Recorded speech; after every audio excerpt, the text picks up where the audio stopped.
Chapter 1: A Fleeting Bloom. See the introduction, dear readers. The Supreme Council of the Blue Star. Is there truly a third civilization beyond the Blue Star civilization and Themera civilization? The armorly a pack of beasts devoid of socialities. They dare to oak themselves as the children of gods. In the Blue Star, within Huashalongwar, in the Two Lakes region, lies Yuehan County. This is a new antiquated residential community, appearing rather dated in comparison to what surroundings. Situated in the Communal district of Yuehan County, its stark contrasts with the modern high-rise of the northern city centre. The buildings in this community were almost lyric decades ago, by eterious bearing seen software, yet a sense of the passage of time. Today, the weather is pleasant, and sunlight streams through the balcony, illuminating the beat of Ang Boy, who is stirred awake by the gentle narging of his mother, Meng Mar. Meng Xian, just look at the time. Still sleeping? Meng exclaims, vigorously shaking the boy's gill towards him. Oh, Mom, today's the exam date first clash tatsatan, and it's in liat now. Meng Zuan replies with a smile, glancing at his mother. Event so you must get you pearly retakes and how run the birth story at school from her. Meng Ma continues, her tone imbued with her mother's unique concern for her child. Got it, Ilja too pricked away. Meng Swarn stretches lazily and climbs out of bed. Meng Ma herself already prepared breakfast consisting of the simplest fare. In Thaisage of advanced technology, these traditional food she've endured. After finishing his meal, Meng Swarn slings his backpack over his holder and strolls to the burst up at the entrance of the community. Ding Ho thus squandered another day, gaining 0.1 in arm strength. The systems versicois in Meng Swarn's mind, this continuous Senghan's mentors persisted for near 3 years, and Meng Swarn has long since become accustomed to it. Meng Swarn is out from Earth, having raffied into this world under unknown circumstances, where everything mirrors Earth. Yet her technological advancement far surpasses that of his original home, having ascended to the realm of stellar civilizations. During my first year of high school, Willerist in gym class, thesis Dan's voice suddenly sonated in his mind. Initially, Meng Swan had choose losing his mind how could don't truly traverse a tone of the world with a golden finger, until thesis Dem issued its first task. Ding please complete the basic task. From the onset of his first year, thesis Dem has been continuously training Meng Swan's physical abilities and combat skills in mecha warfare. Ding basic task perform 100 punches in a fixed stance of reward in the fist technique. Ding basic task run 10 kilometers with a 10 cloud doth reward permanent 1 in stamina. Ding basic task attempt to control the basic A-type 001 gay the Mecha in your mind, reward 0.1 in leg strength. These stem issued are variety of tasks, increase engine intensity throughout the first semester of his first year, yet it also provided Meng Swain with an erect forward enhancements of stamina, arm strength, leg power, and various techniques, offering diverse simplifications.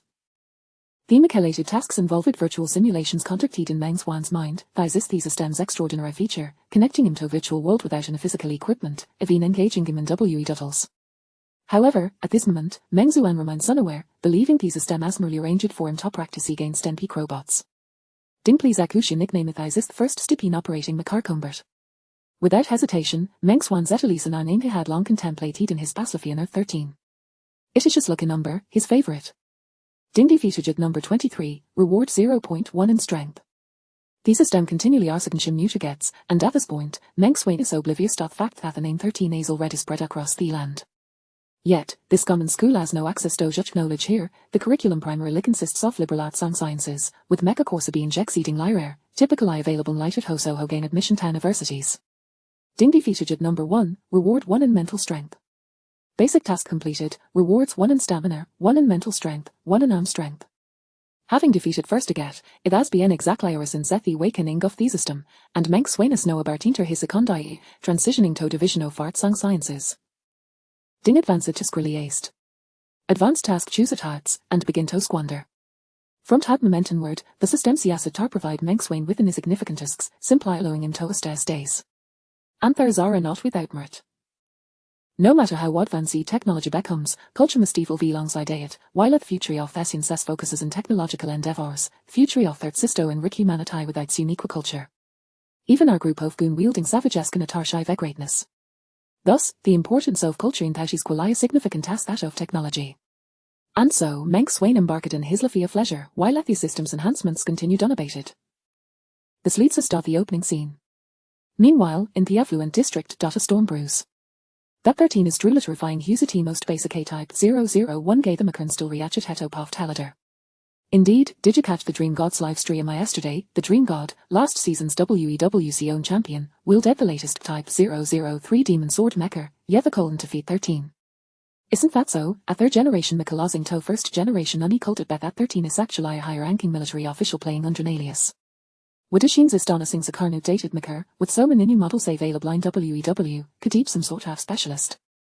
In the affluent district, many have attended Mecha training class essence a kilthood, and the discussions revolve and the latest Mecha model sent WEW leaderboard. 13, a legendary ID in WEW, boasts a total of 231 matches with a 100 win rate, emerging in the S15-S16 season with absolute hegemony and still claimed the top spot.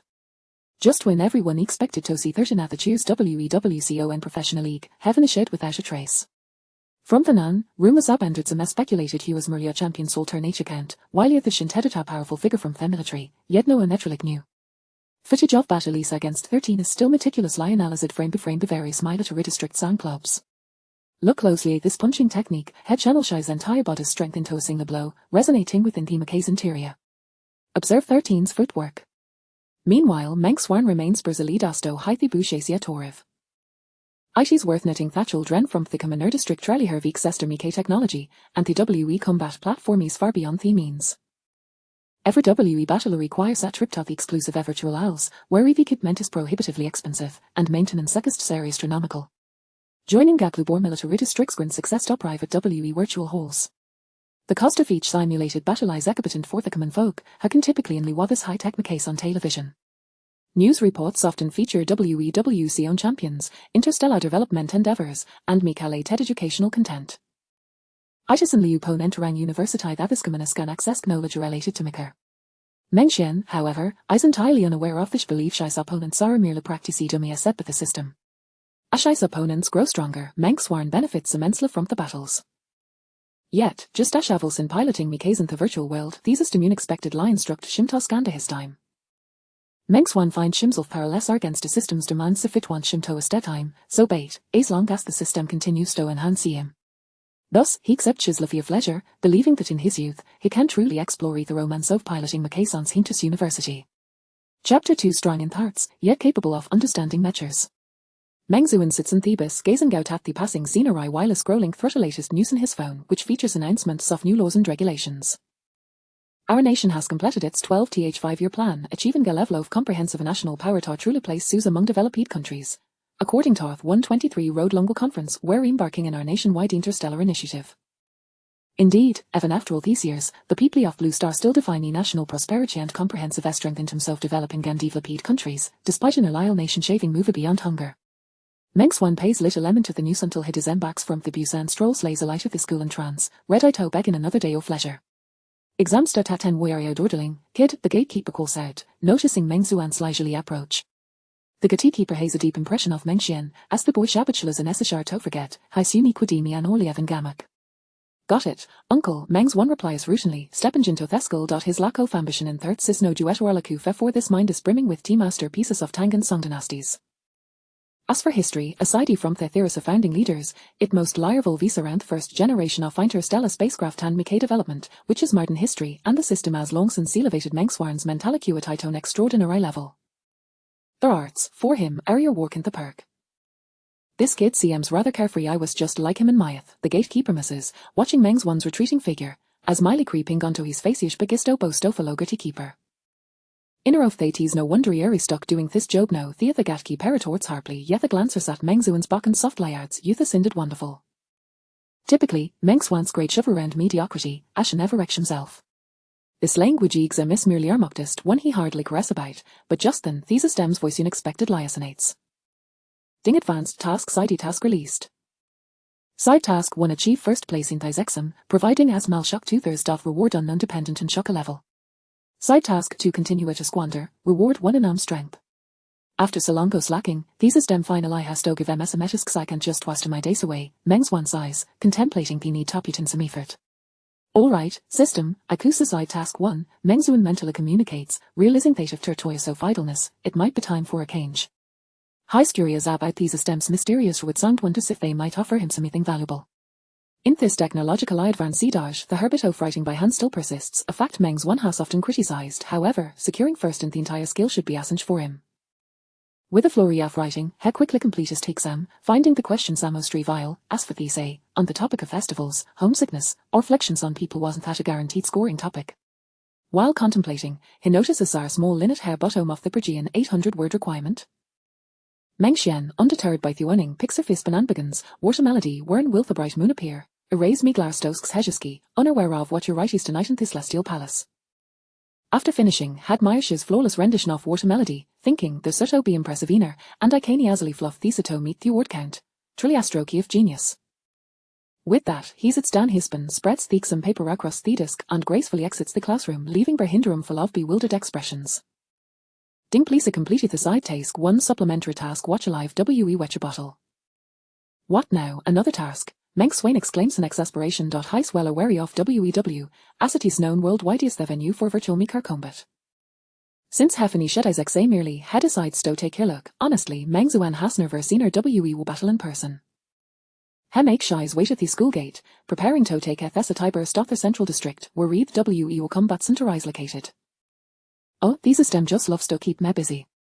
It's a bygin as you'll for him to finish theexam so early azually, Hugh old still bedozing in theexamination horla the shore. As the bus arrives, Meng Zuan boards in ceremony, this to my not ring rush hour, so 3 replench of ties 8s, and this marks his first trip to the central district. The central district is a commercial hub, designed for the Fuento shop, stroll, and dine, with towering skyscrapers and aerial tracks crisscrossing between them. 7,000 Jojo Pharmaceuticals Ramen Xiao, Yuehan Square has arrived, intones the bird's mechanical voice, signaling Meng's want to disembark. Few from the Commoner district venture into the fluent area, and even fewer make their way to the central business district. Fortunately, due to the current energy surplus, bus services remain unaffected, and the drivers are real Roberts. Stepping off the bus, Meng Swan gaze as Architau rang edifices before him, feeling no surprise after, one of us not need to have and pork to recognize the Pickstrot, right? Yuehan Square has long been regarded as the most prosperous area of Yuehan County, and a fu high rises dorn at dazzle him. Heisius Gantheriandland directly in the W.E. Duddle Hall, the hall is not particularly tall, appearing diminutive next to the surrounding skyscrapers, yet it is bustling with activity, and a large screen outside it displays Domik has locked in combat. Ding host successful I watch it alive WEWH, gaining 0.1 in all attributes. For a moment, Meng's Wan is Westrock, momentarily forgetting Thesistem's notification, the spectacle of Hemi Capital Mirrors are most exactly what the system had simulated for him. While Meng's Wan is lost in Hort, a best spectacular gentleman at Shimgently.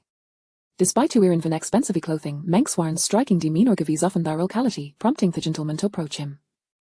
Youngman, UCM quite knowledgeably about Macaz, the gentleman says, extending a handshake. Given WH choose asset in the competitive arena, the rear zorless mistakes involved. Oh, I suppose, Meng's Wan replies, snapping back to reality and scrutinizing the newcomer, the Marnus dressed in high-end attire, while Meng's Wan feels rather shabby in comparison, realizing there's nothing to gain by its seat. As follow bo roberdilly organs, since a thievent of robots and artificial organs, Crimerit shave plummeted. Which of these Tomic has do I think will win? The gentleman inquires directly, his gaze fixed on the large screen where the Tomics are fiercely battling. Meng's Warn studies the screen intently recognizes any of Temikaz beauties unfamiliar with the other. However, years of Mika training Genevieve to make a quick assessment. Uncle, the Type 001 Dragon Mecha's bound to los, Meng's wants to test his voice low yet hodoblatot hosier and him, horror respond with expressions of disdain. This kid looks like a total novice making such bold claims. Don't be filled, Gao Shu. Simeone interjects. The bespectacled legend Lehman, known locally as Gao Shu, I reputed to Bethescant and comment of Gao group, lending him a degree of credibility. Unfazed by what the perceives as mindless chatter, Meng Zuan dismisses the comment. Oh youngman, the dragon Makar currently holds the advantage occulted possibly lose, Gao Shu persists in his perspective, confident in his own judgment as a prominent figure in the Gao group. Chapter 3, the dragon-slaying Mech Meng Xian gazed at Uncle Gao, finding him quite amiable and approachable. He slowly began to speak. Uncle, you seem to misunderstand. The Jiaolong Mech is equipped with the 3rd generation 732 laser gun, featuring a primary weapon comprising an alloy barrel paired with a laser head. Its design emphasizes pulling strikes rather than aggressive assaults, and its steps are rather unsteady. Although Meng Xian had never piloted the Jiaolong Mech, he had been trained by the system, where NPCs had utilized it. The Jiaolong's various pulling strikes had left Meng Xian feeling quite nauseated. Come on, this Jiaolong Mech is about to force its opponent out of the arena, and yet you're still rambling, someone interrupted, unable to tolerate Meng Xian's pretentiousness. Meng Xian typically ignored such thoughtless remarks, glancing at the time, he realized the bus was approaching, and he needed to return home, otherwise, his parents would worry about him missing dinner. Young friend, do not pay heed to these people, Uncle Gao remarked, casting a look at Meng Xian. Though he harbored some skepticism about Meng Xian's knowledge, he still spoke kindly. It was well known that one could not possess such detailed knowledge of mech configurations without having battled in the WEW Virtual Combat Center. Thus, Uncle Gao reasonably considered Meng Xian to possess some degree of skill worthy of befriending, leading him to adopt a gentle tone. "Uncle, it's all right, I have some matters to attend to, so I shall take my leave," Meng Xian replied, clearly understanding that he would not show displeasure towards those who treated him kindly. He waved his hand, having already received the system rewards, and decided to disregard the ongoing commotion. As Meng Xian departed, a portion of the crowd began to mock him. "Goodness, what a world we live in, filled with all sorts of people. Acting all high and mighty only to run away, how amusing. Exactly, pretending to know when they truly don't. I wager 2,000 dragon coins on the Jiaolong, it cannot lose. It's evident the Jiaolong is destined to win, especially since its operator is Zhang Li, a silver-tier expert in the ladder." Hearing such comments, Uncle Gao could only shake his head in dismay. Meanwhile, Meng Xian had settled onto the bus, contemplating the impressive nature of the mechs he had witnessed. Today had indeed opened his eyes. He glanced at the few coins in his pocket and sighed. Being financially strapped, he recalled overhearing that entering a match in the square required 1,000 dragon coins, with 1 dragon coin convertible to 100 small notes. A cost of 1,000 dragon coins was simply beyond his means. As for the mindless mockery he had encountered earlier, it seemed most were merely trying to curry favor with Uncle Gao. Meng Xian found himself pondering the peculiar reason why such a meticulously dressed Uncle Gao would approach him for conversation. Regardless, he felt no loss in the matter, so he decided to let it go, contentedly gazing out the window at the scenery as the bus rolled along. It had been 2 years since Meng Xian had piloted mechs in the system, and witnessing the battle today reignited a spark of ambition within him. Not long after Meng Xian's departure, the tide of battle shifted dramatically outside the WEW Hall at Yuhan Square. The massive screen displayed the D-Type 001 dragon-slaying mech being relentlessly pressured by the Jiaolong mech as it seized an opportunity to strike with its lance. The C-Type 001 Jiaolong mech stood at 30 meters tall, a medium mech armed with the third-generation 732 laser gun, its primary weapon an alloy barrel coupled with a laser head. Its legs were designed with an acceleration power system, allowing for brief bursts of speed. It was one of the few third-generation mechs to utilize laser weaponry, showcasing exceptional performance with both long-range strike capability and land suppression. Among all third-generation WEW mechs, its overall abilities ranked within the top 10. Conversely, the D-Type 001 dragon-slaying mech towered at 35 meters. This medium mech was equipped with a 002 Aller longsword and a 002 Aller large shield, both wielded in dual fashion, indicating a choice between offense and defense. Typically, its operators fell into 2 categories, those who focused on offense or those who prioritized defense. The mecha's arms were enhanced with power engines, significantly boosting both slashing and defensive strength, resulting in superior overall performance. Both mechs were masterpieces crafted by Master Bu Dong, representative of the illustrious third-generation Dragon series, which included the B-Type 001 Flying Dragon and the aforementioned models. Among the third-generation Dragon mechs, the Jiaolong was renowned for its outstanding reputation. The previously dormant engines of the dragon-slaying mech roared back to life, seizing the moment to hurl its shield at the Jiaolong mech, swiftly drawing its Aller long sword. While the attacking capability of the alloy long sword paled in comparison to the laser weapon, it consumed significantly less energy, allowing the dragon-slaying mech to sustain continuous attacks. At that moment, the Jiaolong mech was preoccupied with blocking the incoming shield with its lance, but the dragon-slaying mech quickly closed the distance, rendering the Jiaolong's advantages null. Even its signature laser gun could not be drawn in such close quarters. Attempting to do so would undoubtedly result in a lethal strike from the dragon-slaying mecha's Aller long sword. Thus, it could only desperately fend off the onslaught with its lance. The swordplay of the dragon-slaying mech lacked elegance, consisting of the simplest of slashes, yet it bore down with the force of a mountain. It reversed the pressure on the Jiaolong, which, notably, lacked the protective shield of the dragon-slaying mech. The skill of this dragon-slaying operator may well be at the threshold of silver rank. Quite a clever tactic, indeed, remarked an onlooker outside the square. Indeed, the operator of the dragon-slaying mech initially shut down the engine entirely to bait the Jiaolong operator into abandoning long-range laser attacks. Zhang Li was careless. He presumed the dragon-slaying mech was on the verge of collapse, unaware that the operator had mastered the use of an unpowered shield so adept. The outcome is all but decided. With each relentless strike from the dragon-slaying mech, the Jiaolong mech accumulated more and more scars. Although the dragon-slaying operator was inferior in attributes to the Jiaolong operator, he had turned the tide by exploiting the enemy's fatigue. In the end, a powerful strike descended upon the Jiaolong, concluding the mechanical battle. The screen displayed a few bold characters. Smiley win winner, Lan Yi controlled mech, D-Type 001 Dragon Slaying Mech Ladder Points, 340 Lan Yi promoted to Silver Tier WEW Mech Operator. Is that really Lan Yi? He must be only 17 years old, the prodigy of the Yuhan Mech class. Impressive. To defeat Chang Li at such a young age is extraordinary. The crowd began to extol the merits of the dragon-slaying mecha's operator, while Uncle Gao stood frozen, his mind fluttered with the image of Meng Xian's confident demeanor, an expression he had only ever witnessed on the headmaster of the mech class. Shaking his head, he considered that although Yuhan County was a small town, all the teachers were at least of silver rank, while the headmaster was a bona fide golden tier mech operator. Though he doubted Meng Xian was a golden operator, he still found Meng Xian's prowess formidable, and at such a young age, he must possess remarkable talent, likely not inferior to that of the prodigious Lan Yi. Chapter 4 The 13th re-emerged. Meng Xian did not dwell on the incident, returning home to quickly review the remaining subjects. His formidable mental acuity allowed him to easily retain the information. Holding the top position in the art stream posed no challenge. It was akin to a university student solving elementary school problems, naturally sparking no interest. With a casual effort, he had memorized the material entirely, and in the remaining 2 days, he merely lay down in the examination hall to rest. Beep, the host has once again indulged in a lackadaisical day, earning a reward of 0-1 in power. The languorous life of indulgence is indeed quite comfortable, Meng Xian mused, as he drifted into a daze. As the bell signaling the end of the examination rang out, Meng Xian let out a sigh and slowly exited the examination hall. Another day had drawn to a close. System, when will I have the opportunity to pilot a mech in the virtual system again? Meng Xian lamented, having grown unaccustomed to such a life of idleness after so long. Beep, the host currently lacks the necessary permissions. The system's cold voice echoed in his mind. It had been 2 years. In the initial days, Meng Xian had inquired daily, but he eventually adapted to his languorous existence. Recently, the mech live stream had rekindled a flicker of passion within him. Although there is a certain allure to continuing this idle existence. Sigh, this idleness is as lonely as snow, Meng Xian sighed, realizing that without any motivation, a life of idleness could lead to his complete deterioration.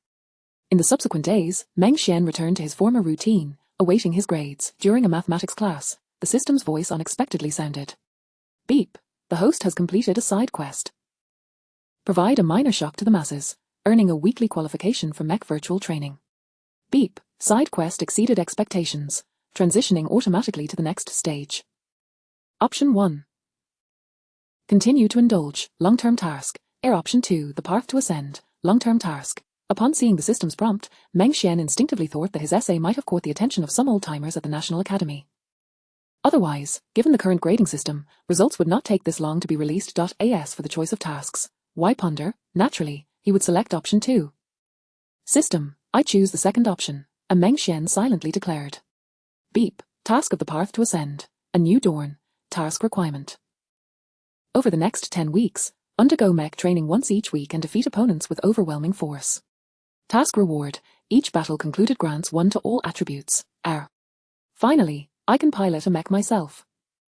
I shall give it a try tonight, Meng Xian thought, his spirits lifted. The year-long mech training from 2 years ago had allowed him to experience the thrill of piloting mechs in battle. After 2 years of silence, the prospect of controlling a mech again filled him with excitement. At that moment, a teacher from the National Academy held Meng Xian's exam paper, repeatedly muttering, who would believe this was written by a senior high school student? This sentence is so refined, it echoes the essence of our ancient Song dynasty, perhaps even transcending it. An elderly academician looked at the essay, tears streaming from his eyes. The article was a natural masterpiece. That evening, the Dragon Tooth live streaming platform's renowned anchor, Longyear, resumed broadcasting. Longyear's Mo Rongcheng, a reigning champion in the WEW realm, boasted an astonishing popularity among viewers. Even at the outset of the stream, hundreds of thousands flocked to his channel. Today, we shall fry some fish and engage in WEW matchmaking, read the title of his stream. With Mo's king-level prowess in matchmaking, how could this not be exhilarating? Indeed, today we are in for a one-sided slaughter. It will be quite satisfying. This streamer truly knows how to entertain. After being schooled by a professional in Wukan yesterday, he's now seeking revenge in matchmaking. Of course, one need only consider who Mo is. He's known as the #1 magic sword player in the national server. Enough of that. The person above is just a troll. Who doesn't know that Mo's weakest mech is the magic sword? At that moment, the screen of the live stream was inundated with countless comments, rendering it nearly illegible, a testament to the fervor exclusive to WEW, encompassing nearly all of humanity. Greetings to all viewers. Today we shall engage in a few rounds of matchmaking to warm up, Mo Rongqing announced. Tall and robust, his muscular build and chiseled facial features presented the image of a quintessential tough guy. Is the streamer here because he was annihilated by the Dragon King yesterday and is now seeking solace in matchmaking? The person above truly possesses a strong tongue.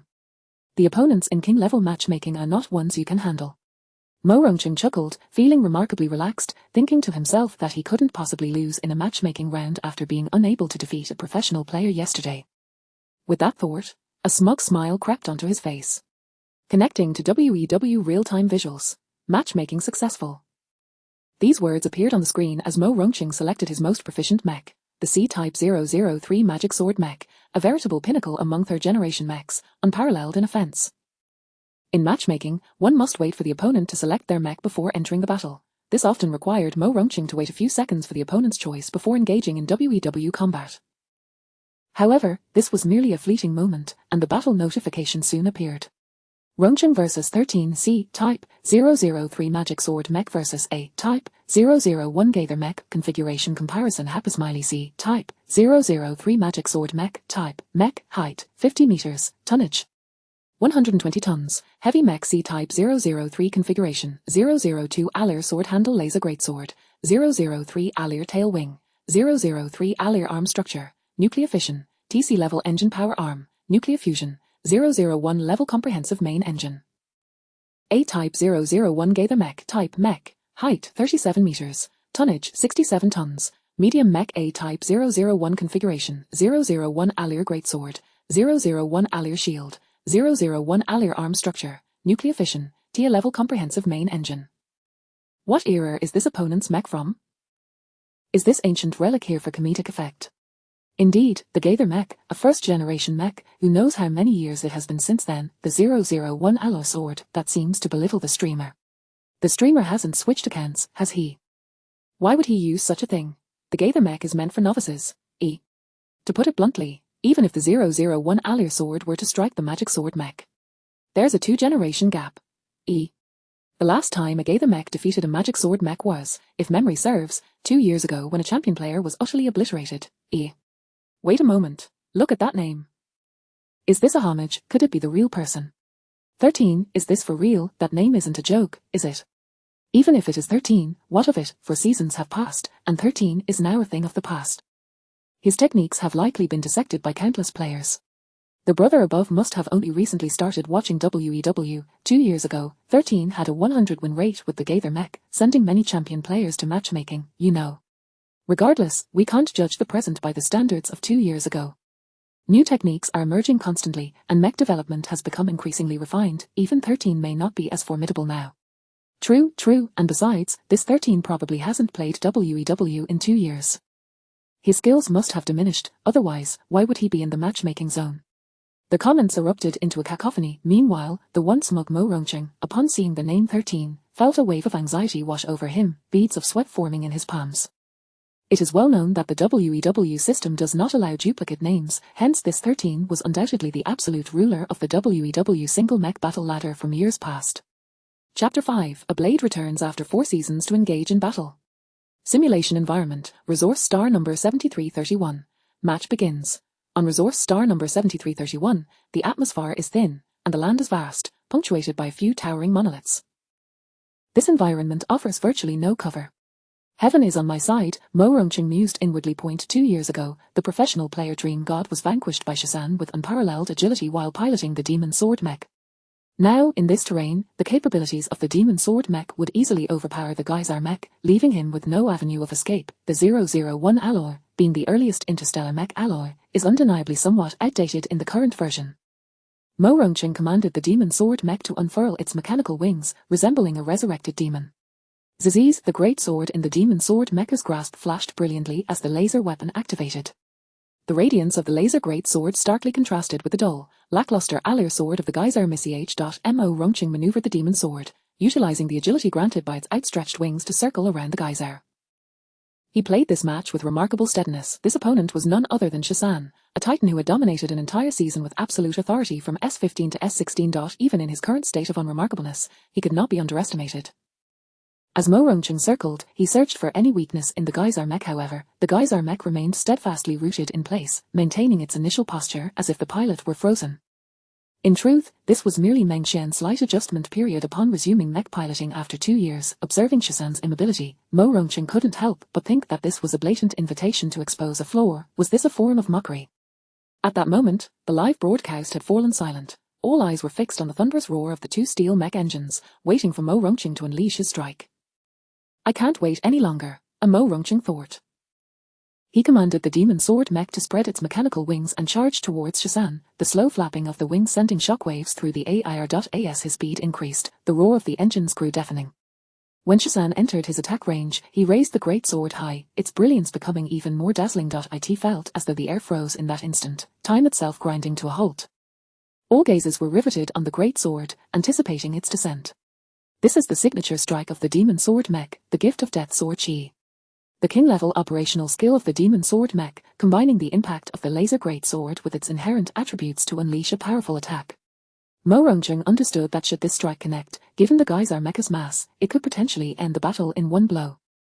If it were to evade, the demon sword mecha's renowned heavenly 3 cuts awaited the GRSAR. By all appearances, his chances of victory approached an astonishing 100. The laser great sword descended with the force of a thunderbolt. The ferocity of the strike whipped up a tempest, howling outward in all directions. The sword carved a beautiful arc through the air, as if to cleave the world in two. With the strength of the Geyser 001 alloy shield, to withstand this strike from the demon sword would surely result in being cleaved in twain. At that moment, not only would it fail to defend, but the mech itself could sustain severe damage. The most prudent response to such a blow would be to dodge, yet there would be no follow-up. The Geyser mech, with its 001 alloy sword, held no advantage against the fully unfurled demon sword mech. Furthermore, regardless of Mo Rongcheng's current inadequacies, he still possessed the prowess of a king-level operator. The signature heavenly 3 cuts of the demon sword mech was not something a mere Geyser could contend with. Ziz bang, 2 thunderous sounds resonated from the live stream, enveloping the surroundings in thick smoke, rendering the audience unable to discern what had transpired. It was only moments later that a line of text appeared on the broadcast. Shizan wins match mode, no points gained or lost. The live stream fell into an eerie silence. What had just happened? All eyes were fixed on the fallen demon sword mech and the Geyser mech, which remained unchanged. My heavens, that Geyser mech didn't even move. The Geyser mech had maintained its position since it entered the arena without so much as a twitch. How could this be accomplished? 3 seconds later, the live stream concluded. Mo Rongcheng's visage appeared on screen, his face flushed, shaking his head gently, broadcasting at light speed, yet the commentary regarding this battle erupted in the chat.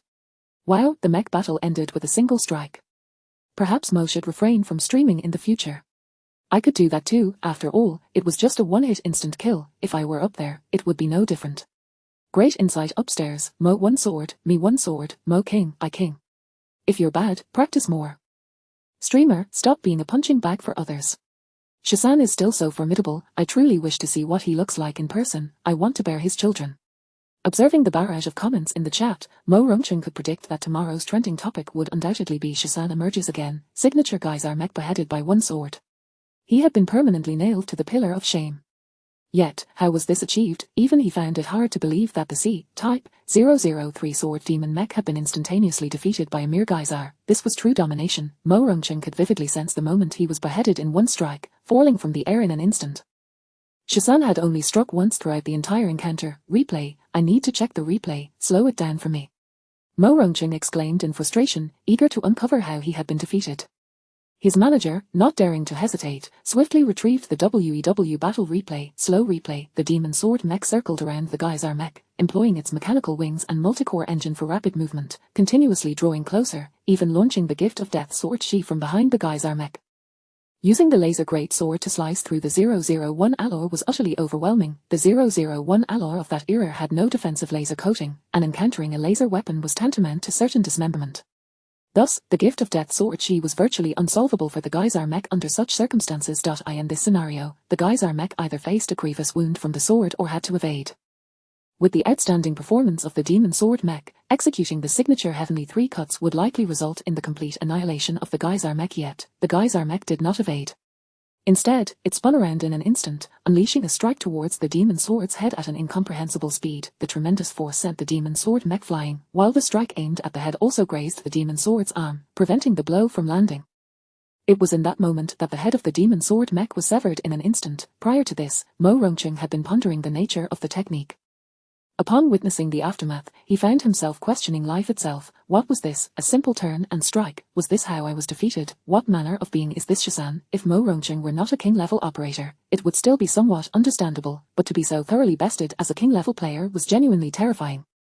This was a complete obliteration of fundamental skills, merely a simple backward strike. Furthermore, that strike appeared to be executed as if it were an afterthought. After the blow, the Geyser mech simply turned away, as if it knew that this strike could annihilate the demon sword. However, even as a king-level player, fundamental skills being overmatched, fundamental skills, what sort of jest is this? Mo Rongqing then began to watch at an even slower speed. No, what exactly did the Geyser mech possess to accomplish this?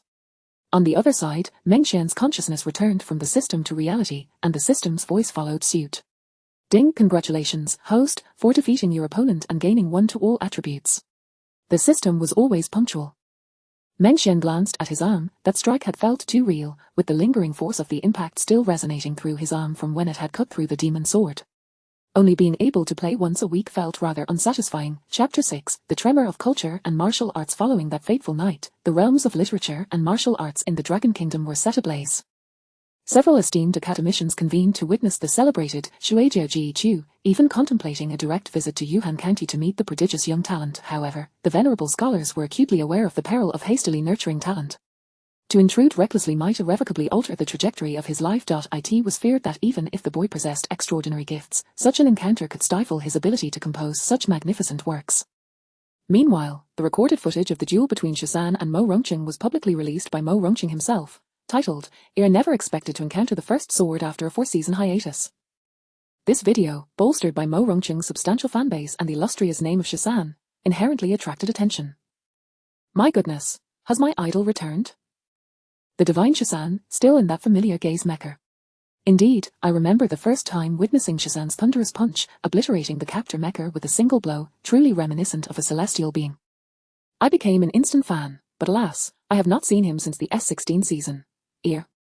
Unprecedented in WEW history, no one can ascend to his heights again.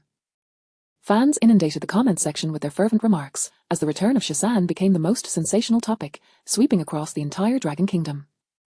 In stark contrast to the fervor of the fans, various military districts and clubs were meticulously scrutinizing the few seconds of footage.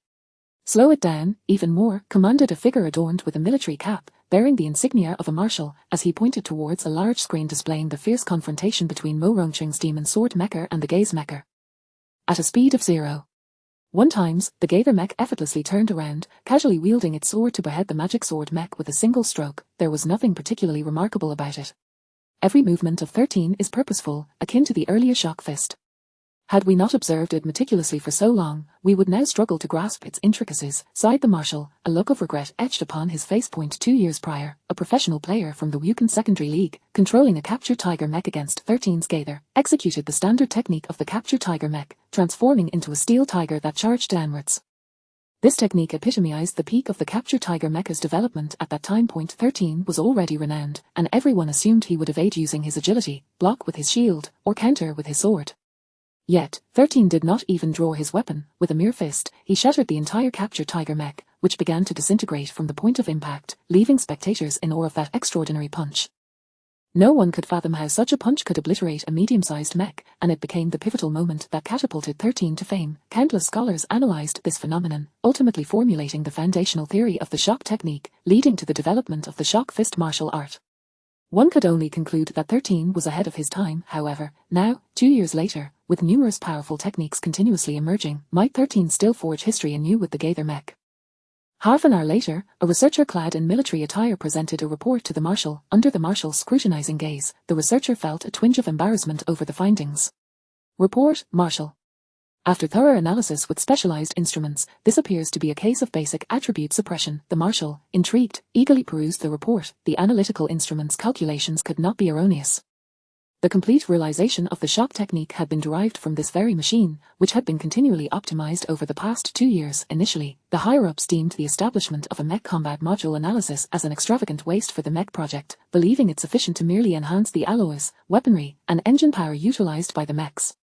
It was only in recent years, during conflicts with the Moor civilization over certain resource planets, that it became evident that despite humanity's superior mech technology, victories in small-scale battles remained elusive. Following the early exchanges of fire with large-scale star-destroying weapons, human civilization and the Moor civilization entered into a treaty prohibiting such formidable armaments. It should be noted that the Moor civilization, much like the Blue Star civilization, harbors numerous other nations within. Once the usage of star-destroying weapons was banned, localized conflicts transitioned into mech battles. Both civilizations tacitly agreed to engage in localized confrontations through mechs to seize control over resource planets, with various trade agreements existing among the nations of both civilizations.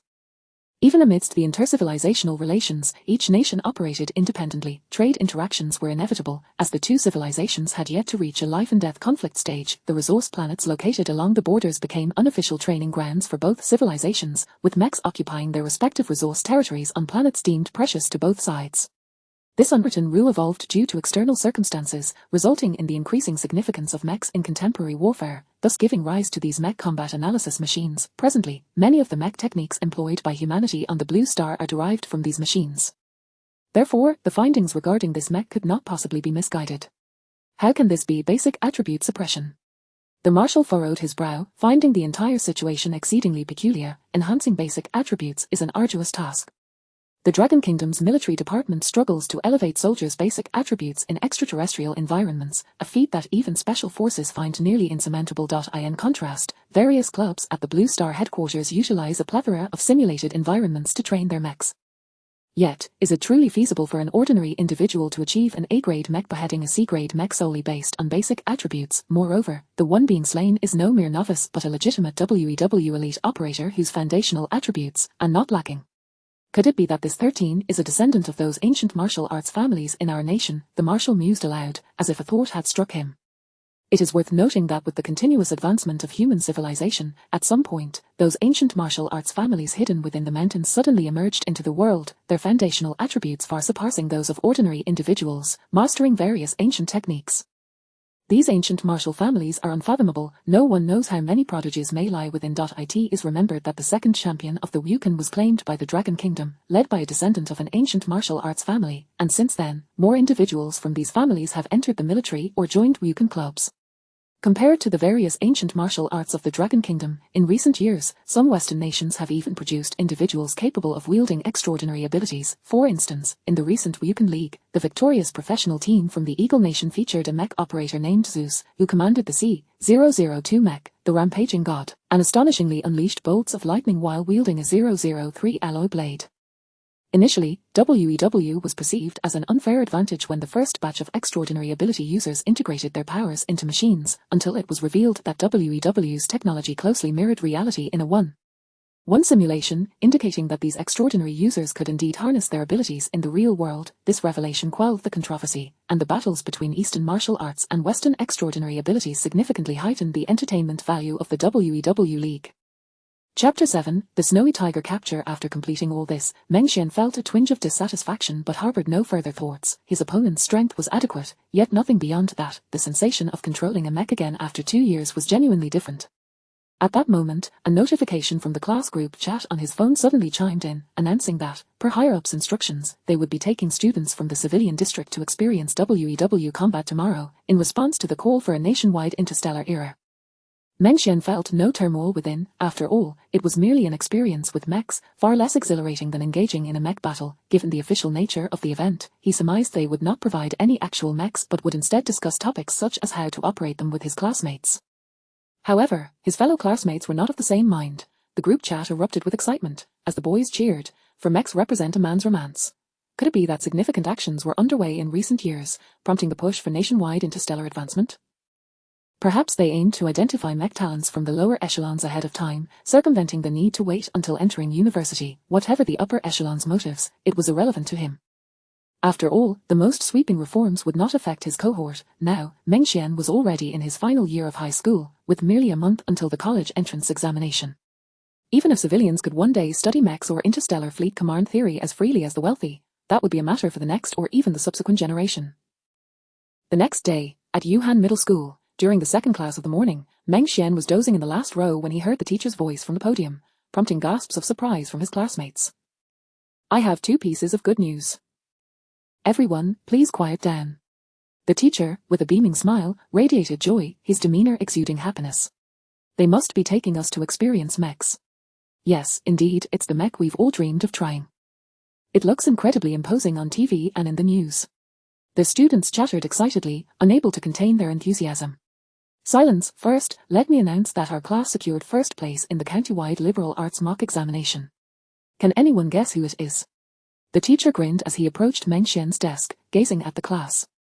What, first in the county, does that include those from the affluent districts? It can't be Meng User, can it? She's always been our class's top student. It's Meng Xian. The teacher suddenly revealed, gently tugging at Meng Xian's ear. Ouch, ouch, Teacher Li, Meng Xian began to plead for mercy, as being tugged by the ear was indeed somewhat painful. Let us see if you dare to doze off again. After reprimanding Meng Xian, Teacher Li returned to the podium and cleared his throat. Because Meng Xian achieved first place in the county, our class will be the first to visit the WEW Center at Yuhan Square today to experience mechs. The teacher's voice boomed, and upon hearing this, the entire class erupted in cheers. The boys shouted with excitement, while the girls gaped in disbelief that this usually lackadaisical student had claimed first in the county. The school arranged for a bus to transport Meng Xian and his classmates to the WEW Combat Center, the most technologically advanced building in the county, teeming with a sense of innovation. Various electronic screens displayed different mechs, and even real mechs were moving about. A staff member began to receive their class, providing a detailed introduction to the layout, explaining that the front area was the combat zone, while over there was the purchasing area. The staff member patiently addressed all the students' questions when it was Meng Xian's turn.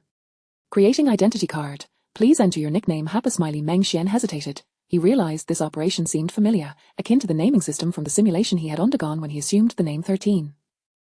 Meng Xian proceeded with ease, deciding on the nickname, Susher, as he had borrowed from someone else's literary work. Using the name seemed fitting. Ding, confirm, Susher. Yes, Meng Xian responded. Ding, congratulations, esteemed Susher, you have successfully created your identity card. As this is your first creation, this card grants you a free combat trial. This system operation was second nature to Meng Xian, and he swiftly completed the identity card information. Many students were present to experience the event, and it was evident that WEW was short-staffed. Once he finished, Meng Xian decided to explore on his own. Just as he recalled the staff member's introduction, the combat zone should be right ahead, he thought. Meng Xian slowly walked into the combat zone, which consisted of numerous small rooms, each indicating whether they were occupied. Simply inserting his identity card into an empty door allowed him to enter and match for combat. After all, he had a free opportunity, right? Meng Xian mused, recalling that he had not fully satisfied his cravings yesterday, and today was the perfect chance to try again. He scanned his card and entered one of the rooms, where a seat was available. Following the prompts, Meng Xian sat down, and in the next moment, an electronic screen appeared, displaying the data linked to his identity card. Esteemed novice operator, Susher, welcome to the WEW system. Nickname. Susher. Rank, novice operator, unranked, matches, 0, win rate, 0. Beneath the basic panel, Meng Xian noticed additional options for mode selection. The choices included solo mech battles, 3-person mech battles, 5-person mech battles, and interstellar simulation battles. This was Meng Xian's first encounter with such an operation panel, and he found it intriguing. Guided by the interface, he entered the matching mode for solo mech battles. He refrained from asking why he didn't opt for ranked battles, as he had yet to unlock that feature. Unlock ranked mode after achieving 20 match victories. As his consciousness shifted, Meng Xian was thrust into the virtual battle. Select your mech within 60 seconds, or you will be automatically disqualified. Scanning the array of mechs, he noted that only one was available for use. A-Type, 001 Gaither Mech, Basic Mech, Novice Mech, free of charge. Meng Xian reviewed the description, realizing that to unlock other mechs, one would need to purchase them, with prices steadily increasing from B-Type to D-Type mechs. Susher vs September Cold, Wear More Clothes. Gaither Mech vs Capture Tiger Mech, B-Type, 002 Capture Tiger Mech Type. Height 38 meters, weight 62 tons, medium-sized mech. B-Type, 002 Capture Tiger Mech configuration, 003 alloy blade, nuclear fission TB grade kinetic acceleration arm, 003 alloy arm, nuclear fission TB grade comprehensive main engine. Brothers, I just helped a fan complete a match. On the other side, a streamer was assisting a fan with their matchmaking. This streamer, known as Genshuer, ranked 10th in the WEW section of Long Live, with the national ranking for the Jiaolong mech being 1st and 7th globally. An absolute technical expert among streamers. Watching the streamer finish matches in mere seconds is exhilarating. I want to practice those ultimate skills too. Yeah, watching these newcomers get crushed reminds me of my own early days. Seeing the streamer take down a newcomer with one strike makes my hands itch. I want to play too. The opponent can't be a newcomer, right, Gaither Mech, such an antique. I just checked the opponent's record, pure rookie, hasn't played a single match, streamer, please don't make them cry. September cold, wear more clothes, ladder matches.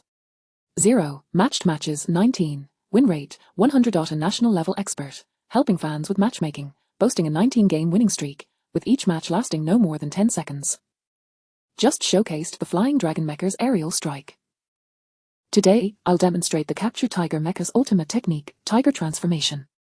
Qianshue's voice resonated in the livestream. The livestream interface was instantly flooded with a barrage of gift effects. Chapter 8. Su Shi, E666. The streamer is so good they even play with their own catchphrases. Did the streamer forget the time they got knocked down with one punch? Although Qianshue was playing along, they were genuinely intent on using Tiger Transformation to conclude the match. The battle commenced. Simulated environment, Resource Planet 9931. Match begins on Resource Planet 9931, an expansive grassland stretched out, providing a direct clash of hard power. As Qianshue stepped onto this map, a glimmer of amusement flickered in their eyes. Without hesitation, they piloted the formidable Capture Tiger Mech, dashing forward with the speed of lightning. With a low, rumbling roar, Qianshue unleashed the Capture Tiger Mecha's ultimate technique, Tiger Transformation. In an instant, the mech underwent a stunning transformation, its form morphing into a fierce steel tiger, exuding an overwhelming aura. To fall to this move, a newcomer might just question their existence. Indeed, how could a novice possibly contend against such a mecha's ultimate technique? Without a master-level operator, executing such a technique is nearly impossible. The basic attribute requirements alone are beyond the reach of ordinary individuals. The tiger surged forward with astonishing speed, the mechanical engine roaring fiercely as the transformed mech lunged straight toward the Gaither Mech. In that moment, all viewers in the live stream were left in awe. This sensation feels exactly like the simulated experience. Meng Xian found himself momentarily stunned as he entered battle. However, in that instant of distraction, the tiger lunged at him. Staring at the ferocious tiger charging towards him, Meng Xian was momentarily dumbfounded, realizing it mirrored the NPC's attack perfectly. Quickly, he maneuvered the antiquated Gaither Mech and threw a punch, just a simple punch. This punch was one he had executed countless times in the simulation, and it was his first real strike in WEW. Outside, viewers in the live stream were buzzing with chatter.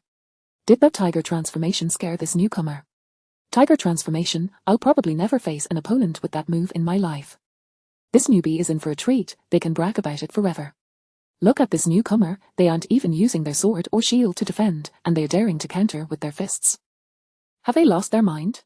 Could it be that this antiquated A001 Allier can withstand a tiger strike? The Gaither Mech slowly raised its fist, appearing to deliver a casual blow as it collided with the Capture Tiger Mech midair. After a brief silence, boom, boom, boom. The deafening sound erupted suddenly, reverberating like thunder, the intense and rapid noise echoing within the transformed Capture Tiger Mech, reminiscent of ancient war drums, with each strike shaking the soul. The cacophony continued, reverberating as if the mecha's surface resonated with the air, causing the surrounding atmosphere to erupt in sound. The entire Capture Tiger Mech appeared to be held captive in midair by an invisible hand, rendered immobile. Its surface began to exhibit fine cracks, which rapidly spread like a spider's web, as the mech crumbled inch by inch, accompanied by the eerie sounds of metal twisting and breaking, instilling a sense of dread. As the destruction reached 50, the scene abruptly ended as if enchanted. Su Shi wins. In Qianshue's live stream, when the thunderous sounds erupted, everyone collectively held their breath. This punch, like a legendary reenactment, perfectly replicated the moment when 13 first employed the shock technique. The awe-inspiring punch from back then was now born before their eyes, leaving nearly everyone gasping in disbelief. The most uncomfortable of all was Qianshue, the shock fist. Back during the rank training in the professional secondary league, Qianshue had been nailed to the pillar of shame by this very punch, forever becoming a mere backdrop to 13's glory. Dear viewers, today's live stream concludes here. Afterward, add me, Jiao Yi, and I'll refund the match fee. Although Qianshue felt a tinge of reluctance, they swiftly exited the live stream after saying this. All the viewers in the live stream saw the message on their screens instantly change to, "Streamer has disconnected." Wow, Qianshue got knocked off the stream again. Brothers, did I just see that right? Was that the shock fist? I can't believe it. Helping a fan with matchmaking, and he encounters the king of casualties. Qianshue got schooled. Yeah, it looked almost identical to what I saw 2 years ago. There are slight differences, but I can't quite put my finger on it. The mech being frozen in midair and crumbling inch by inch, that's the most authentic shock fist. This punch has once again shattered my dear Qianshue's defenses. This must have left a scar on Qianxue. I doubt they'll dare to use the Capture Tiger mech again. Meanwhile, Qianxue, after exiting the stream, felt utterly speechless. Most people had likely forgotten about the incident from 2 years ago, yet here it was again, leaving Qianxue bewildered. Despite having faced many practitioners of the shock technique in rank matches, none had executed it quite like this newcomer, evoking a sense of familiarity. 13. Yet, this individual seemed different, seemingly stronger than 13 from 2 years ago. The shock technique, since its initial emergence, had been mastered by skilled practitioners, who developed countermeasures. Some would absorb the shock to achieve a rebound effect, countering the waves, others would evade specific shock techniques. In the past, facing the shock technique without evasion was an unbearable experience, feeling as if the sound waves were incessantly compressing them within the mech. Today, however, it felt as if the sound waves and transmitted force had literally crushed them within the mech. Qianxue also acknowledged that today, they had been caught off guard, completely unprepared for the possibility of a newcomer wielding such a technique. It was merely unfortunate that they had encountered a casual player. Yet, they could not shake the memory of that punch, reverberating through the air, producing that drum-like echo. With such a shock fist, even in a defensive posture, could they withstand it? Who was this person? Among the ranks of WEW's elite, Qianxue knew nearly everyone, yet this individual remained an enigma. Qianxue entered the message interface. On the other end. Victory, match mode, no points change. Meng Xian observed the scene before him as he exited the room. He realized that another battle would require spending dragon coins, of which he possessed only a meager amount, making it impossible to afford. Even though he had not fully satisfied his craving, it was beyond his control. Ding, you have received a new message. Just as Meng Xian intended to push the door open, a prompt appeared on the screen, prompting him to check it. September cold, wear more clothes. Let's have another round. September cold, wear more clothes. Who are you? Meng Xian chuckled. First, he lacked the dragon coins to engage in another match, and second, he deemed this opponent rather weak, reminiscent of an NPC he had battled 2 years prior. Moreover, he still needed to reunite with his classmates. Susher, I am Susher, I have something to attend to. Can't come, you're too weak, practice more. After replying, Meng Xian withdrew the card and exited the combat platform. This response may have appeared exceedingly arrogant, yet Meng Xian was entirely unaware that the tiger transformation was a technique only master-level operators could execute. On the other side, Qianxue was utterly furious. How could they call him weak and suggest he practice more? I can use tiger transformation, at least I'm a master. They were well aware that a master could easily enter the military as an instructor, enjoying a team-level status. Regardless, no one should be deemed weak, yet, upon reflecting on the terrifying prowess of this individual, perhaps their words held some truth. However, who could this person be? Qianxue pondered for a long time but could not arrive at an answer. From their responses, it was evident that this individual could not be 13. 13 had never replied to messages. During S15, S16, countless individuals had messaged him, and 13 had ignored them all, including many clubs offering exorbitant conditions and military invitations, as if he had dismissed them all. And the level of arrogance displayed by this person. There were a few similar figures in the elite circle, but none evoked the same impression. Who on earth were they? Chapter 9:13 Fans. Meng Xian emerged from the battle zone, only to find his class still queuing in a lengthy line to register for their identity cards. Originally, obtaining such a card required meeting certain qualifications for approval. However, with the recent policy relaxation by the state, students like them could now effortlessly register for a WEW identity card. Meng Xian quietly returned to his class, once again becoming an inconspicuous presence. It had barely been 10 seconds since his last battle, a swift assault after transforming into a tiger, which he had dispatched with a single punch. Perhaps due to his new account and low rank, the opponents he faced were not particularly formidable. Meng Xian remained hopeful regarding the WEW combat system. After all, the strength of beginners was generally modest. He was genuinely intrigued by top-tier matches in WEW. Rumor had it that the previous champion of Wukan, Zeus, had unleashed a lightning strike to defend his title. Meng Xian wished to experience such battles himself, but he decided to wait until he entered university. In university, with the institution's endorsement, one could engage in 3 free WEW simulated battles daily, a remarkably friendly policy for the common folk. For now, he would have to satisfy his mechanical cravings with weekly system access. As his classmates continued to wait in line for registration, Meng Xian, feeling bored, began scrolling through short videos on his phone. With the official onset of the Starry Era, his short video feed finally granted him access to mech battle videos, and the most popular of all was a clip by Longyear Sanya titled 13 vs. Rongchen Qianxia, the Sword After 4 Seasons. Initially taken aback, Meng Xian pondered if someone else in this world was also called 13. However, after watching the video, it dawned on him he was 13. This video sparked a resurgence of interest, prompting many to unearth videos from 2 years prior. igniting a wave of 13 fandom. Numerous clips showcasing 13's mech maneuvers flooded the short video platform. In that moment, Meng Xian finally grasped why the system simulations mirrored WEW battles so closely. The only distinction between the system and WEW combat was that the system lacked the mech selection interface and messaging feature.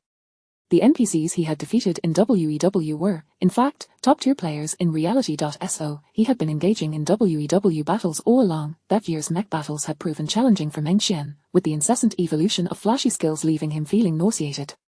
Fortunately, with the attributes and techniques rewarded by the system, coupled with an array of flamboyant mech control skills and instinctively executed secret techniques, he managed to achieve a 100 win rate and ascend to the pinnacle of the ladder.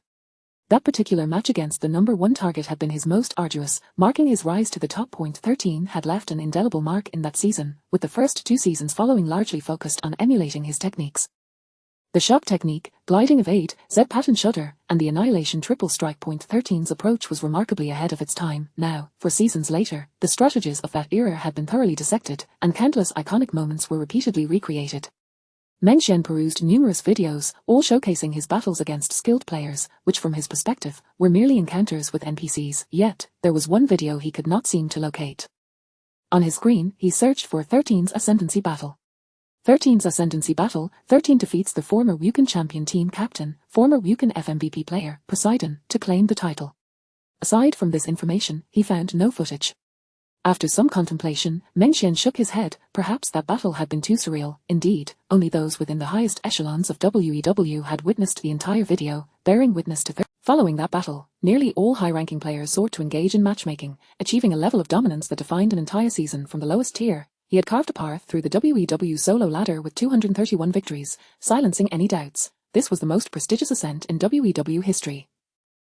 As Meng Xian reflected on that battle, he found himself lost in thought. A boy with disheveled hair approached, noticing the 13 video playing on Meng Xian's phone, and rushed over to embrace him. "Bro, are you also a fan of 13? Let me tell you, he's my idol." In a sport that had captivated humanity, fans could be found everywhere, despite some detractors who dismissed 13 as a mere clown, claiming he only dared to wreak havoc in the WEW ladder and shied away from professional play.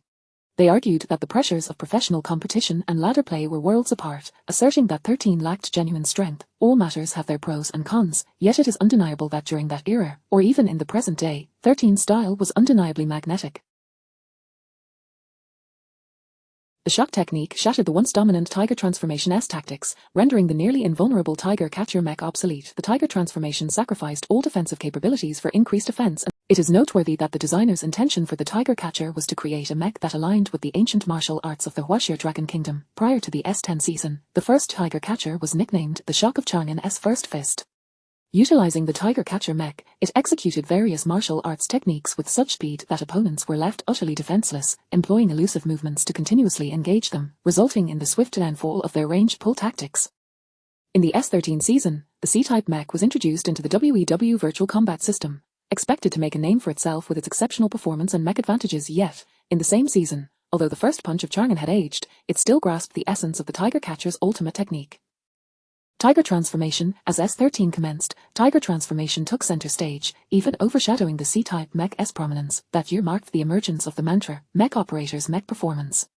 Naturally, a new wave of C-type mech specialists rose to prominence, gradually diminishing the spotlight on Tiger Transformation. Nevertheless, at that point, the mastery of Tiger Transformation had become an essential skill for all advanced WEW operators, as even the superior C-type mechs lacked absolute countermeasures. Initially, she tested a few moves, and upon noticing the Gaither mecha's lack of defense, she seized the opportunity to execute her technique. When Tiger Transformation activated, the WEW internal system and external spectators immediately assessed her chances of victory at 99. Had the system been able to provide a 100 certainty, it would have likely declared Qian Shui the winner and concluded the match. The rationale was simple. In everyone's mind at the time, to withstand the formidable Tiger Transformation, one needed to prepare a robust defense. In the absence of such defenses, Tiger Transformation could effortlessly annihilate C-type mechs, let alone the A-type Gaither, which had already been overwhelmed by the Tiger Catcher. Everyone pondered how to defend against that overwhelming Tiger Transformation. To all observers, this appeared to be a foregone conclusion, but 13 delivered a single punch. With that punch, the system's assessment of Qian Shui's victory plummeted from 99 to 1. No matter how intricate the variations or formidable the assaults, he would simply shatter them with a single blow. It was akin to a divine fist descending from the heavens, the inaugural display of the shock technique to the world. and it shattered the notion that tiger transformation was invincible. At that moment, accompanied by the resonant beat of the drums, the sight of a tiger catcher mech crumbling midair was utterly breathtaking. It is said that the shock of Chang'an's first fist was present among the spectators.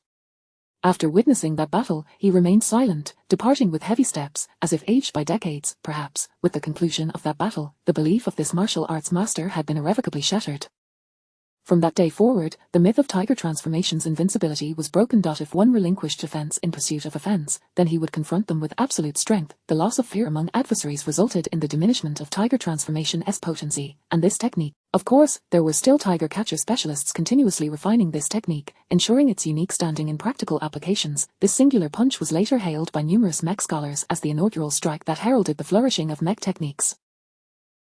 Chapter 10, Mecha Trial. Sort of Meng Xian awkwardly nodded while observing the enthusiastic demeanor of the young lad with yellow hair. So this is what it feels like to be idolized. Surely, my fans cannot all be these. I told you, our 13 is absolutely invincible. You have no idea about the epic confrontation between Dream God and 13 during the mid-season of S15. The young boy fervently recounted tales of his idol. Meng Xian, on the other hand, felt a wave of embarrassment wash over him listening to the boy ramble on about his glorious deeds. He silently wished he would just stop, as he was more familiar with 13 than anyone. As he listened, Meng Xian also watched the videos of 13's battles that the young boy eagerly shared. After more than 10 minutes, it became evident to Meng Xian that this lad was undoubtedly his ardent fan. However, he could not keep him tethered indefinitely. Finally, as the current video concluded, Meng Xian feigned a serious expression and said to the young boy, "Bro, I have a few things to attend to." Perhaps the yellow-haired lad, noticing Meng Xian's grave demeanor, immediately adopted a serious expression himself and replied, "I won't disturb you. I'll head off to engage in a few WEW matches."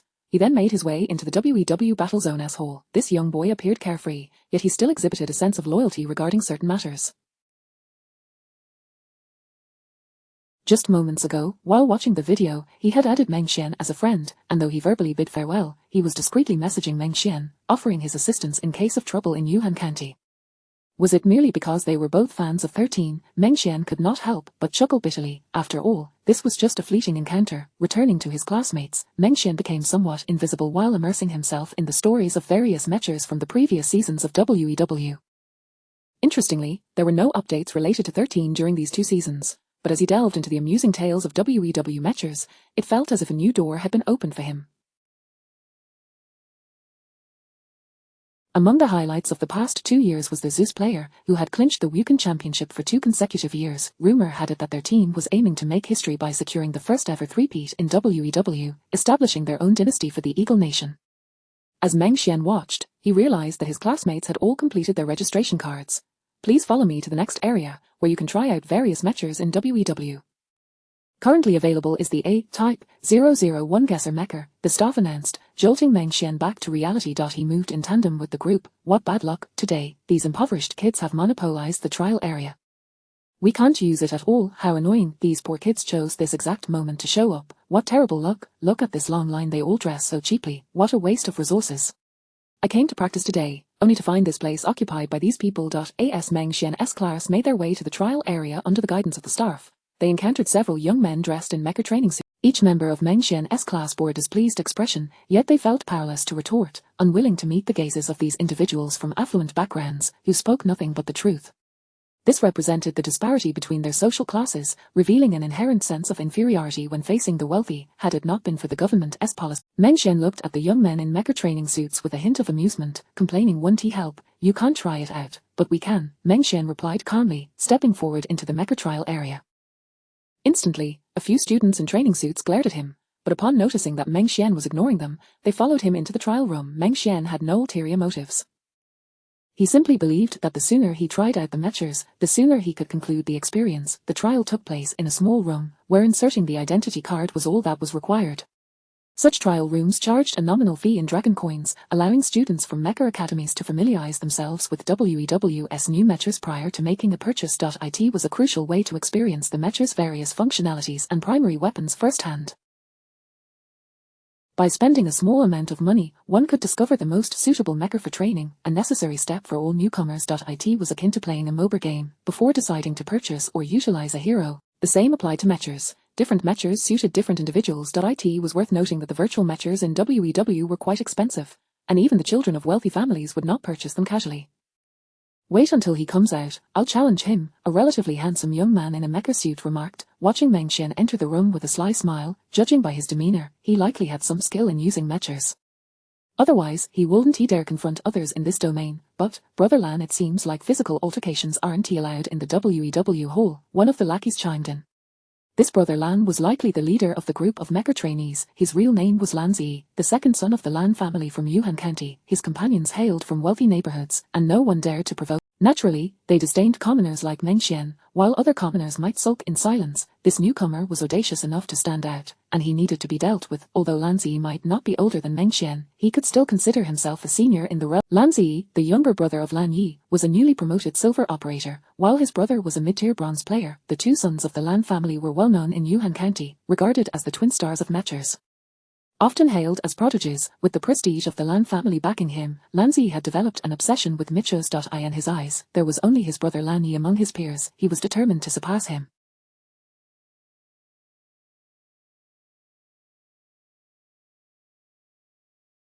The law has never been equitable, especially in this technologically advanced era, where regulations serve the interests of powerful families and social classes. This is an inevitable phenomenon. Are you foolish? Who mentioned anything about fighting?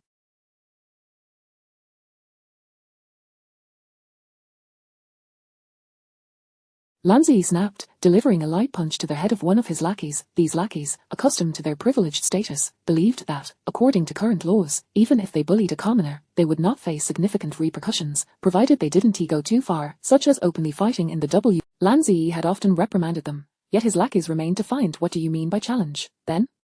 One of the lackeys asked, mistakenly assuming it meant inciting a brawl.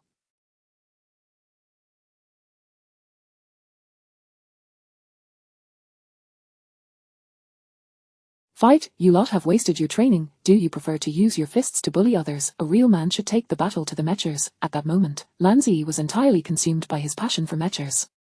A flicker of irritation crossed Lan Zi's mind. He sensed contempt emanating from Meng Xian's demeanor. If you look down on me, then I shall reclaim my honor through a fair mecha duel in this era. A true man must triumph in mecha battles.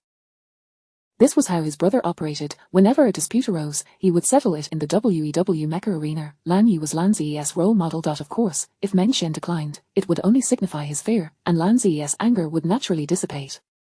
The Lan family upheld strict values. During his elementary school years, Lan Zi had been arrogant and overbearing until his brother had taught him a lesson for an entire week, after which he learned to temper his behavior.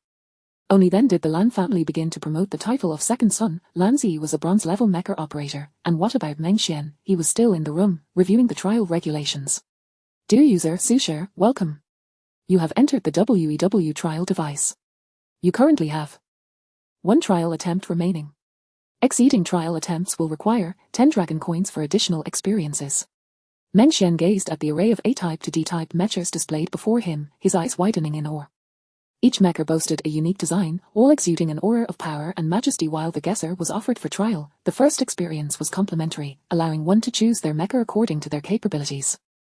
The WEW staff assumed that these commoners could only pilot the guesser, but Meng Xian, though he had never piloted one, he had certainly faced them. The mechas available in the WEW system were the military's mainstream mechas utilized in outer space, each one having undergone real combat applications, with a glorious history and crafted by accomplished mecha designers. Ding side quest activated. Please choose. Quest 1. Trial the Capture Tiger mecha. Receive the Capture Tiger gift package. Unlock additional side quest. Reforge the glory of the Capture Tiger. Task 2. Experience any mech, excluding the all attributes 0. 1. There was no way around it. The array of mechs dazzled him. Without the system, Meng Xian genuinely found himself at a loss as to which mech to try. He yearned to experience nearly every mech, with the exception of the Geosher.as for the 10 dragon coins. While it was a trifling sum for these affluent scions, it posed a significant consideration for him. Meng Xian glanced at the few small coins in his possession and fell into deep contemplation. Perhaps he should choose the Capture Tiger. Reviving its former glory sounded rather appealing. Chapter 11. The Tiger Catching Mecha. The Tiger Catching Mecha, inspired by martial arts master, radiates an awe-inspiring aura of formidable strength. Its exterior exhibits a profound metallic sheen, as if it has endured countless battles. The lines are both fluid and robust, reminiscent of the fierce trajectories executed by a martial arts master, embodying not only the might of machinery but also a graceful agility. The head of the mecha is meticulously designed, featuring a pair of electronic eyes that gleam with a cold light, capable of keenly detecting any movement in its vicinity, much like a martial arts master perceiving the slightest actions of an opponent. In terms of armament, the Mecha's dual arms are equipped with powerful energy weapons that can unleash tremendous destructive force instantaneously, akin to the explosive power of a martial arts master's punch. It is fair to say that this mecha stands unparalleled in terms of aesthetic appeal within the B-type mechas, embodying the essence of a dragon nation's beauty and the spirit of an Eastern martial arts master to perfection. After all, the designer of the tiger-catching mecha, Pei Chen, visited numerous martial arts families across the dragon nation, some of whom turned him away, while others welcomed him as an esteemed guest. The creation of the tiger-catching mecha consumed a decade of the master's dedication, making it a crowning achievement of his career. However, as the saying goes, success and failure both stem from the tiger. It is said that Master Chen pursued perfection, believing the tiger-catching mecha would be his starting point, yet it has become his end point, as he has not designed another mecha worthy of the WEW since. Thus, he earned the moniker Pei Ching Tiger. Ding, acquired permission to use the 13 tiger-catching mecha, gained skills for operating the tiger-catching mecha. Ding, acquired tiger transformation, system remastered version. Ding acquired humanoid secret techniques, inch force, charge punch style, chi guard style. Ding acquired tiger form secret techniques, tiger roar style, tiger leap style. As Meng Xian's consciousness entered the tiger-catching mecha, the system's voice echoed incessantly in his mind, inundating him with all knowledge pertaining to the mecha. Thanks to the enhanced mental fortitude cultivated over the past 2 years, Meng Xian swiftly absorbed various techniques related to the tiger-catching mecha true to the system's usual style. Some techniques transcended the limitations of the tiger-catching mecha, such as inch force and the humanoid secret techniques, which could be applied to virtually all mechas.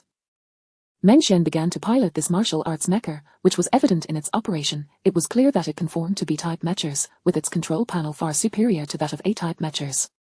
Notably, the tiger-catching mecha is the first to boldly equip engines on all 4 limbs. This is also the prerequisite for tiger transformation. When all 4 drives are engaged, the energy originally designated for defense is redirected to enhance speed. Thus, as long as one's fundamental attributes reach a certain threshold, enabling the body to withstand the burdens imposed by the mecha post-transformation, one can eventually master this technique through diligent practice. The most significant gain from this experience was undoubtedly the inch force. Its practical application in combat is certainly on par with the shock technique. Essentially, it entails momentarily shutting down the mecha's entire engine power at the instant a punch is about to strike the target, channeling all energy to amplify the force of one arm, resulting in a sudden and immense impact. This technique can even be combined with the shock technique to transfer that power into the enemy's body, a thrilling thought indeed. As Meng Xian witnessed the tiger-catching mecha unleash its formidable tiger-like strength, he nearly executed all its techniques during the virtual trial, finally realizing how arduous his previous days with the Giza mecha had been. Moreover, this was merely the 2nd generation of B-type mechas. The latest models had already reached D-type, and rumors suggested that the upcoming season of WEW would feature the latest E-type mechas, with the 1st generation of E-type mechas already in the testing phase, E001 Dominator mecha. However, none of this affected Meng Xian. After completing the series of tiger-catching techniques in the virtual trial, he exited the simulation room. Observing the long queue awaiting entry, he sighed, knowing that his life would likely revert to a mundane routine, especially considering that mecha training could only be conducted once a week. After today's experience, Meng Xian was eager to pilot the tiger-catching mecha again, and as he pondered this, he made his way to the entrance of the WEW hall. Having finished with the mecha experience, he intended to watch the live WEW battles displayed on the large screen in the plaza. Although the participants here were relatively inexperienced, Meng Xian still relished the opportunity to indulge in mecha battles, akin to a seasoned champion watching a novice, enjoying the spectacle as entertainment. Brother Lan, that kid has come out, a sycophant with blue-dyed hair and clad in training attire whispered conspiratorially to Lan Zi, his face brimming with flattery. The plaza was bustling with people, and most recognized the mecha students, particularly Lan Zi, as nearly everyone knew that these brats were up to trouble, yet no one dared intervene. After all, the Lan family was the most prominent mecha family in the county, and the academy they established was the finest, making it the aspiration of every resident in Yuhan County, who naturally did not wish to provoke the Lan family. "Look, Brother Lan, it's him," the sycophant exclaimed, pointing. As for Meng Xian, his formidable mental prowess had already detected Lan Zi and his juvenile entourage lurking in the shadows the moment he stepped out of the WEW entrance. Meng Xian merely smiled, choosing not to pay them much mind, for he was on an entirely different level than these children. "Hey, you! Do you dare to have a mecha battle with me?" Lan Zi called out, his face reddening further at the sight of Meng Xian's smile.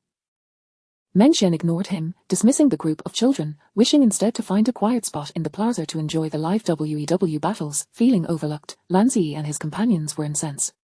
After all, such dismissal was a mark of disdain. "Come on, let us confront him."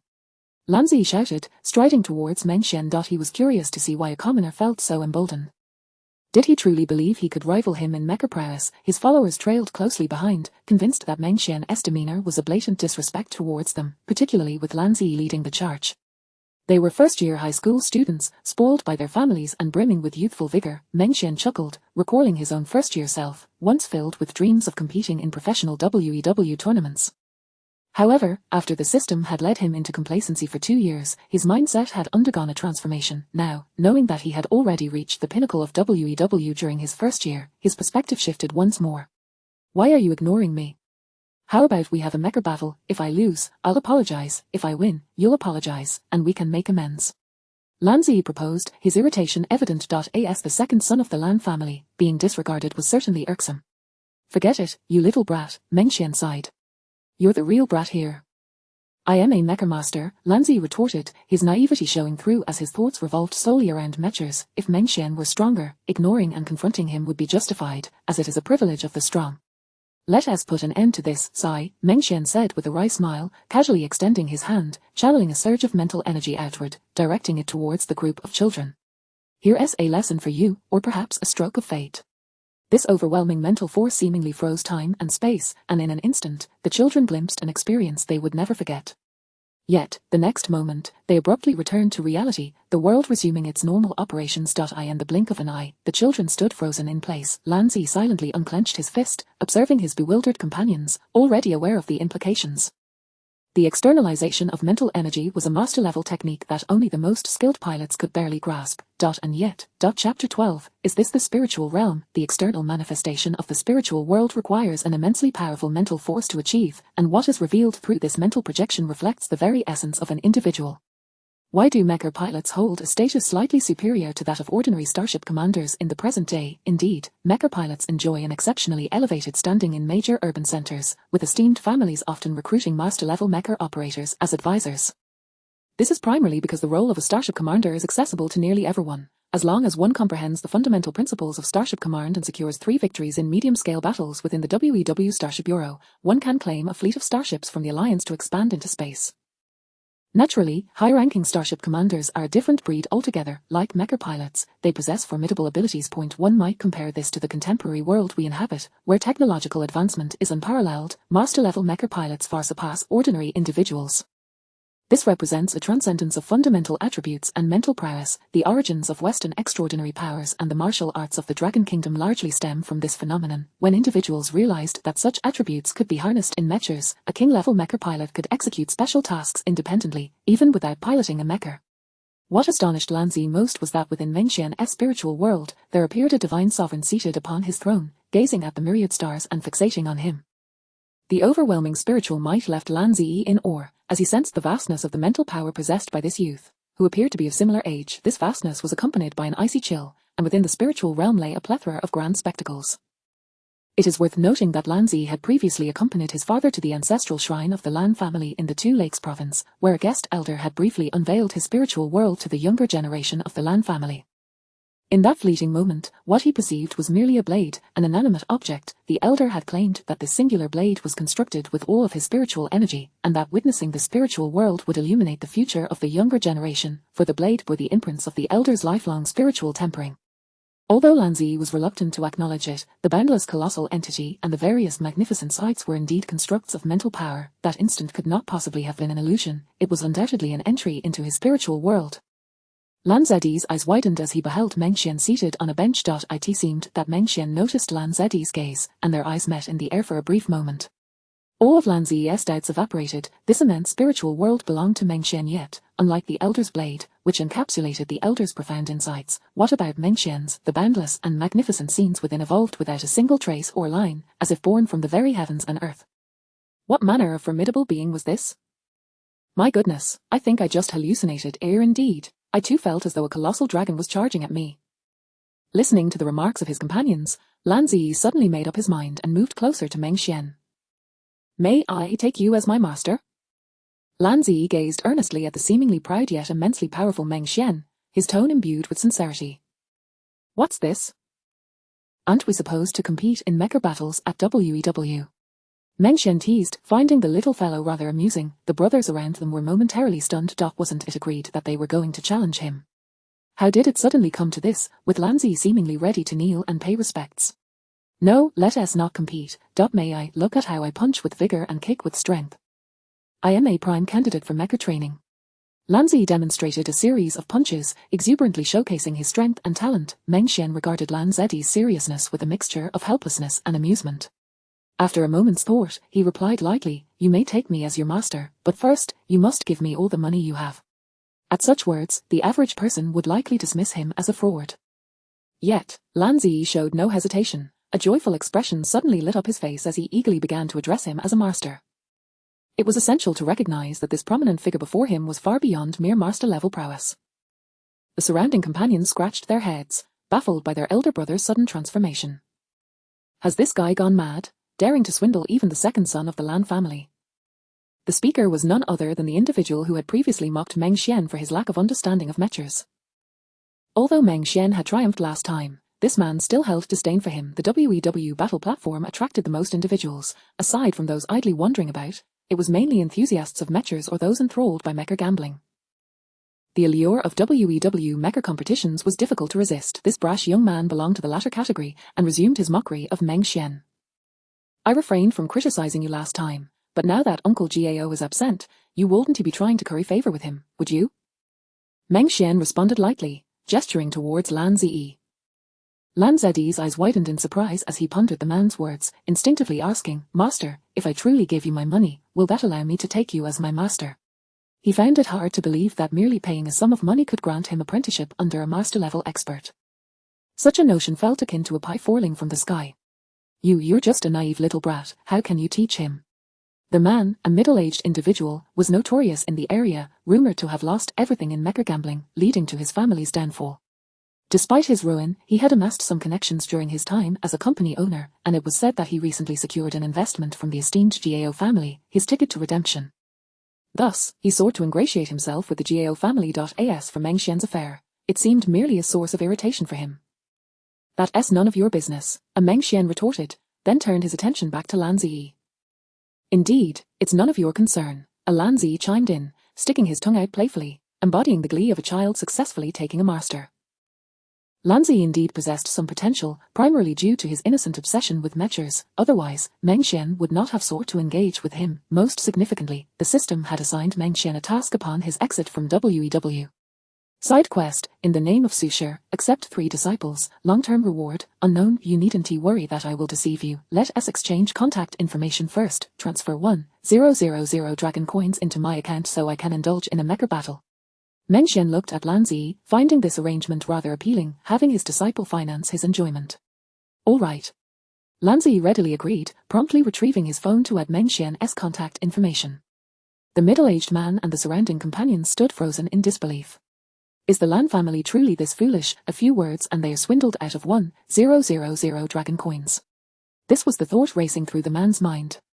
Wait, Lan Ji, what happened to the plan to challenge this guy? How did it turn into a master-disciple relationship in the blink of an eye? Pondered the companions. As for Meng Xian, after exchanging contact details, he waved his hand and slowly made his way back to the WEW hall. This live combat is truly lackluster.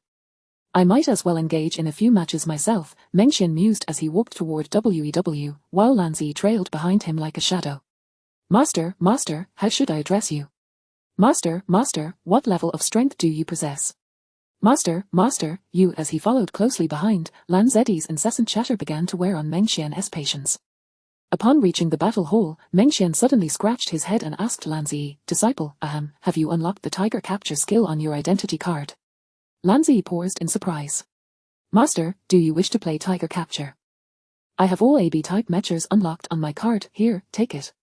Without hesitation, Lan Zi handed over his identity card. Master, are you going to help me rank up? Lan Zi's eyes widened with anticipation, making Meng Xian feel a bit embarrassed. Indeed, I shall assist you in achieving a higher rank. Meng Xian nodded, relishing the feeling of being a master, although he pondered how best to instruct him. Shaking his head, Meng Xian accepted Lan Zi's identity card and stepped into the WEW battle zone. Chapter 13. Taran Lans watched as Meng Xian stepped into the battle arena, his mind still preoccupied with thoughts of having found a formidable master, eager to boast to his parents about it. Inside the WEW Battle Hall, Meng Xian inserted Lan's identity card and entered the match. Esteemed Bronze Level Manipulator, I am Blue Blue Blue, welcome to the system. Nickname, I am Blue Blue Blue. Rank, Bronze Level Manipulator, ranked matches. 79, win rate, 51. The familiar interface reappeared, and Meng Xian glanced at this rather juvenile name, pondering how it could possibly compare to his own. He shook his head and initiated the ranked match.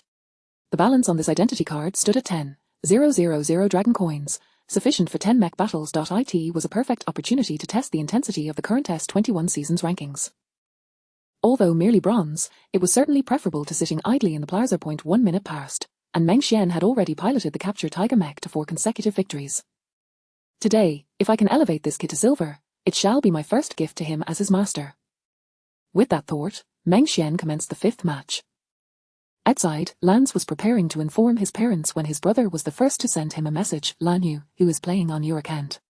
Lance, my master. Lan Yu, who is your master?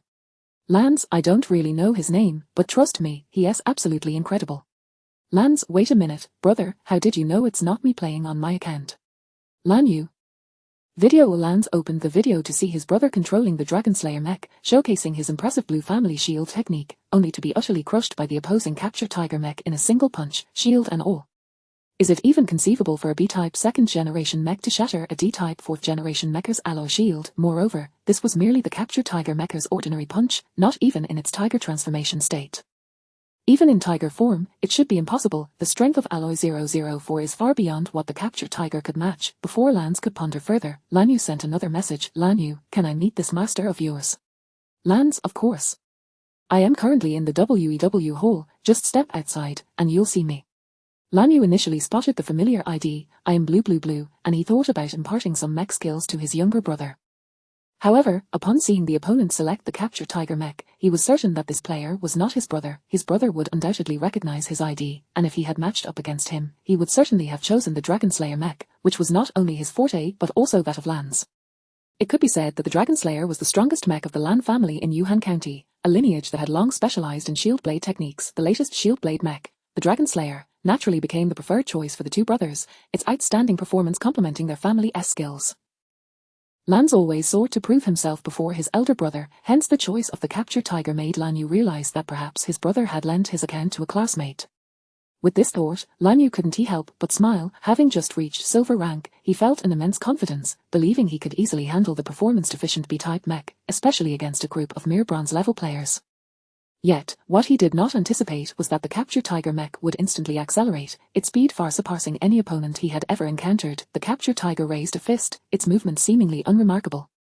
He had blocked countless such punches with the dual alloy shields of the Dragon Slayer during his many battles against the Capture Tiger. However, this situation was entirely different. That fist struck with the force of a thunderclap, first generating an irresistible power that radiated from the shield, followed by the shield shattering in an instant, as if it were mere glass. The shield completely failed to withstand the onslaught, and that terrifying fist sped towards the Dragon Slayer mech with astonishing velocity. Everything transpired too swiftly for Lan Yu to react. In the blink of an eye, that ordinary punch erupted, producing a deafening explosion. Fortunately, he was situated in the WEW simulated battle environment, otherwise, he would have felt the chilling proximity of death. Defeat. Only the cold characters remained on the screen upon returning to reality. Lan Yu swiftly messaged his brother. Meng Xian, oblivious to the unfolding events, was just one match away from elevating his little disciple to silver before taking a break. In mech battles, where one-punch kills were the norm, had it not been for such selections, Meng Xian could have played several more matches. Each encounter rarely exceeded 3 seconds. Charge, punch, victory. Meanwhile, at the Xiong Nation's TRE Club. The TRE Club, champions of the S14 season Wukan, and runners-up in the S16 season, had professional player Yaron live streaming a new challenge. New account, flawless victory towards WEW Master. This was partly to extend his streaming time and partly for the honor of achieving a perfect record. Yaron was the absolute breakthrough player for the TRE team, renowned for his fluid and dynamic playstyle, and during the S14 season, he was hailed as the king of the Sky World by the Long Nation. With his B-type flying dragon mech, he single-handedly saved his team from peril. As Yaron gazed at the interface before him, the opponent's information emerged. I am Blue Blue Blue. The Long Nation players harbored some grievances against the Long Nation, having been defeated by an unknown player composed of hand characters during the absolute peak of their captain, Poseidon, in the S15-S16 season. 13. Who wouldn't he be infuriated? After that pinnacle battle, their captain's performance had declined, which was incomprehensible for a team that should not have stopped at being runners-up. Let me show you a proper lesson. Yuren thought to himself, promptly selecting the B-Type 001 Flying Dragon mech. The Flying Dragon mech, a first-generation Dragon-type mech, was designed with a focus on mobility, being the lightest among medium-class mechs, thus granting it aerial suspension and flight capabilities that other mechs lacked. The purpose behind the creation of the Flying Dragon was to engage in agile combat and maneuvering, with speed that few could rival. I am Blue versus Ye B-Type 003 Capture Tiger mech versus B-Type 001 Flying Dragon mech configuration. Mech type 30 meters tall, tonnage 31 tons, medium mech configuration 002 type Aller long spear, 002 type Aller short blade, nuclear efficiency B-class laser short cannon, nuclear efficiency B-class mechanical integrated main engine, Dragon type 1 Aller limbs. This Long Nation player is in for a rough time. Terran has deployed his signature Flying Dragon mech. Indeed, Terran's Flying Dragon mech can be considered his ultimate skill. Even in this era dominated by D-type mechs, Terran's Flying Dragon remains a formidable presence on the battlefield. Look, I bet Terran will definitely control the power to slowly wear down this Long Nation player. Absolutely, managing damage is Terran's specialty. As for Meng Xian, the situation was far simpler, with only an interface before him, awaiting the commencement of battle. Simulated environment. Resource Star 8143 match begins. Resource Star 8143 was characterized by its colossal weather terrain. Terran, maneuvering the Flying Dragon mech, stretched and then froze in astonishment. He saw the Capture Tiger mech seemingly charge at him in an instant, initiating with 0 frames, leaping over 10 meters in a single stride. The Capture Tiger mech, even without its Tiger transformation, was already incredibly swift. Terran had assumed that in bronze and silver matches, he wouldn't encounter any skilled opponents, yet this Capture Tiger pilot undoubtedly demonstrated a level of prowess above that of a king. However, Terran's momentary daze was fleeting, for even among kings, there exists a disparity. Without hesitation, Terran guided the Flying Dragon mech into the air, drawing out the laser short cannon and aiming at the rapidly advancing Capture Tiger mech. Chapter 14, The Fifth Realm Powerhouse. This individual is undeniably swift, yet Terran is no ordinary contender. During the Wukan League, he has repeatedly struck the charging Tiger Captor with his handheld cannon while it was in its Tiger transformation state. That speed is no less impressive. Do you think this person could undergo Tiger transformation? If they are this fast without it, wouldn't their speed be utterly unparalleled when they do? Tiger transformation is of little consequence. Devoid of any defense, a single shot could render them incapable of combat. You are truly foolish. Do you not realize that the Tiger Captor mech is severely lacking in long-range capabilities? What use is Tiger transformation against a dragon soaring freely in the skies? The barrage of comments erupted as the local players who had been engaged in a few bronze tier matches in Terran's livestream suddenly found themselves in heated debate upon encountering a formidable opponent. Terran observed the Tiger Captor mech dashing below and couldn't help but smile. Countless competitors had dashed past him in Wukan professional matches, only to fall victim to his artillery fire. As the king of the aerial realm, Terran's expertise lay in precision strikes from air to ground, and his reactions were remarkably agile, allowing him to engage effectively even while airborne. Moreover, the Dragon mech was equipped with a laser cannon, not merely a laser gun. Terran confidently aimed at the ground, calculating the most optimal impact point from thousands upon thousands of match experiences. That Tiger Captor is certainly doomed. This projectile descending from the skies originates from the king of the aerial realm. A tremendous energy wave emanated from the Dragon mecha's cannon, shaking the very air around it. This was the Dragon's extraordinary long-range striking capability. In contrast to the Serpent, which primarily excelled in ground engagements with its multi-shot laser gun damage, the Dragon mech, enhanced by Dragon alloy, had its entire weight allocated for weaponry. The laser cannon was designed for extreme air-to-ground suppression. As long as the Dragon mech could evade, it would exert unparalleled pressure on ground forces. Boom! With a thunderous roar, the air seemed to be torn asunder, emitting a piercing shriek. This sound resonated like a powerful force, swiftly reverberating throughout the space, instilling an instinctive fear within those who heard it. At that moment, a blinding beam of laser light streaked through the darkness like lightning, hurtling towards the ground at an astonishing pace.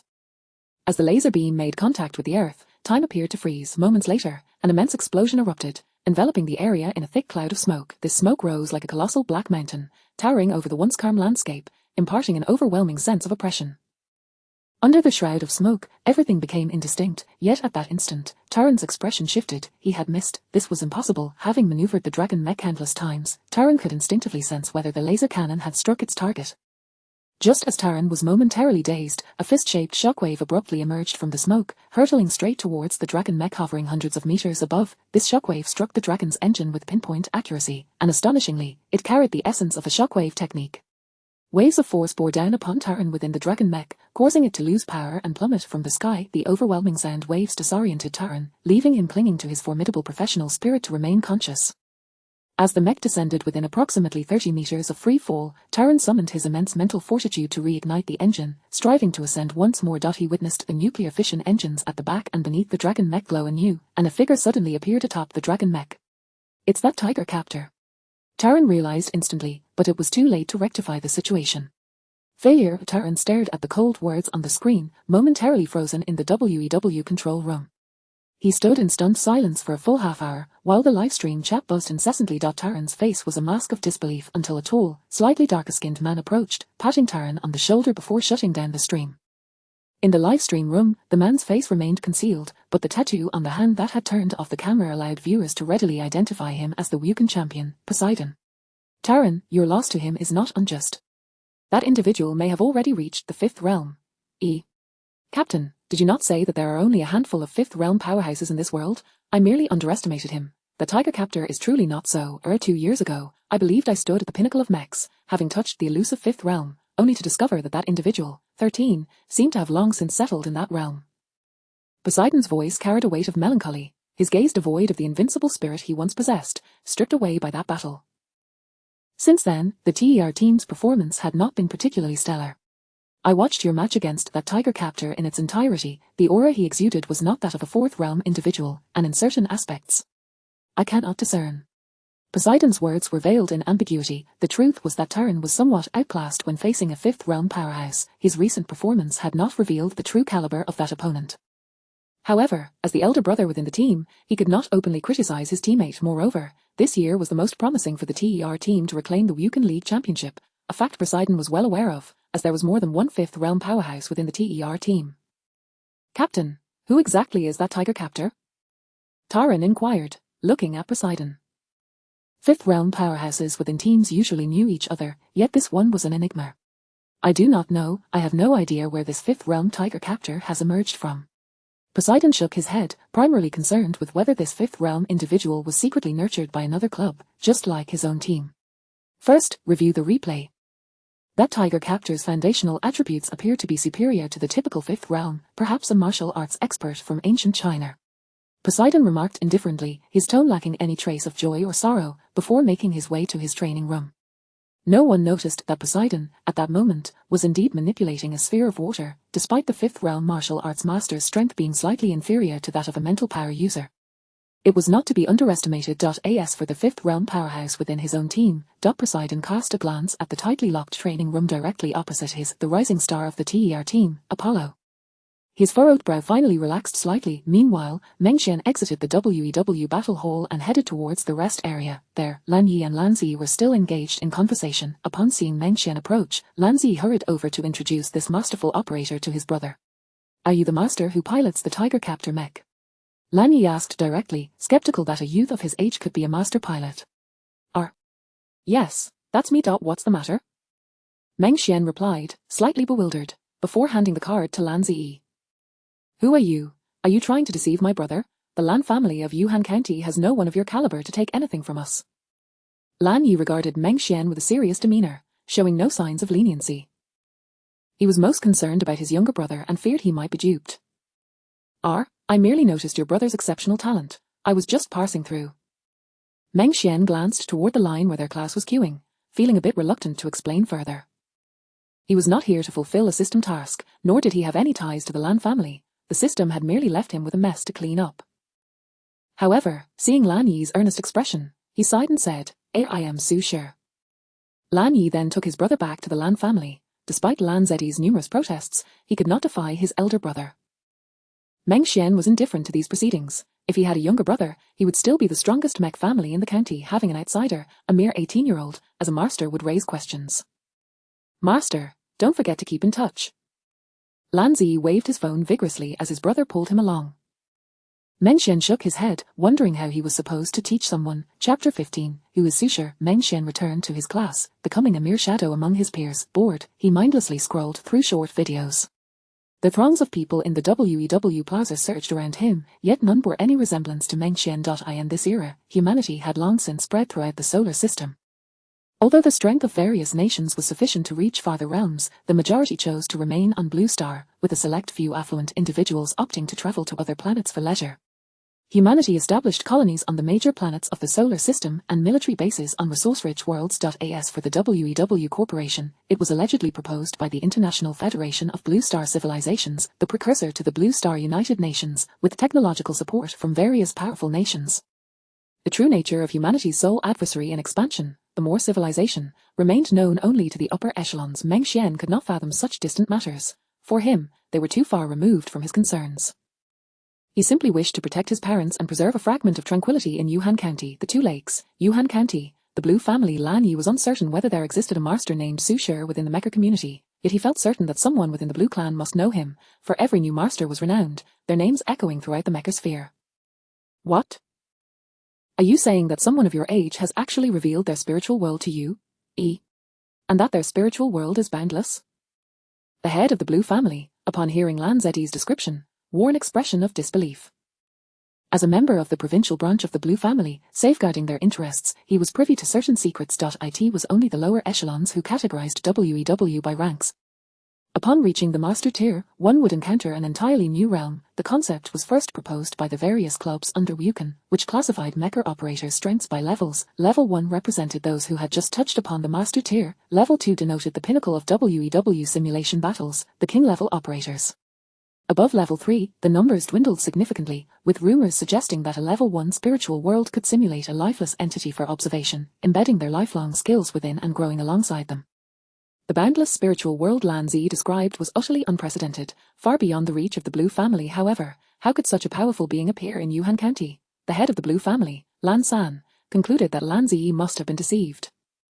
Someone had likely used advanced technology to simulate a spiritual world, fooling Lan Zi, who, being young, lacked the discernment to see through it. Dad, that person seems to call himself Sushar, Lan Yi interjected, curious to see if his father recognized the name. I have not been deceived, not at all, Lan Zi exclaimed loudly, his confidence in Meng Xian unwavering, for the magnificence of that boundless spiritual world far surpassed the master-level spiritual realms he had witnessed in the ancestral grounds of the Blue family years prior. However, Dad, that person truly possesses some strength. His actual prowess is likely not inferior to that of a platinum tier. Lan Yi showed his father the video on his phone, his eyes glimmering with a hint of envy. The capture of the grabbing tiger mecha shattering the dragon-slaying mecha with a single punch, Lan San focused intently, immediately sensing that this individual was no ordinary adversary. To break through a Type 004 Aller shield with a Type 002 Aller in a single blow was an extraordinary feat. Was this truly something an ordinary person could accomplish? Lan San questioned himself, realizing he could not yet. Lan Zi's claims were simply too astonishing. The spiritual power was vast and boundless, as if a celestial sovereign sat high above the heavens, surveying all beneath.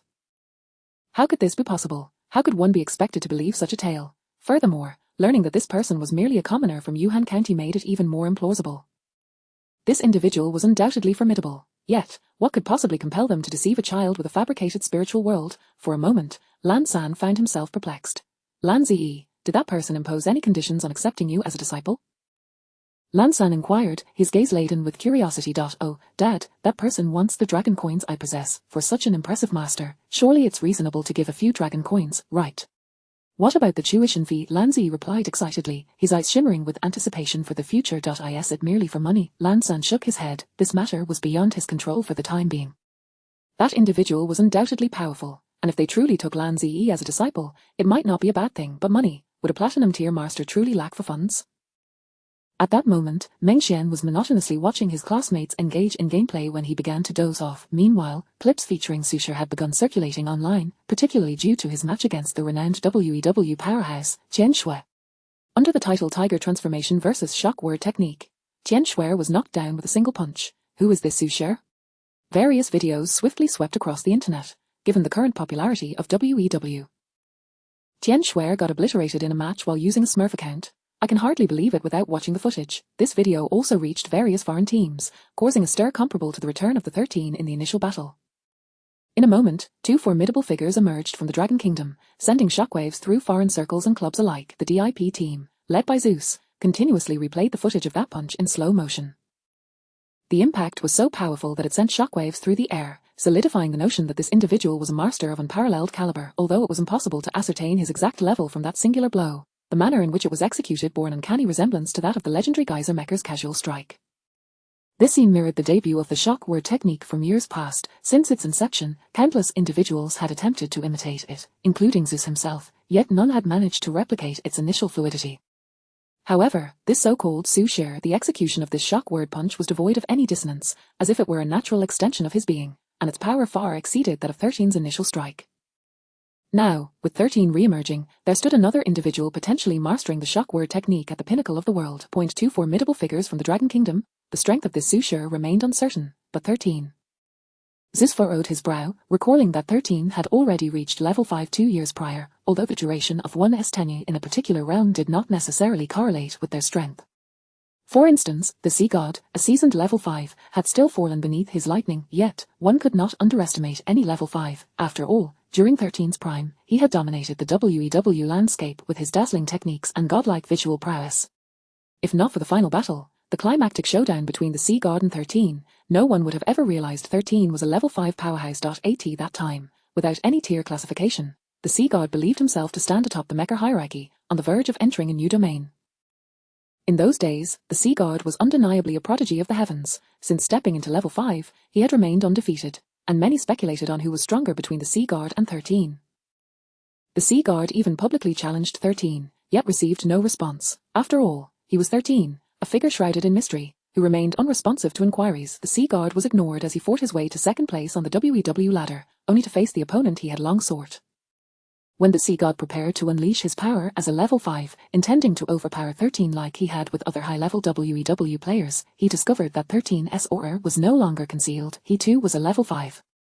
As Zeus pondered, he sighed. Even someone as formidable as he found it challenging to secure the top spot in the WEW ladder with an unblemished record, even though his team was poised to defend their championship title in the Wukan. Realizing a dynasty, defeating 13 should be the aspiration of anyone who had experienced the S15, S16 WEW seasons. After all, Zeus had once been a fervent admirer of 13. Chapter 16, Taran calls out, "I am blue blue blue." Just as Zeus reminisced about the peak battle between 13 and the sea god, a man in a white coat and glasses rushed over to him, interrupting his thoughts.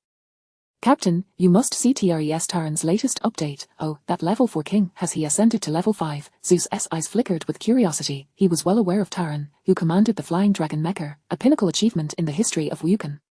Though he was undoubtedly a king among level 4s, he still had some distance to cover before reaching level 5, a gap that could potentially hinder Taran from ever ascending. This was the source of Zeus's skepticism. "No, Captain, it appears that another level 5 has emerged from the Dragon Kingdom." "Oh, is that so?" A smile crept across Zeus's lips as he opened WVVV, the official social platform, and viewed Taran's post. "I am blue blue blue. A level 5. I must defeat you head on." Video. It was evident that this announcement had been orchestrated by the TRE club, as such updates were typically managed by club agents, presumably to draw attention to this new level 5 powerhouse from the Dragon Kingdom. Currently, the level 5 masters of WEW had all faced one another at some point, and in terms of overall strength, Zeus was undoubtedly the best. Well, considering that the Dragon Kingdom has only had one level 5 for so many years, it wouldn't hurt to have a few more. Zeus mused, his interest piqued by the news from the Dragon Kingdom. He then began to watch the video. In the Dragon Kingdom's Wukan matches, it could be said that both level 3 and level 4 were among the first to break through, and perhaps level 5 as well. After all, 13 was likely from the Dragon Kingdom, yet, as the years passed, the strength of the Dragon Kingdom in WEW had significantly diminished. They had not clinched a championship in 4 or 5 years, and the only remaining level 5 in Wukan was the Dragon Emperor, serving as the last bastion for the Dragon Kingdom. Having a few more level 5s would be beneficial, at least when facing the Dragon Kingdom. The DIP team wouldn't find victory so easily. Send the match video to the team members. "We need to convene a meeting to study this new level 5, Zeus instructed the white-coated researcher with sudden gravity.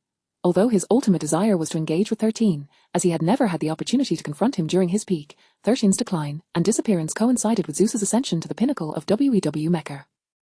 He had faced all other level 5s, except for 13. Nevertheless, this newly emerged powerhouse, his strength was truly astounding, for Zeus witnessed a maneuver that even he could not replicate.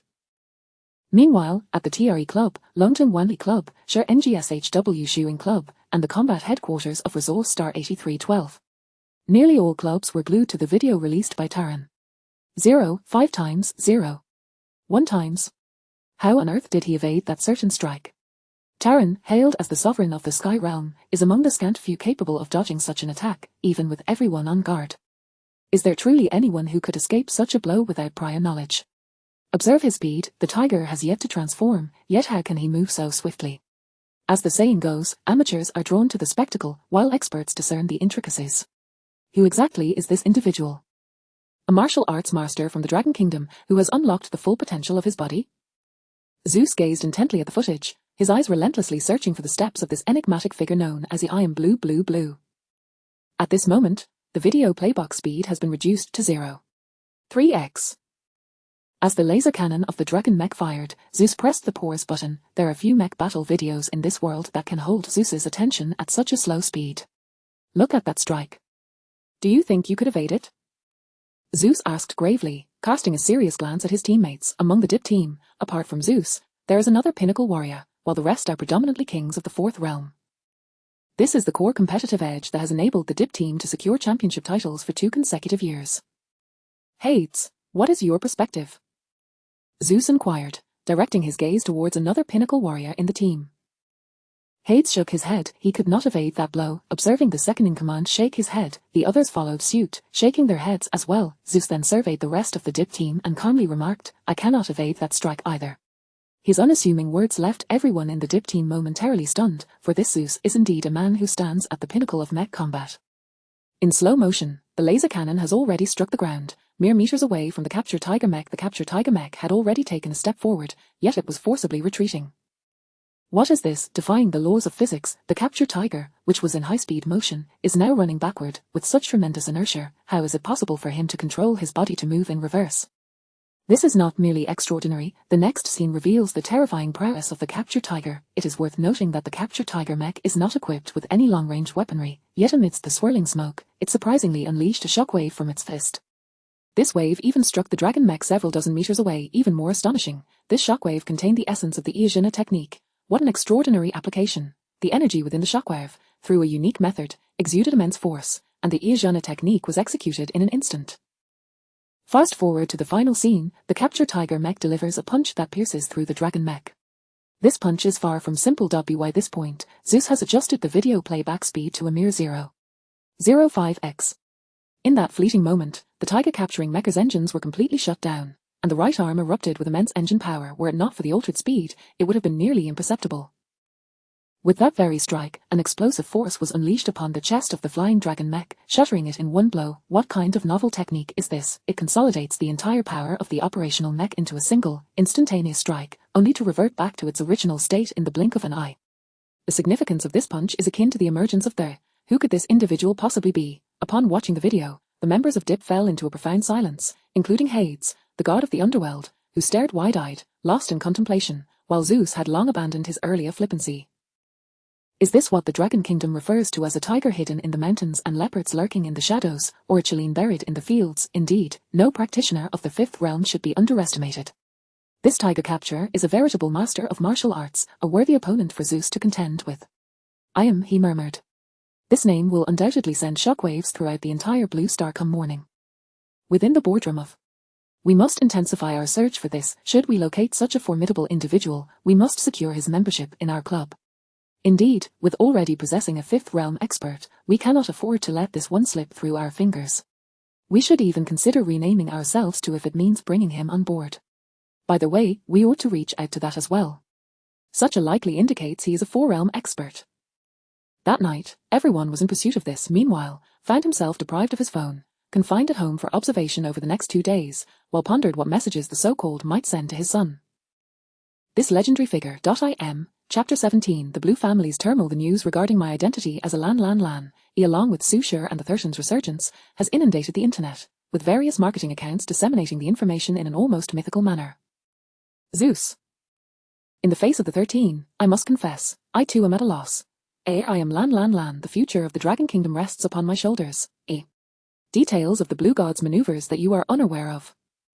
The overwhelming presence of marketing accounts speaks volumes about the ascent of Dragon Kingdom WEW. Second young master, the family head requests your immediate presence, a middle-aged man resembling a butler announced as he pushed open the door to Lanzetti's room, his eyes brimming with barely concealed excitement. Upon witnessing the butler's demeanor, Lanzi momentarily froze, suspecting he had landed himself in trouble. Why are you standing there in a daze, young master? The butler promptly seized Lanzi and ushered him towards the Blue family's council hall. Every member of the Blue family, anyone considered part of the inner circle, was well aware that their young master was none other than Lan. Having had his phone confiscated, Lanzi was utterly oblivious to the unfolding events, forced to follow the butler step by step. Uncle Zhang, what is the reason for your summons? Lanzi inquired as they walked, his mind still shrouded in confusion. Are you still keeping secrets from us? Should we start calling you the Blue God? Uncle Zhang regarded Lanzi with a beaming smile, a look of paternal pride evident on his face as he had watched Lanzi grow up. What? Blue God? Lanzetti's eyes widened in disbelief. Uncle Zhang wore an expression that conveyed his understanding, yet he chose not to expose Lanzetti's secret, leading him with a sense of satisfaction to the Blue family's council chamber. Unbeknownst to him, Lanzi was brought into the council hall, where numerous uncles and elder relatives awaited, all wearing smiles of delight. These elders had returned from various locales within Yuhan County via aerial transit.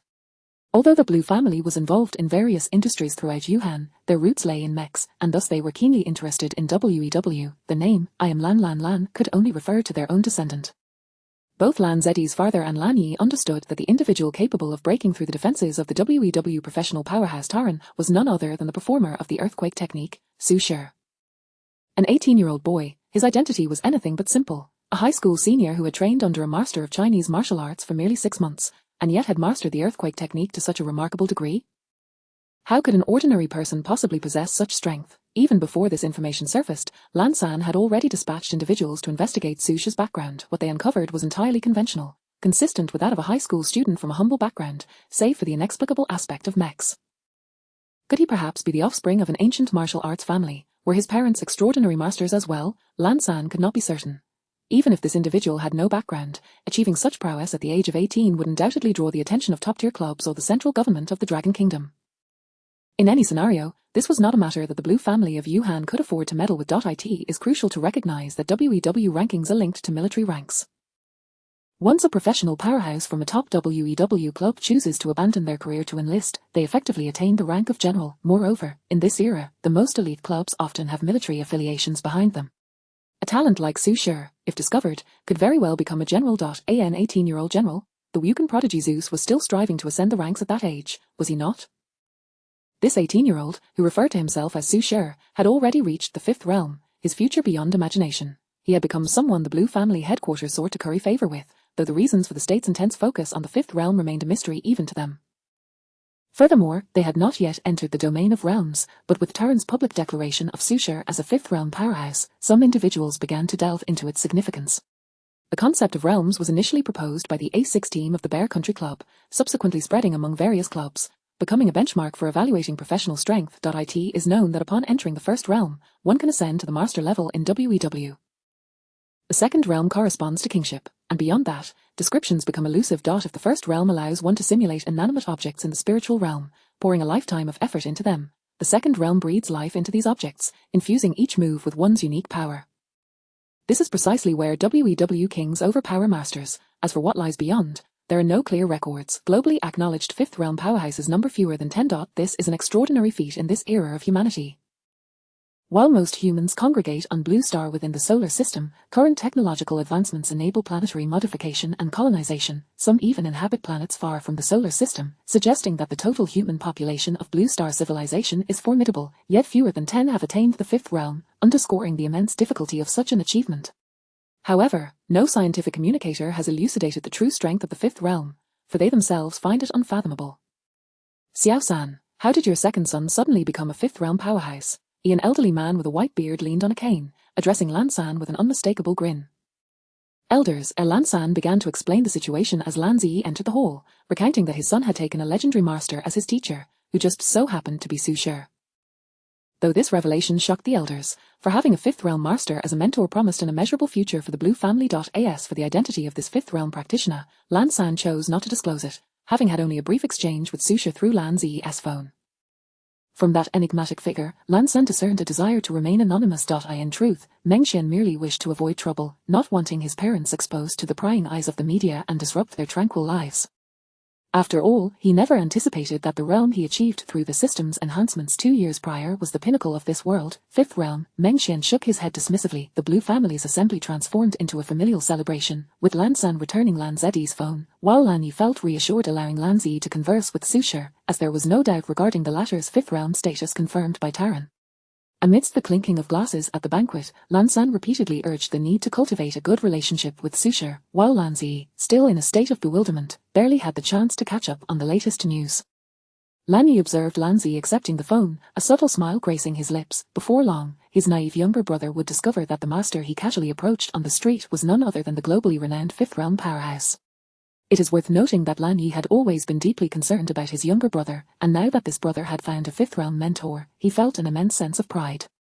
From that day forth, Lan Yi became even more dedicated to his training. With Lan Zi possessing a fifth realm mentor, his rate of improvement would undoubtedly accelerate. Lan Yi resolved not to lag behind. After all, how could he ensure his younger brother's safety in the future? Uncle Zhang, please open the family gravity training room. I wish to train for another 2 hours. Young master, you've already trained in there today. It's all right, Uncle Zhang, I must grow stronger. Chapter 18. The Art of Tremor. Ding. Congratulations to the host for acquiring the first disciple. Lan Zi received a disciple's gift pack. Martial Intent Video Count X1. The enhancement of the disciple's strength will reciprocate to the host, bringing an overall attribute boost to the host. Martial Intent Video can generate a segment containing the host's martial intent, allowing viewers to absorb the essence of martial arts more swiftly. Meng Xian pondered for a moment, then opened the chat window with Lan Zi. He noticed that this fortunate disciple had transferred him 100,000 dragon coins, undoubtedly sent by the patriarch of the Lan family. Lan Sandai, having received this sum, he knew he ought to take some action in return. Master, when will you teach me? Lan Zi eagerly inquired, holding his phone. His mech class teacher had become too intimidated to instruct him, which left Lan Zi feeling exasperated. Ever since his I am Lan gained popularity, the mech class in Yuan County had expelled him. Who would dare teach a disciple of a 5-realm master? If he were to teach incorrectly, wouldn't he that master hold him accountable? Some instructors in the Yuan County mech class were affiliated with the Lan family, so they were privy to internal matters. However, his classmates remained oblivious to the specifics of the incident, each one spreading fantastic tales about Lan Zi. My classmate's WEWID is I am Lan.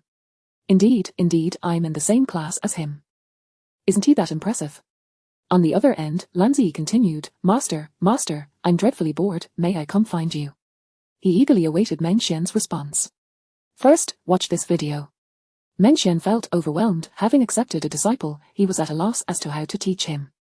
If it weren't for the system providing guidance, he would truly be clueless. He decided to generate a video and send it to Lan Zi. Upon opening the video, Lan Zi felt as if he had once again entered a realm of consciousness. The video contained detailed images of people resonating with mechs. After watching for merely a few seconds, he instantly realized that this video illustrated the art of tremor, a lesson in the realm of consciousness.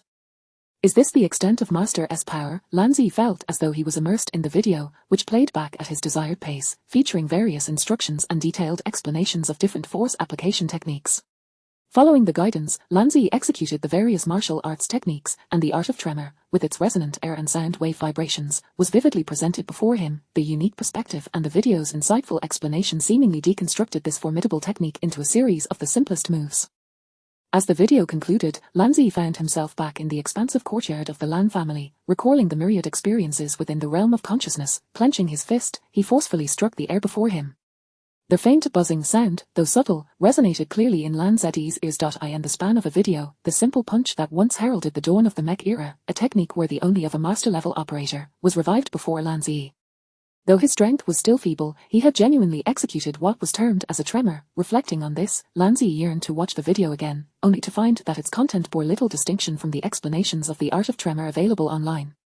It was merely the initial lesson in the realm of consciousness that left him in awe. He realized that he had thrown countless punches within that mental realm, observing the video's intricate details as they passed before his eyes at a deliberately slow pace, and only 30 minutes had elapsed in the real world before he grasped the fundamentals of the art of tremor.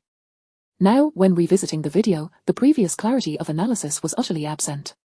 Is this Master S method? Lan Zi recalled Meng Xian's formidable realm of consciousness and, reflecting on the divine craftsmanship he had just experienced, felt an even deeper admiration for Meng Xian. "Master, the disciple has learned," Lan Zi excitedly reported back to Meng Xian.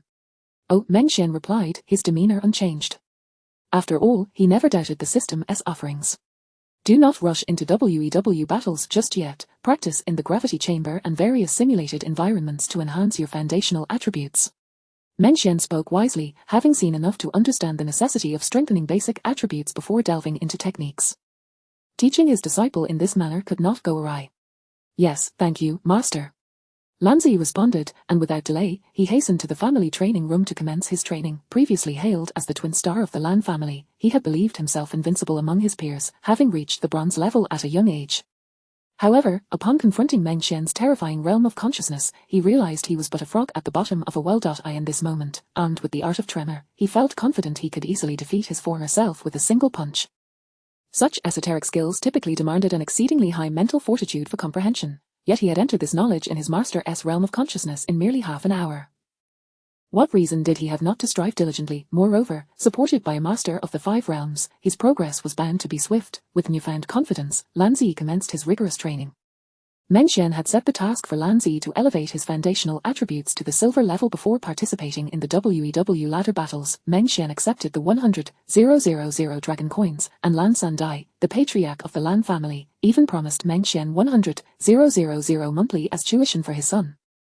However, Meng Xian had no intention of accepting the subsequent payments. His acceptance of Lan Zi as a disciple was primarily rooted in fate. Had it not been for the system's sudden task, he likely would not have formed any connection with the Lan family. A gentleman loves wealth, but he seeks it through righteous means. To Meng Xian, the 100,000 dragon coin served as ample compensation. Of course, this perspective was also influenced by his upbringing in a humble district. He was unaware that for the affluent in a society rife with disparity, such an amount was hardly substantial. Even if he had known, he likely wouldn't have demanded more, for he valued the principle of fate above all. "Dad, Mom, please take this money." During dinner that evening, Meng Xian transferred 40,000 dragon coins each to his parents via his phone. This sum was sufficient to sustain a commoner for over a decade. "Child, where did you get this money?" His mother expressed concern, recognizing the substantial amount but wary of its murky origins. "Indeed, Xianer, if this money is not acquired through proper means, you should return it. We may not be wealthy, but we will not accept money from dubious sources," his father added gravely, questioning how his high school son could amass such a fortune. Seeing the worry in his parents' eyes, Meng Xian patiently explained that he had taken on a disciple, the son of a wealthy family, who had given him a sum as a token of apprenticeship. Although his parents remained skeptical, they were at a loss for words. In this era, only the affluent could readily produce 100,000 dragon coins, and the wealthy had little need for commoners in terms of physical labor or resources. Due to the abundance of energy, individuals from all social strata had their own ways of living, and exploitation was virtually non-existent. If one possessed ability, they could venture into affluent areas. Even if they failed, they would still find a place to reside within the commoner district. The reason mechs had previously not descended into the commoner areas was due to the exorbitant costs of WEW training equipment, which commoners could not afford. While mech training was age-dependent, the talent for operating mechs was also critical. Some commoners, even without prior exposure to mech training, could soar to great heights in university. In this context, Meng Xian's parents could not fathom what qualities he possessed that would warrant the interest of the so-called son of the Lan family, prompting him to take on a disciple. As for Meng Xian's claims of being invincible with mechs, his parents found it hard to believe that a boy who had only ever seen mechs in the news could suddenly become a master after a single trial. However, seeing their son mature, they felt it was not their place to pry further. "Keep this money for your future wife," Meng Xian's mother relented, ultimately trusting her son after he assured her that the money was not obtained through any illicit means. As for why she mentioned a future wife, it was perhaps a common sentiment among the older generation. Chapter 19, Susanoo. With the empowerment of the art of tremor, Lan Zi was eager to swiftly reach the silver level and test the art of tremor in WEW. Meanwhile, Meng Xian continued to pass the days idly, all the while anticipating the upcoming college entrance examinations. Due to his choice of humanities, Meng Xian could only enter university through written exams. As for experiencing mechs, the new regulations would not apply to his cohort. It was likely that mech performance would become a key evaluation criterion for the next batch of students. Why was the nation suddenly so fervent in cultivating mech operators? Was it that the interstellar era necessitated an enhancement of human capabilities for further exploration of the cosmos? Such matters were beyond Meng Xian's consideration. Lanzi continued to update Meng Xian on his training progress, while the blonde-haired youth occasionally sent Meng Xian videos of past battles from the 13th, to which Meng Xian would respond. Despite having received 80,000 dragon coins from Meng Xian, his parents continued to work diligently. Their roles were straightforward, conducting community surveys, semi-official work in an era where labor was abundant, leaving only matters of social nuance difficult for machines to grasp.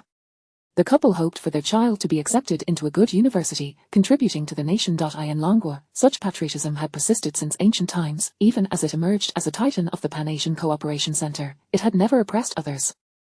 Instead, it continued to uphold the 5 principles of peaceful coexistence proposed by a great diplomat. Bringing glory to the nation had always been the ultimate aspiration of Langua's citizens.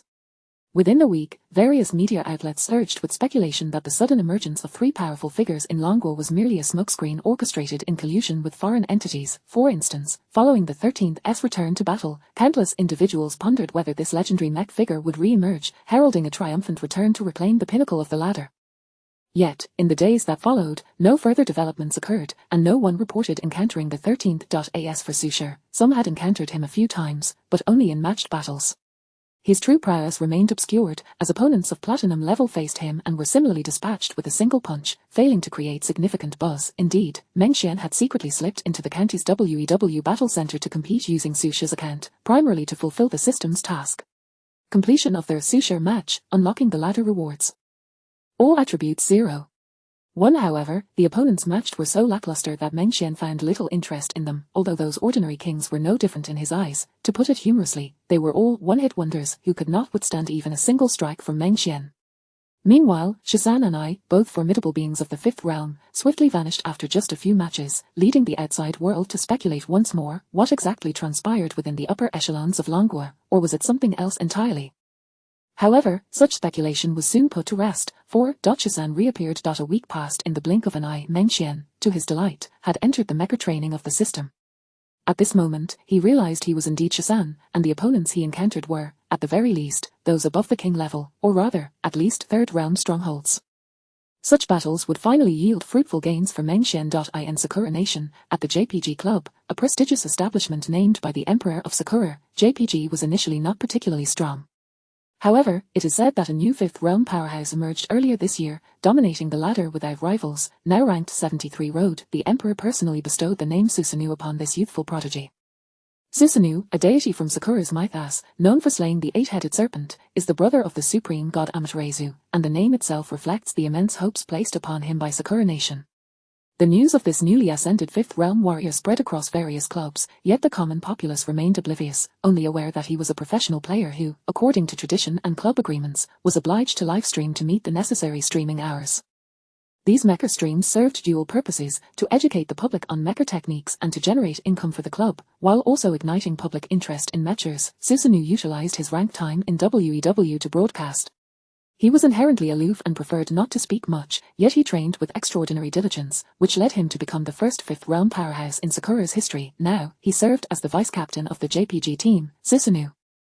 In the official live broadcast room of Sakura Nation, the rank diary of Sakura's master, the strongest, Susanoo takes you to grasp the divine swordsmanship. Countless citizens of Sakura flocked to witness this, as watching the official broadcasts had become a daily ritual for many WEW mecha enthusiasts, given that the official channel often invited domestic mecha masters to stream. This time, they had directly invited the strongest master from Japan, Susanoo. In the frame, Susanoo donned the most ordinary attire imaginable, possessing a remarkably youthful visage, with long hair that exuded an air of coldness, his indifference palpable even through the screen. Susanoo, would you like to greet the audience in the live stream? A strikingly beautiful woman beside him held a microphone, breaking the ice. Yamazakura possessed a delicate, heart-shaped face, her features so exquisitely crafted they resembled a finely honed masterpiece. Her long eyelashes fluttered like butterfly wings, casting a soft shadow over her eyes.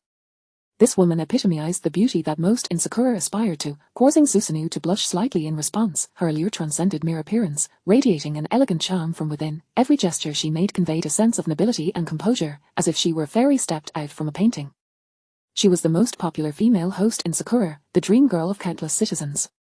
Hello everyone, I am Susanoo. His voice was rather flat, but upon gazing at Yamazakura, perhaps for the first time encountering such a person who had dedicated years to the mecha field, had seldom encountered someone like her. Yamazakura.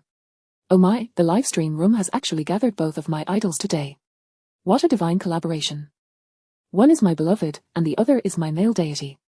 Get lost, Yamazakura can only be mine, what are you all thinking, who is worthy of my goddess Yamazakura? The comments surged in the Sakura livestream, and even Susanoo found himself momentarily distracted, though he quickly regained his composure.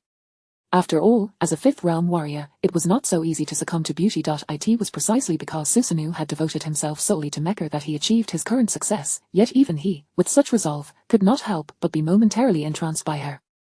While contemplating, Susanoo entered the WEW system. The atmosphere outside, orchestrated by Yamazakura, posed little issue. As the most renowned host in Sakura, her professional capabilities were beyond reproach. However, despite Yamazakura's expertise in controlling the room, a momentary chaos erupted, triggered by the appearance of the name of the most legendary operator in WEW history.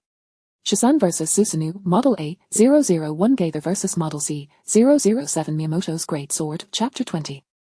Susanoo vs Shisan C-007 Model Miyamoto's Great Sword Mecha Type, Height, 34 meters, Weight, 82 tons, Medium Mecha. C-007 Model Miyamoto's Great Sword Mecha Configuration. Miyamoto's Great Sword, designed by Sakura's premier designer, draws inspiration from a legendary swordsman of the ancient Sakura Empire, who was undefeated in the land of Fusang, pursuing the pinnacle of swordsmanship throughout his life. This designer sought every possible means to locate the only hidden clan that inherited the dual heaven sword style, repeatedly visiting 3 or 4 times until sincere efforts finally opened the doors of this secluded family. He was granted the opportunity to observe the myriad techniques of Japanese swordsmanship. Beyond the dual heaven sword style, this family's teachings were rich and varied, and the chief master resided there for 3 years, daily observing the various sword techniques. Thus was born the Miyamoto's Great Sword Mecha, infused with the martial culture of Sakura. Perhaps as a tribute to that unparalleled swordsman, this mecha is devoid of any laser or ranged weaponry, instead featuring a great sword crafted entirely from 003 alloy, striving for the ultimate sword-swinging experience. The tactile feedback of the alloy sword is fundamentally different from that of laser weaponry, and it is even specifically equipped with a culturally significant scabbard unique to Sakura. This mecha is also Susanoo's forte, the very machine he employed upon reaching the 5th realm, and one of the only 2 mechas from Sakura selected for WEW. Susanoo had witnessed Shisan's era. Back then, he idolized Shisan, captivated by the ethereal manipulation of mechas and their extreme synergy, as well as the breathtaking, seemingly impossible counterattacks that left all observers in WEW, regardless of rank, exclaiming in awe, "So this is how one can play with mechas." Nowadays, no one speaks of Shisan. He had faded from the public eye over the past 2 years, and as Shisan stood before Susanoo, piloting that antiquated Gaither mecha, echoes of the past resurfaced vividly. Simulation environment. Model 0001 Administrative Star, Location, Sakura Nation En-Road. Match begins. What? We've actually landed on a rare WEW map. The WEW simulation environment 0001 star is precisely our blue star. To witness our nation's Grandmaster defeat a bygone myth in the official livestream, what a rare treat. The citizens of Sakura erupted in excitement, and noticing the audience's fervor, Yamazakura decided to take a backseat. Despite being an official host, she was also a passionate enthusiast of mecha combat. Having arrived here, I cannot afford to lose this battle. Susanoo surveyed the simulated environment around him, his homeland, Sakura Nation En-Road. The scenery was uniquely representative of En-Road, and at this moment, the samurai-styled mecha felt as though it had returned to its roots. Susanoo regarded the motionless Shisan before him with utmost caution, drawing one hand to his sword, poised to strike at any moment. Despite the Gaither mecha's performance being far inferior to that of the Great Sword, the very moniker of its user elevated this machine to an almost divine status. To date, no one had managed to defeat the Gaither piloted by Shisan. What does this mean? Does he look down upon our Grandmaster? This Shisan is far too arrogant. How dare he disregard our Sakura's Grandmaster just because he's been in the game a few years longer? Indeed, our Susanoo has also swept through the ranks, climbing into the top 100. Susanoo cast another glance at the Gaither and initiated movement with the great sword. The sound of alloy slicing through the air reverberated as the blade was drawn, creating ripples in the surrounding atmosphere. Mengxian observed all of this, his gaze instinctively lifting, as he also began to move. With just the act of drawing his sword, Mengxian discerned that this individual's strength was undoubtedly formidable. The great sword mecha activated all its engines, charging forward with all its might, rapidly closing in on the Gaither, and then performed a simple yet unadorned jump slash, a strike as imposing as a mountain's weight. The 003 alloy great sword, crafted entirely from alloy, offered a far more precise tactile response. The Gaither mecha swiftly sidestepped to the left, unsheathing the 001. What right does the 001 alloy have to clash with the 003 alloy? An old relic remains an old relic. Even if it were 002 alloy, I would not deem Shisan ignorant. But 001 Alloy, that's a crushing gap of 2 generations of industrial development. The spectators could already envision the scene of Shasan's longsword being severed in an instant, yet Susanoo dared not entertain such thoughts. As a mecha operator, he understood that although his strike appeared fierce and domineering, it lacked the familiar sensation of cutting through metal he had experienced previously. Not good. Susanoo thought to himself, instantly relinquishing the longsword and retreating. In the next moment, the Gaither 001 alloy sword struck precisely where the great sword's head had just been. Had he not discarded the longsword and retreated, he might have met the same grim fate as Mo Rongqing, beheaded by a single stroke. What just happened? Wasn't this situation favorable just moments ago? I just stepped away for a sip of water, and our Grandmaster's sword has been seized. Susanoo became increasingly aware of Shasan's unfathomable depth. He pondered the nature of that last strike, but had no time for contemplation. Nevertheless, as a fifth realm warrior, he was not one to be easily defeated. On the other side, Meng Xian noted the opponent's evasion and began to take things more seriously. Whether he would engage with the same intensity he had when vanquishing the sea god would depend on the strength of the adversary before him. I in the footage, the great sword Mecha's right hand reached into the void, and the longsword that had just been at the foot of the Gaither materialized in the hand of the great sword Mecha, a scene reminiscent of divine intervention. This spectacle thoroughly piqued Meng Xian's interest. Susanoo, too, had come to a realization. He had long heard that Shasan had been a fifth realm powerhouse for 2 years, yet he had approached the duel with the most rudimentary methods. Wasn't that a disgrace to the reputation of the fifth realm? It was this very act of grasping the sword from the void that plunged the audience in Sakura into a moment of stunned silence, only to erupt into ecstatic screams moments later. The initial silence served merely to confirm that what they had witnessed was not an illusion. This technique, belonging to the realm of the supernatural, could not be attributed to human capabilities. Could it be that this Grandmaster of Sakura was indeed the reincarnation of Susanoo? Such divine techniques were beyond the reach of ordinary mortals. It was precisely at that moment that the livestream signal faltered abruptly. The official channel of Sakura plunged into darkness, prompting viewers to erupt in furious complaints, demanding immediate restoration from the authorities. Although the screen was black, countless viewers had preserved the moment of the sword grasping in the void. Why did the signal fail now, of all times? The Sakura official livestream has never experienced a disruption in decades. With current technology, how could there be a signal loss?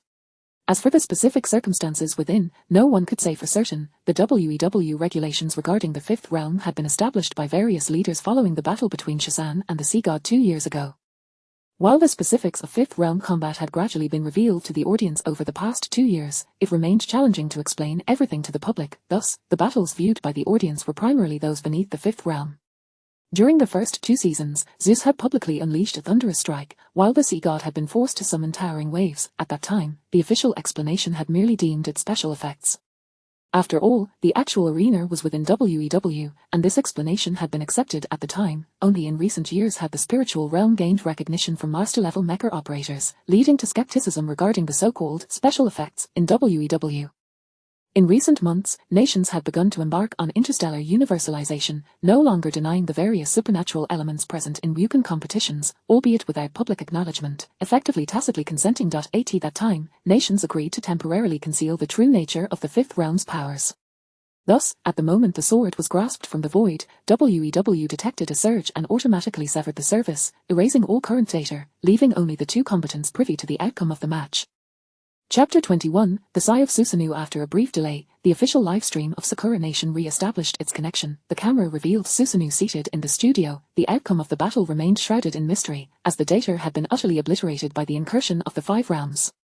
Unless the United Nations were to rescind this agreement, the history of WEW would forever lack any footage pertaining to the battles of the 5 realms. Currently, the sole battle footage available was from the time when the 5 realms were first discovered, showcasing the confrontation between Shasan and the sea god.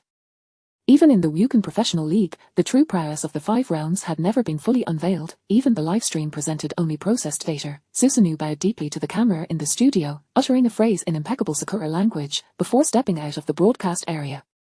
The official livestream was left solely in the hands of Yamazakura, who was controlling the atmosphere of the broadcast. As Susanoo walked backwards out of the studio, Yamazakura's gaze followed him, her heart stirred by a peculiar emotion. Was this reality, with the void holding a blade? Immediately, various deities began to analyze the unnatural phenomena observed during the Ryukan battle, and the video rapidly circulated throughout the WEW community. Countless individuals speculated on the outcome of that confrontation. Some claimed Shazan had lost, while others asserted he had triumphed. Some believed that Susanu's display of such divine prowess indicated that his true strength must have overwhelmed Shazan. After all, in their eyes, although Shazan might possess extraordinary martial skills, how could he possibly compare to a god capable of retrieving his own weapon from the void? Hours later, Susanu publicly released a statement. "Thank you all for your concern. I lost that battle." This was Susanu's nature, direct and forthright. He was indifferent to defeat. Throughout his journey to the Five Realms, he had encountered countless setbacks, and this particular loss was of little consequence to him.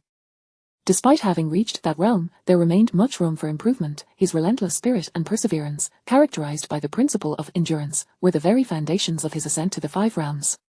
He was never a talent-driven player, nor did he possess the fragility often associated with those hailed as prodigies. After posting this update, Susanu reclined in his chair, exhaling a sigh, his eyes closing as he began to reflect on the recent battle, his first encounter with the Five Realms.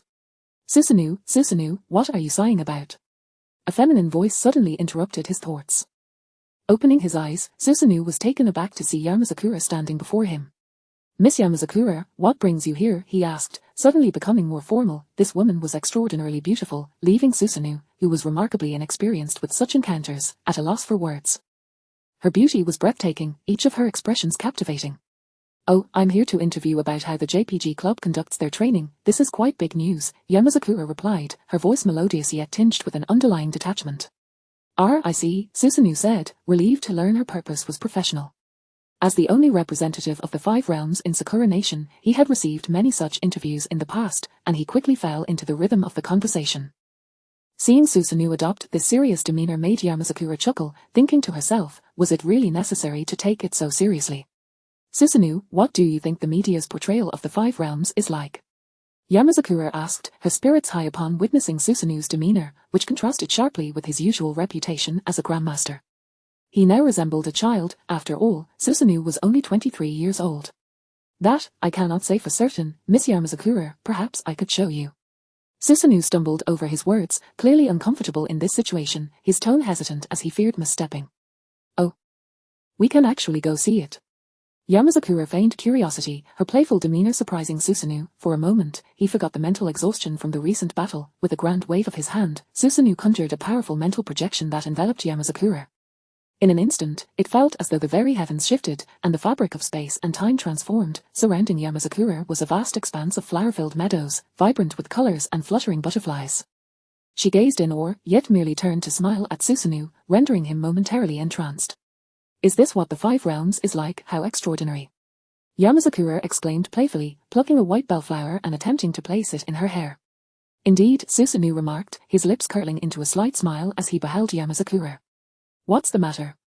Don't you know how to help me put it on?" she teased, extending the flower towards him. Susanu accepted it, slowly placing the flower in her hair. In that fleeting moment, he caught a whiff of her youthful fragrance. The next instant, the endless sea of flowers dissipated, and he found himself once again distanced from Yamazakura, as if everything had been but an illusion. "Susanu, the captain of JPG," greeted him. "Captain," Susanu replied with a calm demeanor.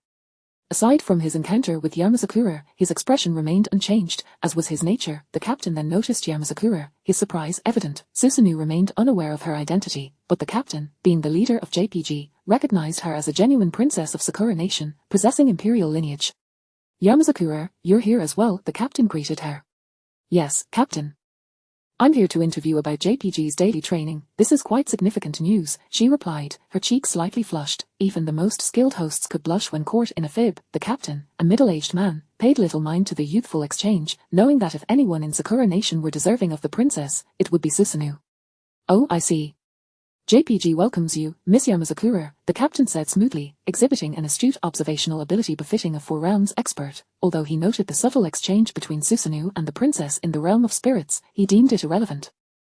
Susanu, too, sensed the captain's arrival and swiftly withdrew from the mental realm.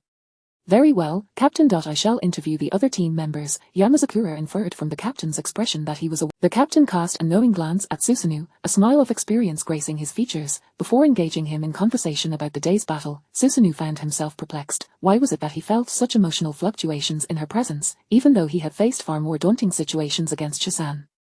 As Yamazakura departed from the JPG training center, she caught a glimpse of her reflection in a mirror. Astonished to see a white bellflower adorning her hair, she gently removed the flower and held it tightly in her palm before boarding a dedicated government air tram of Sakura Nation. Though a creation of the mental realm, it had manifested vividly in the physical world. If this was indeed a power exclusive to the 5 realms, then when Susanoo dispelled the illusion, was he aware that he had left behind this flower? The white bellflower symbolizes a pledge of love. Chapter 22, The Battle of Susanoo. After finishing the match, Meng Xian's consciousness abruptly returned to reality. He couldn't help but reflect on how those ranked under Account 13 truly possessed qualities from which one could glean valuable insights. It seemed likely that tomorrow, news about Account 13 would flood the media. Thus, Meng Xian resumed his daily routine of indifference. I in the training room. Susanoo, just how formidable is this Account 13? The captain inquired directly, cutting to the chase. After all, he himself had been felled by Account 13 with a single strike during that era. Captain, this Account 13 is extraordinarily terrifying. Susanoo shook his head, speaking earnestly to the captain. He is the first 5-band individual I have encountered. Everyone has their weaknesses, yet he exudes an aura that suggests he is devoid of any vulnerabilities. Susanoo's voice resonated, leaving the captain astounded. It is worth noting that Susanoo was not one to embellish his descriptions, and while others might not grasp the strength of a 5-band warrior, as Susanoo's captain, he had first-hand experience.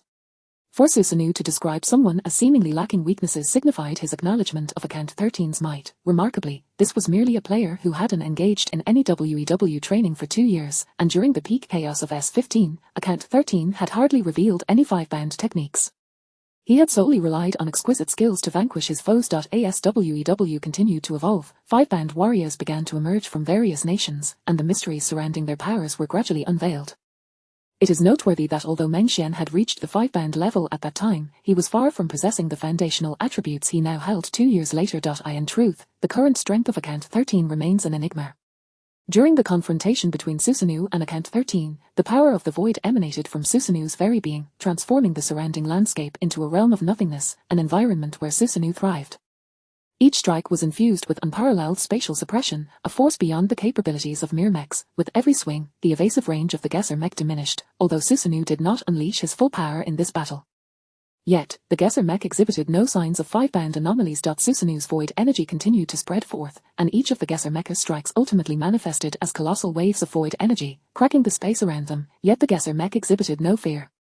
Armed with a weapon as simple as the 001 alloy, it deftly sidestepped the incoming sword wave and, in an astonishingly swift motion, closed the distance, leaving even a 5-band warrior momentarily stunned.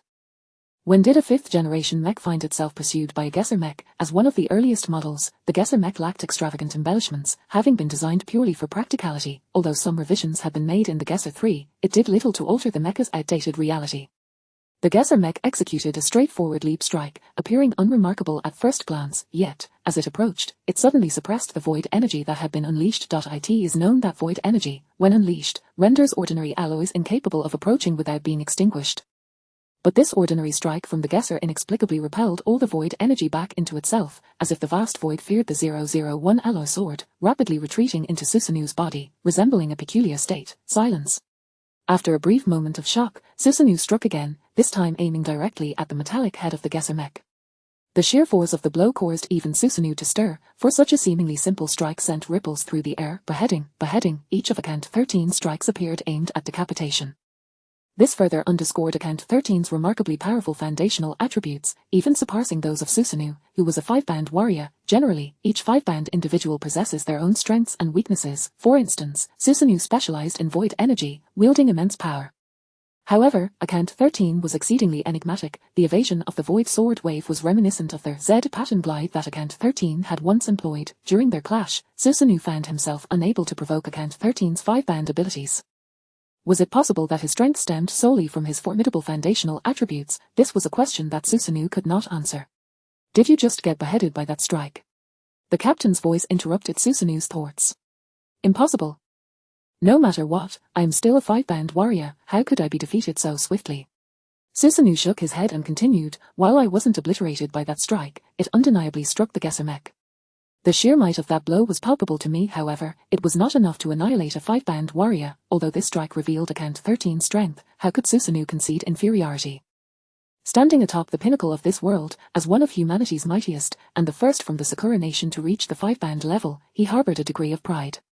At this moment, Susanu's attempt to block with his sword was too late, yet the Gesser mech swiftly conjured a second blade with its left hand, firmly parrying the strike. The void blade manifested in full, and the dual sword technique was once again unleashed. At this juncture, Susanu found account 13 entirely unavoidable. The sharpness of the void long sword rivaled that of laser weaponry, and the strength of the 003 alloy blade far exceeded that of the original Gesser. Regardless, either blade would easily cleave the outdated Gesser mech in two. Yet, the operator of the Gesser mech was none other than account 13. Account 13 seemed to disregard the inertia of his body and the burden imposed by the mech itself. The moment his blade met the void long sword, he instantly retracted it, and the Gesser mecha's alloy shield appeared at the location of the 003 alloy blade. In an instant, he moved to the side, and the Gesser mech managed to land a blow, cleaving the Gesser mecha's alloy shield in half.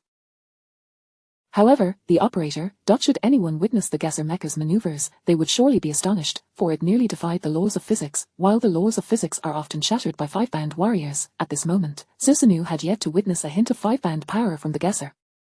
In the instant the Gesser mech retracted its sword, it had already darted to the left side of the Gesser Ch.As the Gesser mech struck the shield. The 001 alloy sword simultaneously collided with the Gesser mech. The Void's dual sword technique was yet to be fully unleashed before being thwarted. Despite Susanu's unfamiliarity with account 13, the latter fought tenaciously against the various anomalies of the five-band realm, relying primarily on his own mastery of the mech. Then came the sounds of a crackle and a collapse, resonating in Susanu's ears as he was abruptly transported into the official live stream. 13. Victory. This was the concluding screen that Susanu encountered upon exiting, an image he etched deeply into his memory.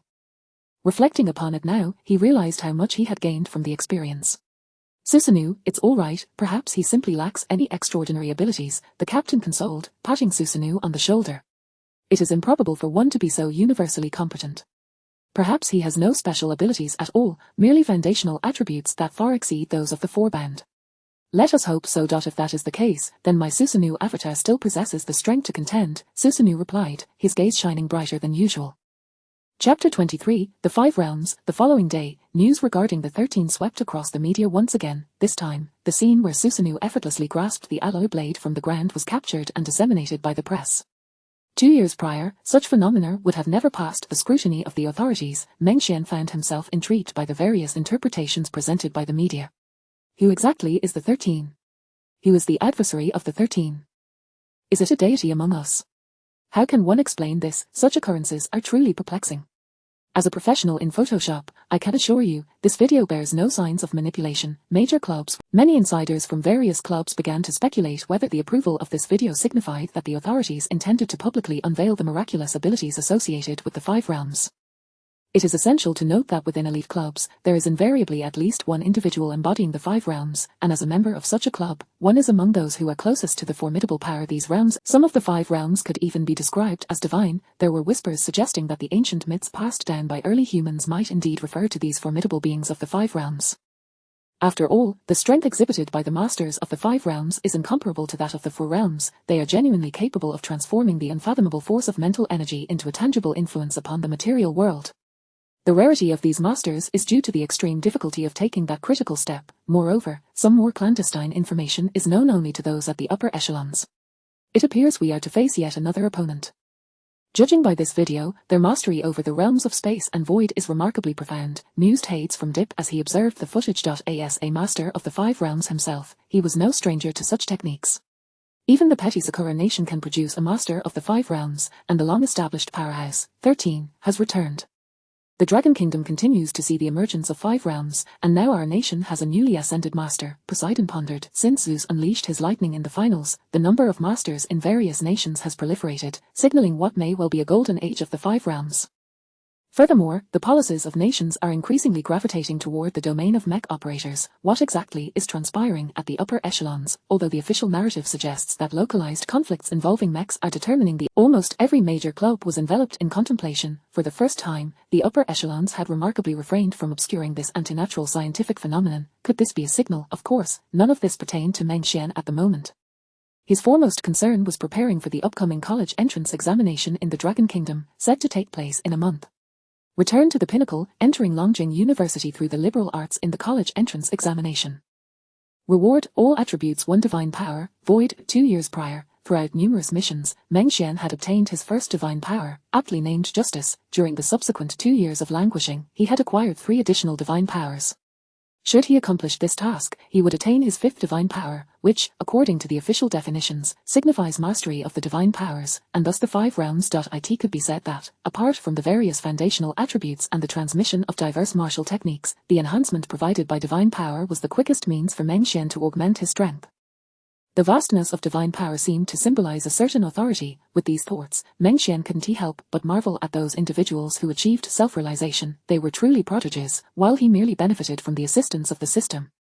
In the days that followed, Meng Xian secluded himself in his home, living an ordinary life. Occasionally, he would offer guidance on Lan Zi's training progress or discuss the latest developments regarding the 13 with Huang Mao. Meanwhile, the live mech battles at WEW Plaza in Yuhan County had shifted to a rotation featuring the illustrious I Am Lan Lanlan and the renowned Su Shi, repeatedly showcasing Meng Xian's remarkable maneuvers, leaving the residents of Yuhan County in awe.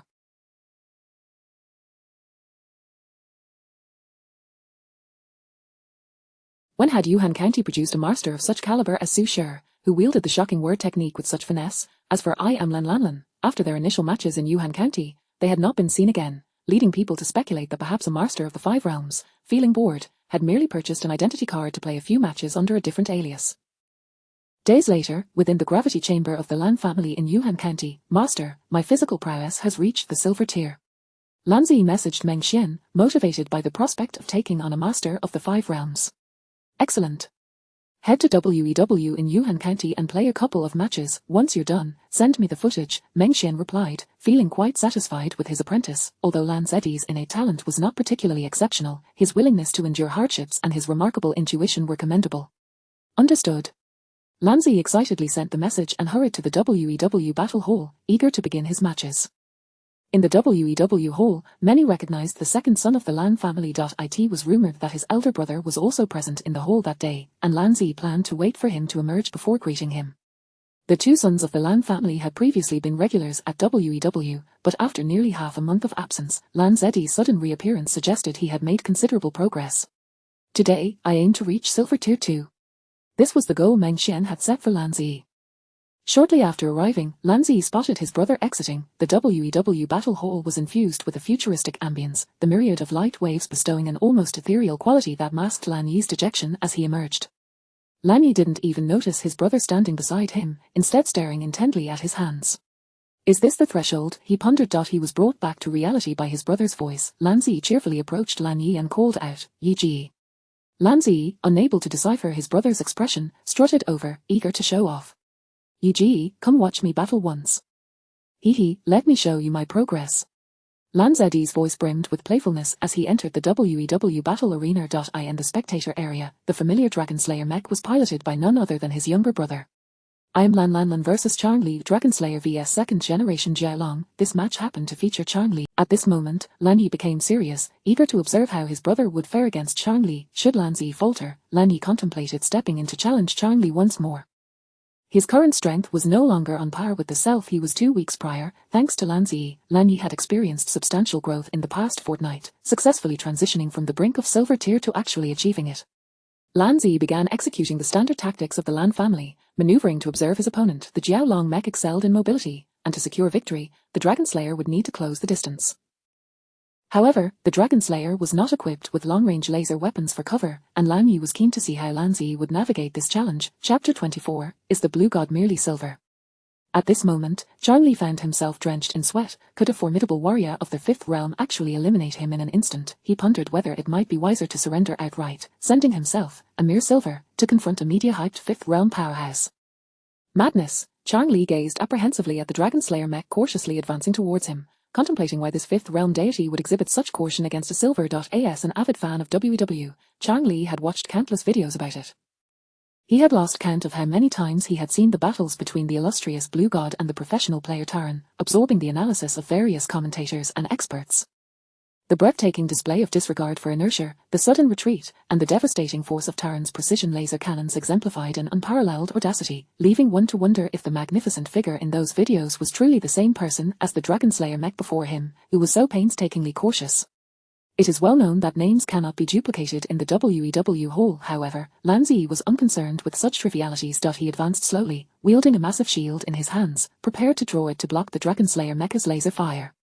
Observing this, Charlie resolved to adopt the mindset of one being educated by a master. He gradually lifted his laser gun, charging it briefly before unleashing a powerful beam that struck the Dragon Slayer's shield with remarkable accuracy. The beam's speed was akin to that of light, rendering it nearly impossible for anyone to react in time. Its only drawback was the lengthy preparation time, making it easily deflected by shielded mechs.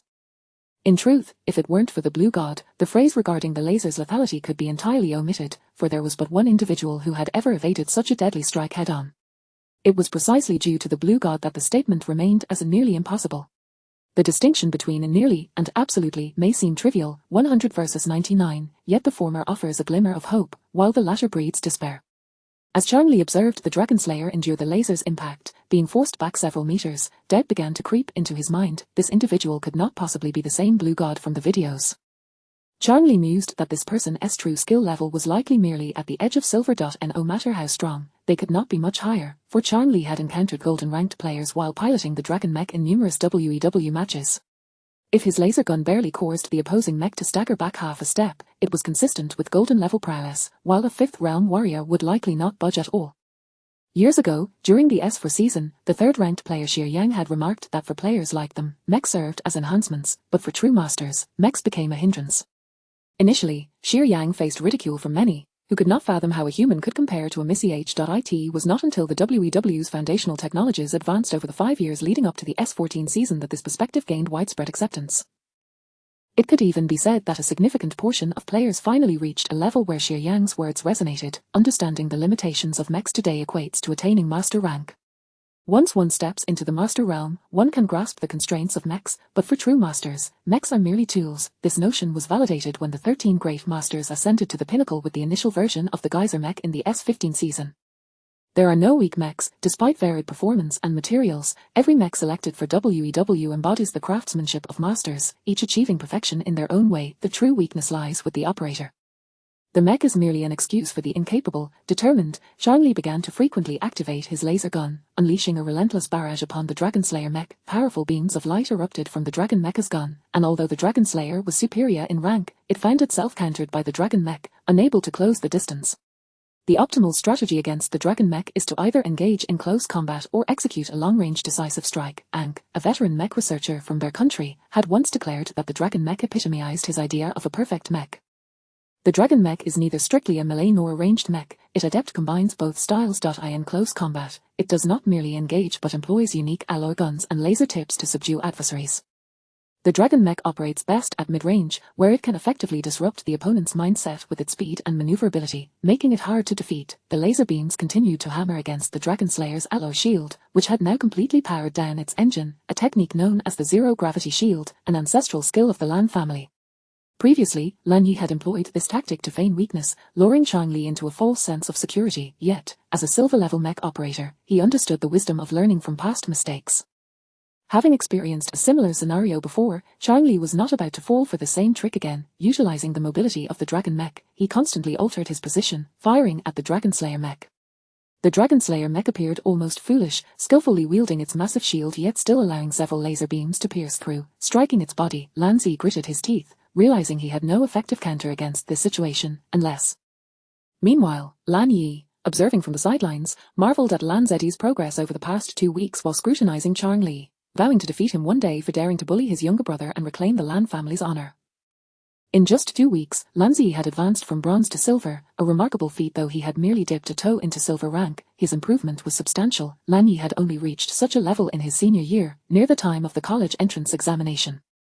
In Lan Yi's eyes, Changli's performance at silver rank was decidedly above average. Lan Zi's endurance was commendable. Lan Zi's rapid advancement stemmed from his unwavering willpower and dedication, coupled with the various boxing techniques he had encountered while practicing the Jin character technique. These boxing styles had transformed his entire being, enhancing his physical capabilities during rigorous training in the gravity chamber. Even more astonishing was that since he began practicing these techniques, the mental fortitude gained from studying the Jin character videos allowed him to execute the Jin character technique without pause, achieving a fluidity akin to suture. On that day in the gravity chamber, as he unleashed the final punch of his training sequence, the air trembled slightly, rippling outward. Excited, he sent a message to Meng Xian. Now, amidst the WEW battleground, though being relentlessly pressured by the Dragon Mech, the Lan family's ancestral shield techniques ensured that his mech sustained minimal damage. However, prolonged defense leads to inevitable defeat. Zhongli maintained his distance from the Dragon Slayer mech, denying it any opportunity for a counterattack. Lan Yi watched the match unfold, unable to conceive any means of breaking the deadlock. Unless the Dragon Mecha's energy ran out, yet, as long as it sustained its firing frequency and utilized the nuclear fission technology of the third-generation mechs, it could potentially last for months. Just as Lan Yi pondered how Lan Zi might turn the tide, the situation on the battlefield shifted dramatically. Chapter 25, Lan Zi's character technique. As the Dragon Slayer mech was relentlessly pursued by the Dragon Mech, it suddenly hurled its massive alloy shield towards the now carelessly relaxed Dragon Mech. The powerful energy from the laser gun struck Lan Zi squarely, and the Dragon Slayer's left arm erupted in thick black smoke. Zhongli, however, harbored ulterior motives. While continuously firing, he intentionally aimed at the Dragon Slayer's right side before abruptly shifting to the left. This led to the majority of the damage being concentrated on the left arm. In that moment, as the black smoke billowed forth, Lan Yi believed his brother was doomed. The Dragon Slayer mech wielded dual weapons. Losing an arm would render it nearly impossible to wield the massive sword strapped to its back. Even if it managed to close the distance with the Dragon Mech, it would be unable to utilize its most lethal weapon.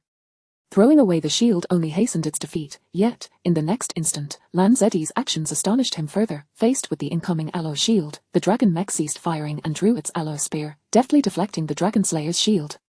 However, in that very moment, a Dragon Slayer sword was thrown towards him. The Dragon Slayer had cast away its only means of offense. Even after playing countless matches in the silver tier, Zhongli had never witnessed a Dragon Slayer dare to toss aside its alloy sword. Discarding the shield indicated an all-out offensive approach, while relinquishing the sword amounted to a self-destructive decision. At that moment, the system indicated that the Dragon Mecha's victory probability had surged to an astounding 99.9.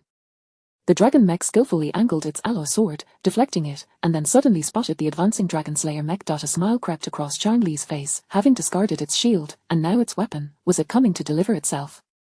Was this truly the Blue God? Even if not directly piloted by him, defeating this ID would immortalize Zhongli's name above that of the Blue God. Even if it were merely stated, the Blue God was bested by a mech operator named Zhongli, it would secure a place in WEW history.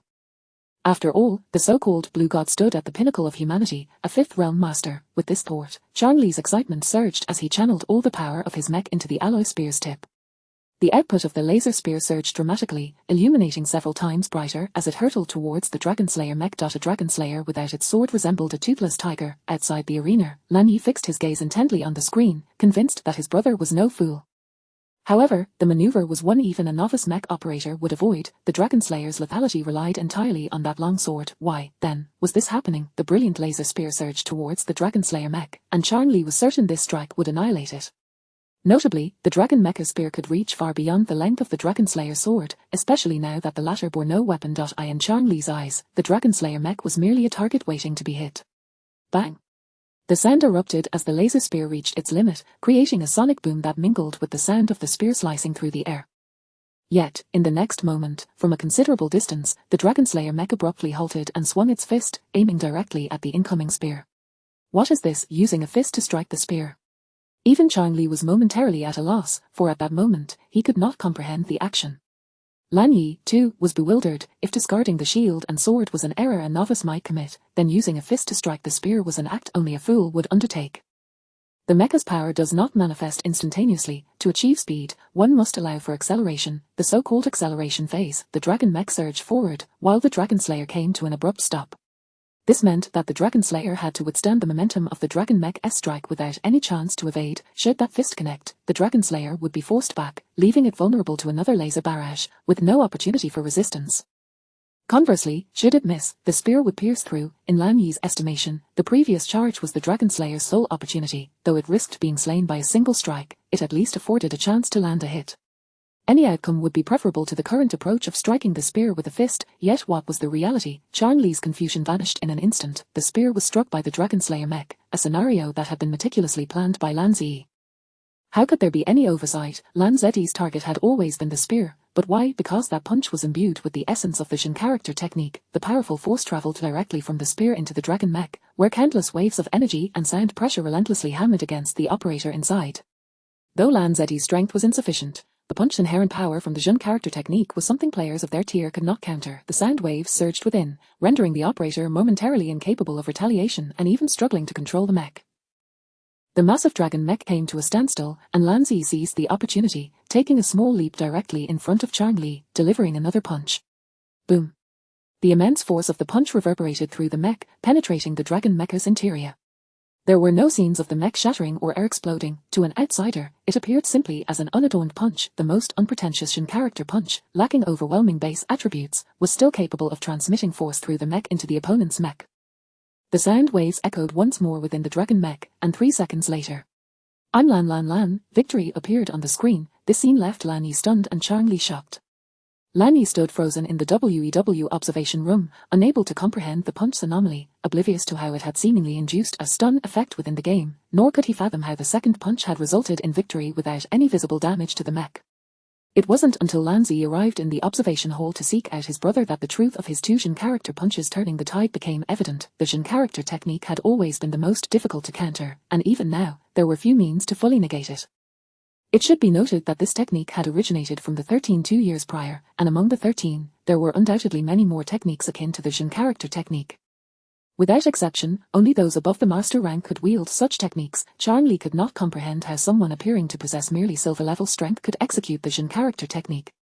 In reality, Lan Zi had merely grasped the essence of the Jin character's power, and at present, he could not fully manifest the Jin character technique. The Jin character technique, an attack that transmits force into the target's body.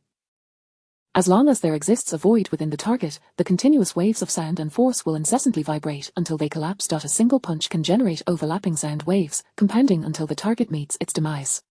Although Lan Zi's strength was insufficient to create an ongoing accumulation, the few seconds he could generate at his current level proved insurmountable. Were it not for the assistance of his spiritual awareness, Lan Zi would never have grasped such profound principles. It is crucial to understand that the best method to counter the Jin character technique is to strike oneself with the Jin character technique before the resonance forms, allowing the two forces to dissipate within. Hey, brother, am I strong? Just wait, I'll protect you from now on. Lan Zi excitedly approached the observation hall where Lan Yi sat, patting him on the shoulder. Lan Zi's exuberant voice pulled Lan Yi back to reality. Observing his brother's enthusiastic demeanor, he playfully smacked Lan Zi on the head, laughing as he said, "No matter how impressive you become, you will always be my little brother." Although Lan Yi felt puzzled by the meaning behind that punch, he chose not to inquire further. Regardless, as long as Lan Zi was his brother, he resolved to work even harder. Chapter 26, Geezer vs Lava Troll. With a single punch, Lan Zi transformed the spectator system's victory probability for the dragon from an astonishing 99.9 to a mere 0.01. It is worth noting that the real-time victory observations of the spectator system are exceptionally accurate, with virtually no margin for error. This punch can be deemed a miracle in any era, a lifeline struck in the depths of despair, culminating in a decisive victory. This remarkable feat left Lan Zi exhilarated, as he had never anticipated that the practical application of their Jin character technique could be so breathtaking. Not only does the Jin character technique yield devastating effects in combat, but it can also be considered a dimensional strike against defensive mechs. In that moment, Lan Zi felt an unwavering confidence, believing he could triumph over the brother he had once looked up to. After all, the Lan family is renowned for its mastery of shield techniques. Yi, that is certain, no matter what, I will always be your younger brother, Lan Zi said to Lan Yi, his tone as familiar as ever. Lan Yi responded instinctively, gazing at Lan Zi's face, which remained unchanged from the past. In bygone days, he would often impart wisdom to Lan Zi, sharing insights about his mech. However, as he looked at the current Lan Zi, he could no longer recapture that feeling. Lan Zi, too, sensed a fleeting melancholy in Lan Yi's expression, despite his brother's voice sounding just as it always had. Lan Yi himself was unclear, but in that instant, he felt a shift in their relationship, akin to the dynamic between a master and a servant. "Why don't I ask my master if you can join me in studying under him?" Lan Zi suggested, his youthful enthusiasm shining through. Though he understood the need to show respect to his brother, he spoke without much thought. In his mind, his brother had always been a paragon of excellence, and he had previously followed in his footsteps, relishing in the progress made alongside him. "No, we cannot disturb the master," Lan Yi quickly replied. The opportunity for a 5-realm master to take notice of his was a tremendous blessing, especially considering he had previously risked offending that very master. How could he dare to impose further? From a young age, Lan Yi had been groomed by the family to become the next head of the Lan clan, far more mature than his peers, and thus he considered matters deeply, unlike his, who was understanding yet somewhat naive. If he were to offend that 5-realm master, it would truly be disastrous if his were to be denied instruction. Noticing Lan Yi's response, Lan Zi keenly detected a glimmer of hope in his brother's eyes at the mention of their master. Becoming a disciple of a 5-realm master is a dream for every mech operator, given the rarity of such masters, each a paragon of skill, embodying the true foundation and essence of their nation. Especially after the recent match between Shazan and Susanoo, where various commentary videos suggested that 5-realm masters could alter and even disregard existing physical laws, wielding powers beyond scientific explanation. Millimeter, we won't bother my master, Lan Zi continued, his eyes wide with determination, yet inwardly he resolved that if his master were to share any videos pertaining to the spiritual realm, he would ensure his brother was there to witness them. After all, these were the very methods that had propelled his rapid advancement. Meanwhile, Meng Xian was in the classroom listening to the teacher's comprehensive review for the college entrance examination. The system's latest task required him to gain admission to a university as a liberal arts student, which had already been initiated when Lan Zi successfully defeated Chang Li at WEW, resulting in the system granting him foundational attributes. Apprentice System. Apprentice Lan Zi, Code 1 Strength has successfully reached the silver level operator. Reward, all attributes 1, Mastery of Shin Character Fist, 20, Generation of Spiritual World Video Lectures, 1 time, please continue to strive. Cultivate more exceptional talents. Meng Xian thought of his little apprentice and mused that the experience of teaching was quite delightful. Playing on the account of Susher had grown mundane, while the account of Shazan could only be played once a week. Nurturing his little apprentice was rather enjoyable, especially since he found himself bored with his current situation. The rank of Susher was simply too low, rendering the game unengaging. System, could you let me play on Shazan's account sometime? Meng Xian inquired. Beep, host currently lacks sufficient permissions. Then I suppose I'll continue teaching my apprentice, Meng Xian replied, somewhat exasperated. However, witnessing his apprentice grow under his guidance was indeed a remarkable feeling, far more satisfying than merely dominating low-tier matches. Seemingly detecting Meng Xian's sentiments, the system's voice resonated in his mind once more. Beep, long-term task acquired, use Susher in matched games, win 1000 matches for a mysterious reward. System, are you trying to set me up? Beep, host must understand that matching is also part of honing one's strength. Have you not already made me the world's number 1? Do I still need to practice? You're just sending me to play with fish. Beep, the blue star does not represent all of humanity, nor does it encompass all civilizations. The system's response left Meng Xian in shock. Are there other civilizations beyond human civilization, and could they possibly include other humanoid races? At this moment, the higher-ups of Blue Star had yet to disclose any information regarding the Moor civilization. All dealings with the Moor civilization were controlled by the military, with no leaks whatsoever. Few private enterprises had the capability to construct starships capable of interstellar travel. Those private enterprises or consortiums with such technological prowess belonged to the upper echelons of Blue Star civilization, naturally privy to such information. However, the countless civilians residing in the lower districts remained oblivious, and Meng Xian, upon receiving this revelation for the first time, was utterly astonished. Who could have imagined that extraterrestrial beings truly existed? Even with his memories from 2 lifetimes, Meng Xian could not help but be awestruck. Extraterrestrial beings, extraterrestrial civilizations, who wouldn't be astonished? System, what exactly are these extraterrestrial civilizations? Beep, host lacks the authority to know. Just tell me a little. Beep, host lacks the authority to know. Days passed, and after that battle, Lan Zi immersed himself within the gravity chamber of the Lan family, striving to consolidate his gains. Following the fight, he gained a profound understanding of the inadequacies in his foundational attributes. In conversations with Meng Xian, the latter had emphasized the importance of foundational attributes above all else. Techniques and mech control can be comprehended in an instant, accumulated through practical experience, and enhanced through insight and explanations from others, such as the spiritual world lectures Meng Xian provided, which were akin to a cheat code. However, foundational attributes require prolonged dedication. Even with ancient methods of cultivation, time is essential. Without sufficient time and rigorous training, one cannot hope to possess formidable foundational attributes, which elucidates why high school students struggle to attain silver or gold levels. Newbie operators in WEW become enamored with the dazzling animations and techniques, yet they fail to grasp that such skills necessitate adequate foundational attributes to execute. They may learn the form but miss the essence. Just as the Jin character technique appears as an ordinary punch in the visual presentation, it conceals within it 100 intricate techniques. How could an average person comprehend such depth? Dad, tomorrow I'm heading to the training facility in the city. The gravity chamber of the Lan family could no longer keep pace with Lan Zi's training progress. Under the influence of his martial styles, his strength had surged dramatically. Without solid strength, nothing else matters. This was the first lesson Meng Xian imparted to Lan Zi. In the Dohu live broadcast room, the technical streamer Huang Hao, ranked 37th on the highest ladder, had not garnered much popularity due to a lack of engaging content. Yet, on that day, he unexpectedly became the top recommendation in the Dohu live broadcast room, instantly attracting 1 million viewers, all due to the words displayed above the stream. Shisan vs Kyoshu Swordsman, A-Type-001 Gesser vs D-Type-007 Mech Larva Giant Mech Type, Mech height 98 meters, tonnage 279 tons, heavy mech. Chapter 27, the Larva Troll. The configuration of the Larva Troll mecha includes Generation 004 Alloy Heavy Fist Blade, Metal Flywheel X10, Generation 003 Alloy Kinetic Shock Device, Nuclear Fusion TD Level Comprehensive Main Engine, Nuclear Fission Driven Kinetic Shock Device Engine, Generation 004 Alloy Heavy Armor, and Generation 004 Extreme Thickened Armor. This behemoth stands as a veritable killing machine among the D-class mechers, boasting a monstrous design and towering nearly 100 meters high. Do not be misled into thinking it resembles a tank-type mecha. It is, indeed, a formidable heavy mecha, representing the destructive power contained within. Presently, there are virtually no effective methods to counter the Larva Troll. Various reinforced armors have even been deemed a malignant tumor of the era by the WEW, truly rendering the mecha-esque configuration an instrument of retribution against you. The essence of its strategy lies in its ability to work countless times while you can afford to falter but once, with a complete set of Generation 004 alloy heavy fist blades, their razor-sharp edges, combined with the troll mecha's immense weight, are more than capable of effortlessly shredding through any adversary.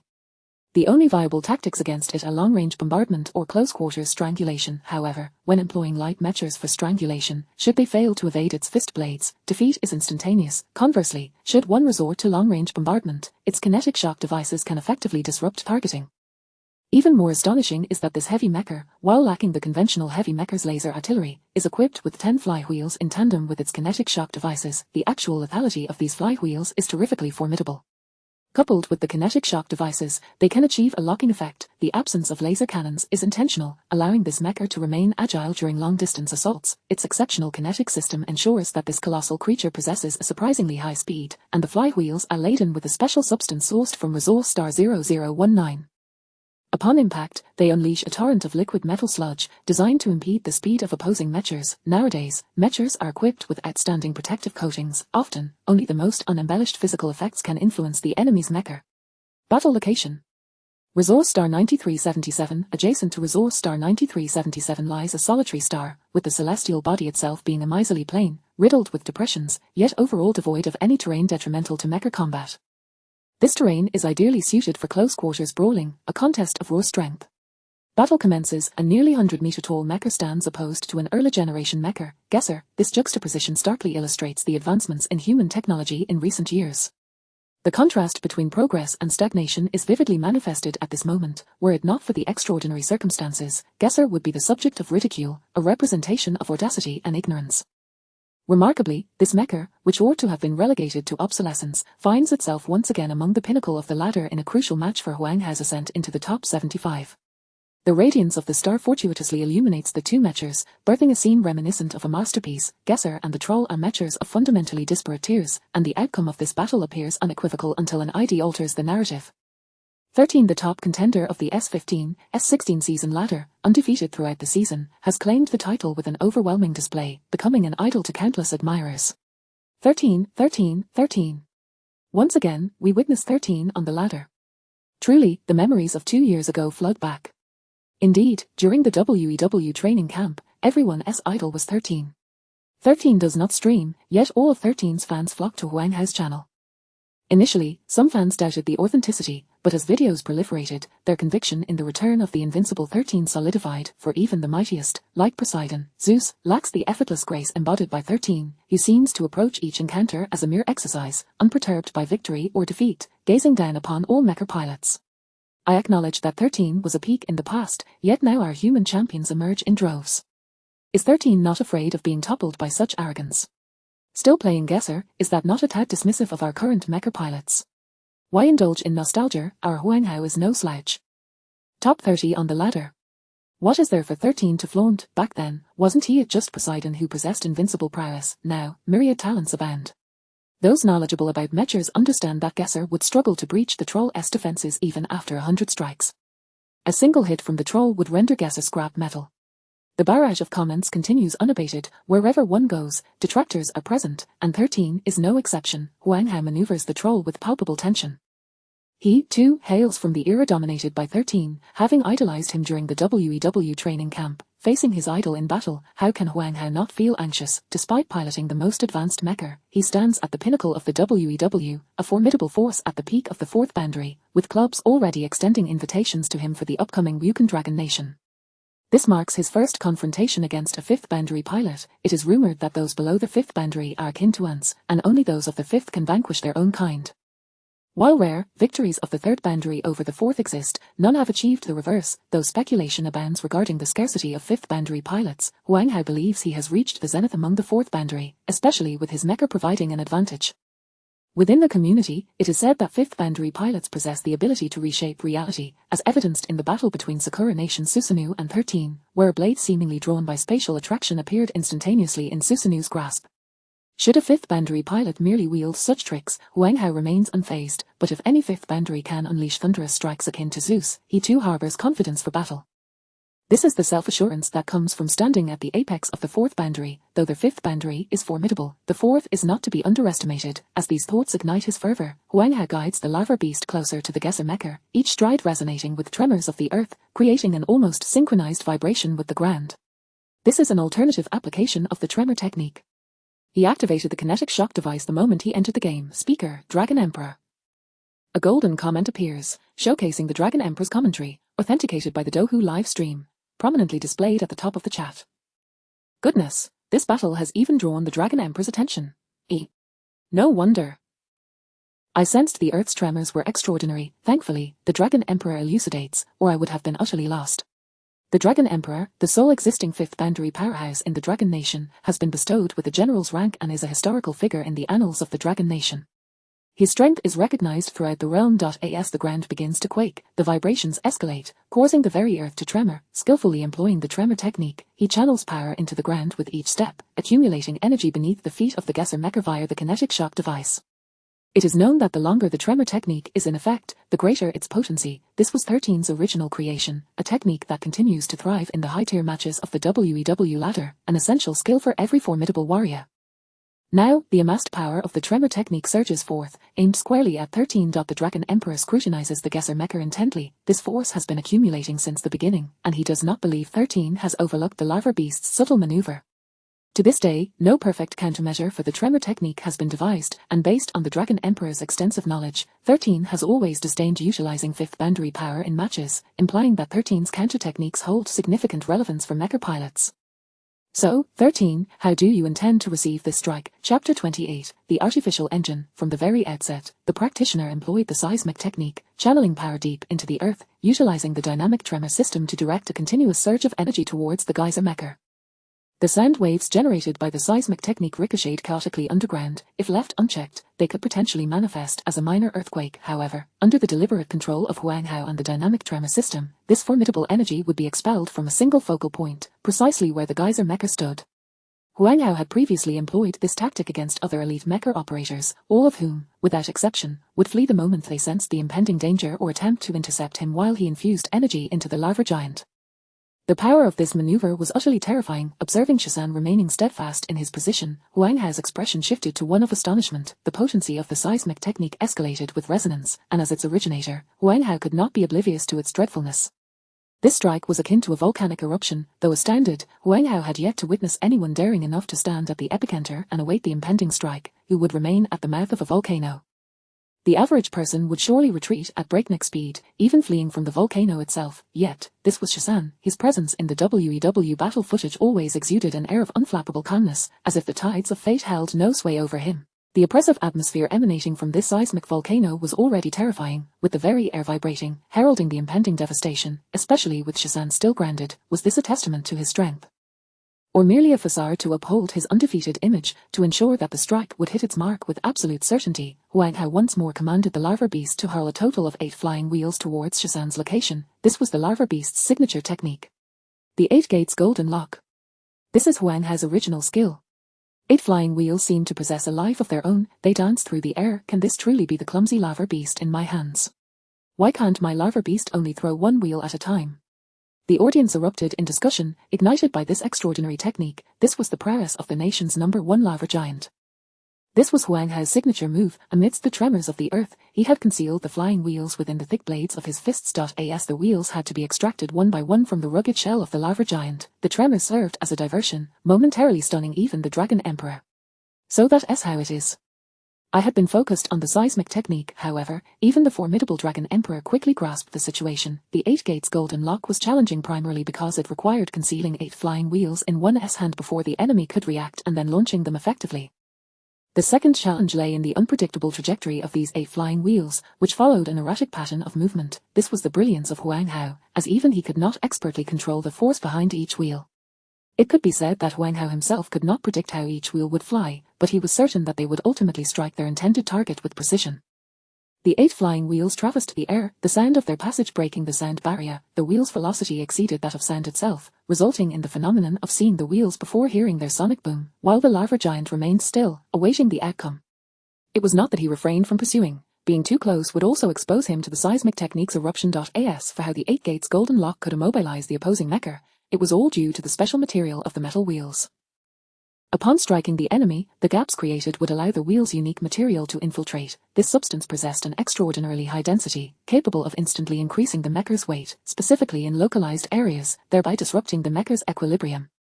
With 8 wheels in play, if even one accurately struck the engine, it could completely immobilize the mecha. Even if it did not hit the engine, it could still significantly hinder the mecha's speed. At this moment, the 8 gates golden lock was unleashed, and the dynamic tremor volcano was about to erupt. While the geyser mecha began to stir, the geyser mecha slowly lifted its right foot, descending with a deliberate stomp aimed at the ground, a movement so gradual it resembled that of a novice attempting to walk in a mecha for the first time, leaving the audience oblivious to any force behind the step. Yet, with that very footfall, the vibrations in the air began to dissipate, and the earth gradually returned to calm, the oppressive atmosphere evaporating in an instant, as the 8 flying wheels fell silently to the ground. What is happening? What is going on? My heavens, this can be deemed Huang Hao's ultimate strike. What transpired? I couldn't comprehend anything. Did the wheels just seem to lose power and plummet from the air? How could this be? What is this, Huang Hao? Are you merely putting on a show? He simply moved his foot. This cannot be the seismic technique. If it were, it would undoubtedly generate a powerful backlash, yet this step was so light. How could it be? What manner of technique is this? Is this the confidence that allows Shizan to face the seismic technique head-on? Everyone was bewildered. They had anticipated that such a high-caliber maneuver would require Shizan to expend considerable effort to resolve. Who could have imagined it was merely a single step? One step could still the tumult of mountains and rivers. One step could shatter the 8 gates golden lock. In the battle footage, although Huang Hao was equally perplexed, he managed to smile. After all, he had merely overthought the situation. This was Shizan, a legend of invincibility. How could he be easily defeated? After all, as a peak figure of the 4 realms, it would not be so simple to extinguish his fighting spirit. Following that step, Shizan immediately sprang into action, displaying his unique, enigmatic agility, propelling the geyser mecha directly toward the lava giant. Typically, Shizan concluded battles with a single decisive strike, yet how would the geyser mecha handle a heavyweight opponent like the giant? Huang Hao was no novice. The moment Shizan's mecha drew near, he hurled another flying wheel. Why do new models always seem to offer more operational flexibility than their predecessors? For instance, while the geyser mecha was limited to close combat, the Dragon Slayer mecha, although also a melee fighter, boasted articulated limbs. Every new mecha design incorporated aspects to address the limitations of its predecessor, resulting in increasingly refined mechanisms with each iteration. The flying wheel showcased Huang Hao's impeccable dynamic vision. This was a flawless prediction. Under normal circumstances, this strike was virtually guaranteed to hit, based on established trajectories and inertia. Even if the opponent anticipated the attack, evasion was nearly impossible against the geyser mecha. Constructed from alloy 001, a single strike could potentially cleave a significant gash and incapacitate it entirely. The lava giant was not known for its speed. Faced with the geyser mecha's advance, Huang Hao chose to hold his ground, utilizing flying wheels for offense. No matter what, even if the geyser mecha closed in, the lava giant's massive blade would always maintain a superior reach over the geyser's short sword. The first flying wheel soared through the air, followed closely by the second, as Huang Hao understood that flawless predictions were of no use against Shizan. He had demonstrated the ability to disregard inertia during Season S15, and until recently, it seemed that only one player, I am blue, could replicate such feats. Thus, Huang Hao launched the second flying wheel, the last remaining one. Both wheels shattered the sound barrier, hurtling towards the geyser. The same scene unfolded once more. The geyser mecha abruptly halted, then lifted its foot, executing a light stomp. In an instant, the engine roared to life, completing the maneuver in a heartbeat. The mecha transitioned from engine shutdown to activation without a hint of deceleration, maintaining its momentum as it barreled toward the lava giant. In the blink of an eye, the blade of the geyser mecha was poised against the lava giant's waist. How did he accomplish that? What speed? I couldn't comprehend how he reached me so swiftly. Huang Hao appeared equally bewildered. How had he arrived before him in an instant? Did shutting down the engine not necessitate deceleration? What miraculous maneuver was this? One might argue that disregarding mecha inertia was due to adept bodily coordination, but this was shutting off the engine. Was he utilizing his base attributes to generate energy comparable to an engine, propelling the mecha forward? Was this not absurd? An artificial engine. Chapter 29. Are you not certain? In an instant, the elusive figure of Shazan appeared at the waist of the lava troll mech, swiftly drawing his sword. How could the alloy Model 001 contend with alloy Model 004? The alloy longsword of Model 001, upon striking the heavy armor of Model 004, could merely leave a scratch at best. This was the extent of its capacity. Shazan was indeed Shazan, yet how could the disparity in materials be reconciled? Huang Hao reacted just as swiftly, maneuvering the massive blade of the lava beast to strike at Shazan with ferocity. This was a trade of injuries. Should Shazan attempt to strike, he would undoubtedly receive this blow in return, and the lava beast was not something easily vanquished by a single strike from Geyser. If Geyser were to absorb this punch, he would be instantly defeated. However, what surprised Huang Hao further was that, despite the impending strike, Geyser, defying all inertia, once again ignored the momentum and sidestepped to the left, evading the incoming heavy fist.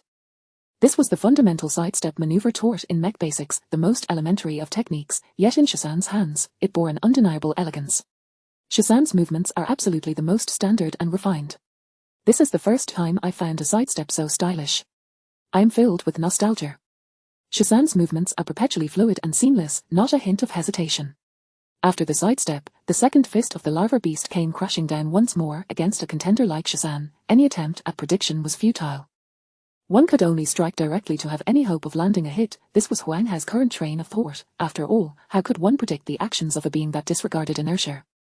His movements were beyond the capabilities of mere mortals, who could possibly draw their weapon as swiftly as he. Geyser executed another sidestep, halting momentarily before performing yet another sidestep, a continuous sequence of 3 flawless sidesteps combined into the mecha's ultimate technique, the Z-shaped dodge.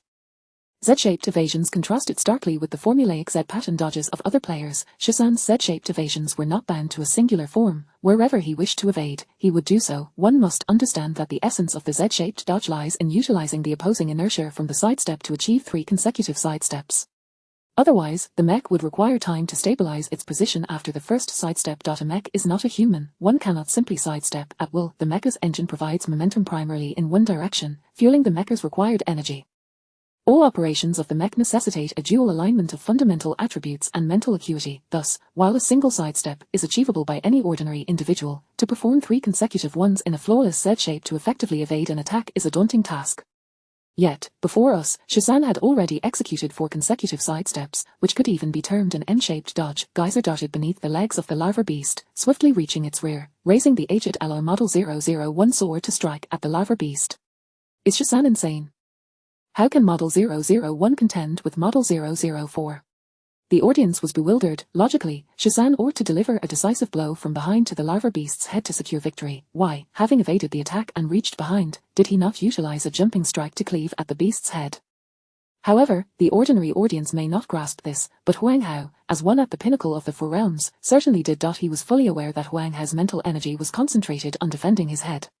Should Shazan dare execute a jumping strike, he would surely hit Shazan. In midair. All must adhere to the law of gravity. With no leverage to assist, Huang Hao was confident. Yet, Shazan chose to target the waist instead. Clang! A resounding sound echoed as Shazan's alloy longsword struck true, yet at the moment of impact, the sword crumbled into a heap of scrap metal, still speculating on how to counter Model 004 with Model 001. One strike and the sword shattered. That can't be right. Model 001 shouldn't fail to land a single blow on Model 004. Strange, look at the lava beast. Why is Geyser standing still? Is he conceding? The barrage of commentary continued as numerous experts flooded into the livestream, the current viewership for this battle reaching an astounding global peak. After delivering that strike, Shazan discarded the remnants of the sword and stood in place, gazing at the colossal lava beast. Within the lava beast, endless sound waves and shock waves rampaged through the mech, crushing Huang Hao with excruciating force. Thankfully, the emergence of the shock technique had prompted the 4th-generation mech cockpit to incorporate special materials. These materials effectively mitigated the threats posed by sound waves and shocks to the operator, yet even so, Huang Hao still found himself in immense discomfort.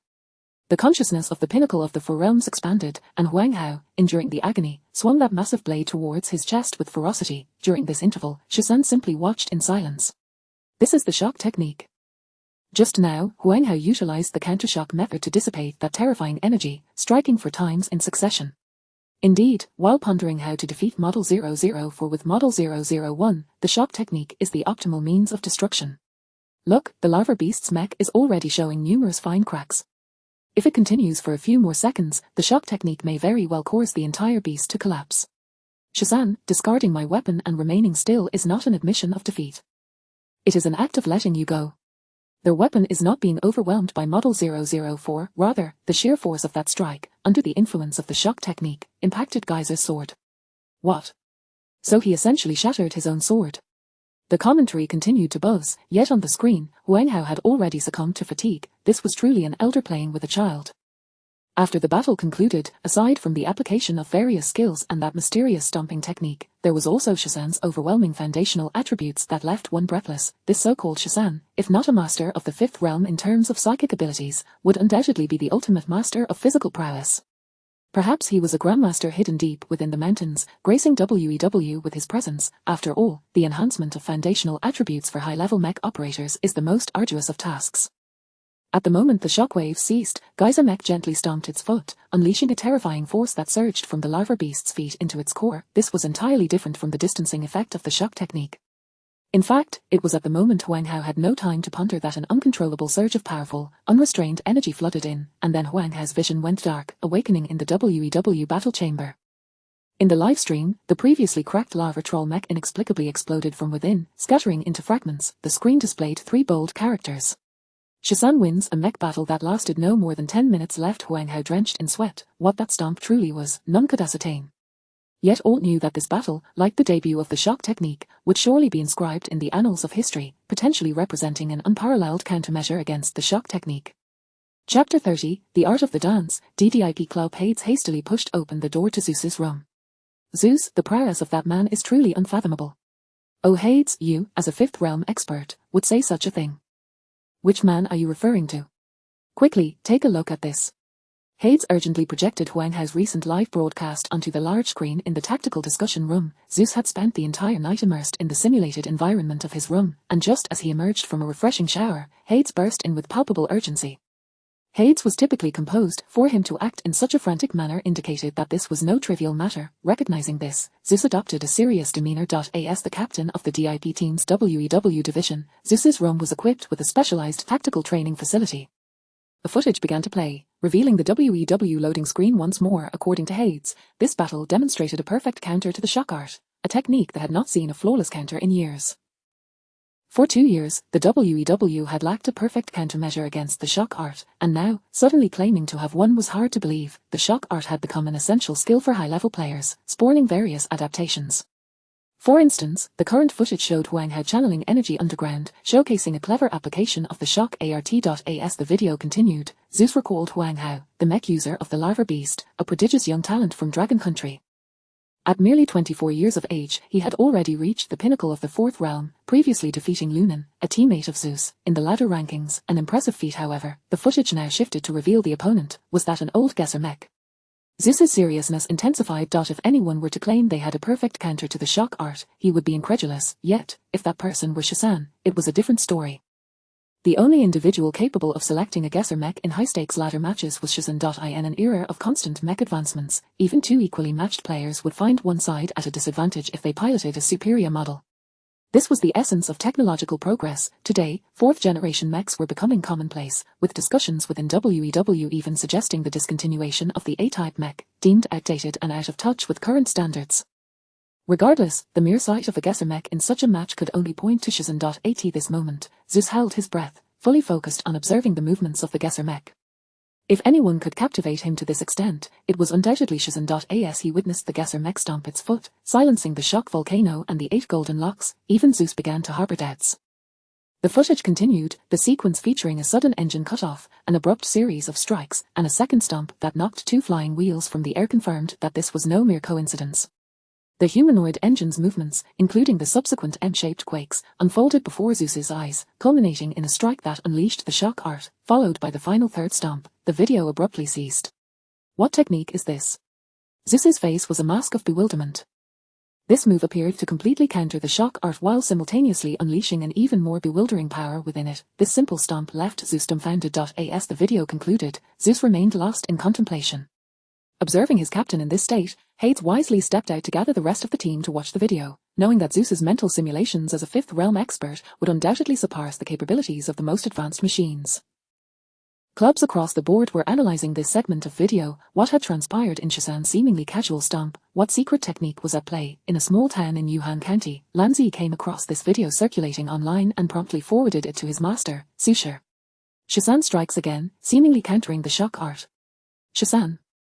No matter how many variations arise, I shall extinguish them with one move. Detailed analysis of Shasan and Huang He's battle dynamics. 3 consecutive videos quickly made their way to Meng Xian's phone.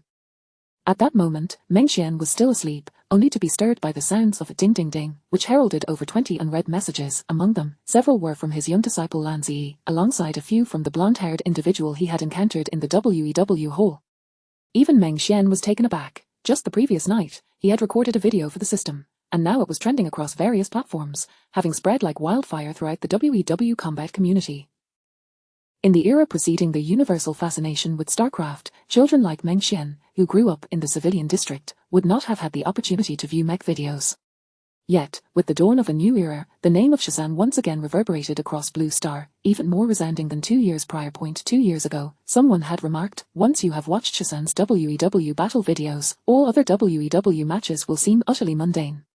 Shasan's style embodied every fantasy people held about mechs, characterized by elegantly fluid movements that exuded a sense of grace. Each of his actions flowed seamlessly, devoid of any rigidity. The mech he piloted always conveyed an air of ease, regardless of the surrounding circumstances, and no matter how dire the situation became, Shasan remained unflustered. It could be said that the mech, forged from steel, transformed into a work of art in his hands. This was the essence of Shasan's allure. Young disciple, master, do you know this move? Can you teach it to me? Blonde fan, bro, check out my idol, isn't this move cool? Meng Xian replied to each inquiry, particularly attentive to his first disciple. Do you wish to learn the dance art? 6 characters appeared on Lan Ziyi's phone. Master, you know this move. I've heard that various military clubs are studying it. Lan Ziyi quickly replied, wondering if the dance art was the name of that fabled stomp he had witnessed in the video.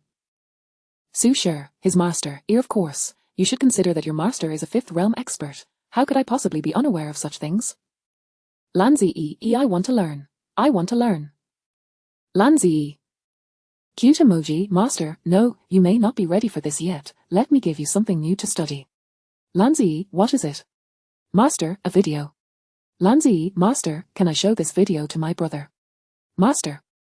Well, I suppose so, but you'll need to pay an extra tuition fee for him.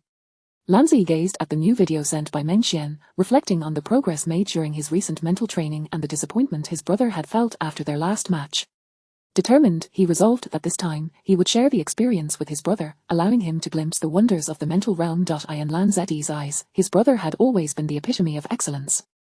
This video was, of course, generated by Meng Xian through the system, which was remarkably considerate, alleviating him of the burden of teaching. Meng Xian had a profound understanding of the system's capabilities. Chapter 31, Lan Yi becomes a disciple. Yuhan County, Lan family. With merely a month remaining before the mech martial arts examination, the mech training class had granted them a break, encouraging them to engage in several matches at the WEW hall.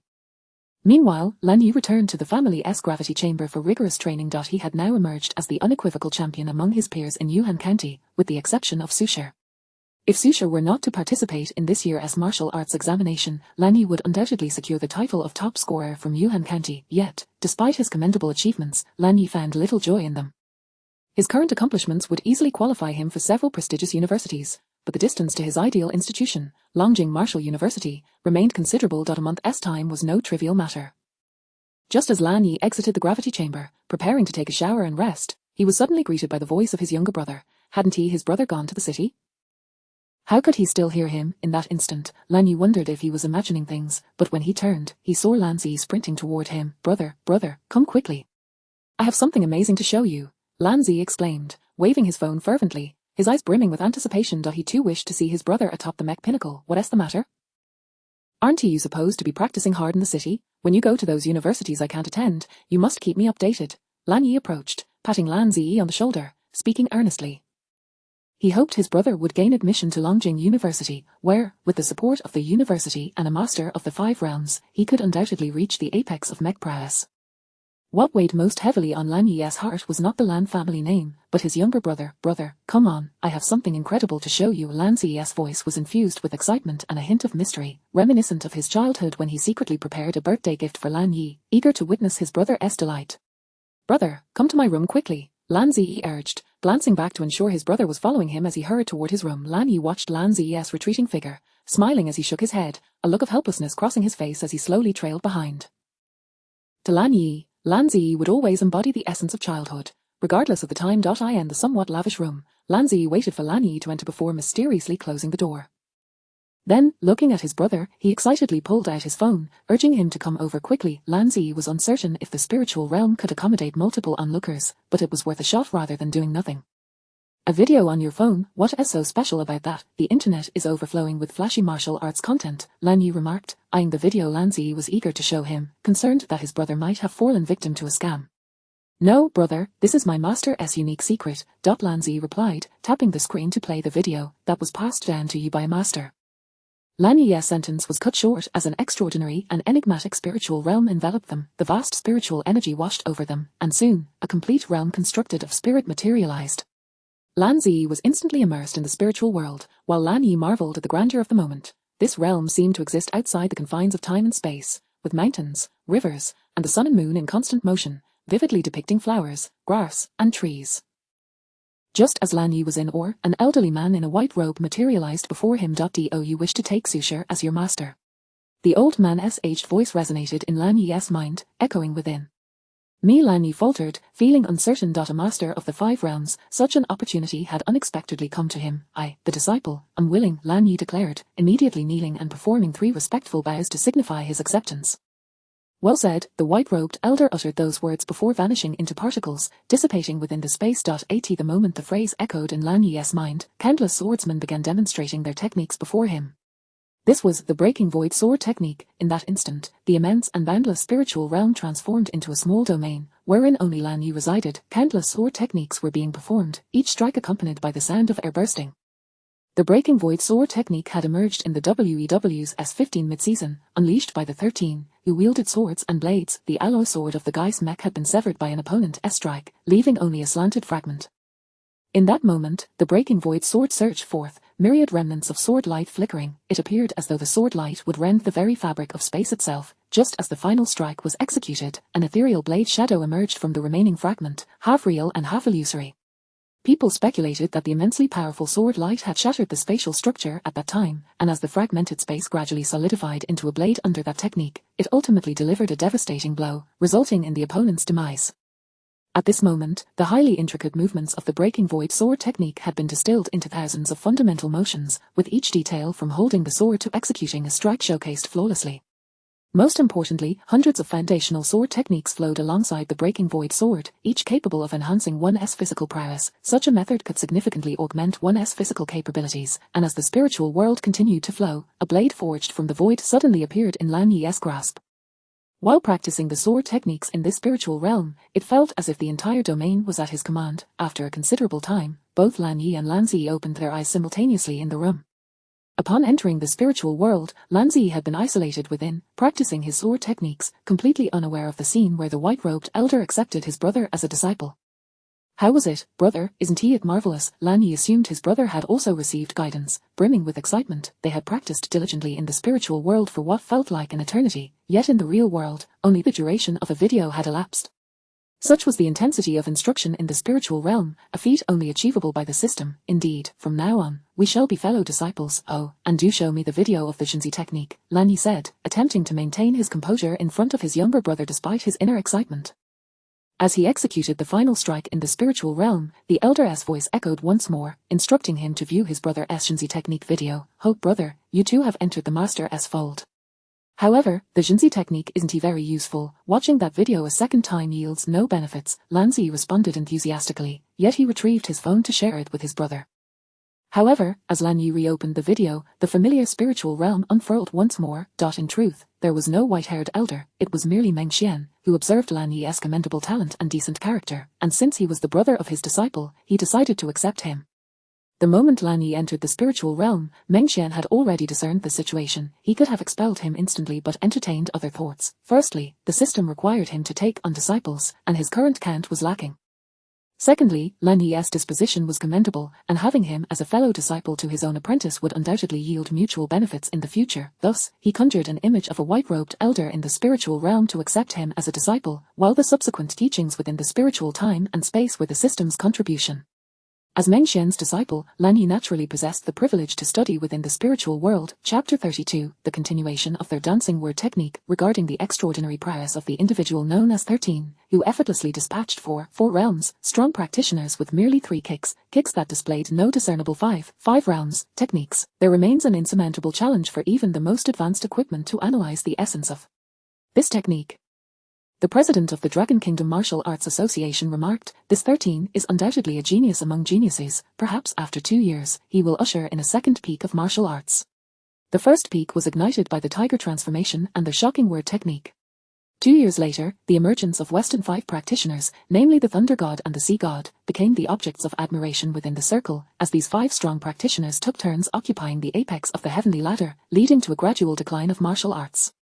The quintessence of 5 practitioners lies in their mental acuity, as exemplified by the Sea God, who, relying solely on his unparalleled mental prowess, ascended to the 5 without any martial training, effortlessly dominating the WEW arena. During that time, the phrase "mind is divine, preserving the true while discarding the false" circulated, shattering the reputation of the entire Mecha martial arts community, yet no one could refute its validity, for the Sea God was indeed the invincible figure of his time. Confronted with the Sea God's invincible aura, the martial arts realm could only place their hopes on the ever-composed 13.13's ascension culminated in the Sea God's final challenge. While the specifics of this confrontation remain obscured, the outcome is universally acknowledged. In their last battle, the Sea God was defeated by 13, prompting the 5 practitioner to devote himself primarily to the study of mental prowess, no longer daring to underestimate martial arts.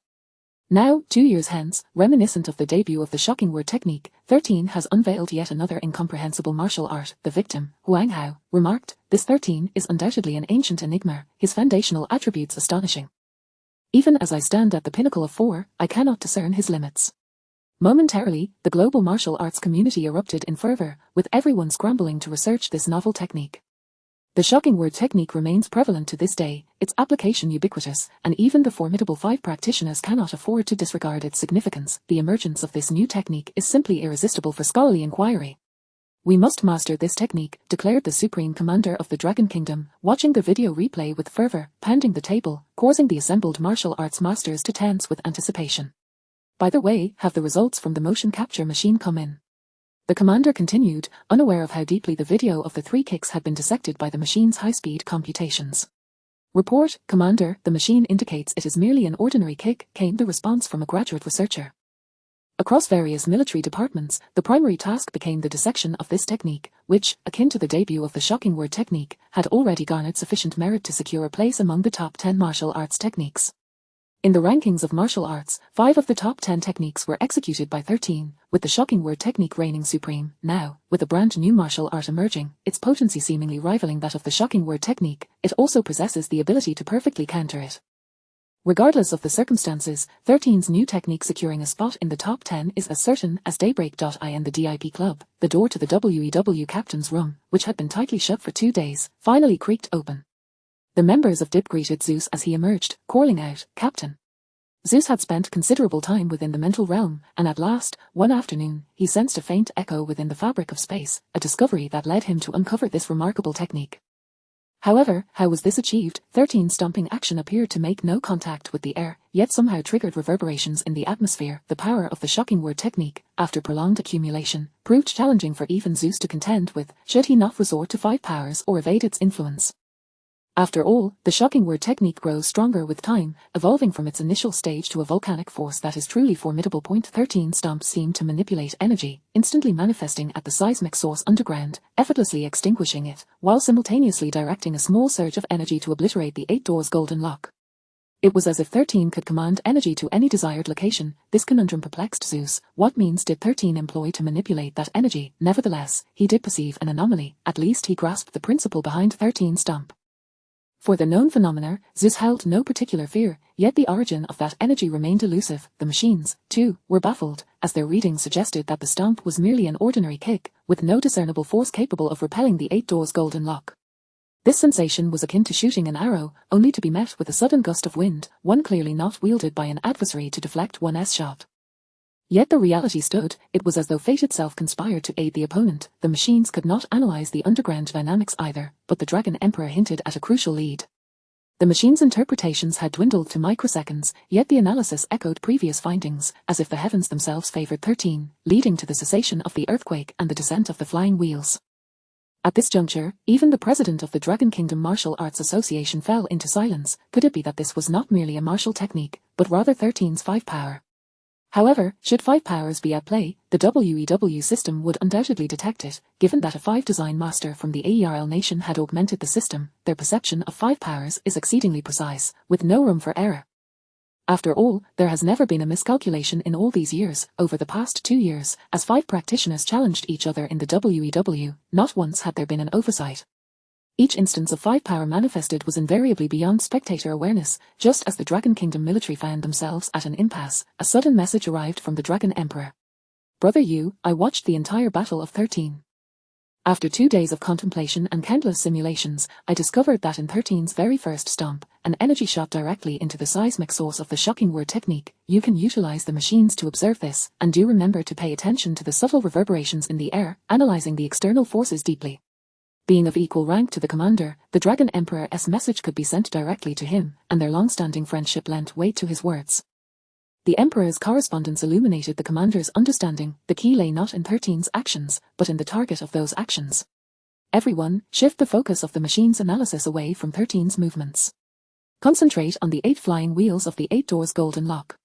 The commander's authoritative voice resonated, and with military orders issued, all divisions proceeded in an orderly manner. At this moment, the commander astutely realized that 13's movements were not of paramount importance. Rather, the focus should be on the study of the struck objects. Even if force analysis yielded no results, it mattered not. This was the allure of 13. After all, during the initial analysis of the shocking word technique, the emphasis had been on 13's movements before analyzing the force exerted on the opponent. No one had anticipated that the explosive force was unleashed within the object or mecha itself. Moreover, the shocking word technique was far more transparent than this new technique. Back then, when a punch was thrown, everyone recognized the peculiarities, prompting immediate investigation, unlike the current situation, where there seemed to be no starting point. Report, General. The 8 doors golden lock exhibits continuous minor tremors. At the 12th second, precisely when 13 stomped, the flying wheels experienced rapid, minute vibrations that depleted their inherent kinetic energy. Such minute vibrations alone should not suffice, yet it seems as though the very fabric of reality is suppressing the flying wheels. With the correct direction established, progress was swiftly made. The initial analysis of external forces had yielded little, leading them to instinctively consider the inner energies at play, as this technique bore a connection to the shocking word technique. Thus, this battle reignited the once fading flame of martial arts research within the Dragon Kingdom. Chapter 33, The explosion of 13's popularity. Currently, the online fervor surrounding 13 has unequivocally placed him at the forefront. With a mere gesture, he obliterated 4 practitioners at their peak, a feat even 5 practitioners like Zeus and the sea god could not achieve. A casual step reversed the direst of circumstances faced by an ordinary person. To this, 13's longtime supporters chuckled. Is this all it takes to be overwhelmed? For those who have witnessed 13 in action, it is merely child's play. For 13, this is but a drop in the ocean. Koer, a renowned commentator from the Nordic nations, remarked, "We are thrilled to witness once again the return of a powerhouse from a bygone era reclaiming his throne." The midday news from the Dragon Kingdom announced, 13 currently ranks 141st on the heavenly ladder. However, as the reigning champion of the S16 season, he remains the only figure in WEW history to ascend from the bronze tier to the pinnacle while maintaining a flawless 100 win rate. His prowess makes the Dragon Kingdom immensely proud. Why is no one seeking out the Blue God or 13? Because a 5 practitioner can elude detection. No machine, no matter how advanced, can locate them. The terrifying mental realm of 5 practitioners makes it uncertain whether localized manipulation of the material world is even their true limit. In summary, only a 5 practitioner has the potential to find another 5 practitioner, and how could one expect a 5 being to seek out others? Outside the WEW battle halls nationwide, the large screens showcased the clash between 13 and Huang Hao, and the one most delighted by this spectacle was Qian Snow, finally witnessing a newcomer being thoroughly tested by 13.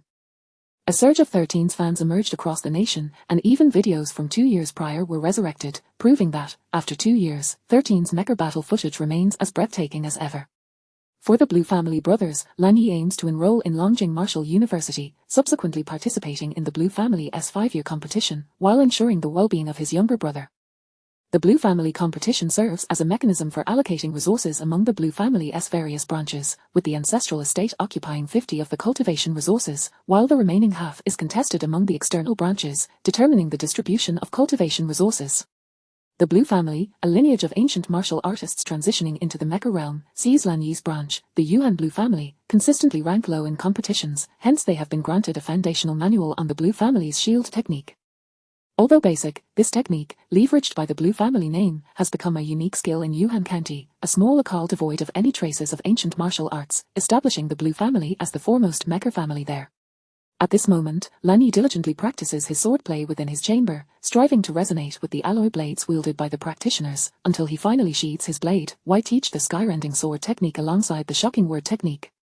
If one solely learns the skyrending sword without comprehending the shocking word technique, the essence of the sword will remain elusive. It is their combination that fosters mutual enhancement. Lan Yi felt a whirlwind of emotions.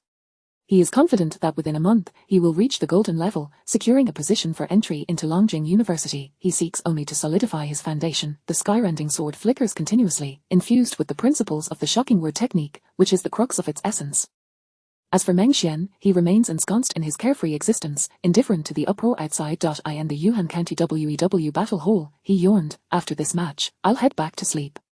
Meng Xian had already achieved 5 consecutive victories, finding little interest in these matchups. He suspected the system was deliberately toying with him, yet he had tasks to fulfill. Susha vs Western Ancient Geyser Mecha vs Flood Dragon Mecha. Susha, apart from his early victory over Qian Snow using the shocking word technique, had no particularly remarkable achievements.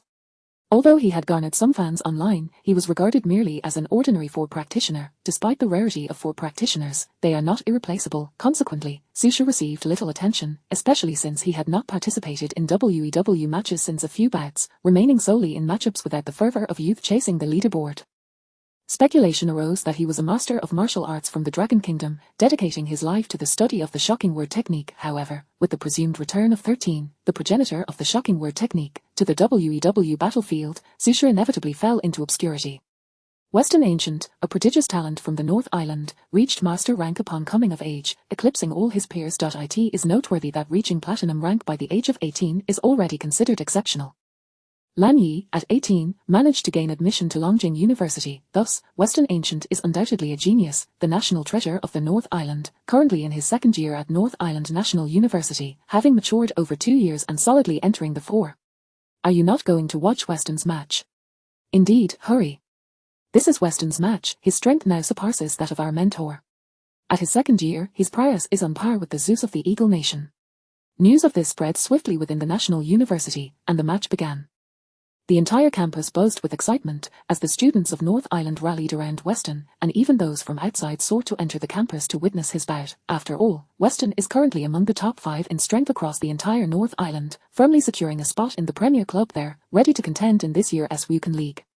In contrast, the attention surrounding Susha was significantly diminished, with only a handful of his fans watching. Besides them, only the older and younger members of the Blue family were fixated on the screen. Combat Simulation Environment. Resource Star 3923 battle commences. Resource Star 3923 is lush with dense forests, teeming with vibrant life, making it an ideal battleground.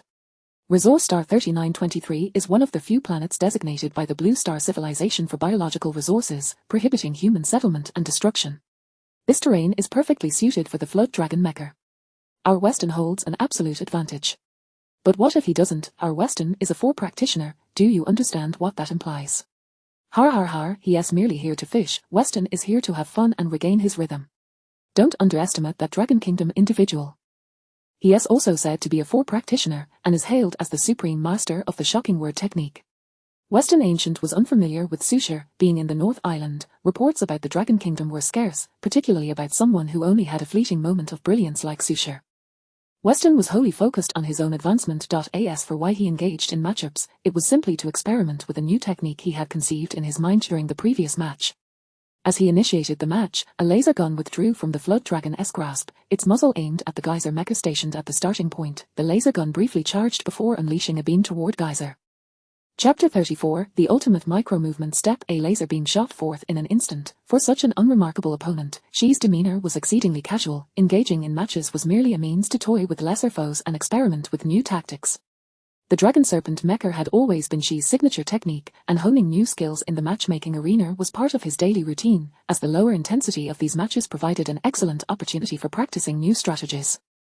It had become customary for Shi to fire a shot upon entering the arena to gauge his opponent's strength. While the matchmaking arena was not devoid of skilled adversaries, encountering a master of the Four Realms was exceedingly rare. Despite numerous matches, the most formidable opponent Shi had faced thus far had only reached the pinnacle of the Third Realm. Thus, Shi remained indifferent to the matchmaking proceedings, until the very next moment, when his expression shifted to one of seriousness. The laser beam shot out instantaneously. In Shi's perception, the Gaither Mecha exhibited no signs of movement whatsoever. The beam, following its predetermined trajectory, should have undoubtedly struck the Gaither, yet, the reality was starkly different.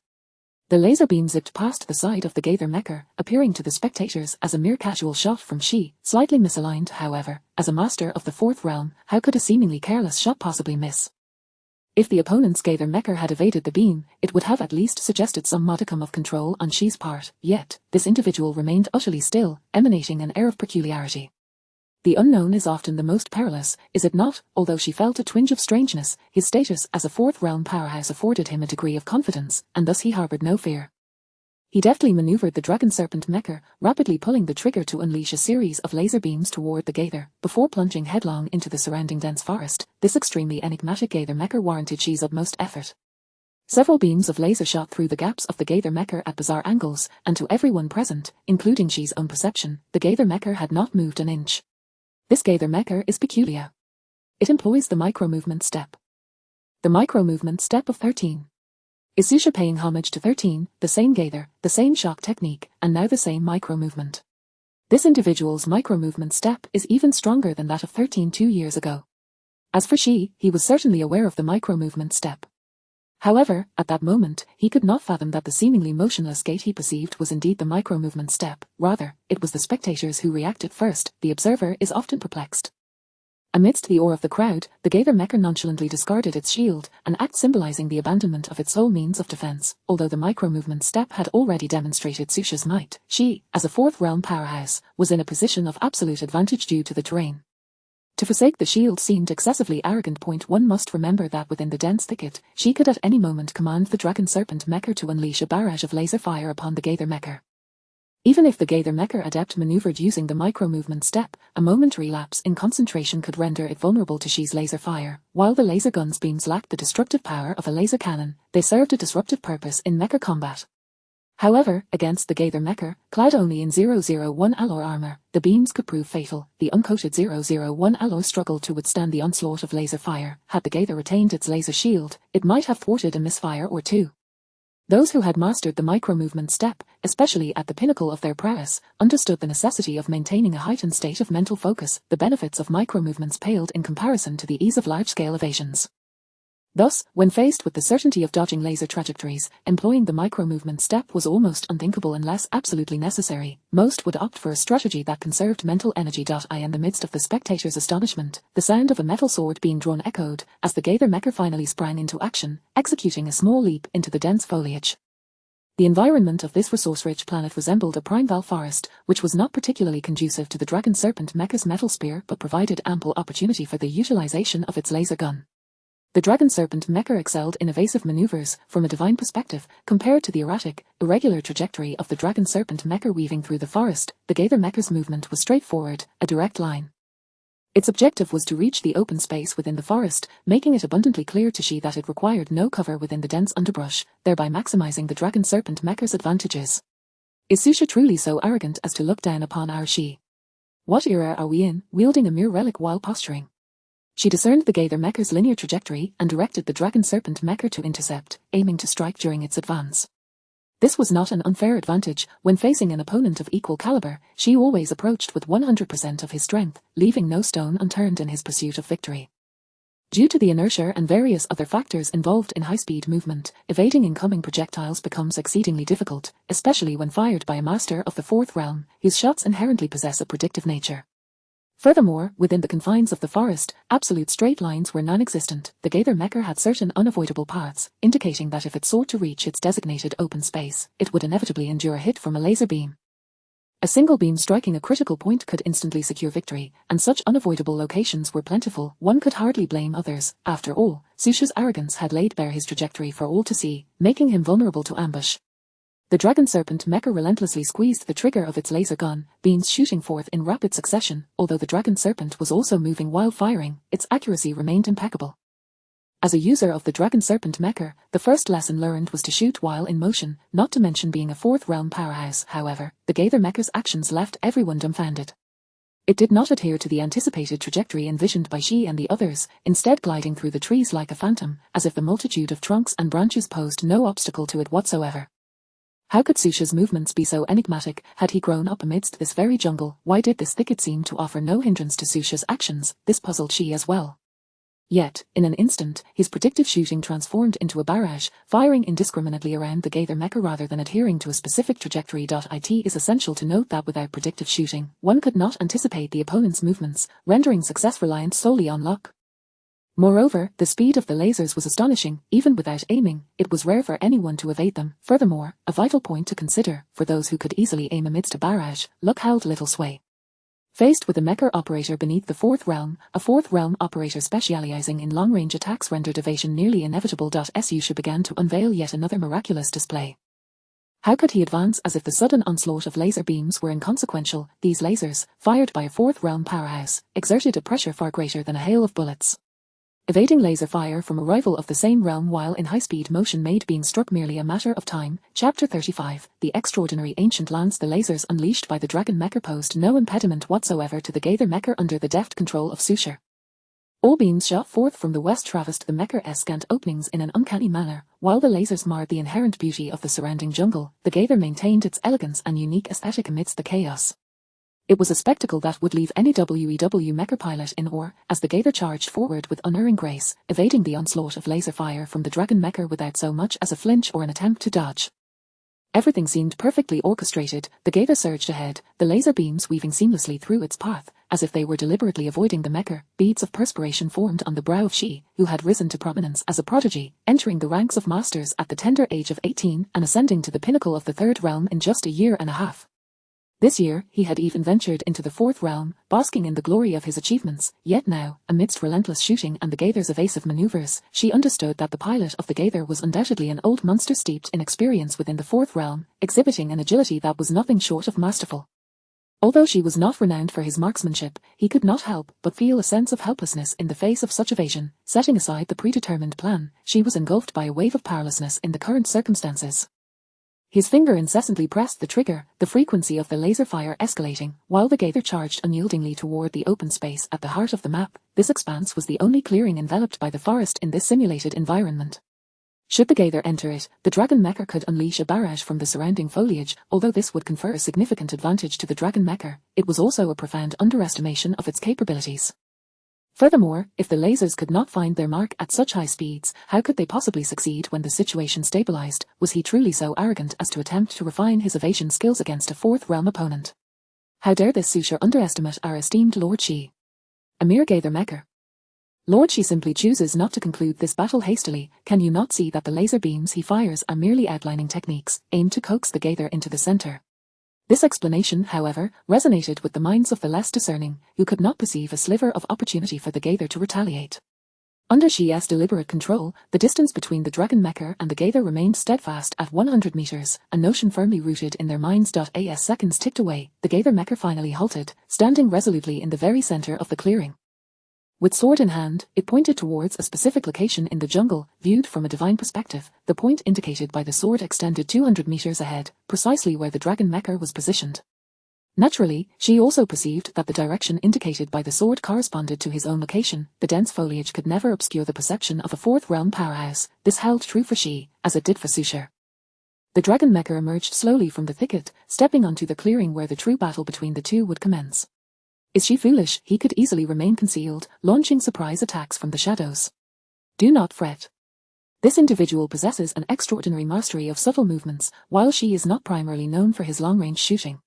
Yet, how could she, who was not particularly skilled in ranged combat, be deemed the ultimate practitioner of the dragon mecha? The answer lay in his spear. Shi's long spear had once toppled 12 masters of the north in a single night, marking his most legendary battle and paving his ascent to the fourth realm. The dragon mecha slowly unsheathed its spear, stepping forward from the forest, positioning itself opposite the Gaither Mecha. As a powerful fourth realm warrior, she had unwavering confidence in his spear, for it was the embodiment of his strength that had enabled him to reach this pinnacle. The dragon mecha, resplendent in silver white, boasted armor with intricate patterns resembling dragon scales, one of the most aesthetically pleasing mechas, a masterpiece born from the toil of a mecha master. With a crackling sound, a laser erupted from the tip of the alloy spear, the exclusive laser head of the dragon Mecha. In the next breath, the dragon mecha surged forth, the roar of its engine resonating as it barreled toward the Gaither mecha, its silver brilliance flashing as it closed the distance in an instant. Once again, we shall witness Shi's unparalleled spear technique. Indeed, the one who toppled the 12 masters of the north, an unrivaled spear master. In the clash of a sleek silver mecha against a battered, antiquated one, it was only natural for onlookers to root for the dragon mecha, aligning with the sentiments of the majority.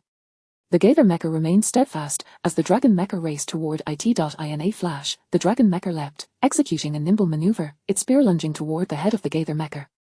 A beheading, such an act was a manifestation of disdain towards the mecha pilot. From the moment Susha showcased his subtle movements to this very moment, it was evident that he harbored a sense of superiority. While she acknowledged Susha's prowess, he was determined to assert his own strength. The Gaither mecha showed no signs of fear, lightly swinging its long sword in a sweeping arc to strike at the alloy spear, aiming to deflect the thrust. It was crucial to note that while the dragon mecha may not excel in close combat, it was still a C-type mecha, a full 2 generations advanced over the first-generation Gaither mecha. Surely, he lacks understanding of Shi's ultimate skill. Look, Susha has fallen into his trap. Indeed, this is the ultimate technique of Shi's spear play, the thrust and smash. When the thrust was executed, the spear carried an inherent momentum, rendering the attack almost predictable. Yet, Shi could employ his unique technique to instantly pivot the spearhead upward, transforming the thrust into a downward smash. What is the Shimen's spear? Ever-changing, its precise methods of attack remain elusive. In that fleeting moment, even Susha was momentarily taken aback, yet he swiftly adapted, transitioning his sword from a slash to a horizontal block. Was he employing a newly acquired skill? Meng Xian was merely unaccustomed to facing such a foe, momentarily caught off guard. However, Shi Ji was profoundly shocked at that instant when the Gaither mecha transformed its sword into a defensive position. This was a technique he had conceived since childhood, now imitated instantaneously by his adversary, who would not be astounded could this individual share his insights and have practiced similarly. She dismissed the notion that his opponent had merely replicated his technique in an instant. This spear play was the culmination of a decade of rigorous training, a decade that, for a genius who had entered the fourth realm by the age of 20, was no ordinary span of time. In Shi's estimation, it was unlikely that even an ordinary fifth-realm warrior could master such a technique in a short period, yet, the person before him, there was no time for further contemplation, for the battle was far from over. Seizing the reaction force from the clash with the longsword, Shi propelled the dragon mecha into the air, executing a thrust once more, aiming directly at the Gaither mecha. Chapter 36, Susha's broken sword. The piercing sound of the laser lance once again reverberated through the air, its power far exceeding that of the initial shot. From the perspective of the onlookers, the Garise mech drew its sword anew, aiming to sever the lance gripped by the Jelong mech, either to cleave it asunder or to dissipate its force and evade this lethal thrust. Alternatively, the Jin character technique. Susha is renowned as the foremost master of the Jin technique. To apply this technique upon the Garise mech's longsword would be a trivial endeavor. Should the might and potency of this strike be sufficiently formidable, it could disregard the brief tremor induced by the Jin technique and deliver a fatal blow. However, the Hurahura state, manipulated by Jian Shui, grants the capturing tiger mecha charge and strength that surpasses this mere thrust, which relies solely on rebounding momentum. After all, the Hurahura transformation demands the full defensive capabilities of the mech. Shi, beware, Susha's Jin technique can undoubtedly freeze the Jelong mech in midair, subjecting it to a dual resonance from above and within. Lord Shi is famed for his transformative lance. His prowess is elusive and beyond your conjecture. As the audience continued to express their opinions in the barrage, Garise evaded the imminent thrust with a precise shake of his mech, subsequently wielding his sword to strike at the alloy shaft of the Jelong mech's lance. Just as everyone anticipated a repeat of Su Shi's previous victory over Qian Shui, the laser tip of the lance vanished in an instant, its full power rapidly channeled into the two thrusters mounted beneath the Jielong Mecha's feet, propelling it several meters skyward. This elevation allowed the laser lance to evade contact with the alloy longsword, yet, the inevitable transpired, the alloy longsword had already been swung, and in that very moment of ascent, the laser tip erupted forth, as she wielded the lance in a swift downward slash. The laser tip met the alloy longsword head-on, regardless of the pilot's capabilities. The disparity in materials was laid bare, and without so much as a sound, the alloy longsword in Garise's grasp shattered, reduced to a broken blade. She, seizing the advantage, thrust again, swiftly drawing forth a second hand to wield the lance, severing the remnants of the longsword in a single stroke, and then brandishing the laser gun, which, following a brief charge, was aimed directly at the head of the Garise mech. The target of the laser beam was never the Garise mech, it had always been that sword. The laser gun concealed the true lethal intent. As for the Jin technique, it was something that even a third-tier master struggled to perfect, and she was well prepared to counter it. Thus, if this laser beam did not bring down Garise, it could still be used to taunt and toy with him, for at this moment, Garise was left with but a broken sword. The laser beam surged forth at close range, and victory seemed all but assured. The Garise mech is surely doomed this time. Har har har. Had he opted for a C-type mech, he would never have been so easily felled by the Jielong Mecha's laser gun. After all, Garise lacks any protective laser coating, something is amiss. The system interface has yet to conclude. This shot is a textbook example of a reversal. Indeed, Shi's transformative path is inscrutable to anyone.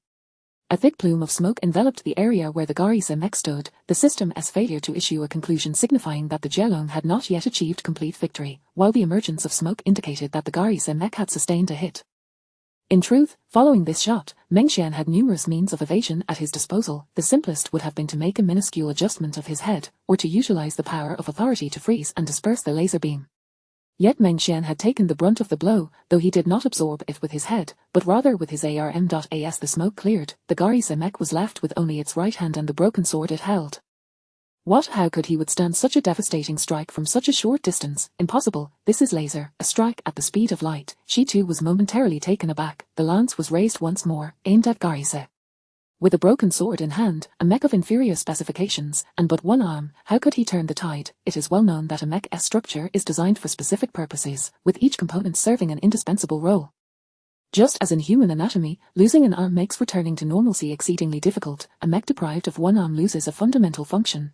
Moreover, the left hand of the Garise mech was integral to concealing its engine. The mech's designer had equipped the left arm with an engine specifically to enable the Garise mech to withstand higher intensity attacks. In practical combat, the Garise mech, having lost an arm, would find it exceedingly challenging to execute the Jin technique, requiring an entirely different set of force application techniques. The flow of energy across 4 limbs is distinctly different from that across 3. This implies that the combat capability of the Garise mech would be diminished by at least 30%. Despite the broken sword still pointed at the Jielong, the image of Garise suddenly transformed. While audiences typically revel in watching heroes vanquish villains, they are even more enthralled by the sight of the weak daring to confront the strong. At this moment, the Garise mech appeared to the spectators as though it had been condemned to defeat. The spectator system had elevated the Jielong mech's probability of victory to 89%. Only Lan Yi and Lan Zi remained unconvinced, steadfast in their belief that such an unfathomable entity in the spiritual realm would not succumb so easily. In their minds, unless the 5th-tier powers were unleashed, their master was beyond defeat.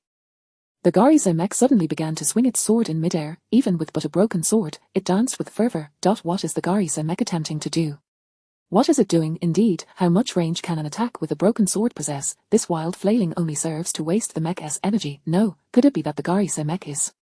Stop teasing us and spill it. Upon witnessing this, she charged forth once more, unleashing a devastating thrust with his lance, aiming directly at the chest of the Garise mech. A pilot of a WEW mech, who would dare to swing a sword in defiance in such circumstances, would not submit to the humiliation of decapitation, for a thrust aimed at the body and one aimed at the head were essentially indistinguishable. During Xi's charge, the rapidly swinging broken sword became indistinguishable, and in that fleeting moment, she perceived a lance aimed squarely at the Jielong mech, which in a heartbeat, pierced through its body. His face awash with disbelief, found the system initiating its conclusion. How could a broken sword contend with a lance? Just watch, Xi's strike has undoubtedly sealed the fate of the game. I admire the spirit of the Garise mech pilot, yet I find it hard to accept that he would so lightly regard the use of a Garise mech. Indeed, had he chosen a different mech, the outcome might have been entirely different. This was the sentiment expressed before the conclusion screen had even appeared, yet in the next instant, the system's pop-up materialized completely.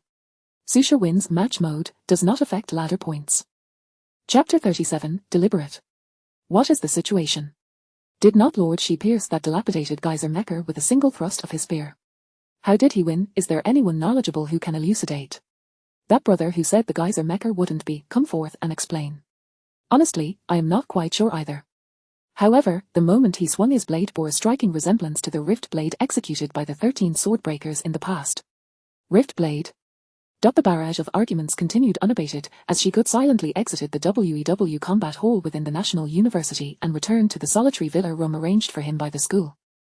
After this battle, only 2 words echoed in Shigud's mind: bizarre. If this Susha were truly formidable, how could he have been left in such a battered state? If it were a flaw inherent to the Mecha, he had still firmly endured a direct hit from his laser beam.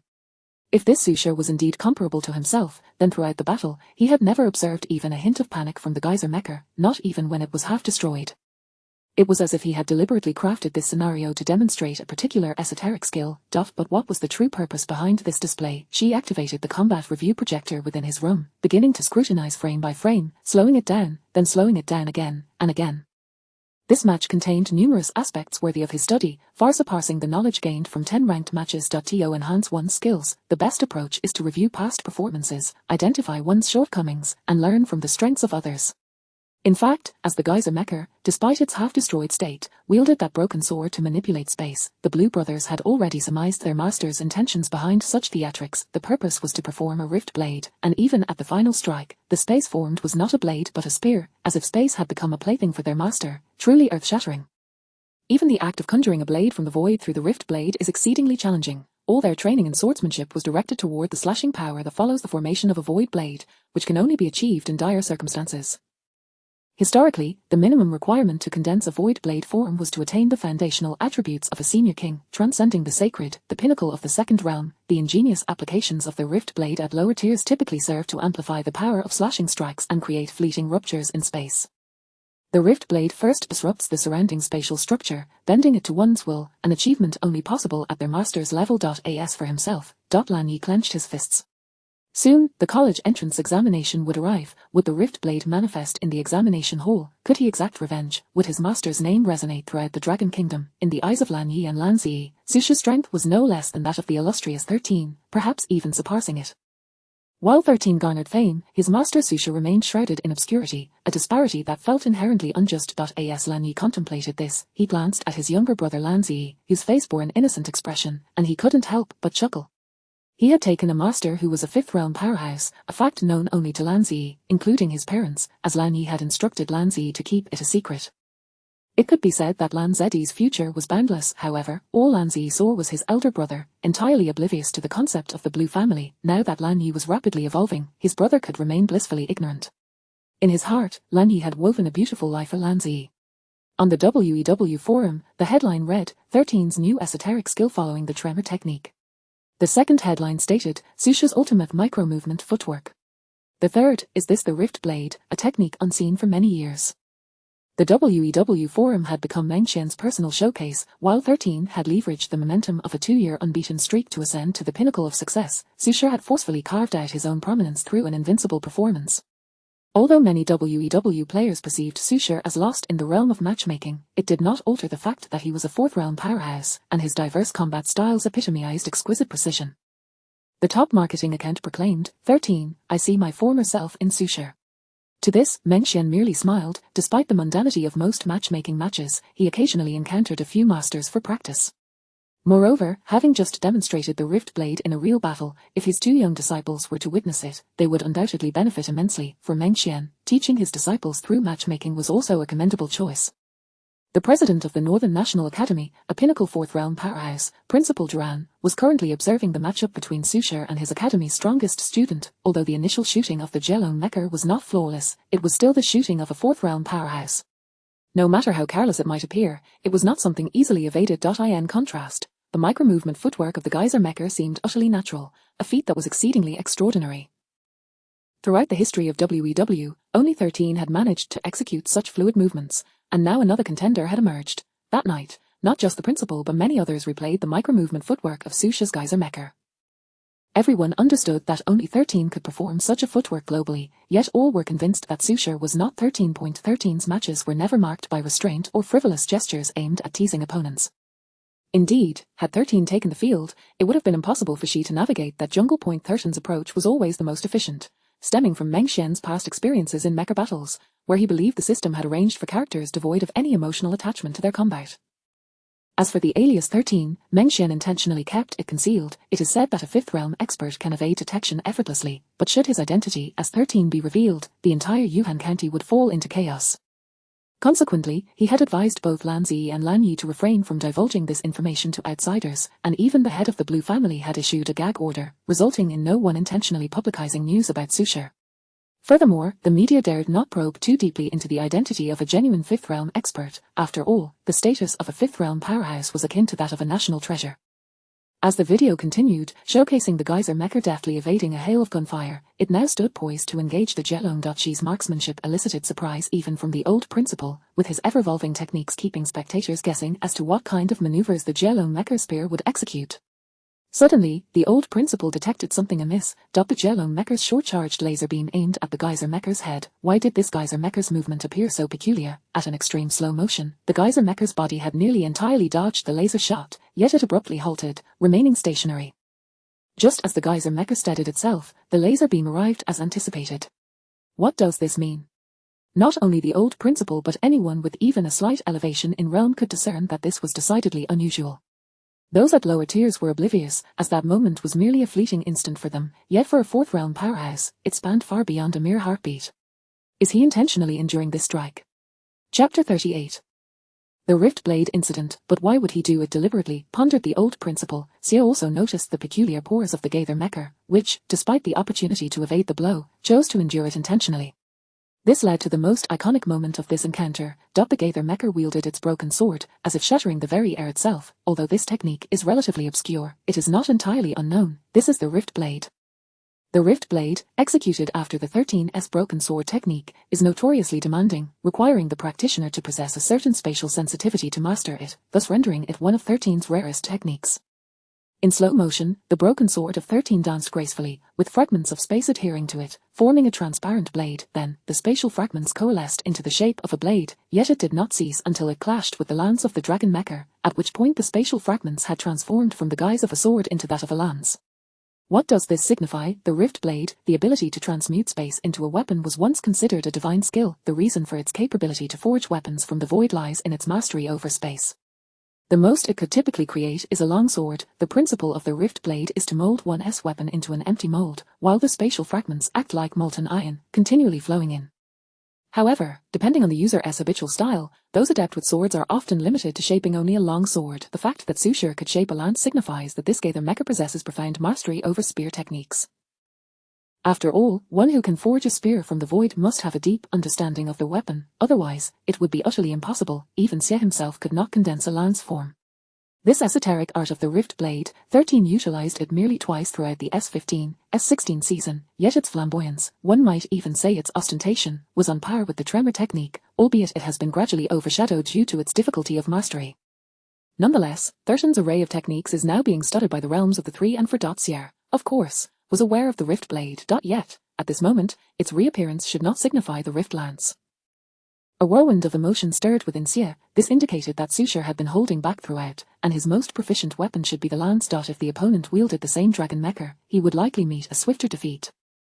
Moreover, such formidable spear skills suggested that Suture was most likely a user of the dragon mecha, as it possesses the most exceptional performance among mid-sized mechas, an undeniable choice for any expert in lances. That strike also seemed to have been intentionally taken, aimed at creating the conditions for executing the Rift Blade. Why was this Suture so insistent on using the Rift Blade? Did he truly only know these few lethal moves? Xia was utterly perplexed. As time flowed on, the celestial bodies shifted. In the training room of the Lan family, Lan Yi exerted all his strength to swing a blade, astonishingly producing a sound that fractured space. With one stroke, the Rift Blade was successfully initiated. At this moment, Lan Yi's objective was to utilize the ancient methods of the tremor technique in conjunction with modern technology to continuously hone his foundational attributes, while also employing the ancient blade techniques of the Rift Blade to enhance his swordsmanship, alongside training in the indigenous shield techniques of the Lan family. He was preparing for the impending national examination of Langue. Meanwhile, Meng Xian ventured to the snack street at the school gate, indulging in various delicacies. After skipping class and completing his WEW matches, he found the school gates locked.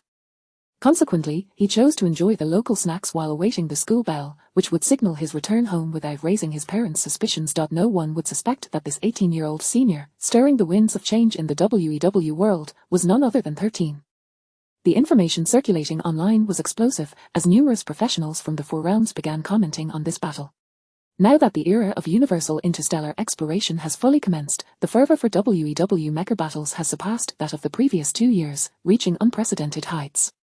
It is precisely in this era that 13 and Susha re-emerged, perfectly illustrating what it means to be a mecha manipulator. Oh my, this is truly a nostalgic moment. Susha has flawlessly replicated 13's Rift Blade. Indeed, 13 has only executed the Rift Blade twice. Although others have learned it in later generations, none have achieved the fluidity of its forging as 13 did. Facing 13 feels like encountering a downgraded version, ere only Susha could accomplish such a feat. The Rift Blade is simply stunning. How is this even possible? To the one above, let me enlighten you, the principle lies in shattering space for one's own use. What does shattering space even mean? I can't comprehend. The situation continued to escalate, and during this time, Meng Xian had sneaked into WEW, using Susha for matchmaking. However, his opponents were overwhelmingly weak, with some even kneeling upon entry, seeking a photo together. After all, encountering Susha in matchmaking was a point of pride. On another front, various military and martial arts departments were still grappling with deciphering 13's seemingly divine kick, questioning what the rebound force truly was. Even if they sensed it, pinpointing it instantaneously proved challenging. As for the Rift Blade, its first emergence left the world in shock, defying scientific explanation. Later, when a four-realm expert piloting a heavy mecha delivered a punch that cracked space, this legendary technique was swiftly unraveled. Yet, understanding the principle did not diminish the challenge of mastering the Rift Blade, although imparting a degree of spatial cutting power to a weapon significantly enhances its sharpness. Achieving the step of weapon forging remains an arduous endeavor, requiring countless years of dedication. Wouldn't it be more worthwhile to learn the tremor technique instead? The tremor technique is undoubtedly far more practical than the Rift Blade. The foremost challenge now lies in 13's new techniques. With only a week remaining until the national examination in Langue, Meng Xian prepared for his final showdown. This time, he intended to employ the capture mecha, having received its grant package long ago without ever utilizing it. In Australia, Colonel Rose's livestream garnered attention. Colonel Rose, the youngest colonel in Australia, ranked among the top 100 in WEW's overall strength, a seasoned four-realm expert who had long maintained a position within the top 100 of the ladder rankings. Last year, his team, the National Investment Side Team of Australia, secured third place in Wukan. Colonel Rose's real-time WEW match observation system was open to all of Australia, a directive from the Australian government aimed at allowing citizens to witness the battles, enhancing their mecha skills, or at least igniting their passion for mechas. As for why various nations had begun to fervently cultivate mecha talent, the reasons remain elusive. Is the Colonel's boxing mecha making an appearance again? Boxing King, Boxing King, Boxing King. The king of fighters in the Wukan League. The Australian populace cheered, only to be abruptly silenced. The reason lay in the large screen broadcasted by the Australian streaming platform, displaying a line of text. 13 vs L. Rose, the Colonel's opponent is 13. Colonel, defeat 13 and shatter his undefeated myth. Colonel, you must give it your all. You are the pride of Australia, the king of fighters. Rose felt sweat bead on his brow. Facing 13, even a 5-realm expert would hesitate to claim victory, especially considering his recent achievements against 5-realm opponents. However, he sought to fully test his limits against such a formidable adversary, for this was a new 5-realm, and he sensed it would differ significantly from his own 5-realm captain. Moreover, his captain, even without utilizing 5-realm powers, would not easily defeat Rose, while 13, it is said, never employs 5-realm powers to suppress his opponents, relying instead on exquisite techniques and martial prowess. With this thought, Rose confidently prepared his Boxing King. Let this be a true contest of manhood, and let me witness the extraordinary prowess of the martial arts master. 13, Chapter 39. The capture of the tiger by 13. Type B002 Capture Tiger Mecha vs Type C004 King of Fighters Mecha. The Type C King of Fighters Mecha is a creation of the eminent mecha designer from the Eagle Nation, meticulously crafted to align with the human form's punching motions, thereby enhancing the fluidity of martial arts strikes. The overall design is humanoid, adorned with a sleek black exterior and 2 specially crafted gauntlets composed of unique metals sourced from resource star 7111. Furthermore, it incorporates the limb drive system from the Capture Tiger Mecha, endowing each punch with unparalleled force, representing a comprehensive upgrade over its predecessor. The only aspect where it falls short is its lack of the transformative capability inherent to the Tiger form. This transformative ability has been the lifelong pursuit of the designer of the Capture Tiger Mecha, and to this day, that master has yet to create a second mecha that reaches the heights of the Capture Tiger. Type C00 for King of Fighters mecha specifications: height 37 meters, weight 43 tons, medium-sized mecha. Type C00 for King of Fighters mecha configuration: 003 alloy gauntlet shell enhanced with EAR special materials, 7111 resolve stars Moonion iron, 003 alloy arms and body, 003 alloy cover, exoskeletal head guard, nuclear fission TC level auxiliary engine, nuclear fusion TC level primary engine. The appearance of the King of Fighters mecha eclipses that of the Capture Tiger mecha, illustrating a truth that the more advanced the mecha, the more striking its aesthetics become. This evolution is not merely a reflection of industrial progress but also a shift in aesthetic sensibilities. The Capture Tiger mecha, resplendent in yellow, resembles an aged master, yet when juxtaposed with the King of Fighters, it seems but a relic of a bygone era, a testament to the stark contrast between the two mechas. Despite the King of Fighters mecha's superior appearance, the eyes of the audience remain fixated on the Capture Tiger mecha, with representatives from various nations and factions flocking to the Australian National Broadcasting Studio. The world's 5 realms of power have turned their gaze towards this venue, for it marks the first occasion 13 has deployed a mecha other than the Gaza Point 13, having recently emerged from a series of battles, has showcased an extraordinary technique that seems impervious to counteraction, observed by officials as a reverberation linked to a kick reminiscent of the reverberation technique, a temporarily dubbed the reverberation style. What remarkable stratagems will 13's Capture Tiger mecha unveil? Combat Simulation Environment. Resource Star 7989. Combat commences. Resource Star 7989, a vast expanse of desert, is renowned for its unique desert crystal mines, a crucial fuel source for interstellar travel. The arid terrain serves as a battleground where the physical prowess of the King of Fighters mecha and the Capture Tiger mecha can truly shine. Both mechas are designed for close-quarters combat and lack ranged attack capabilities, ensuring that every clash between them is a visceral encounter. Heightening the spectacle of this battle, Colonel OZ's hand-to-hand combat prowess ranks among the elite of all mecha pilots, earning him the title of King of Fighters through numerous Wukan League competitions, a testament to his formidable strength. As the battle begins, the engines of the King of Fighters roar to life, and Colonel Ounce strikes his gauntlets together, producing a resonating sound that reverberates through the air. This is the reverberation technique. Is he challenging 13?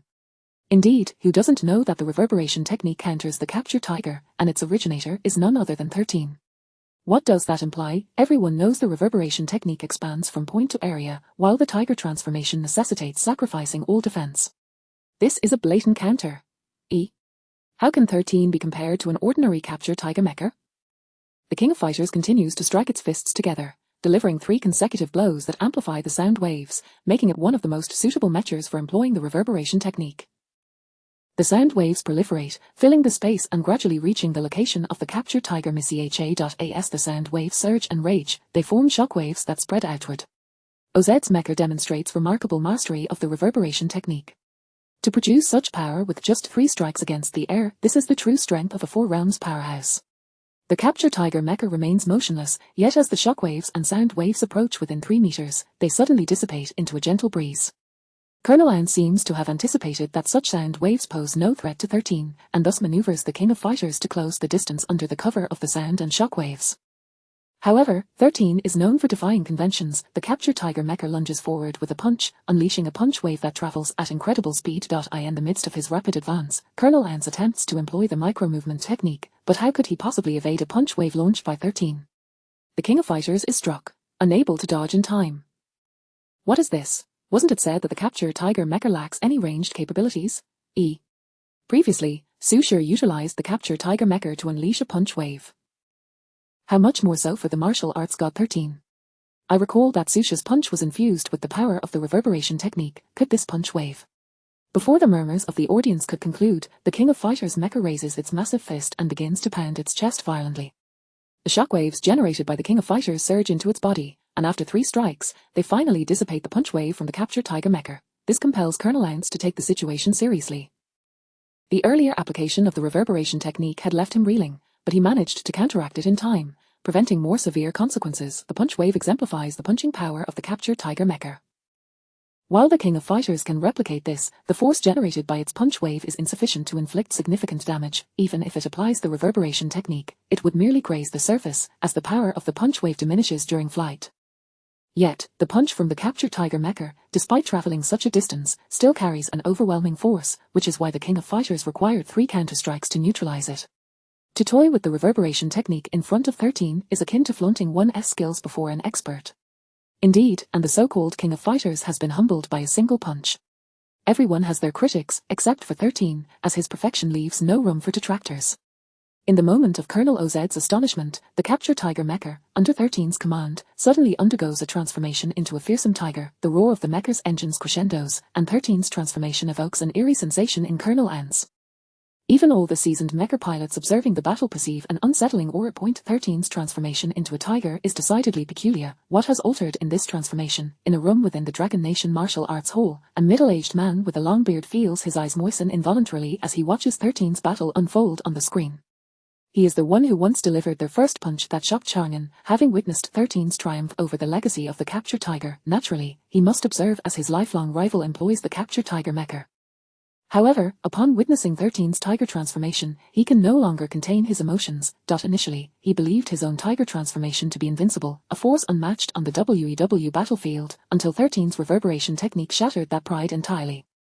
Since then, he has tirelessly sought to improve the tiger transformation, yet despite relentless research and the efforts of numerous captured tiger specialists, tangible progress remains elusive. In his eyes and those of the other masters of the captured tiger, the tiger transformation is nearly a perfect masterpiece, yet its inherent flaws are all too evident. How can a transformation with such flaws be deemed perfect? Chapter 40, The True Perfection of Tiger Transformation. In this moment, during the live broadcast's retransmission, the once mighty shockwave of Charngan found within the tiger transformation of the 13th, the very piece that had eluded him in his own transformation. At this instant, countless tiger-catching masters shed tears of realization, having devoted themselves to the pursuit of the perfect tiger transformation, which finally manifested in this defining moment. And stood before the formidable steel tiger, his expression one of astonishment. He was all too familiar with the tiger-catching Mecha and its transformations, yet this 13th transformation felt inherently flawed. It possessed a force that set it apart from the others, a quality that hinted at its divergence. It is essential to understand that the perfection of tiger transformation in its heyday stemmed from the faint touch of fear that enveloped all who encountered it, a fear that bestowed upon the tiger-catching Mecha an undeniable force. This very force lent a false sense of perfection to the transformation, deceiving countless practitioners who lived in the glorious past of the tiger-catching Mecha, where the mere act of transformation evoked a primal instinct of defense, leaving them too intimidated to retaliate. Thus, the difficulty of making headway with tiger transformation was merely a reflection of their belief in its erstwhile perfection. Indeed, that transformation was flawless, but the force it radiated was not born of self-assurance but rather of the fear instilled in their adversaries. Hence, the illusion of tiger transformation's perfection persisted, a borrowed strength that was ultimately not their own. Once the invincible aura of tiger transformation was shattered by a single blow from the Gaither Mecha, it ceased to be perfect.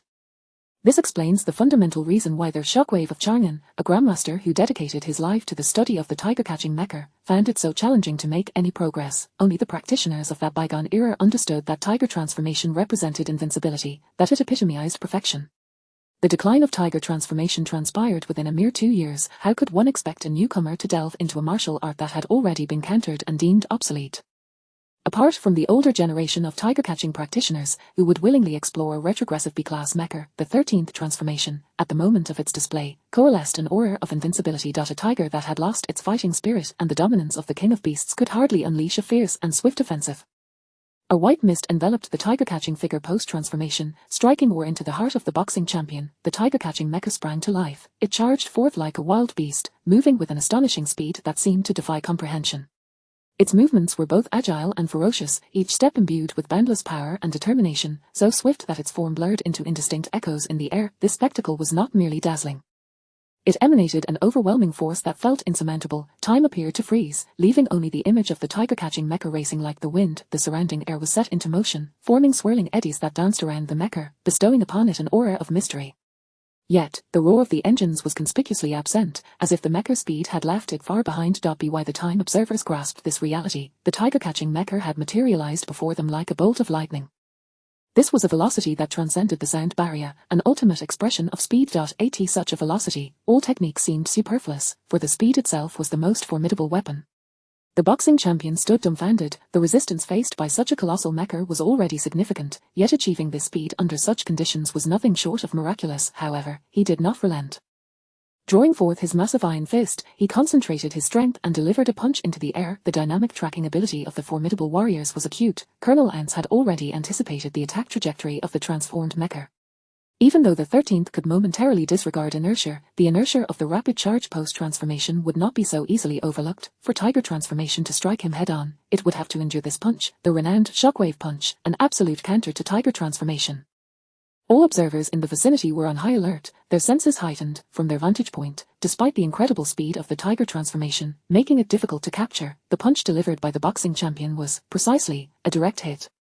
Thus, if the 13th intended to defeat Ants openly with Tiger Transformation, it would have to absorb this punch. As for sidestepping, when had the 13th ever resorted to cunning? His approach had always been one of absolute dominance. He struck head-on, a testament to why he garnered such fervent followers. Now, the classic matchup of the Shockwave technique against Tiger Transformation unfolded once more. Yet, the once invincible master of the Shockwave technique, who had previously vanquished the Tiger Transformation, found himself wielding the transformation this time, while the Shockwave technique was executed by another.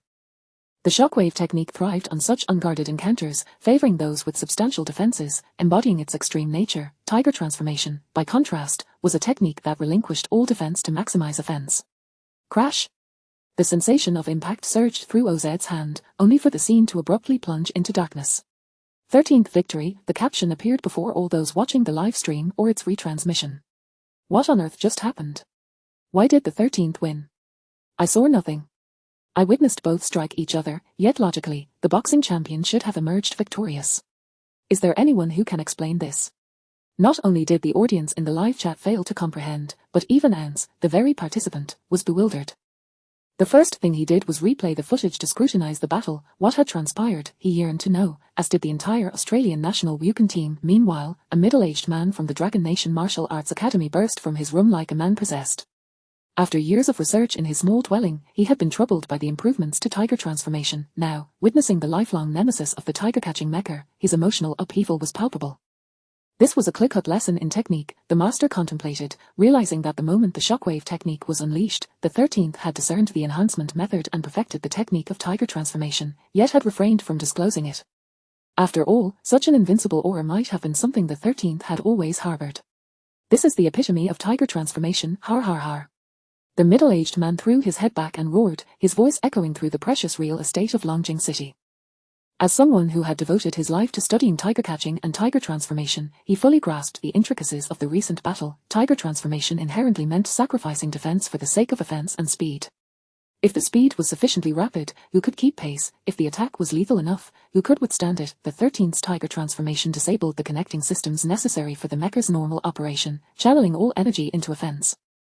In this state, Tiger Transformation activated an overload system, with all engines operating at maximum capacity. Under such conditions, the Tiger Transformation state could not be easily revoked. It had to persist for a full minute without any defense. This high-load operation significantly compromised the mecha's defensive capabilities, meaning even the inherent protection of the 002 alloy was sacrificed. This defense was diverted to endure the pressures of the mecha's overload, lest it succumb to the strain and explode. This was the genius of the strategy. Even the 001 alloy Gather mecha could cleave the tiger-catching mecha in two with a single strike. Tiger Transformation epitomized the complete abandonment of all defenses, representing the essence of total vulnerability, even erasing the mecha's built-in defenses in the form of overload, yielding a lethal force. A full 60 seconds of deadly exposure, this was the true meaning of having no way out. For a full 60 seconds, it could not be touched, or else the slightest contact might result in the mecha's explosion, making it impossible to maintain the delicate balance between sustaining damage and the mecha's intrinsic defenses. Once Tiger Transformation was activated, victory or defeat would be determined. As for why, under such circumstances, the 13th still emerged victorious despite being struck, the Grandmaster did not dwell on that. After all, such details could be reviewed later. He was eager to experiment with this perfect Tiger Transformation. Chapter 41. Why did he win? What just happened? What transpired in that fleeting moment? Who struck whom with that resounding bang? Could it be that the champion did not actually hit the tiger tamer, yet the sound of the impact is one that could only be produced by a blunt instrument like the champion's fist? However, if all the spectators heard that singular sound, logically, the victor should have been the champion. Why then did the win belong to the 13th? Anyone with a modicum of knowledge regarding mechas would understand that the defense of the tiger tamer is virtually non-existent during its transformation into a tiger form. Under such circumstances, a blow from the shockwave fist would undoubtedly result in an explosive defeat. Along with the mecha itself, But what truly transpired? Countless WEW Mecha operators, engrossed in the match, began to scrutinize the footage, particularly the legion of Tiger Tamer enthusiasts who preserved this replay for eternity. This recording is destined to become an indelible chapter in the annals of Tiger Tamer Mecha history. On that very day, the WEW Martial Arts Research Institute swiftly produced a video showcasing the Tiger transformation as a hallmark of their expertise, in stark contrast to the instability of the wave technique. Following the match, they promptly released an explanatory video. It is noteworthy that the WEW Martial Arts Research Institute had long been overshadowed by the WEW Institute of Spiritual Studies, primarily because the current quintessence of power within WEW is rooted in spiritual mastery, while martial arts has traditionally been the domain of those below the fourth realm. After all, at the fifth realm, one influences the material world, becoming nearly invincible in their respective fields had it not been for the enigmatic nature of the spiritual realm, which is exceedingly challenging to comprehend and attain. The Martial Arts Research Institute might have been rendered obsolete. Nonetheless, given the rarity of achieving the fifth realm, individuals below the fourth still require the strength of martial arts. Lacking the support of the utmost pinnacle of combat prowess, the Martial Arts Research Institute remains at a disadvantage compared to the Institute of Spiritual Studies. When the 13th demonstrated the wave technique, the Martial Arts Research Institute was ridiculed by the Institute of Spiritual Studies, unable to grasp the significance of their martial arts research. Now, however, the techniques exhibited by the 13th have been thoroughly analysed by the masters of the Martial Arts Research Institute, allowing them a moment of pride. The WEW forum buzzed with activity, featuring a post titled "The Match Between the 13th and Colonel Ans." Trivia you should know. For ordinary individuals, the tangible improvement offered by martial arts is far more relatable than the ethereal concept of spirituality, making such martial arts commentaries a source of considerable discussion.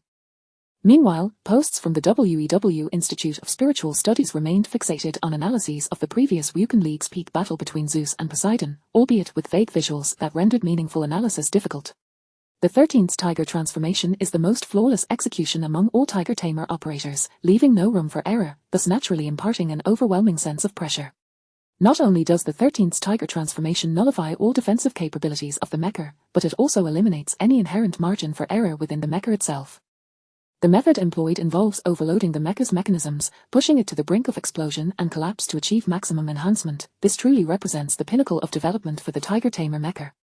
The Tiger transformation of the Tiger Tamer is a top-tier martial skill that defines an era, and in the hands of the 13th, it has reached its utmost potential. As for the final scene, the question of why the Tiger Tamer emerged victorious must weigh heavily on the minds of many. Are you all puzzled as to why the champion's mecha seemingly struck the opponent yet victory was claimed by the Tiger Tamer, which should have been destined to lose under such circumstances? What if I told you that the punch never actually landed? And you may be wondering why only a single sound was transmitted during the live broadcast, a sound that resembles the champion's colossal fist striking its target.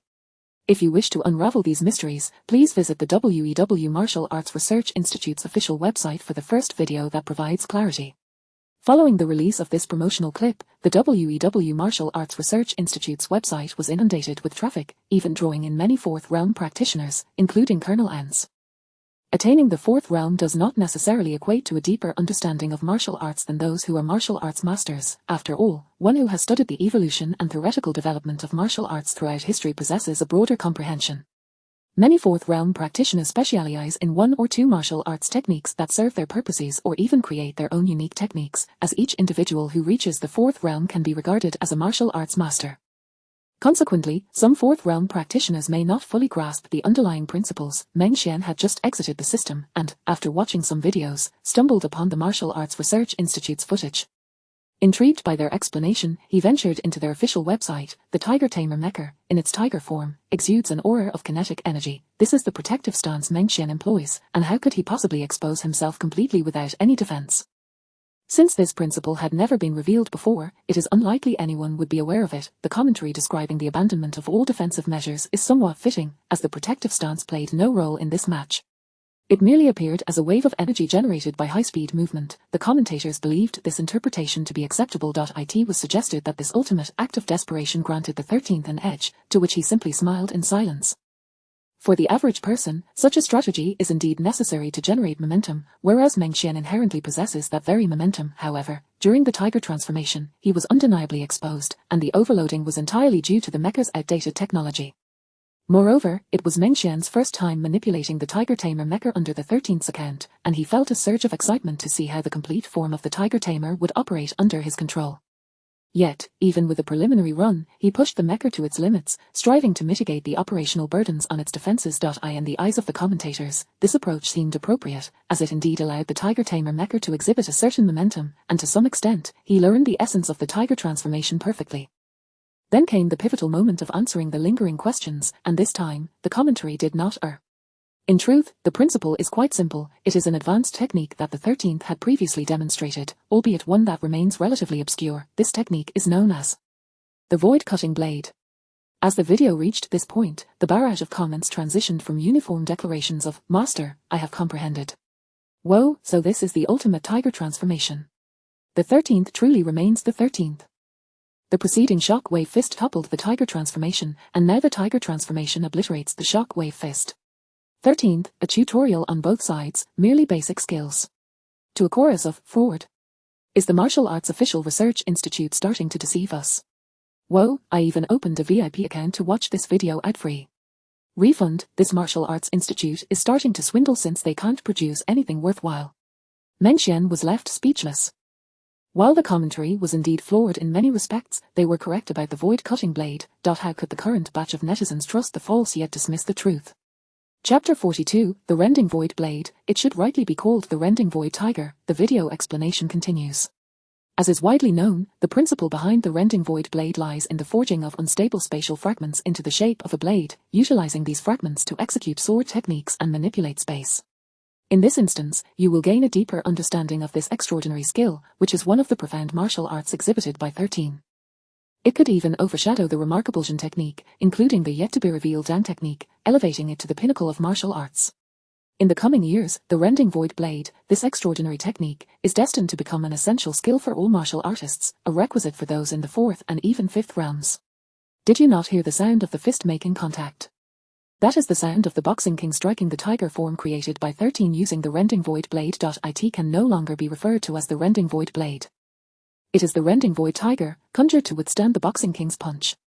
As for 13 himself, in an instant, he tore forward, even striking a claw towards the waist of the Boxing King's mech during his advance. This claw cleaved through the Boxing King's mech laterally, yet due to its astonishing speed, the system had already processed the result before the sound could register. The rapid movement disrupts the surrounding space, allowing the user to exchange positions with the spatial fragments, achieving a technique akin to instantaneous teleportation. This is the novel nomenclature that the Martial Arts Research Institute has bestowed, Rending Void. Of course, this Rending Void necessitates the agitation of spatial fragments, and high-speed movement is the most expedient method to achieve this. However, this technique is most effectively executed by the Tiger Capture Mech, provided that your Tiger Capture Mech can attain the speed of 13 and adept simulate your own mech using the Rending Void Blade until fully familiarized, you will be able to unleash this Rending Void. Master this instantaneous movement while simultaneously executing attacks, a divine technique. However, this marks 13's debut use of the Tiger Capture Mech in the WEW. How could he possibly fabricate the tiger-like illusion through the Rending Void? Logically, he should not be this familiar with it. This brings us closer to speculating about 13's true identity. The video concludes here. 13's identity has always been a mystery, as he displays such familiarity with the Tiger Capture despite never having utilized it in the WEW. This leads many to conjecture that he is likely a member of the Frontier Forces, having employed it in reality. This also explains why 13 holds a fondness for the Geyser mech. To this day, the mech most frequently deployed in the Frontier battles remains the Geyser. At this point, Colonel Lance has come to comprehend the origin of that striking sensation. Such a miraculous technique, the exquisite application of the Rending Void Blade, it is no wonder he was defeated in that fleeting moment. The speed of that strike was simply too swift, and he was slain before he even realized it. The sensation of impact he felt in his hand was merely a fleeting struggle before his nerves succumbed. Is 13 responding to Sushar? It seems Sushar has also utilized the Rending Void Blade recently. 13 immediately emerges to showcase the true application of the Rending Void. How could that be? That year, 13's various martial techniques were scrutinized by numerous clubs and military factions for an extended period. By the time they mastered 13's skills, he said nothing. Indeed, as a devoted fan of 13, having witnessed over 200 of his matches, 13 only executes the maneuvers he desires. He does not respond to anyone. The comments are flooded with reactions to this video, and it seems the nation is once again ignited by the fervor for the Tiger Capture. Shocking. The First Fist of Chang'an hails 13 as a genius. Endorsement from the foremost practitioner of the Tiger Capture Mech. Naturally, to Meng Xian, all of this is merely ephemeral fireworks. At this moment, Meng Xian seeks only to preserve his tranquility. As for what the university holds in store, no one knows. Perhaps that is a stage meant solely for him. He currently has no intention of revealing 13's or Susha's identities. He is ill-suited for such exposure, leaving it more appropriate for his two disciples to undertake. Years ago, in the Jiangju of Long Kingdom, a colossal circular structure descended slowly, peculiar and bizarre. Such an unknown entity naturally warrants heightened vigilance, and it is no exaggeration to say that Blue Star's defenses are of the highest caliber, for this is the home planet of Blue Star civilization. A contingent of airborne troops stationed between the moon and the surface has been recalled to secure the area where this ring has appeared. After all, this circle is exceedingly enigmatic. The materials used in its construction were found by the first batch of researchers to be unrecognized within the catalogues of Blue Star civilization and the Moor civilization. This implies that the material is not a product of either civilization, yet how did this colossal object suddenly manifest on Blue Star?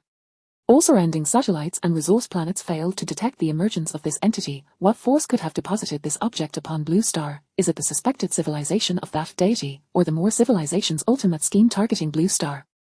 The Long Kingdom authorities have erected a city in Jiangju, sealing off news of the incident and leaving no trace of information. 2 days prior, Jiangju erupted in chaos. A dazzling white light flashed for an instant and then vanished, leaving the inhabitants of Blue Star with only a fleeting sense of brightness in the. These creatures are utterly devoid of intellect. No matter, safeguarding the Long Kingdom is a duty. Indeed, who would have known that this ring could spawn so many of these creatures, some of which are formidable and difficult to deal with? I will report this matter to the central authority. The third civilization, perhaps, murmured the Dragon Emperor, sighing. In another dimension, a colossal iron army of 10,000 stands, their cockpits wide open, revealing their pilots. Strangely, the occupants of these cockpits are not human, but rather a species of beast men. Each possesses the head of a wolf, conversing in a language unique to their culture. These humanoid beings are exemplary models of biological evolution. Only in this manner can their species' technology develop rapidly, making them the most suitable form for the maturation of civilization. Report to Lord Kuei Lang, this planet surprisingly possesses a degree of resistance, and even the initial exploration by the advance team encountered. Is there an error in the intelligence? Kuei Lang's voice resonates, powerful and far-reaching, exuding an authority unique to him. Lord Kulang, the coordinates of the divine appear to have deviated by 0.7 points, straying from the predetermined trajectory by an unknown number of light years. Yet, it is indeed a miracle that we can still reach a planet harboring intelligent life under such circumstances. The one-eyed wolf addressed Lord Kulang with utmost reverence, not daring to exhibit even the slightest negligence. A civilization capable of birthing pseudo-deities must possess formidable strength. If Lord Kulang could conquer such a civilization, enough. Kulang interrupted the voice of the one-eyed wolf. As a leader of the werewolf clan, he was not merely a figure of brawn. Otherwise, even his extraordinary prowess would fail to command respect. Yin Lang, go forth and investigate through the divine. As Kulang finished speaking, a wolf-like figure suddenly emerged from his shadow. Yin Lang, in stark contrast to Kulang, was a werewolf with pure black fur, his fearsome claws glinting ominously, kneeling in a posture of submission before Kulang. Yes, Lord Kulang. Upon uttering these words, Yin Lang stepped into the portal of the divine. Yin Lang, the true second-in-command of the vanguard of 10,000 wolves, possessed unparalleled stealth that even Kulang would struggle to detect without keen scrutiny. With him undertaking the reconnaissance, even if that civilization was guarded by a pseudo-deity level powerhouse, as long as Yin Lang remained discreet, he should be able to effortlessly procure various intelligence from that civilization. The onset of war necessitates a profound understanding of the adversary's strengths and weaknesses. Chapter 43, the National College Entrance Examination of Longwa. This examination stands as the most pivotal assessment in Longwa, a crucial component of the nation's selection system, determining which promising young individuals of the new era shall inherit the burdens of their predecessors. On this day, Meng Xian's heart was devoid of the frivolity that once characterized him. Despite his confidence, the gravity of the situation instilled a modicum of anxiety within him. In his previous life on Earth, he too had endured the rigors of the college entrance examination. The experience on Blue Star bore striking similarities to that on Earth, with an equally formidable atmosphere of scrutiny. As candidates made their way to the examination hall, their faces betrayed a palpable tension. Despite the remarkable advancements in technology, Longwa still adhered to the traditional use of paper examination papers, aimed at preserving the unique cultural heritage of the Chinese characters. Facing the formidable waves of the sea god whilst the examinations proceeded one after another, and Meng Xian found himself behaving unusually decorously. The first subject was Chinese literature, the cornerstone of Longwa's national scholarship. At this moment, an assembly of esteemed scholars had gathered in Yuhan County, all speculating about the young genius capable of penning the line, "When will the bright moon appear? Do not vie for him." This young man has already been reserved by the Literary Research Institute of Longjing University, proclaimed an elder adorned in a long gown, his white beard contrasting with his authoritative demeanor, silencing the crowd. Do not assume I am unaware of your intentions. Last week, you claimed excruciating leg pain prevented your attendance, yet here you are in Yuhan County, retorted another bearded elder, scrutinizing the white-bearded man. While Longjing University boasts an excellent literary program, the Magu University of Literature is not to be underestimated, interjected a stooped elder leaning on a cane, reflecting the long-standing tradition of literary excellence in Longwa. This, the director of the Magu University Literary Research Institute has spoken, murmurs spread among the assembled literary figures. Ancient One, we certainly require this person for Longjing University. I shall summon our director shortly. Despite recognizing the elder as the director from Magu, the white-bearded elder remained undeterred. No need to summon anyone, I am here. Gu Zhongdao, it has been a long time, an elder clad in a Zhongshan suit arrived, a garment well known as the favored attire of the director of Longjing University. As for the Zhongshan suit, one must concede that great inspirations often share a commonality. The last time so many literary giants convened was during the discussions of Shueijia Ji Chu. This sight left the leaders of Yuhan County quite taken aback. These literary luminaries, each holding esteemed positions bestowed by the central government, were undeniably the titans of national scholarship, and their presence in this small county was overwhelming. Initially, the mayor of Yuhan County intended to inspect the local college entrance examination and martial arts assessment, but a phone call abruptly redirected him to host these literary dignitaries, serving them tea while treading carefully to avoid any missteps. After all, each of these individuals, adorned in traditional or vintage attire, was someone the mayor could not afford to offend. Observing the tumultuous debates among the literary elites, he silently lamented his predicament. Regardless of the circumstances, let us wait until he completes the examination, the mayor ventured, only to be met with several pairs of disapproving eyes, rendering the atmosphere palpably awkward. Indeed, we must wait for him to finish. However, it would suffice for his Chinese examination paper to be delivered directly to us, Gu Zhongdao interjected, attempting to diffuse the tension, albeit with a concealed sharpness. Yes, simply send it over for my review, the Literary Research Institute of Longjing University chimed in, their seemingly amicable remarks concealing an underlying threat. Agreeing would be deemed a dereliction of duty, undermining the sanctity of Longwa's college entrance examination, yet, refusing would risk offending the entire assembly of literary dignitaries. In this technologically advanced age, the nation's regard for masters of national scholarship was on par with the level of scientific progress. Ancient One, Elder Zhang, this may not be entirely appropriate, the mayor lamented, aware that a direct refusal would only complicate matters further. He resorted to citing regulations to express his predicament, speaking with earnestness and utmost respect. Not to worry, we shall bear any consequences, Elder Zhang declared, embodying the authority of the director of Longjing University, representing the entirety of Longwa's literary governance. With Jiyu Lao as his deputy, such trivial matters were easily manageable. What could the state do to him? At his level, coupled with his unique status and age, minor missteps would elicit only minimal repercussions, if any. Seeing the two foremost literary figures express such sentiments, the mayor found himself without recourse but to acquiesce. After all, even if he were to lose his position, forging connections with these two was a considerable gain. Meanwhile, on the other side. Beep, host, please deliver a slide shock to the audience during this examination. Beep, side quest 1, provide a slide shock during the examination, with rewards ranging from A to C types of Mecha mastery and Shasan's privileges. As Mengxian perused the reading comprehension section, the system's task abruptly appeared, and he carefully examined it twice, confirming that the character, billion, was indeed present on the system interface. This system has developed a penchant for wordplay, Mengxian mused internally, realizing that with this demanding system at play, his aspirations for low-key living were rendered futile. Sighing, he continued to write, as the examination hall, aside from the electronic clock, also featured a circular antique wall clock, its ticking sound becoming the only auditory backdrop, subtly instilling pressure upon the examinees.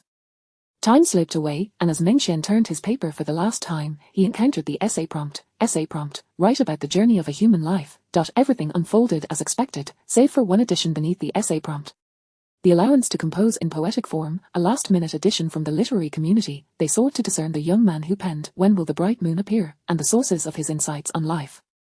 For scholars, there was no need for biographical investigations. One could glean the truest essence of a person through their writings. Mengxian pondered momentarily, then began to write. He suspected that the recent addition stemmed from the stir caused by his Shueijia Ji Chu, and in accordance with the system's demands, he could no longer maintain a low profile.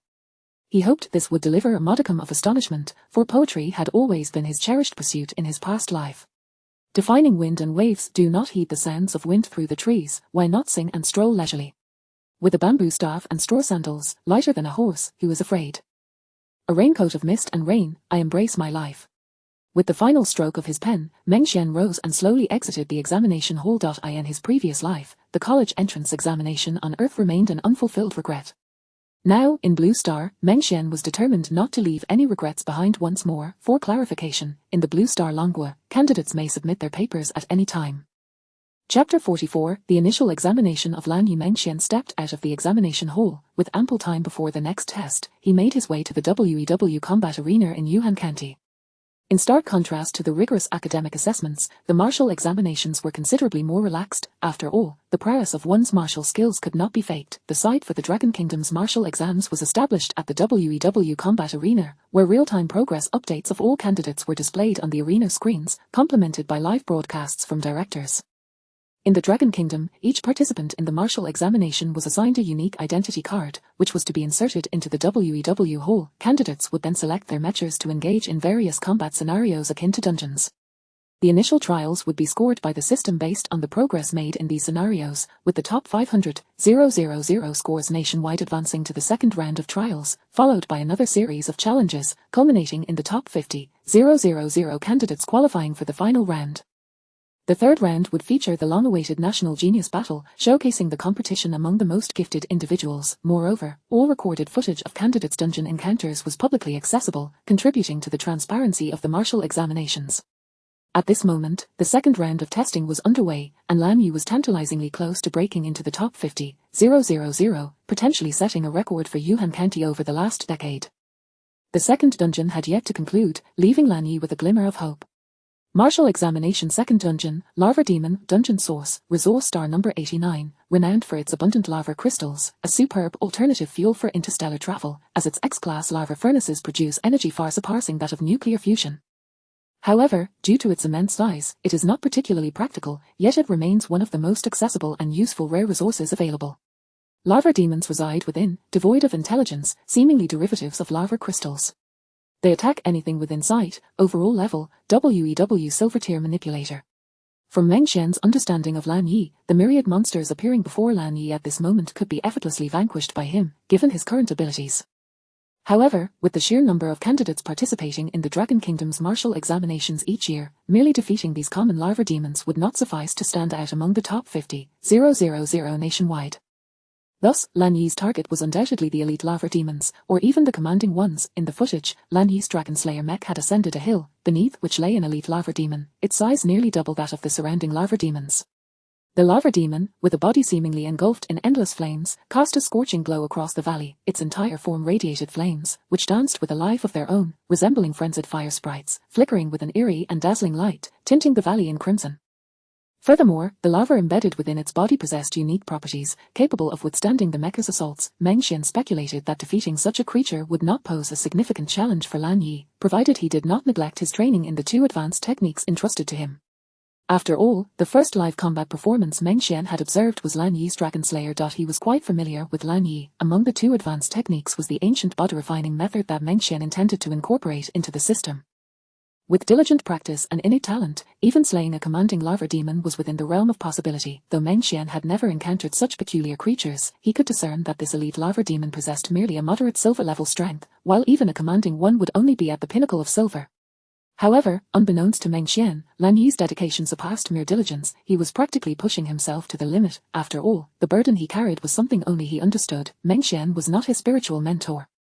What drove him to spend countless hours in the gravity chamber? What motivated his relentless practice of the ancient techniques, the rift-splitting sword and the tremor fist? Lan Yi, wielding the Dragon Slayer mech, cast his shield downwards and drew the dual blades from his mecha's back, leaping toward the valley floor. The shield's descent caught the elite lava demon's attention. Its fiery form flickered intensely, its brightness escalating as it swung its massive, flame-imbued fist toward the shield. The lava demon possessed considerable strength, sending the alloy shield, composed of 003 grade metal, flying with a single strike. Yet, as the shield was launched away, the mindless lava demon was momentarily taken aback, its gaze now fixated on the Dragon Slayer mecha's formidable blade. A surge of spatial energy coursed through the Dragon Slayer blade, and in that fleeting moment, the shield obscured the lava demon's vision, prompting it to instinctively strike at the shield. However, the attack came with a degree of inertia, creating a moment of vulnerability. With a force reminiscent of striking Mount high, Lan Yi's blade cleaved through the lava demon from head to tail, obliterating it instantly. This decisive strike propelled Lan Yi into the ranks of the top 50,000 candidates. The Lan family viewing party erupted in cheers. A single blow had vanquished an elite lava demon, and although a touch of cunning was employed, it thoroughly demonstrated Lan Yi's prowess. How is it possible? How could Lan Yi possibly slay a lava demon with a single strike? Even the former teacher from the Mech class, possessing golden level strength, was astounded. Such a feat was unfathomable, let alone cleaving it in half. In just a month, how has he improved so drastically? Mecha smiled.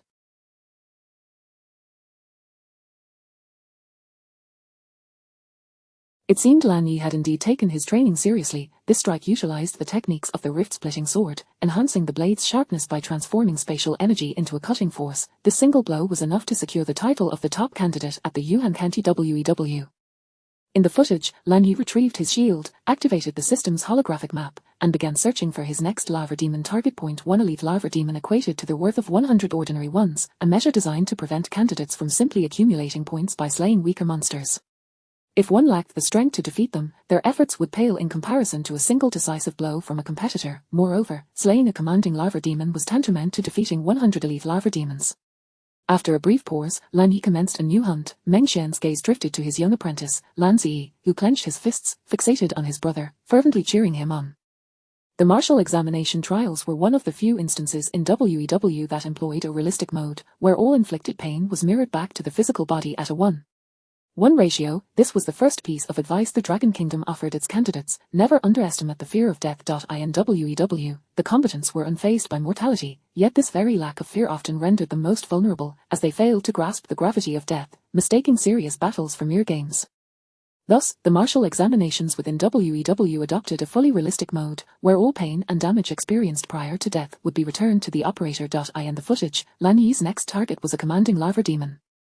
Defeating an elite lava demon might secure a position within the top 50,000, but the true competition for the Genius Youth battle required a ranking within the top 20,000, a hidden rule. Candidates within the top 20,000, even in defeat, would enjoy the privileges afforded to the gifted. The combat mechanisms differed entirely between the top 20,000 and the 50,000. To reach the top 20,000, one must conquer commanding lava demons, and under the realistic mode, defeat would not come without significant pain. Although Lan Yi had shared nothing with Lan Ziyi prior to the martial examination, his younger brother was perceptive enough to grasp certain unspoken truths. Initially, Lan Yi's goal had merely been to place within the top 50,000. Yet, he had relentlessly trained during the final month, striving for a position within the top 20,000. In a month, could one truly ascend from novice silver to the pinnacle of silver? Why did Lan Yi persist in this pursuit? The reasons were known only to him, including Lan Ziyi. In the footage, Lan Yi arrived, as did the Dragon Slayer mech. Directly ahead stood a colossal lava demon, seemingly forged from the fires of hell, its immense form resembling a small, mobile volcano, exuding an oppressive wave of heat. Even the surrounding once impenetrable rocks appeared to be eroded by the searing aura, cracking with alarming fissures that bore testament to the terrifying power of this lava demon. Chapter 45. A month from the dawn of silver to the pinnacle of silver, the lava demon unleashed its dual fists, erupting with flames that seared the surrounding air, producing a crackling sound that reverberated through the atmosphere. One could almost feel the intense heat radiating from the screen, as if it could melt the very metal of the Dragon Slayer mecha. The lava demon charged forward at breakneck speed, swinging its colossal fists towards the Dragon Slayer mecha. Ultimately, it was a creature devoid of significant intelligence, relying solely on instinctive assaults, lacking even the slightest hint of technique. Yet, this primal aggression exuded a certain aesthetic of numerical prowess. Even though the Dragon Slayer mecha was a 4th-generation D-type, it found itself in a precarious position against such onslaughts. Were it not for the presence of the alloy shield, enduring such a blow would have been exceedingly challenging. Lan Yi raised the massive shield, pushing the mecha's power to its utmost limits, exerting every ounce of strength to withstand the impending strike. Though the punch landed squarely on the shield, the force of the lava demon's swing transmitted through the shield, with the searing heat permeating the conduction system, causing Lan Yi to feel a flicker of impatience. The human body, when subjected to high temperatures, tends to become restless and agitated. This is a fundamental aspect of human physiology that is difficult to alter. It was fortunate that the mecha's cockpit was designed with excellent insulation. Otherwise, even the transmitted heat could have scorched Lan Yi in an instant, leading to a swift demise. A tremendous impact resonated from the shield. In previous WEW ladder matches, such force would evoke a similar sensation of being struck and pressured by immense power. However, the reality of this mode, offering a true experience of mortality, instilled in Wan Yi a tinge of apprehension. Unlike the WEW ladder matches, where the pain dissipated upon system resolution, here the threat of genuine demise loomed large. The Lava Demon's titanic fists continued to rain down upon Wan Yi's shield, forcing him to stagger backward, the alloy shield melting slightly from the extreme heat. Each swing from the Lava Demon sent tremors through the mecha, highlighting its formidable presence. This was indeed a Lava Demon, already possessing the foundational attributes of a gold-tier entity, yet relegated to the silver rank due to its lack of combat finesse. Each blow delivered excruciating pain to Wan Yi, a testament to the crushing superiority of basic attributes. His own foundational stats paled in comparison to the Lava Demon S.At this moment. Wan Yi appeared to be at a significant disadvantage in the eyes of the spectators. Many believed that abandoning the shield to flee and slay the elite-tier Lava Demon would be the optimal strategy, as even a modest success in this endeavor could elevate their ranking. All eyes in Yuhan County were fixated on Wan Yi, and the live feed outside the WEW Battle Hall had turned into a showcase of his performance, for all the other mecha operators from Yuhan County had been eliminated by this point. Moreover, every second Wan Yi survived contributed to refreshing the score for Yuhan County's examination records. The Lava Demon instance lasted 3 hours, and even surviving for that duration without defeating a single monster would yield survival points. Oh my, Wan Yi, he is challenging the elite-tier Lava Demon. Yes, indeed, it's been ages since Yuhan County has seen such a prodigy. Uncle Gao's voice rang out, and Meng Xian quickly recognized him as the one who had previously referred to him as young friend. Uncle Gao noticed Meng Xian standing among the onlookers and approached him, believing Meng Xian to be a candidate for the upcoming examination, hence the friendly pat on the shoulder. Young friend, your prediction about the dragon being doomed was spot on. The one who has defeated the dragon is the young man on the screen. Surely, you will achieve the same in next year's martial examination. Uncle Gao said, admiration gleaming in his eyes as he looked at the screen, hoping to encourage Meng Xian. Actually, I'm not a martial examination candidate, Meng Xian replied, a hint of exasperation evident in his tone, as he observed Uncle Gao's expression gradually dimming with disappointment. Uncle Gao was taken aback, slowly retracting his hand from Meng Xian's shoulder. What was this? He had confidently asserted his knowledge of mecha models just days prior, yet now he claimed not to be an examination candidate. Was he jesting? If he wasn't a candidate, then why was he watching the real-time battles during school hours, adopting an air of expertise? What are you here for, then? Uncle Gao inquired further. In his view, if Meng Xian wasn't a candidate, what could he possibly be doing here? Was he merely a passionate enthusiast memeizing mecha models? I'm here to watch my disciple's examination, Meng Xian stated, his gaze fixed on the screen, not even glancing at Uncle Gao, his tone devoid of excitement. This revelation startled Uncle Gao. What did he mean? How could the talented young man Wan Yi from Yuhan County be his disciple? If the Blue family heard this, they might very well take offense. Your disciple is the one on the video. I advise you to tread carefully. The Blue family is not to be trifled with, Uncle Gao cautioned, lowering his voice, aware that compared to Yuhan County's foremost mecha family, his own Gao family was somewhat overshadowed. It was well known that individuals studying mecha often possessed volatile tempers, and the Blue family held considerable influence in Yuhan County. Only the Dragon Kingdom's official representation, led by the Lord of Yuhan County, could hope to mediate in such matters. Thus, the repercussions of incurring the Blue family's wrath were far beyond what an ordinary resident could endure. Indeed, Uncle Gao, what is the matter? Meng Xian turned to look at Uncle Gao, sensing a sudden gravity in his voice, his expression rife with confusion.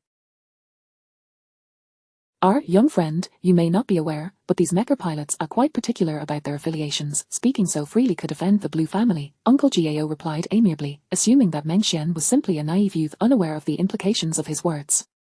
Uncle Gao, but I'm merely stating the truth, Meng Xian chuckled lightly, realizing the source of Uncle Gao's concern. Nevertheless, out of courtesy, he continued to respond politely. Uncle Gao sighed, realizing that he barely knew Meng Xian and had no authority over him.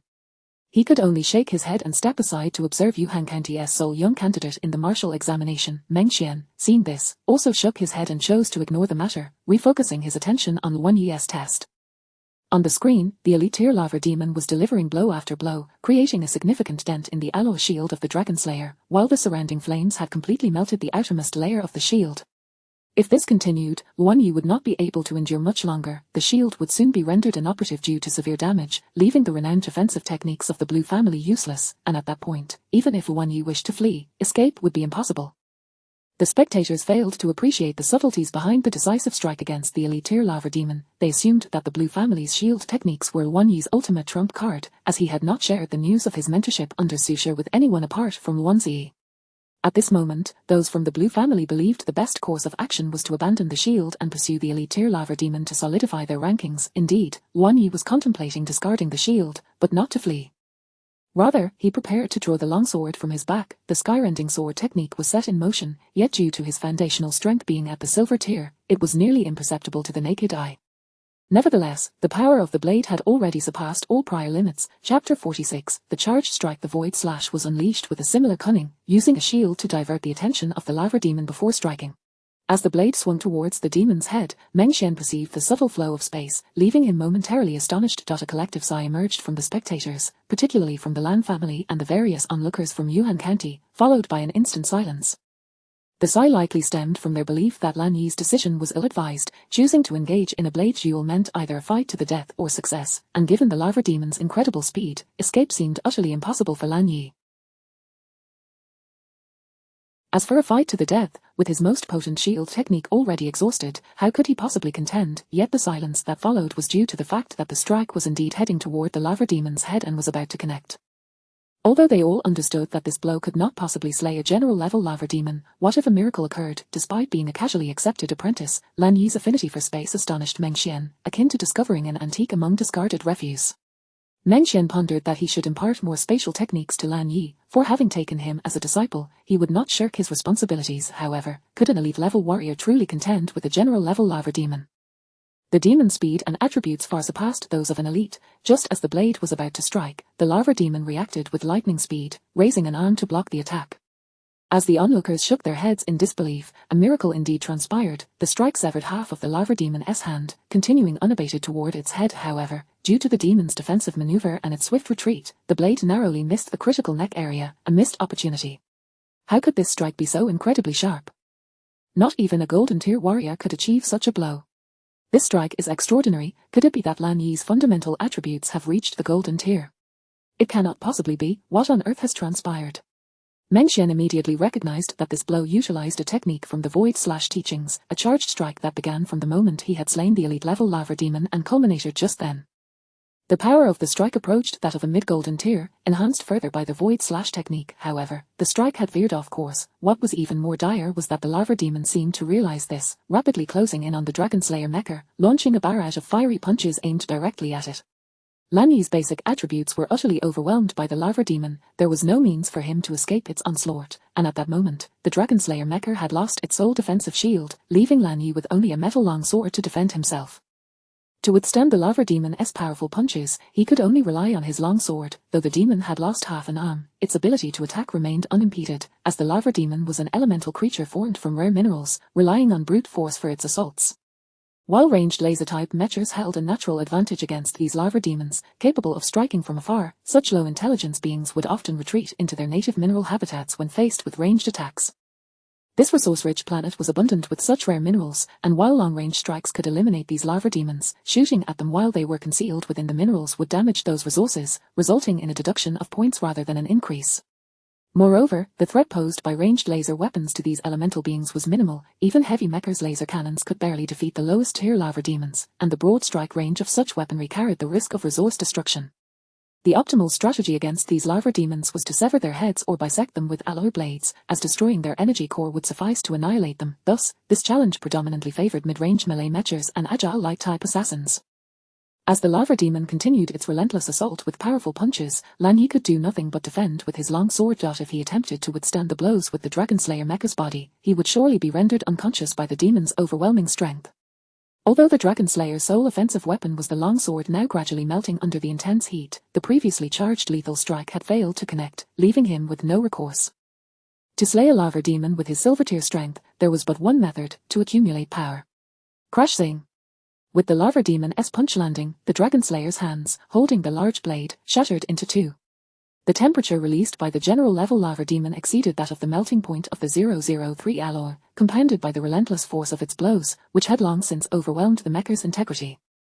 With that sound, the Lan family relinquished any remaining hope. In their eyes, the Dragon Slayer's great blade was its sole means of offense. Without it, the mecha's lethality was inferior to that of an A-type guesser, thus entirely losing its competitive edge for a higher rank. The lava demon remained unperturbed, continuing its assault. It could not comprehend notions of counterattack capability. As long as its enemy exhibited signs of life, it would mercilessly crush them. It's over. Lan Yi has faltered at the 50,000 mark, which is also the best result for Yuhan County. Had Lan Yi not overestimated his abilities by challenging the general level lava demon, perhaps his score could have improved slightly. What a pity. The murmurs around grew louder, and the Lan family fell silent. Although the gap between the top 50,000 and 30,000 wasn't vast, it still meant they could not join the ranks of the national prodigies. However, any slight improvement in score was better than none. In the scene, the lava demon's punch was already on its way, and from this angle, there was no room for the Dragon Slayer Mecha to evade. It was certain that the punch would land squarely upon it, and given this perspective, it was highly probable that the punch was aimed directly at the Mecha's head. The Dragon Slayer Mecha reacted, not in an attempt to evade the blow, but instead, it threw a punch of its own, targeting the lava demon's head. Observers could undoubtedly sense that the pressure exerted by this punch paled in comparison to that of the lava demon, and not a single person believed Lan Yi could conjure a miracle. With the Mecha's only great sword now broken in two, what threat could a mere punch pose to a general-level lava demon? Even if he had the sword, without the capability to deliver that initial, razor-sharp strike, a silver-tier warrior would struggle to achieve a lethal blow, let alone with a punch. Is this merely a dying struggle? Even in death, he refuses to cease fighting. Truly a prodigy of Yuhan County, though somewhat arrogant, what prodigy is not proud? As spectators watched the Dragon Slayer Mecha's final punch, they interpreted it as a display of Lan Yi's unwillingness to concede. Achieving such strength at the age of 18 undoubtedly qualified him as a genius. They had no right to mock someone stronger than themselves. Meng Xian discerned the underlying truth. To defeat a general-level lava demon with silver-tier strength, there was but one way: charging. The incredibly sharp strike earlier had been charged, and now this punch was also charged. While silver-tier power alone could not produce any extraordinary effects, it integrated the most fundamental essence of technique, employing the charged strike method detailed in the Void Slash. Lan Yi's punch bore the might of the shaking word technique. The fist of the Dragon Slayer Mecha struck the general-level lava demon first, an unremarkable punch that elicited no hope from anyone. Chapter 47, Azura. Lan Yi's punch struck the head of the general-level lava demon with unerring precision. In response, the lava demon's colossal fist halted just shy of a meter from the head of the dragon-slaying Mecha, frozen in place. The fiery glow in the demon's eyes began to dim, and the flames enveloping its body showed signs of extinguishing. It is important to note that while this punch may not have been as stunning as those delivered by Sushi's 13 strikes, and would likely go unnoticed by those who had not reached the third realm, it nevertheless served as a conduit for the immense power Lan Yi had long since amassed, delivering it directly into the demon's head. The tremendous shockwave obliterated its internal energy core, akin to the human brain, resulting in the immediate demise of the lava demon. The dragon-slaying Mecha seemed to exhale a sigh of relief, retreating a few steps before collapsing to the ground. Lan Yi was utterly exhausted. Why? Look, the flames on that lava demon are continuously extinguishing. This is a manifestation of its internal energy core being shattered. Are you implying that this punch killed the lava demon outright? How is that possible? The WEW Plaza Hall in Yuhan County erupted in a frenzy, particularly the Lan family, who were already celebrating the emergence of a national prodigy. This was not the prominent Lan family of the provincial capital, but a humble branch from Yuhan County. The mechanics of how Lan Yi's punch resulted in the demise of the lava demon had ceased to be a matter for contemplation. The crowd was simply aware that Yuhan County had produced a genius ranked among the top 20,000 nationwide, a contender poised to gain direct entry into the Mecha program at Longjing University based on this ranking. Yuhan County buzzed with excitement, yet for Lan Yi, a greater challenge loomed. In 3 days, the National Martial Arts Examination would commence, featuring a ranking competition based on cumulative scores, determining the top 10,000. Big data would then match competitors with similarly skilled mecha pilots. With the advancement of technology, the development of big data had matured to a point where matches curated by it generally exhibited a degree of fairness. Meng Xian observed this, silently turning away and taking the public aerial tram away from the WEW Battle Hall. The first language exam was drawing to a close, and if he lingered any longer, his parents would begin to worry. Lan Yi's examination livestream continued, as he struggled to maneuver the now depleted dragon-slaying Mecha to its feet. The 2 consecutive waves of prolonged charged attacks had left him utterly spent. Just a month prior, he had merely been a novice silver-ranked mecha pilot. In the span of a mere month, he had transformed into a mecha pilot capable of slaying monsters at the pinnacle of silver rank. Although his rank still reflected silver, he had traversed 3 realms in that short period, an astonishing leap in prowess that was nothing short of terrifying. At present, he yearned only to wander this map at leisure. Slaying a general-level lava demon equated to vanquishing 100 elite level 1s, and now he merely needed to wait for the time to elapse, with 2 hours remaining until the martial arts examination concluded. After a month of relentless training, Lan Yi was finally able to enjoy a well-deserved respite. On the other side, Acquired all attributes 1, additional comprehension of shock technique 30, additional comprehension of void blade 30, increased learning video generation in mental realm 1. Meng Xian was aboard the aerial tram, receiving such a system notification. Despite having grown accustomed to such enhancements, he remained unfazed. An exam awaited him later that afternoon. For Meng Xian, these examinations posed little challenge, and he chose not to dwell on them.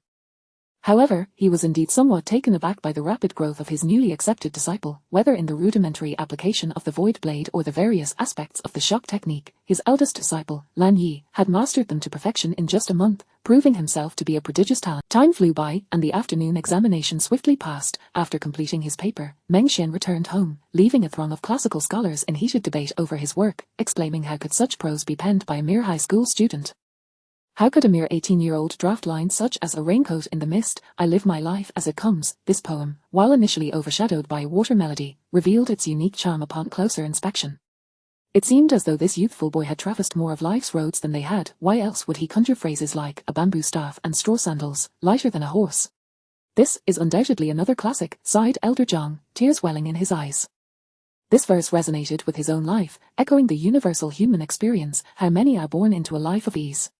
This child must undoubtedly enter the Faculty of Arts for further study. His writing is inherently gifted, yet attending university is a necessary chapter in his life.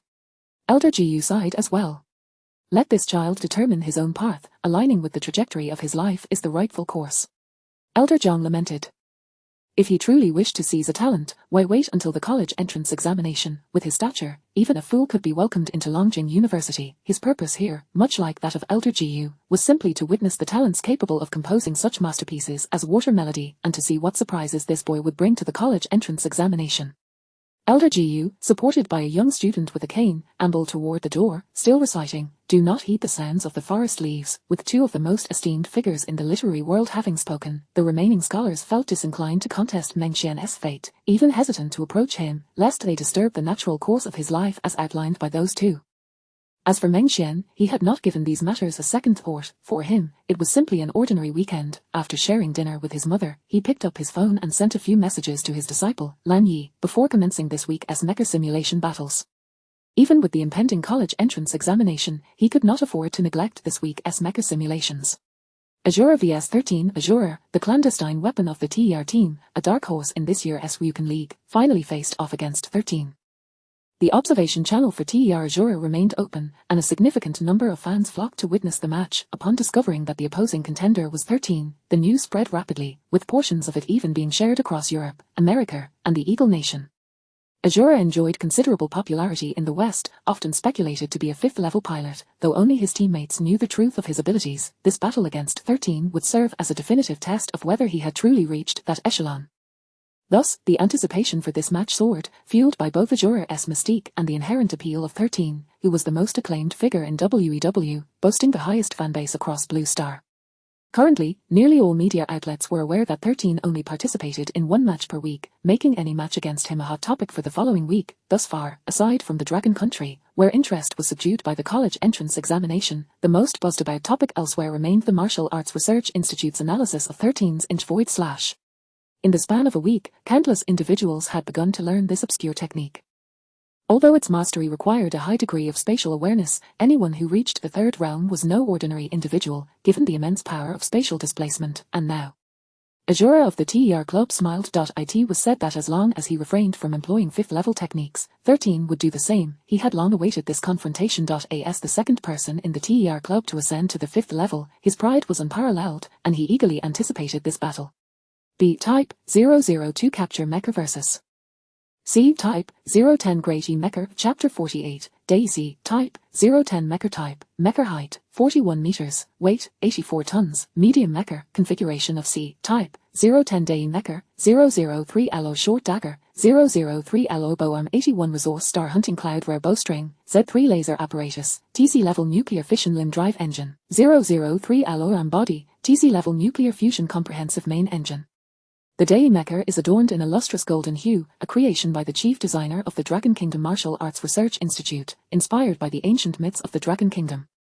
This long-range mecha features a bow equipped with a laser propulsion system, significantly amplifying the damage inflicted with each shot, although it is only armed with 20 long arrows tipped with alloy heads. These 20 arrows are crafted from the finest ore, known as zero ore, sourced from Resource Star 081.to maintain aesthetic appeal. The designers insisted on using wooden shafts and white feathers, which posed a challenge in selecting materials for the arrows. It was not until the discovery of 3298 ironwood on the latest Resource Star 3298, possessing hardness comparable to alloy, that the conundrum of arrow material was resolved. To this day, each arrow of the Dei Mecha remains a work of art, featuring a tip made of noble zero ore, a shaft of 3298 ironwood, and fletching crafted from the feathers of the red moon white demon. Every user of the Dei relishes the moment an arrow is released, as the magnificent projectile follows the user's predetermined trajectory to strike its target, offering a unique delight to the wielder. Azora, renowned for its signature mecha, the Dei, once forced Zeus to retreat a step during the previous Wukan League, thus establishing its formidable reputation and earning the title of the foremost archer of the entire Blue Star. Now, this sharpest arrow of Blue Star is set to confront the 13's Tiger Capture. 13 once again wields the Tiger Capture, battling against Azora, one of the Western illusions. The news spread like wildfire, drawing even high school students from the Dragon Kingdom, fresh from their preliminary martial arts examinations, to the nearest live broadcast to witness this clash.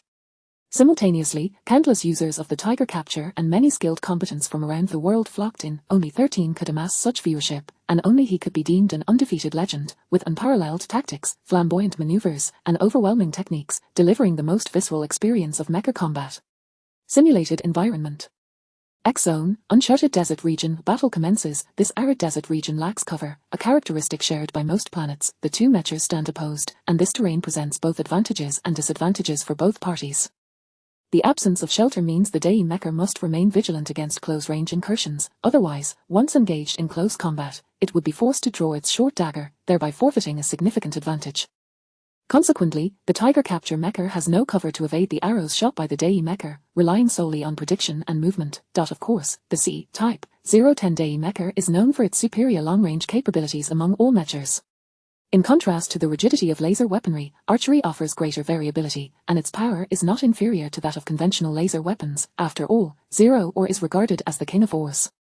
Currently, among all resource stars explored by Blue Star civilization, only Resource Star 081 possesses this resource. This ore is famed for its exceptional hardness and penetrating power, and it excels in energy conduction, often employed in the main cannons of interstellar fleets for energy transmission.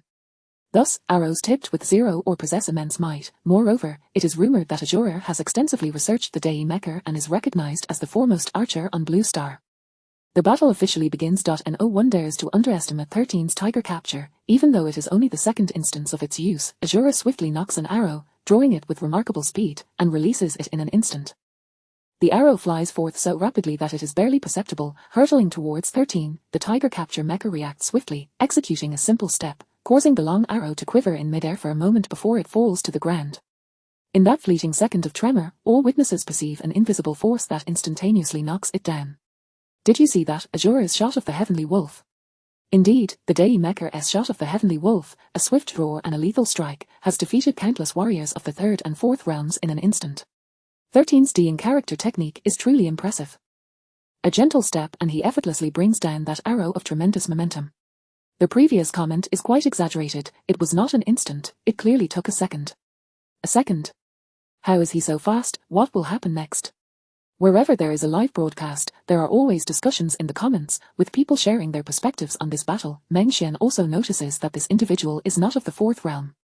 The projectiles from the fourth realm can be likened to the lava giant scenario, easily brought down with a light step, and the pilot of the lava giant mecha was at the pinnacle of the fourth realm, suggesting perhaps a misstep. Nevertheless, the fifth realm is still the fifth realm, and Meng Xian has faced it before. Azura seems to sense it too. That probing arrow failed to make contact, and there is that mysterious echoing force. After a swift step, the Tiger Capture Mecha charges forward, untransformed, its speed rendering it a mere blur, astonishing all with its terrifying velocity. Although this is not the first time, each observation of 13's remarkable speed evokes awe. Azura's complexion shifts instantly. Prior to this battle, he had heard tales of 13's formidable foundational attributes, yet hearing is one thing, witnessing is another. Is this 13 even human? Azura curses inwardly, yet he dares not slacken his actions, rapidly retreating while narking 3 arrows. Azura's haste, considered swift by ordinary standards, pales in comparison to 13, as the distance closes rapidly within mere breaths. Had it not been for the considerable distance at the outset of this range versus melee confrontation, he would have likely been caught by now. At this moment, 3 arrows are released simultaneously, aimed to restrict the Tiger Capture Mecha's next move, thus creating space. This triple shot is also one of Azura's signature techniques, the 3 arrows descending from the heavenly mountain. Though 13, your strength allows you to locally disregard the inertia of these inevitable physical attributes without resorting to the 5th realm. My arrows are not so easily evaded. Azura thinks to himself, applying even greater force. It is important to note that each arrow from the Dei Mecha is exceedingly precious, and the power required to unleash its full potential is immense, all while ensuring the arrow's precision. If the shot of the Heavenly Wolf is a skill reserved for the elite, then the 3 arrows descending from the Heavenly Mountain must be a technique that requires at least the threshold of the 4th realm to even begin to grasp. Look, 3 arrows descending from the Heavenly Mountain. Azura's Dei Mecha is truly magnificent.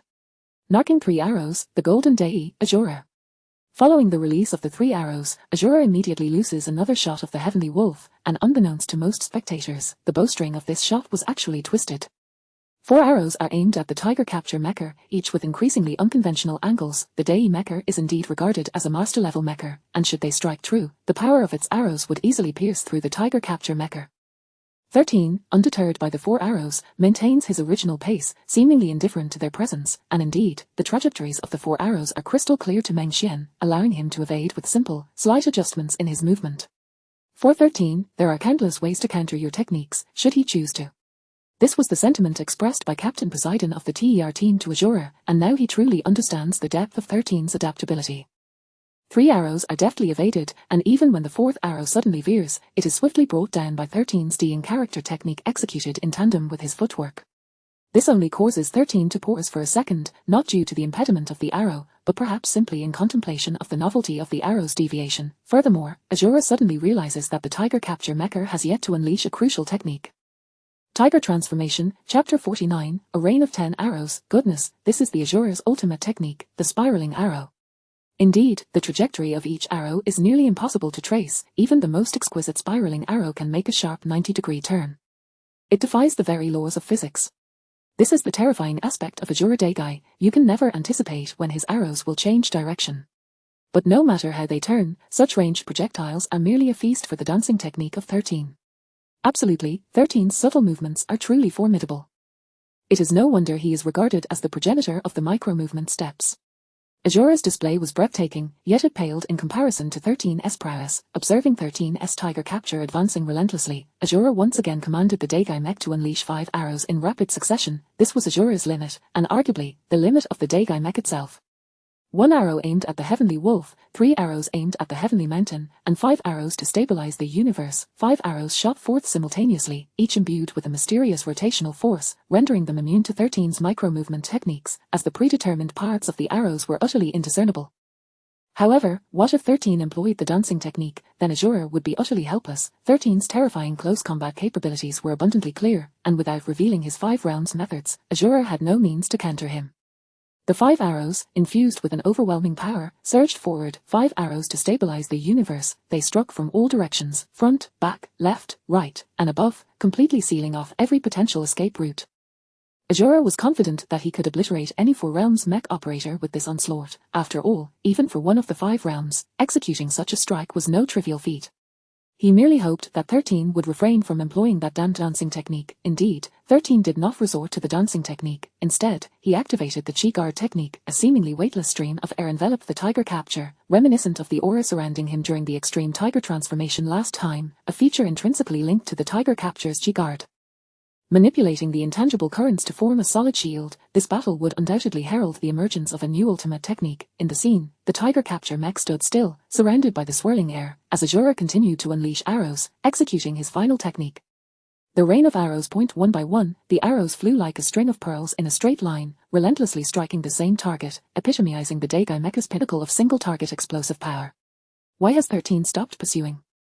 Why is he suddenly lingering? The audience, oblivious to the existence of the Chi Guard, was filled with confusion. Could it be that the TER team has financially supported 13? Why has he ceased his pursuit? Look. The arrows from the Daigai Mech have not ceased, they are still firing a rain of arrows. In this scenario, a rain of arrows has been established. If 13 does not evade or employ that extraordinary dancing technique, he might very well be finished. They are still firing. The Daigai Mech has unleashed its 19th arrow. No, now the 20th arrow has been released.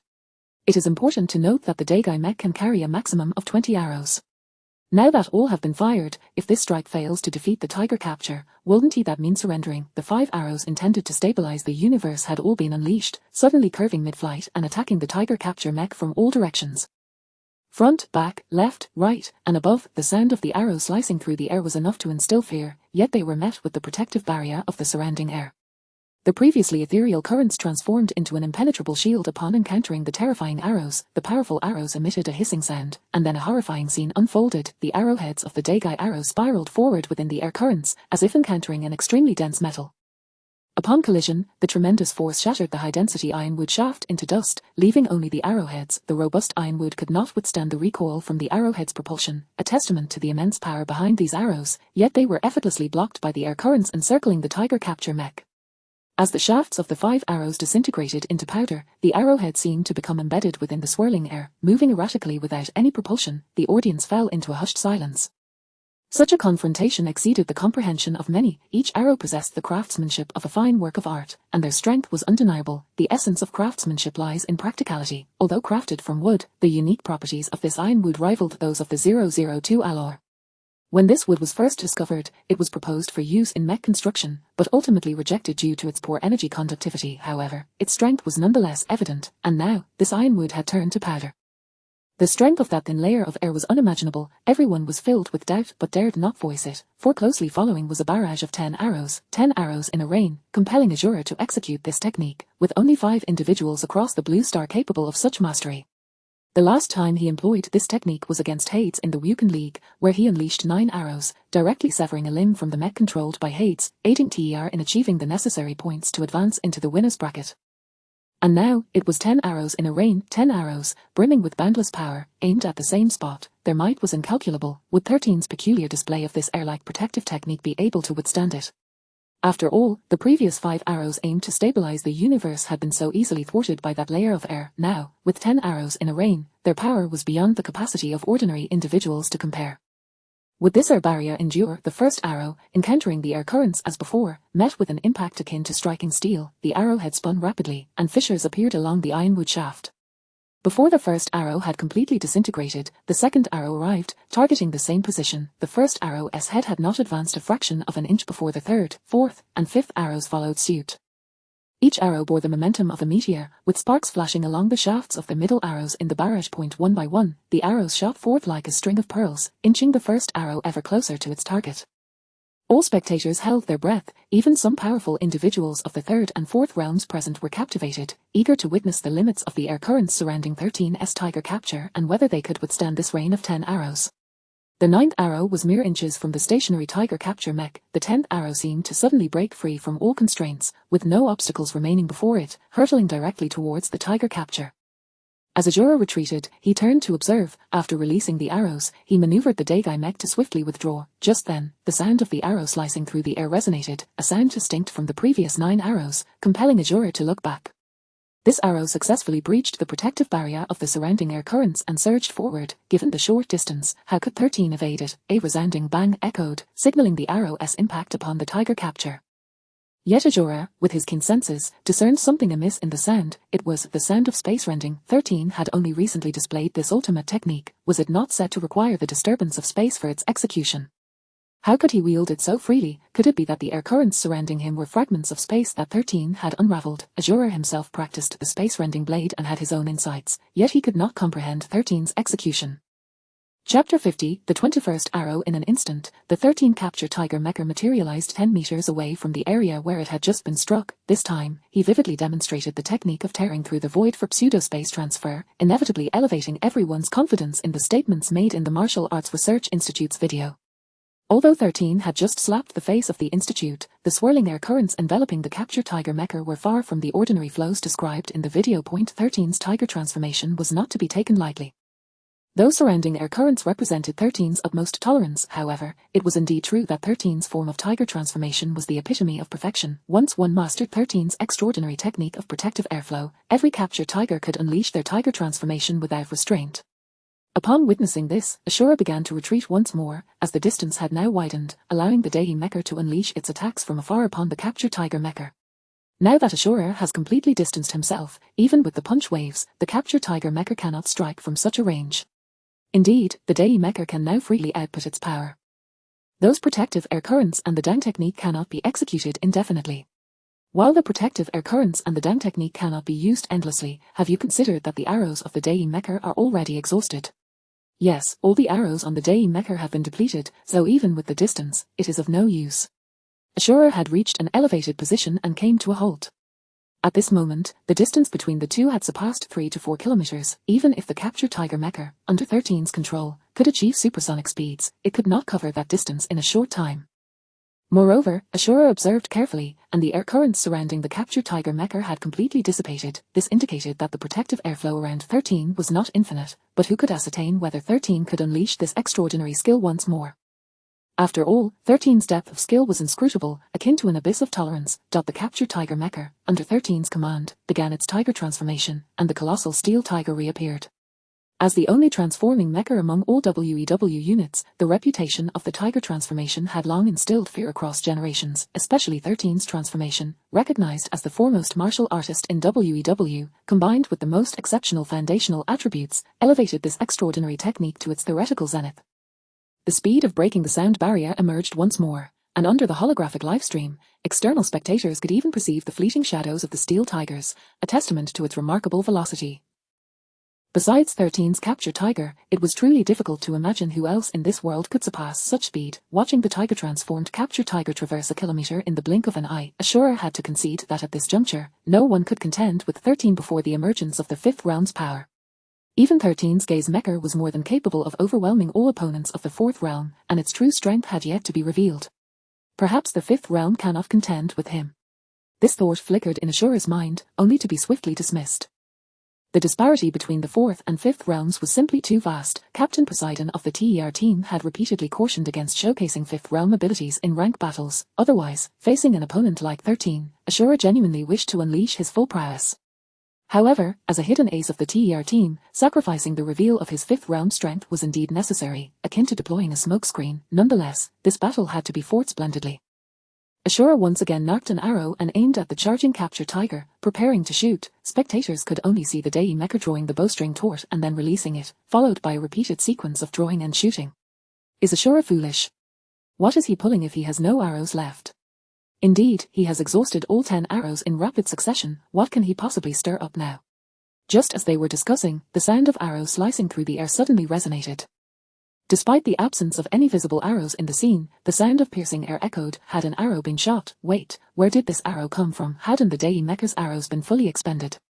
All that could be seen was Ashura drawing his bow against the empty air. Where did this 21st arrow originate? Before there was time to ponder the origin of this arrow, the sounds of the 22nd, 23rd, and 24th arrows being shot followed in rapid succession from the Dei Mecha, each arrow flying even faster than those previously launched, as evidenced by the volume of the slicing sound.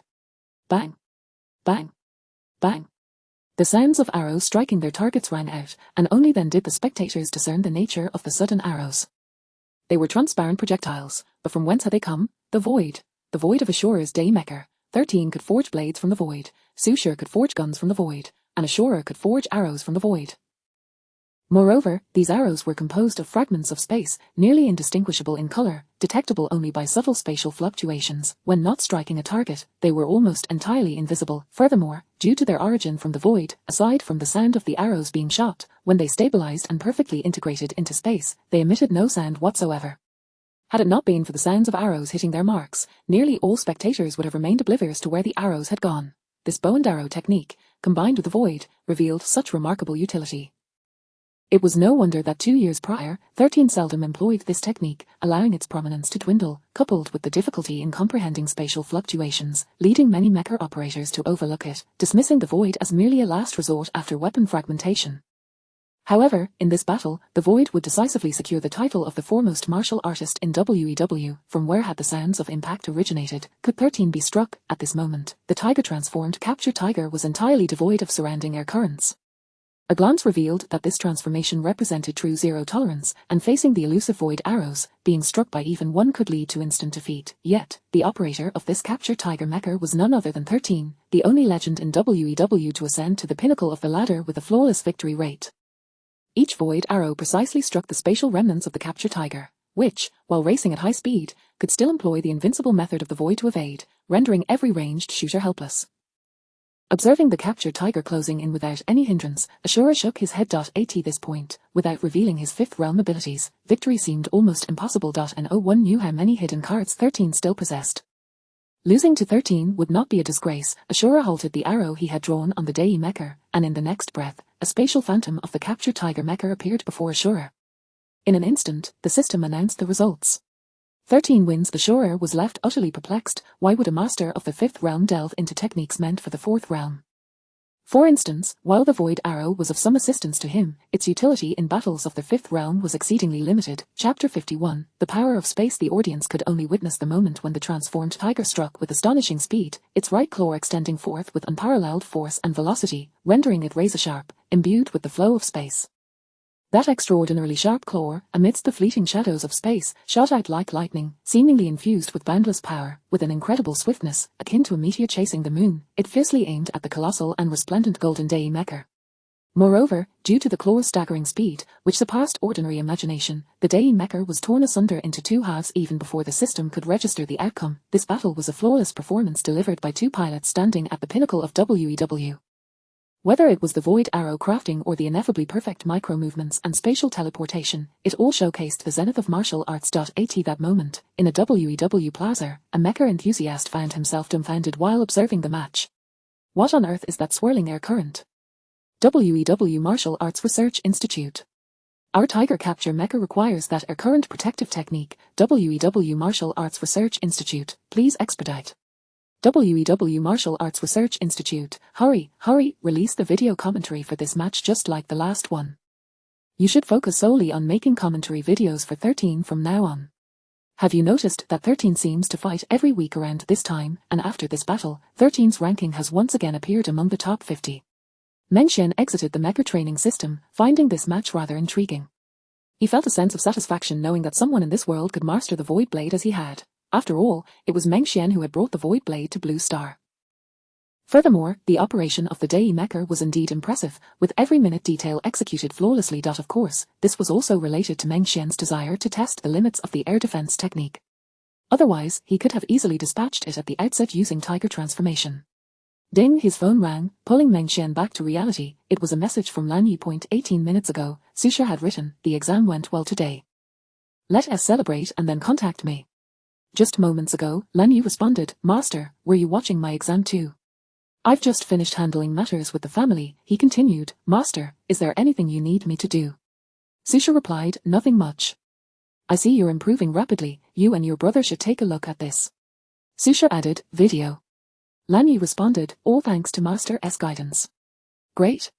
Expression, Susha cautioned, "Remember not to neglect your basic attributes. You really don't have to push yourself so hard." After chatting a while longer with his disciple, Meng Xian set his phone down. Mentoring his disciples was a fine way to pass the time. Of course, as Meng Xian's disciples, Lan Ziyi and Lan Yi did not need to exert themselves excessively, considering Meng Xian was already among the elite few in this world. The video Meng Xian sent to Lan Yi was a profound analysis of the Void Blade, explaining not only the techniques of void arrow crafting but also delving into certain spatial principles. This was an immense gift for Lan Yi, given his spatial talent. As for the younger disciple, Lan Ziyi, he would have to endure a little longer, learning alongside his brother for now.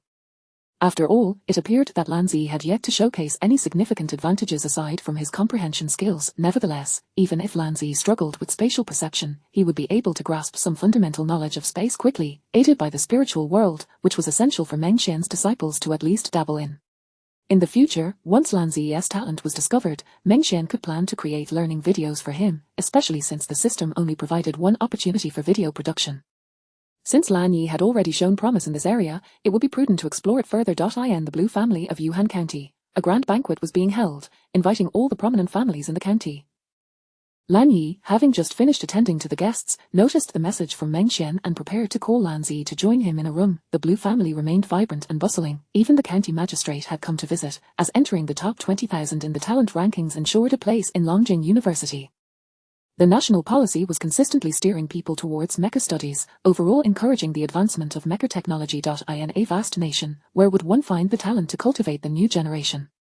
Would they sift through the grassroots, selecting individuals one by one? No, the upper echelon would only choose from established institutions like Longjing University, where a selection process had already taken place.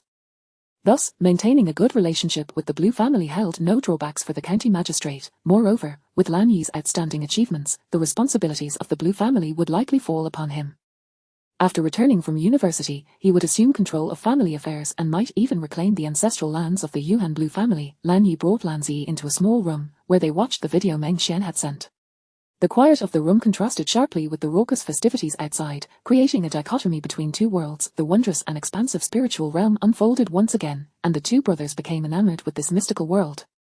This time, rather than directly teaching techniques, the focus shifted to explaining underlying principles. Compared to the simplicity of techniques, the principles were more obscure and challenging to grasp. Although they merely covered the foundational logic of this space, it remained elusive for the two brothers, still at the silver level. Lan Yi, possessing a better understanding of spatial perception, had gleaned some insights, while Lan Zi pushed through the complexities with determination. Understanding the logic of this space was essential to becoming a formidable force. Those unable to master the space around them could hardly be considered strong. Once they could fully comprehend this time-space, they would be able to execute fluid spatial transitions akin to 13. The spiritual world inundated them with the myriad applications of space, even accommodating their feelings by demonstrating intuitive methods to perceive space at lower power levels. The power of space, akin to spiritual power, remains elusive and difficult for modern. Ancient and enigmatic sayings flooded their minds, as if revealing the lifetime research of a fifth-realm expert regarding space, each detail clear yet imbued with the weight of profound knowledge. What is space? Like an endless ocean, concealing the mysteries of time and space, the dreams of stars and illusions. This was the system's definition of space. The underlying logic conveyed this meaning, yet practical application often did not require such definitions. For Lan Yi and Lan Zi at this stage, merely feeling the tangible existence of spatial power sufficed. Although this video could not propel Lan Yi and Lan Zi to rapid power increases like the previous two videos, nor impart new techniques, it was instrumental in allowing them to perceive the reality of spatial power. The benefits derived from it were boundless. Spatial power, like spiritual power, remained intangible and ethereal. Chapter 52, The Hidden Wolf. However, recognizing the existence of spatial power early on and understanding the significance of spiritual power were nearly equivalent. While it might not yield immediate enhancements, it laid a solid foundation for the path to becoming a formidable force. Originally, Meng Xian intended to impart the intricacies of spatial power once the two reached the golden level, but Lan Yi's exhibited talent prompted Meng Xian to consider teaching it sooner. As the video reached its conclusion, the spiritual world vanished in an instant, the grandeur dissipating as they returned to the tangible world. Should one watch this video a second time, or if someone else were to view it, it would appear as an ordinary video, devoid of access to the vast spiritual realm within. Brother, this is also vague. Today's video from Master is rather peculiar, Lan Zi remarked, blinking and scratching his head as he looked at Lan Yi, struggling to comprehend the content. According to Master, what we're doing will greatly benefit our future development, Lan Yi replied, his head aching slightly, yet having absorbed a modicum of understanding from the obscure teachings. The concentrated spiritual energy within their minds would be revisited once Lan Zi and Lan Yi reached a certain level of power, allowing for a repeat of the spatial lessons to facilitate their grasp of spatial power further. That day, the Blue family remained festively adorned, vibrant and bustling, with countless individuals seeking to curry favor and establish connections with the Blue family. Even before Lan Yi's genius battle commenced in 3 days, the atmosphere was already electric. Once the complete rankings were released, it would surely intensify. Meanwhile, in the quiet bedroom of the Blue family, the two brothers were immersed in digesting the knowledge regarding spatial power imparted by Meng Xian, for this novel knowledge was akin to a new door, opening to an endless realm of wisdom. The pursuit of strength and the acquisition of new knowledge were exceedingly addictive. On the other side, amidst the myriad lights of the city, the hidden wolf, concealed among the crowd, dared not make a sound. To him, this civilization appeared exceedingly peculiar. Although the Mecha models differed from those of his clan's army, they exuded an aura of advanced technology. Given his unfamiliarity with Blue Star's civilization, the hidden wolf refrained from voicing opinions, yet he immediately recognized the arrows of the Dei Mecha. The arrowheads crafted from -0 ore were exceedingly rare, and any civilization capable of extracting such resources must possess formidable technological prowess. What truly astonished the hidden wolf was the sheer power of the arrows fired by the Dei Mecha. Aside from the -0 ore, he was well aware of the strength of the ironwood used in their construction. Even with all his might, he found it challenging to break it. Yet, in the scene before him, the Dei Mecha's single arrow obliterated the entire ironwood into fine powder. Such terrifying strength could likely be countered only by Lord Kuei Wolf among the entire wolf clan. Even more outrageous was the fact that such a formidable golden mecha, the Dei, had been defeated. The opposing mecha appeared unremarkable at first glance, yet miraculously boasted transformation capabilities. It is noteworthy that in the civilization of the Hidden Wolf's homeland, even with divine-level experts patrolling planets and highly developed mecha technology, transformation mechas remained merely conceptual designs. Moreover, who was the operator of that mecha, with each step leaving spatial afterimages and effortlessly manipulating space, they transcended the realm of ordinary mortals. The Hidden Wolf's mind was a whirlwind of thoughts. He wished to escape this place swiftly, for it was far too perilous. This fear was also intertwined with the customs of the Hidden Wolf's homeland, where civilization was rife with bloodshed and violence. Such public mecha battles were reserved for the lowest of slaves. Despite advancements in technology, the savage traditions persisted. Every battle was real, and the defeated would be brutally dragged from their mechas and torn apart. This was the primal instinct of their beastly kind. No matter how technology evolved, it could not extinguish the thirst for bloodshed and slaughter. The expedition of the 10,000 wolves aimed to seize resource-rich planets for cultivation and to conquer intelligent civilizations or annihilate them for the thrill of slaughter. After all, in their homeworld, where divine beings reigned over territories, they could not fulfill their innate cravings internally, thus they sought to expand outward. Each civilization possessed distinct technological branches and specialties. To allow beings comparable to demigods to engage in arena battles, how insane must these people of the civilization be? Demigods, the absolute backbone beneath the gods, were typically the lords of their realms back in the Hidden Wolf's homeland. For instance, Kuei Wolf, the prodigious genius of the Wolf clan, an unparalleled sovereign of the expedition, achieved demigod status in his beleaguered homeland, vanquishing numerous factions and unifying the entire southern region's Wolf clan, becoming the 12th demigod under the southern goddess Heat, bestowed with dominion over the wolves. From his humble beginnings, Kuei Wolf rose to the heights of power, fully aware of the suffering endured by the wolves in that chaotic star domain. Thus, he began to recruit followers with his strength, building his power from the most dilapidated mecha to become the leading force in the desolate homeland, ultimately being incorporated by the southern god and establishing the 12th great clan. It was astonishing that a mere demigod could achieve such heights, yet this civilization treated demigod battles as mere entertainment, which was truly terrifying. This expedition served as a test set by the southern god for Kuei Wolf, designed to assess whether the wolves possessed the qualifications to become the 12th clan. The fundamental condition for becoming a great clan was to have a demigod in charge, alongside other criteria such as the race's execution capabilities and overall strength. The Hidden Wolf navigated through the shadows of the crowd, but he was not a fifth realm being. Even though he had reached half a step into the fifth realm, he would still reveal his presence under modern instruments. Upon entering the jurisdiction of the Long Kingdom, an E-type detector flagged anomalies. Though the Hidden Wolf's impeccable concealment prevented him from being detected by the patrolling personnel, such modern machinery seldom made errors. Consequently, the group accompanying him was subjected to inspection. The Long Kingdom even summoned a third realm commander for the inspection. Ultimately, no irregularities were discovered, and after 36 hours of scrutiny, they were released. The Long Kingdom could not arbitrarily summon fourth or fifth realm beings for inspection. After entering the jurisdiction, the Hidden Wolf began to seek other hiding places, arranging a rendezvous with Kuei Wolf using a device known as the Divine Sight. When the appointed time arrives, the Divine Ring will reopen, and the Wolf King will incite chaos to facilitate the Hidden Wolf's return, for the Hidden Wolf's strength ranked second among the entire Wolf clan, serving as Kuei Wolf's right-hand man. It was inconceivable that they could afford to lose him. Chapter 53, Lan Yi practices his blade. The news of Shazan's second confrontation and subsequent victory over Azura once again reverberated throughout the WEW mech community. Countless individuals tagged the Martial Arts Research Institute to analyze this classic battle, as it had unfolded over an extended duration and revealed more intricate details of both Shazan and Azura's techniques. The question of whether Azura truly belonged to the fifth realm circulated among various clubs. If Azura were confirmed to be of the fifth realm, the TER team would emerge as the second team in the world, aside from the DIP team, to possess two fifth realm fighters, undoubtedly enhancing their championship aspirations. Although Azura had showcased undeniable strength at the fourth realm during the previous Wukan League, his noticeable improvement in this encounter raised eyebrows. Yet, one might ponder the feasibility of traversing from the fourth to the fifth realm in just a few months. While it was possible, the odds seemed exceedingly slim. In the DIP team's tactical room, a large screen displayed the tactical demonstration of the match between Shazan and Azura, akin to a frame-by-frame replay. Such a high-quality encounter inspired everyone present. However, while they could comprehend the visuals, the underlying principles remained elusive. What gave rise to such a formidable intensity in that ethereal stream of energy? Why did space yield to its manipulation? That despairing claw seemed to rend the very fabric of space in an instant. Dotsu silently concluded watching the video before pushing open the door to the tactical room. Consider Azura a fifth realm fighter, he remarked, leaving those words hanging in the air as he exited the room. This statement indicated that the DIP professional club would need to re-evaluate any previous strategies in light of Azura's capabilities, as they had first-hand experience with the potency of 2 fifth-round champions within their ranks. Understood, Hades responded first, promptly diving back into research. As Azura had not revealed a single fifth-round technique, even if they suspected him to be of that caliber, they remained unaware of his specific abilities, necessitating the formulation of multiple strategies to address various possible outcomes. This mindset was fundamental to DIP's championship ambitions, rather than relying solely on sheer strength. As for Zeus, every member of DIP understood that their captain was intent on deciphering the principles behind that elusive protective technique.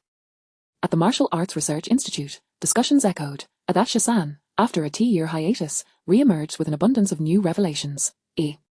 Indeed, can this truly be the workings of a human brain? How on earth did he conduct such groundbreaking research? Just like 2 years prior, when Shasan was absent, the Research Institute would only engage in meaningful work once every few months, given the rarity of innovative martial techniques.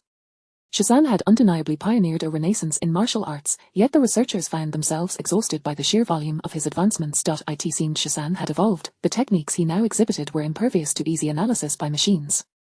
Were it not for the numerous fourth-realm grandmasters stationed at the institute, they might have struggled to even conceptualize their research approach. Presently, they fervently hoped Shasan would refrain from engaging in further battles or revealing more of his profound techniques. The Danzizi technique, standard tiger transformation, rift space transition, and the energy shield technique had the staff working overtime in their quest for understanding. Attempting to summon Shasan for a personal explanation was a futile endeavor. When Shasan ascended to the pinnacle, countless individuals sought him out, with even governmental entities resorting to dubious means of investigation, yet all they garnered were 2 words, Shasan. This ID seemed to materialize from thin air. No matter how lavish the invitations or how biting the critiques of his battles, he remained unresponsive. To expect Shasan to elucidate his methods was akin to chasing a mirage. The following 2 days swiftly passed as the college entrance examinations concluded. Upon Meng Xian stepping out of the examination hall after completing his final subject, the system's unexpected reward notification startled him. System, could you not appear so suddenly? The abrupt voice made Meng Xian jump. Ding, due to the host exceeding the system's tasks, the system is overly excited. You've completed a shocking task. Reward, C-Type, 003 Magic Sword Mech Gift Pack, and an additional side quest, The Descent of the Deity, 1 Hammer 4 Magic Sword Mech Gift Pack, grants access to Shasan's Magic Sword Mech, including techniques such as Death Sword Chi, Dominance 3 techniques, and Evil Flame Binding, alongside the pinnacle 4th realm technique. Great Annihilation. Great Annihilation, exclusive to the Magic Sword Mech, a technique that allows a 4th realm fighter to contend against 5th realm opponents, manifesting a demonic spectre and instantaneously granting a substantial amplification of base attributes. System prompt. What if the power of the 5th realm is absent? Sufficient base attributes can suffice for a decisive strike. Wait, what use is this Great Annihilation to me? System. Meng Xian was momentarily taken aback by the reward. Was this truly meant for him? System products guarantee excellence, it will eventually prove useful. If not, it can be taught to disciples.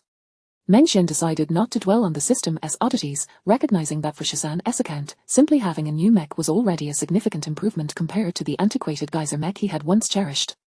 The cockpit of the 2nd-generation capture mech was leagues more comfortable than that of the geyser, which had prioritized mere functionality over aesthetics or operator comfort. The advancements in 2nd-generation mechs had matured the technology within the field, greatly enhancing both the appearance of the mechs and the comfort of their operators. One could only imagine the comfort of 3rd-generation mechs. After experiencing the handling of the capture mech, Meng Xian could never revert to the geyser. Performance mattered little to him now, however. The Great Annihilation skill held little utility for Meng Xian himself. He considered waiting for his 2 disciples to reach the 3rd realm before finding an opportune moment to pass this technique onto them. In Yuhan County, the Lan family, Lan Yi was diligently honing his swordsmanship in the courtyard. With each swing, a faint sound of air being sliced could be discerned. At this juncture, Lan Yi had begun to perceive the flow of space around him, even experiencing a momentary rift as he executed the rift blade technique. Seizing this fleeting opportunity, Lan Yi continued to swing his blade, pouring his utmost effort into each strike, each infused with the power of the rift. By the 32nd stroke, he was nearly exhausted, as each blow demanded immense exertion. To have executed 32 strikes required remarkable willpower. Few peers could endure such a trial. In truth, Lan Yi himself was struggling, yet the resonant sound of space tearing with each stroke was music to his ears. In this moment, he could distinctly sense the flow of space, and the instability around him grew palpable with every slash. Is this my bottleneck? Lan Yi pondered, realizing that if he could unleash this 33rd strike, perhaps he could replicate Shasan's prowess, albeit in a lesser form. With his hands already aching, Lan Yi summoned the last of his strength to deliver that final blow. As he did so, the power of the rift surged forth, and the stability of spatial energy reached a critical threshold. Following that strike, Lan Yi felt the world around him spin. Then, Chapter 54, Lan Yi's duel. Lan Yi found himself sprawled on the ground, bursting into laughter. He had succeeded. Although he lay there, he could distinctly sense a shift in his spatial position. As he lay on the ground, he clearly heard a bang as the temporary spatial image he had created shattered. Though the distance he had shifted was minuscule, barely a meter, it was a tangible step toward breaking through to that next level. When it came to understanding space and the concept of rifts, no one on Blue Star could rival Meng Xian's comprehension, not even the numerous Fifth Realm experts whose studies leaned primarily toward the mental realm, lacking profound insight into spatial dynamics. Meng Xian's mastery of rifts and spatial analysis could be deemed the strongest on Blue Star, and coupled with Lan Yi's innate talent and rapid understanding of the mental realm, he had managed to execute this technique in the mid-silver stage, albeit with difficulty. After delivering that strike, Lan Yi did not feel inflated with pride. Rather, he gained a deeper appreciation for Shazan's might. The more he learned, the clearer it became that true power lay in understanding. According to his analyses of rifts, the greater the individual, the more significant the spatial constraints imposed upon them, whereas the weaker individuals could manipulate space more freely. Yet, this weakness did not equate to a complete absence of constraints. Being able to deliver such a strike in the silver stage, even if it only stirred a meter of space, was a source of pride. In stark contrast to Shazan, whose influence seemed to extend over an immeasurable distance, manipulating space as if it were at his beck and call, Lan Yi recognized the profound depth of Shazan's strength. It was essential to note that the kind of power Shazan wielded faced immense spatial constraints. According to the initial understanding of rifts and spatial theory, the spatial web continuously suppressed top-tier competence, akin to a vast net that only hindered larger fish. Conversely, for smaller fish like Lan Yi, the restrictions were comparatively lenient. Yet, to become a fish capable of navigating through the net and perceiving the world beyond was immensely beneficial for Lan Yi's growth. Compared to Shazan's terrifying prowess, Lan Yi developed a more intuitive understanding of his master. Su Shi.N01 on Blue Star could dissect the rift techniques employed by Shazan, yet his master had imparted the foundational theories of rifts. Moreover, the enigmatic teachings from the mental realm, with its boundless expanses and the cyclical transformation of celestial bodies within, starkly contrasted with the dreary mental landscapes typically encountered. This clearly illustrated Susha's formidable capabilities. Regardless of Susha's actual strength, the ease with which he enabled Lan Yi and Lan Zi to grasp the thunder technique and rift technique in the silver stage testified to his prowess. My master is undoubtedly on par with, if not superior to, the illustrious Shazan, Lan Yi mused, contemplating a half-hour of rest before resuming his practice. If Meng Xian were to hear this thought, he would likely chuckle. Both are your master. What is the point of comparison, foolish disciple? Following the college entrance examinations, the next day marked the commencement of the Genius Battle, attracting mech enthusiasts from all over Yuhan County to gather at the WEW Square. Not only was Yuhan County home to numerous mech aficionados, but the event also carried the prestige of the Lan family, ensuring a considerable turnout to witness Lan Yi's prowess. After all, graduates from the mech department at Longjing University were unlikely to find their futures confined to Yuhan County. The true talents from the country's premier institution were often dispatched to explore the vastness of the cosmos, for the territory of the Dragon Kingdom extended far beyond Blue Star, reaching into the starry seas. On the following day, at 8 in the morning, the WEW Battle Square in Yuhan County teemed with crowds, with the banners proclaiming Yuhan County's first genius, the inaugural Genius Battle, Yuhan County's champion, and a mech battle rarely seen in decades. Anyone with an interest in WEW mechs would be drawn to the spectacle. As for Meng Xian, he remained asleep, having just completed his college entrance examinations and relishing a well-deserved break. It was not that he was indifferent to his disciples' matches. After all, seeing Lan Yi rank in the top 20,000 had already illustrated the efforts he had exerted to grow stronger. Meng Xian was never one to shirk responsibility, and he cared deeply for his disciples. However, his earlier remark was sincere. His disciples truly did not need to exert themselves to such an extent. Once again, Lan Yi stepped into the WEW battle hall, where he found himself alone, devoid of any other examinees or even superfluous staff. Only a card issuer and a referee remained. Approaching the card issuer, Lan Yi received his examination card, noticing the middle-aged man behind the counter twitch his lips, seemingly on the verge of imparting some words of encouragement, only to swallow his words and remain silent. In truth, the card issuer had merely wished to offer a word of encouragement. He had been transferred from a neighbouring county, yet his roots lay in Yuhan County, which had not hosted a genius battle in many years. Now, with a true prodigy before him, one ranked among the top 20,000 nationally, how could he not feel exhilarated? Lan Yi, too, felt a flutter of excitement, pondering the caliber of opponent he might face. He entered the WEW battle room and inserted the card into the console. Dear candidate number 16783, welcome, entering the Dragon Kingdom Martial Arts Genius Battle System. Countdown to the Genius Battle. 29:53 seconds remaining. The Dragon Kingdom Martial Arts Genius Battle System will select a suitable opponent based on your previous match performance. Half an hour left, Lanyi sighed, reflecting on the month of effort he had invested. Previously, he had sought to improve but lacked the means. Now that he had a method, time was insufficient, leaving him anxious about his strength. After all, the majority of the 20,000 geniuses participating possessed golden-level combat abilities, hailing from esteemed families, ancient martial clans, or under the tutelage of renowned masters. Each lineage's martial arts or teachings far surpassed the Lan family's defensive techniques. Fortunately, his master Sushi's extraordinary teachings from the mental realm ensured he was well equipped with skills. All he lacked were foundational attributes. Yes, even having studied for just a month, Lanyi felt confident that his skills were on par with anyone else. As Lanyi contemplated, the half hour swiftly elapsed, and the Genius Battle commenced. Genius Battle commences. Candidate number 16783 vs candidate number 17931. Please select the mech you will use in the battle. The match will begin in 2 minutes. As the countdown began, the battle was set to unfold. D-Type 001 Dragon Slayer Mech vs C-Type 003 Magic Sword Mech Random Mimetic Environment. Resource star number 7331. Match begins. Chapter 55. The initial battle of the Genius War. The Genius War is divided into 2 segments, one in the morning and another in the afternoon. Victory in the first half guarantees a place among the top 10,000 contestants, advancing into the winner's bracket. Failure relegates one to the loser's bracket, with real-time updates on opponents for the second half. In the latter stage of the Genius War, those in the winner's bracket who triumph will secure a position in the top 5,000, while victors from the loser's bracket will range between 10,000 to 15,000. Overall rankings are determined by big data, which evaluates various aspects of the battles. Although this system may not be entirely fair, it is reasonably equitable. Resource star 7331. The very site where the initial confrontation between the 13 and the Demon Sword took place boasts vast territories suitable for contests of raw strength.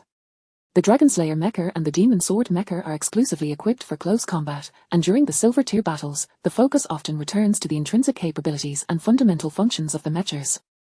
After all, higher tiers are akin to celestial beings clashing. Standing still, Lanyi maneuvered the Dragon Slayer Mecha, contemplating how to secure victory against the Demon Sword, whose fundamental attributes likely surpassed his own.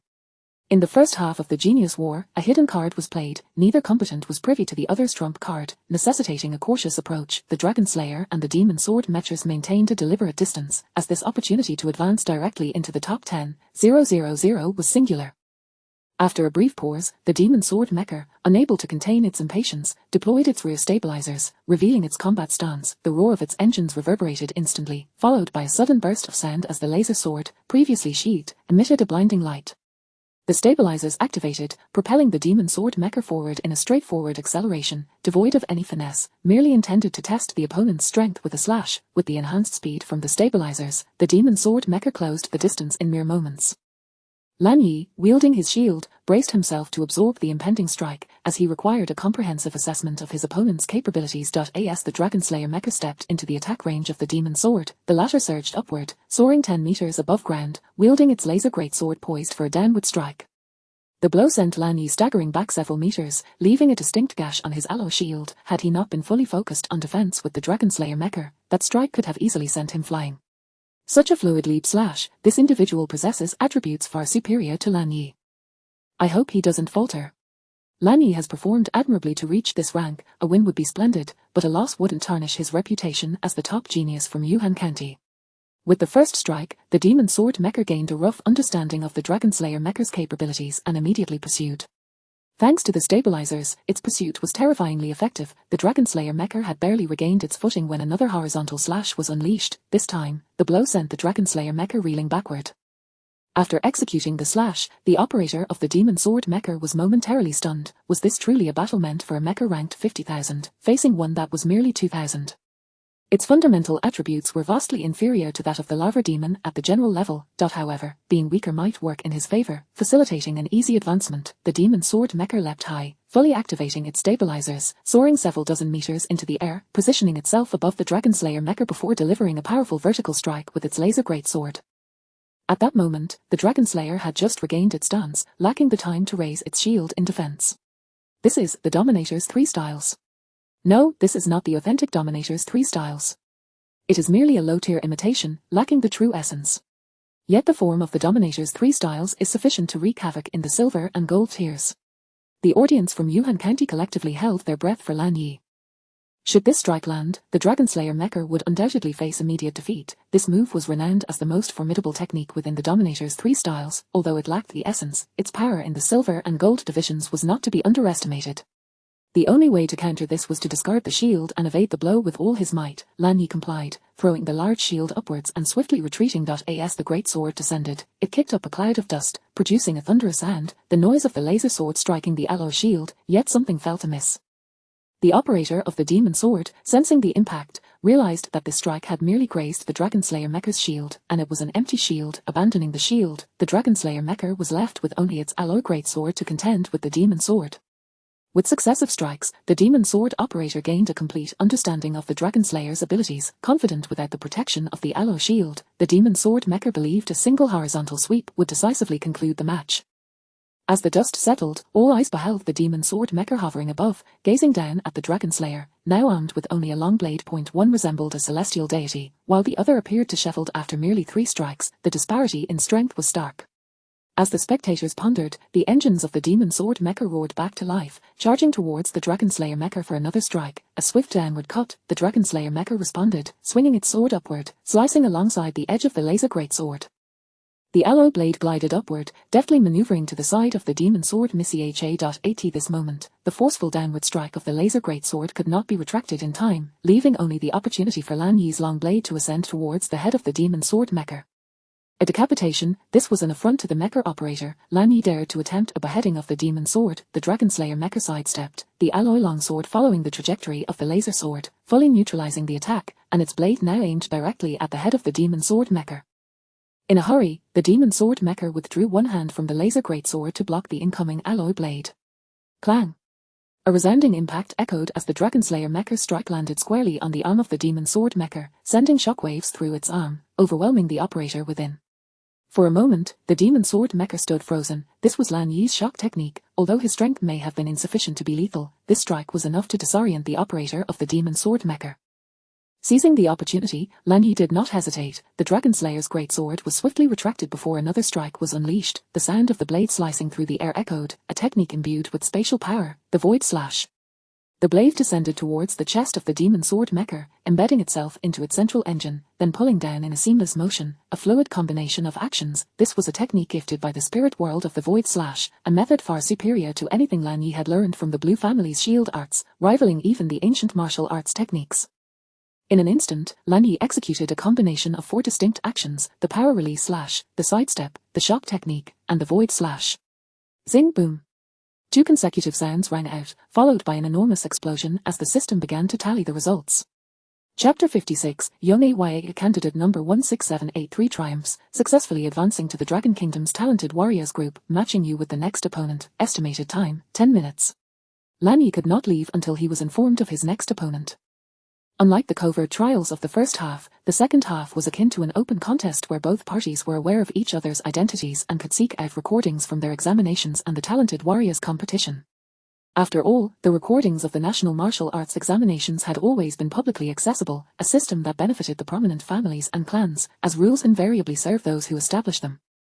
Various families and clans had dedicated organizations that formulated strategies based on observing their opponents' hidden cards and combat habits to assist their own candidates in gaining an advantage. While Lan Yi awaited further information, celebrations had already erupted outside the WEW Battle Hall in Yuhan County. Incredibly powerful. Did anyone comprehend that series of moves that led to a comeback? Why did the demon sword, which clearly blocked the beheading strike, remain still? Could it be stunned? Regardless, it's Lan Yi who emerged victorious. That combo was too impressive. News of Lan Yi's advancement to the winners group spread like wildfire throughout the affluent district of Yuhan County, heralding the emergence of a national top 10,000 genius right from this locality. It is worth noting that every year, citizens of the Dragon Kingdom, upon reaching the age of 18, could register for the entrance examination at the nearest WEW Virtual Battle Network store, even from distant resource planets.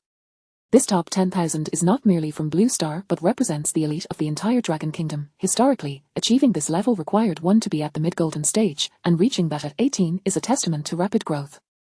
Lan Yi glanced at the screen displaying his opponent's details, mentally repeating the candidate's number before departing the WEW battle hall. His exit signaled the closure of the hall, which would not reopen until the Talented Warriors competition later that afternoon. The priority now was to review the recorded footage of the designated candidate and devise a battle plan. In Yuhan County, aside from Meng Xian, the most formidable individual known was a platinum-level mech pilot from the Lan family, specifically Lan Yi's grandfather, who was a mid-platinum level operator. The Lan family had never participated in the Talented Warriors competition, hence there was no existing analysis group for mech combat geniuses. Consequently, all capable members of the Lan family in Yuhan County with golden level strength and above were summoned to collectively review the footage. Candidate number 7655. Dragon Kingdom Martial Arts Exam Preliminary Footage loading. Regarding his martial arts examination, Lan Yi wished not to burden his master, Su, a formidable figure at the Fifth Realm, with trivial matters. He might well be preoccupied with more pressing concerns, thus, he opted to join the elders of the Lan family in watching the footage. Unbeknownst to him, his master Meng Xian had only just risen and was stretching lazily. The atmosphere among the Lan family was jubilant, celebrating Lan Yi's success in advancing to the winners group. However, given the seriousness of the upcoming match, they tempered their excitement. After all, the matters concerning the next battle were of utmost importance, and celebrations could be reserved for another time.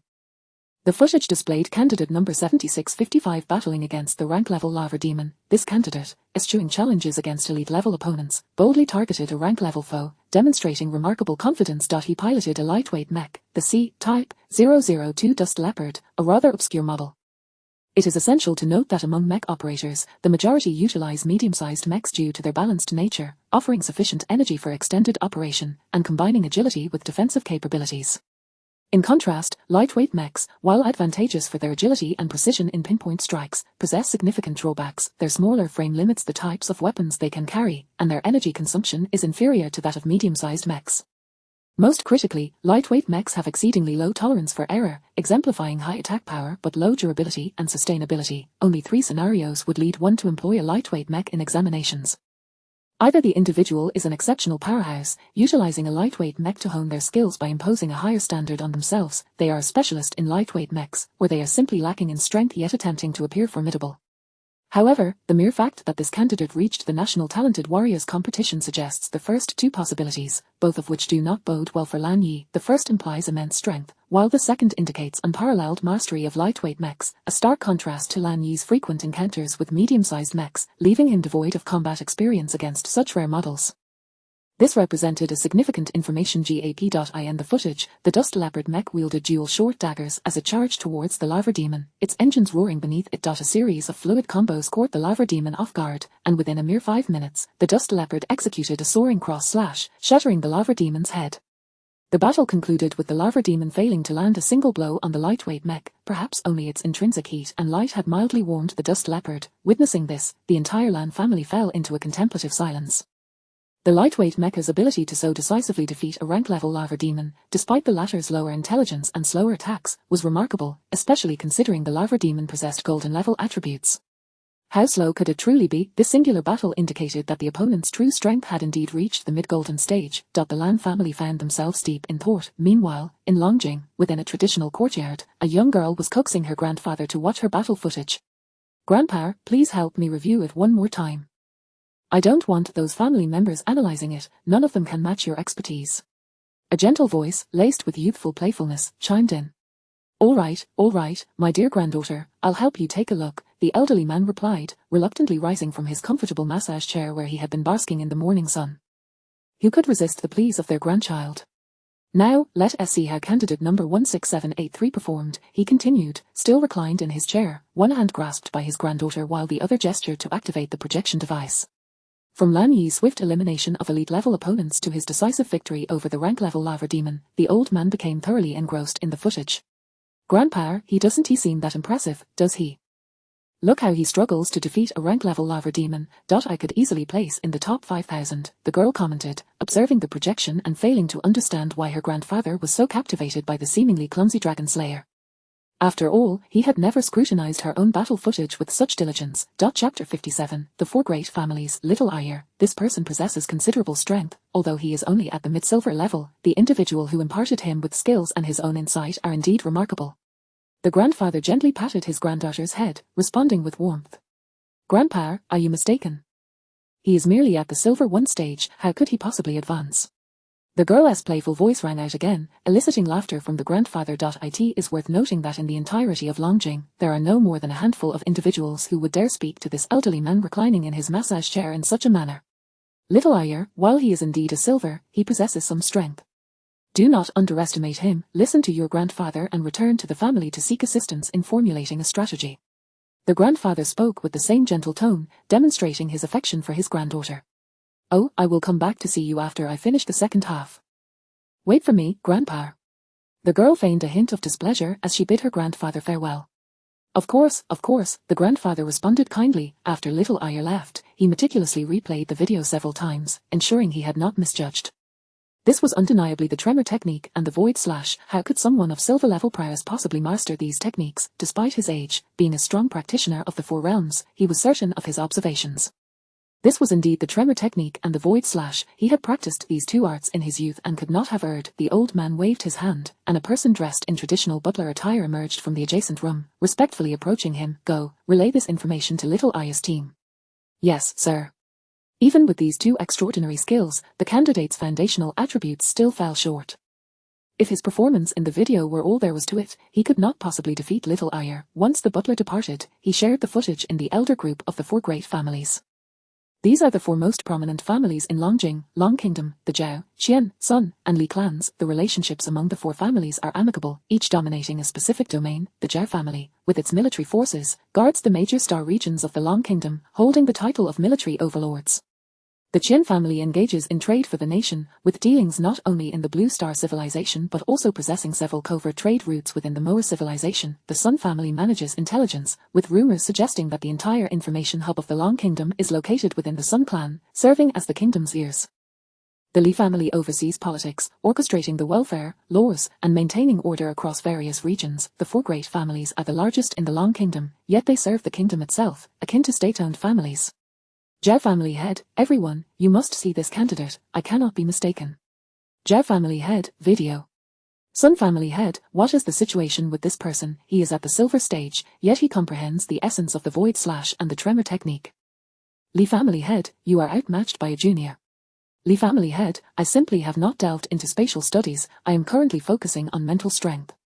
Qian family head, this prodigy must be acquired at any cost to serve the Long Kingdom. Zhao Xiaoyar, the legitimate daughter of the Zhao family, is a disciple of a master of light Mecha within the family. At a tender age, she has already attained the initial stage of gold, her talent in operating light Mecha surpassing all her peers within the Zhao family. The Zhao family had harbored a slight ulterior motive, considering the promising opportunities for medium mechers on the front lines, as most of the Zhao family males were stationed at the borders, leaving no offspring by their sides. Thus, when Zhao Xiaoyar cried out to learn about mechers, Zhao Feng, the family head, indulged his little granddaughter's desire, allowing her to study light mecha, reasoning that such a novice would be deemed unworthy on the battlefield. However, none anticipated that Zhao Xiaoyar would exhibit exceptional talent in maneuvering light mecha, swiftly mastering it as if she were a fish in water upon her first encounter. With no alternative, the family head had to permit his granddaughter to pursue her studies in mecha, for she was impossible to restrain.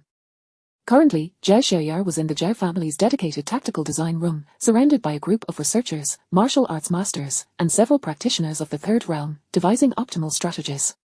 Miss, while this Lan Yi's foundational attributes are indeed at the mid-silver level, there are many peculiarities.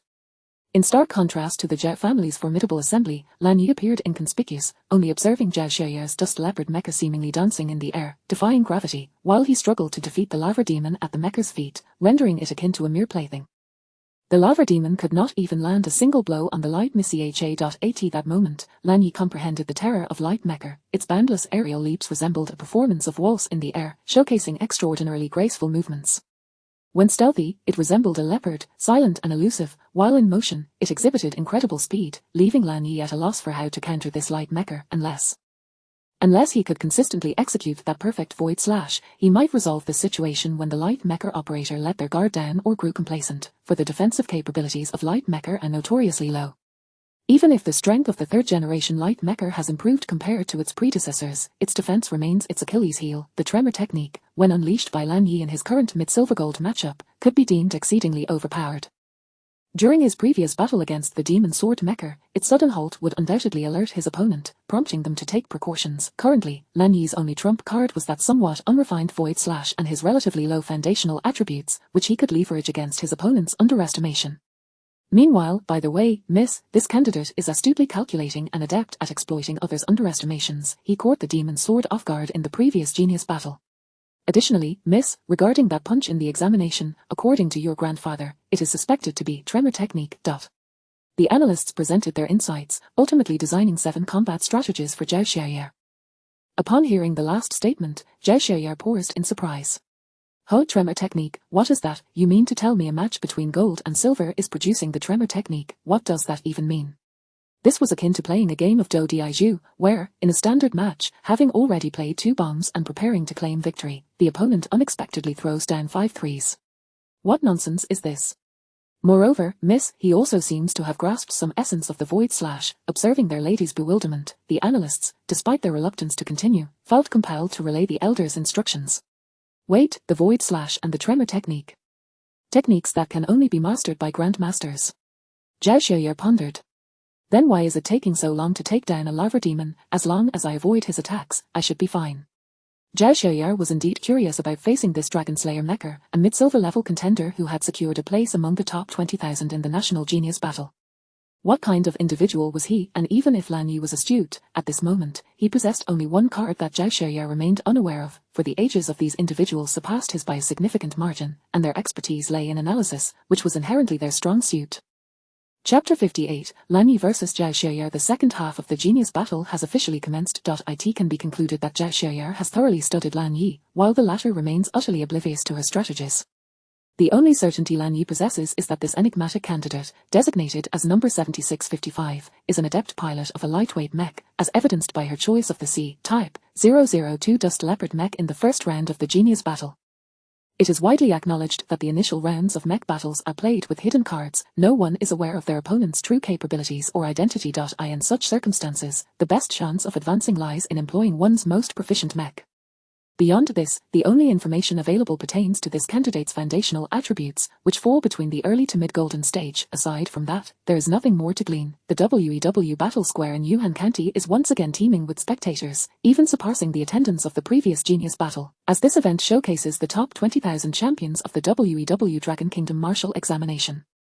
It is indeed a captivating spectacle. In this new era of interstellar globalization, numerous civilians are now able to enroll in mech classes, supported by substantial government subsidies. This news has ignited a glimmer of hope among many mech enthusiasts, leading those who successfully secured a spot in the mech classes to flock to the WEW Battle Square to witness the event.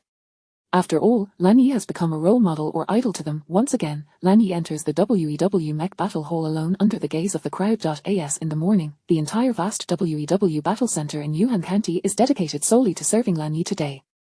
The card issuer has changed. This time, it is a middle-aged man with a stern expression. The judges for the afternoon examination have also been replaced. The only constant is the cacophony of voices and cheers outside the WEW Battle Square. Lan Yi receives his examination card from the issuer and proceeds into a small room designated for the test. Greetings, candidate number 16783. You are now entering the Dragon Kingdom's Genius Battle System. Countdown to the commencement of the Genius Battle Winners Group. 5 minutes, please prepare yourself. Lan Yi relaxes as he observes the countdown on the screen, feeling his tension dissipate as the seconds tick away, ushering him into the battle. The Genius Battle Winners Group has begun. Candidate number 16783 versus Candidate number 7655, please select the mech you wish to use. The match will commence in 2 minutes. As the countdown concludes, Lan Yi locks in the Dragon Slayer mech, and the battle begins. D-Type 001 Dragon Slayer mech versus C-Type 002 Dust Leopard mech. C-Type 002 Dust Leopard mech. Height 8 meters. Weight 12 tons. Lightweight mech. C-Type 002 Dust Leopard mech. Configuration 003 Alloy Short Daggers X2, Laser Short Daggers X2, 003 Alloy Flying Blades, Darts X10, TC 0030 Sense Fiber Composite Limbs, Nuclear Fission TC Level Comprehensive Main Engine. The Dust Leopard mech was conceived by a master designer from the Eagle Kingdom during the B-Type mech era. With the advent of the lighter TC 0030 Sense Fiber Composite Metal in the C-Type mech era, the lightweight mech began to take shape. The overall weight of the mech is controlled at 12 tons, and the nuclear fission main engine can be activated almost indefinitely. The engines located in the mecha's legs can achieve brief flight when powered by the nuclear fission at full capacity. Under normal power, it easily counteracts the gravity of most planets, and its 3 weapon systems enable a variety of combat styles, which is why lightweight mechs are more maneuverable. The operational flexibility of a lightweight mech is characterized by its error tolerance, while medium mechs balance error tolerance and maneuverability, whereas heavy mechs rely solely on error tolerance, resulting in lower maneuverability. Instantaneous simulated environment. 23,421 desolate stars are utilized for the extraction of basic materials and the storage of waste or hazardous substances, rendering them virtually uninhabitable for humans. The match has begun. Lan Yi continues to maneuver the Dragonslayer mech, remaining stationary. Any rash movement would only expose him to vulnerabilities. Defeating this lightweight mech requires a single, decisive strike, exploiting its relatively low defensive capabilities. However, will the Dust Leopard mech be so easily struck? Given the Dust Leopard's basic attributes, its speed is likely to outpace Lan Yi significantly. Coupled with the inherent agility of lightweight mechs, can Lan Yi's Dragonslayer even hope to reach it? After all, the Dragonslayer mech is not designed for agile skirmishes, it is intended for direct confrontations and ranks among the least nimble even among medium mechs. Zhao Xiaoyar observes the motionless Dragonslayer, a subtle smile playing at the corners of her mouth. Of the 8 tactical approaches, 5 initial scenarios involve the Dragonslayer remaining still. This could not be more fortuitous. What will be the next move? The Dust Leopard mech ignites with white flames beneath its feet, propelling itself into the air. The thrust reversal propulsion system behind the Dust Leopard mech activates, allowing it to soar over 40 meters, perfectly aligning with the head of the Dragonslayer mech, charging directly towards it. During the charge, the Dust Leopard mech draws out a short dagger, poised to strike at the Dragonslayer's head. The foundational strangulation technique of lightweight mechs, he executes it flawlessly. Indeed, this displays textbook-level fundamentals. The skill is truly exceptional for a lightweight mech. Clearly, the instructor of this lightweight mech pilot is a master of the craft. Strangulation techniques are categorized into terrestrial and aerial forms. Generally, they exploit the agility and speed of lightweight mechs to encircle and overwhelm an opponent, moving rapidly around the mech while launching attacks. Lightweight mechs are particularly effective against heavy mechs, utilizing continuous strangulation to target a single point, thereby creating piercing effects. At this moment, the Dust Leopard mech performs an aerial strangulation, focusing its assault on the Dragonslayer's head. Should this maneuver achieve a piercing effect, it could very well result in a swift victory. Next, the Dragonslayer mech will raise its shield in defense, Zhao Xiaoyar murmurs. In mere seconds, the Dust Leopard mech has flown to the head of the Dragonslayer, which raises its shield in accordance with Zhao Xiaoyar's prediction. In the next instant, the Dust Leopard mech shifts all its power from upward thrust to downward propulsion. The exhaust ports of its thrust reversal engines pivot from angled downward to angled upward, allowing it to surge towards the waist of the Dragonslayer mech. The Dragonslayer mech is renowned for its dual-wielded shields and swords, rendering it incapable of mounting any additional attacks while in a defensive stance. The alloy dagger swiftly slices in a cross pattern. Do not underestimate the small dagger. One must remember that even such a diminutive mech is equipped with a TC-level comprehensive engine. The energy released is by no means inferior to a strike from a medium mech, and due to its smaller impact area, combined with the overwhelming basic attributes of the Dust Leopard, this seemingly gentle strike results in a piercing blow. At this moment, the Dragonslayer's shield is just being retracted, while Zhao Xiaoyar's Dust Leopard swiftly retreats after delivering its strike. According to Tactical Analysis 1, 3 additional piercing strikes are needed to completely disrupt the energy transport nodes of the Dragonslayer mech, at which point it would be as vulnerable as a fish on a chopping block. Lan Yi seems to sense something amiss. Why does it feel as though every subsequent action he contemplates is being anticipated? Is this what it means to be a tactical analyst? Analyzing one's own habits and movements to formulate strategies is indeed a terrifying prospect. If he continues to adhere to his previous fighting style, he will undoubtedly be led by the nose. Resolutely, Lan Yi decides to throw his shield towards the Dust Leopard and swiftly draws out his alloy greatsword.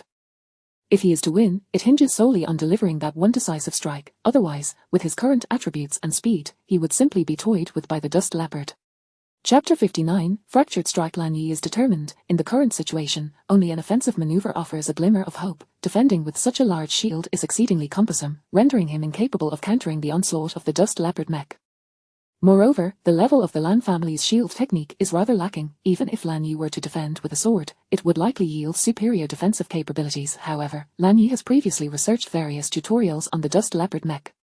3 different weapon systems correspond to 3 distinct combat styles, and in Zhao Xiaoyar's previous 2 battle recordings, she employed only alloy daggers. The key to the dagger's effectiveness lies in the coordinated use of both daggers and the rapid penetration strikes they deliver. The alloy dagger's primary advantage over the laser dagger is its ability to utilize the momentum generated from collisions to perform more complex and elegant maneuvers. If he can successfully predict the landing point of the dust leopard and adequately protect his head, Lan Yi may still have a fighting chance. After all, trading wounds is advantageous for a medium mech like the Dragon Slayer against a lightweight mech like the dust leopard, but can he truly make a successful prediction? Throwing the shield, swinging the sword, and once again, Zhao Xiaoye muses, her lips curling upwards. This feels akin to a simulation. However, it is also understandable, compared to the swordsmanship of the Dragon Slayer. Even Zhao Xiaoye finds the shield technique somewhat lacking. The dust leopard mech once more brandishes its dual daggers and charges forward, while the Dragon Slayer mech also rushes towards the dust leopard, intent on landing a blow to bring the airborne mech down. Yet this is aerial strangulation, a flawless strangulation combined with extreme speed. How could it possibly be struck? This battle is not only being observed by the people of Yuhan County, the Zhao family in the capital is not the only one watching, as even the 4 great families have dispatched representatives to monitor this clash. The Dragon Slayer mecha's sword arcs down in a calculated strike. The trajectory is quite cunning, aimed from above to avoid the dust leopard mecha's approach to its head. If the dust leopard wishes to evade this blow, it can only sidestep to the left or right. In doing so, the dust leopard would be unable to ascend, making it exceedingly difficult to deliver a fatal blow to the Dragon Slayer's head. As expected, the dust leopard swiftly sidesteps. However, the dust leopard's target has never been the Dragon Slayer's head. It has consistently aimed at the location where it previously inflicted a piercing blow. The dagger that pierced the mech once before is now set to deliver a fractured strike. Lan Yi did not anticipate this, yet it is of little consequence. Even though the lower half of his mech is now devoid of kinetic energy due to this strike, the connecting lines have been severed. The Dragon Slayer mech continues to surge forward, propelled by its inertia. No matter how severe the damage, as long as the dust leopard mech can utilize the momentum from the collision to rebound into the predicted attack range Lan Yi has set, striking the dust leopard even once would be acceptable. The dust leopard indeed uses the momentum from the collision to rebound back toward him. Lan Yi, however, is uncertain of whether the landing point will align with his expectations. With limited power, he swings his sword early, infusing it with the might of the character Jin. Lan Yi is acutely aware that his base attributes are inferior to those of his opponent. Even if he can predict the move, the strike he delivers may very well be evaded by the dust leopard. Thus, not only must he predict, but he must also strike preemptively. This may be his only opportunity. As fate would have it, although Zhao Xiaoye uses the momentum to rebound, she realizes something is amiss during the rebound. In an instant, she activates the engines on the dust leopard to reverse its course, creating a momentary balance of collision force and engine power in midair. The dust leopard mech remains suspended in the air for a second before instantly dashing in the opposite direction.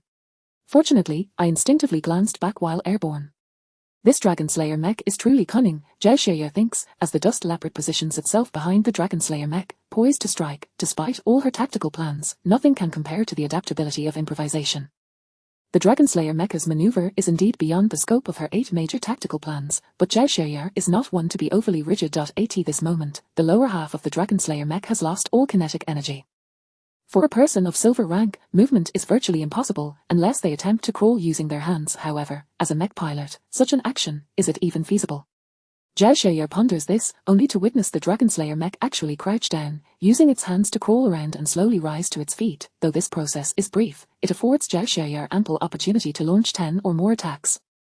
Zhao Xiaoye stands in midair, stowing her dual daggers, waiting for the Dragon Slayer mech to fully turn and regain its balance before drawing them once more. Why, in a mere mech battle, would the Dragon Slayer mech fight so desperately, even if it were to concede? Even if it were to admit defeat, it would still rank among the top 10,000 in the Dragon Kingdom, garnering respect. Why such determination, particularly when the footage of this national-level genius battle will be preserved for posterity, serving as a resource for future generations to study or to admire the brilliance of genius? Even the act of standing up and turning around, devoid of any leg power, renders the Dragon Slayer mech nothing more than a target, and a mech without any ranged capabilities. What purpose does it serve? Though Zhao Xiaoye is not yet proficient in the art of throwing darts, how could a stationary target possibly evade her aim? To her, the act of rising seems nothing short of disgraceful and serves no purpose. After all, the identities of participants in the genius battle will be disclosed afterward. Zhao Xiaoye cannot fathom such an embarrassing and futile endeavor, as there seems to be no chance of victory.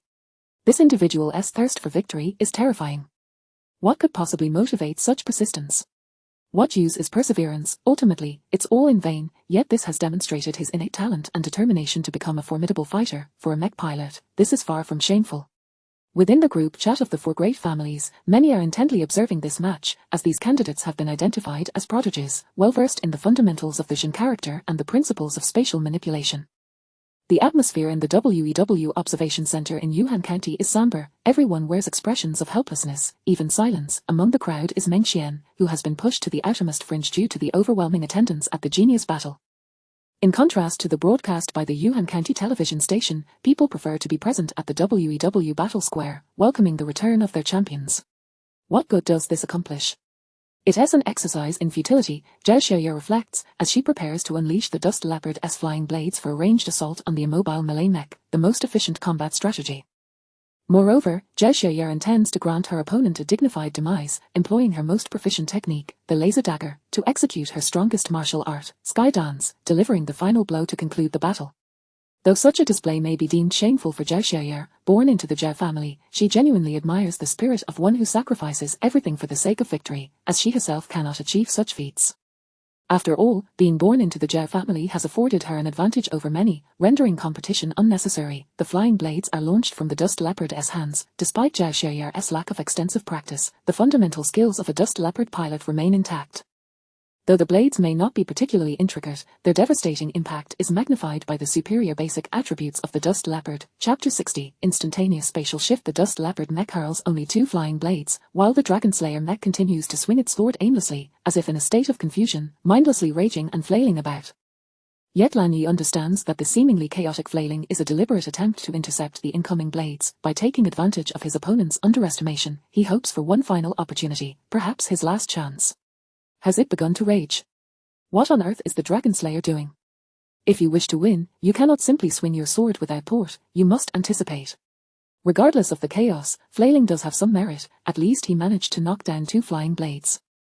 It is no small feat for one with such attributes to intercept blades of golden caliber. The 5th flying blade damages the right arm's kinetic system, while the 6th flying blade disables the left arm's kinetic system. With that, the Dragon Slayer mech has lost all capacity for counterattack, allowing the remaining 4 flying blades to fly towards it unimpeded, as the central engine sustains damage and the usable power plummets. The alloy body of the mech is compromised, suffering multiple piercing injuries. While Zhao Xiaoye respects her opponent, she is committed to her victory. Severing both arms of the Dragon Slayer mech eliminates any chance of resistance, sparing her the need to wear it down gradually with flying blades. This is an act of respect for her opponent. For melee mechs, succumbing to close combat rather than ranged strikes is the utmost expression of respect for a foe deemed incapable of resistance. In truth, Lan Yi still possesses an option, to surrender. Why is it that no one in the WEW Dragon Kingdom Genius Battle Winners group has sought to bribe the opponent for a deliberate defeat? This is because final rankings are ultimately determined by big data, the opponents matched are deemed evenly matched by the system, and the concluding ranks hinge not only on individual performance but also on the spectacle of both parties. Thus, while cheating may yield a favorable initial outcome, subsequent reviews will assign ranks based on the demonstrated strength of both combatants. After all, if 2 platinum-ranked individuals face off, it is improbable that one would end up ranked among the top 100 while the other languishes at 5,000.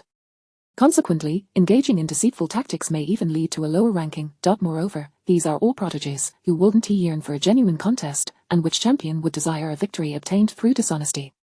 Zhao Xiaoye gazes upon the battered Dragon Slayer mech, slowly stowing her alloy dagger and drawing forth 2 laser daggers.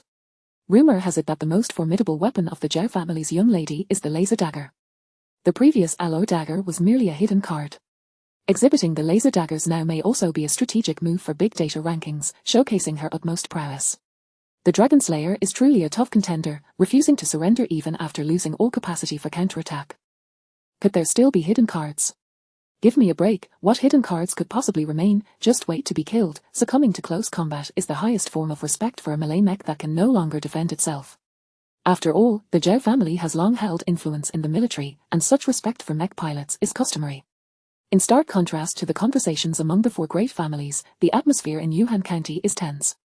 Everyone is hushed, unwilling to utter a word, despite the collective understanding that Lan Yi is destined for defeat. Achieving a rank within the top 10,000 would be cause for celebration across Yuhan County. Even in loss, Lan Yi would remain a genius, demonstrating the indomitable spirit of Yuhan County. Though the crawling position may lack elegance, it signifies the resolve of a mech pilot to emerge victorious. As the laser daggers are drawn, their brilliant light radiates. The advantage of laser daggers over alloy daggers lies in their ability to leverage their cutting attributes to negate the momentum generated from collisions, thus facilitating swifter strikes. The Dust Leopard mech gracefully strides through the air, exhibiting its unparalleled speed. Under the laser dagger's glow, the Dust Leopard mech appears transformed, showcasing a rhythm of movements, intertwining and weaving through the air. All present realize that this may be the true strength of the Dust Leopard mech. It seeks to unveil its genuine capabilities before the system's conclusion, aiming for a higher rank. Naturally, delivering a lethal blow to the Dragon Slayer mech also serves as a form of respect. Shadow Step. This appears to be a lower-tier variant of the Shadow Step. The true Shadow Step is executed by maneuvering into the enemy's blind spots to launch consecutive attacks. Although it was originally developed for medium mechs at the 13 Academy, it is a divine technique for lightweight mechs. Indeed, the effectiveness of a lightweight mech hinges on this very technique. Shadow Step. Though it is a simplified version, it remains exceptionally powerful. Lan Yi can only observe as the Dust Leopard flits through the air. In the next instant, a flurry of strikes descends upon him, as if a net of daggers has ensnared the Dragon Slayer mech. Sky Dance. The most authentic execution of Sky Dance, akin to a dance in the air. It begins with a series of relentless strikes, culminating in a final, decisive blow. As the WEW mech battle reaches this juncture, it has effectively concluded, devolving into a personal showcase for Zhao Xiaoye. The Sky Dance strikes carefully avoid the head of the Dragon Slayer mech. For a mech incapable of countering, there is no need for such humiliation. Striking the head is regarded as an act of insult in the WEW mech battles. This must come to an end, Zhao Xiaoye thinks, as the final dagger is poised to deliver the concluding blow of the Sky Dance. Should this strike land, in an instant, the Dragon Slayer mecha's alloy body would shatter into a blooming metallic flower, with the central engine serving as its heart. At this moment, the Dragon Slayer mecha's chassis has sustained extensive damage, and all present believe Lan Yi's fate is sealed. The final strike of the laser dagger is set to descend upon the core of the Dragon Slayer mech. This strike will sever all connections forged by the Sky Dance, much like a fragile sphere awaiting destruction, held together only by a singular point. The last blow of the Sky Dance is intended to shatter this point, causing it to disintegrate entirely. As the dagger descends, a resounding bang erupts. In an instant, Zhao Xiaoye senses something is amiss.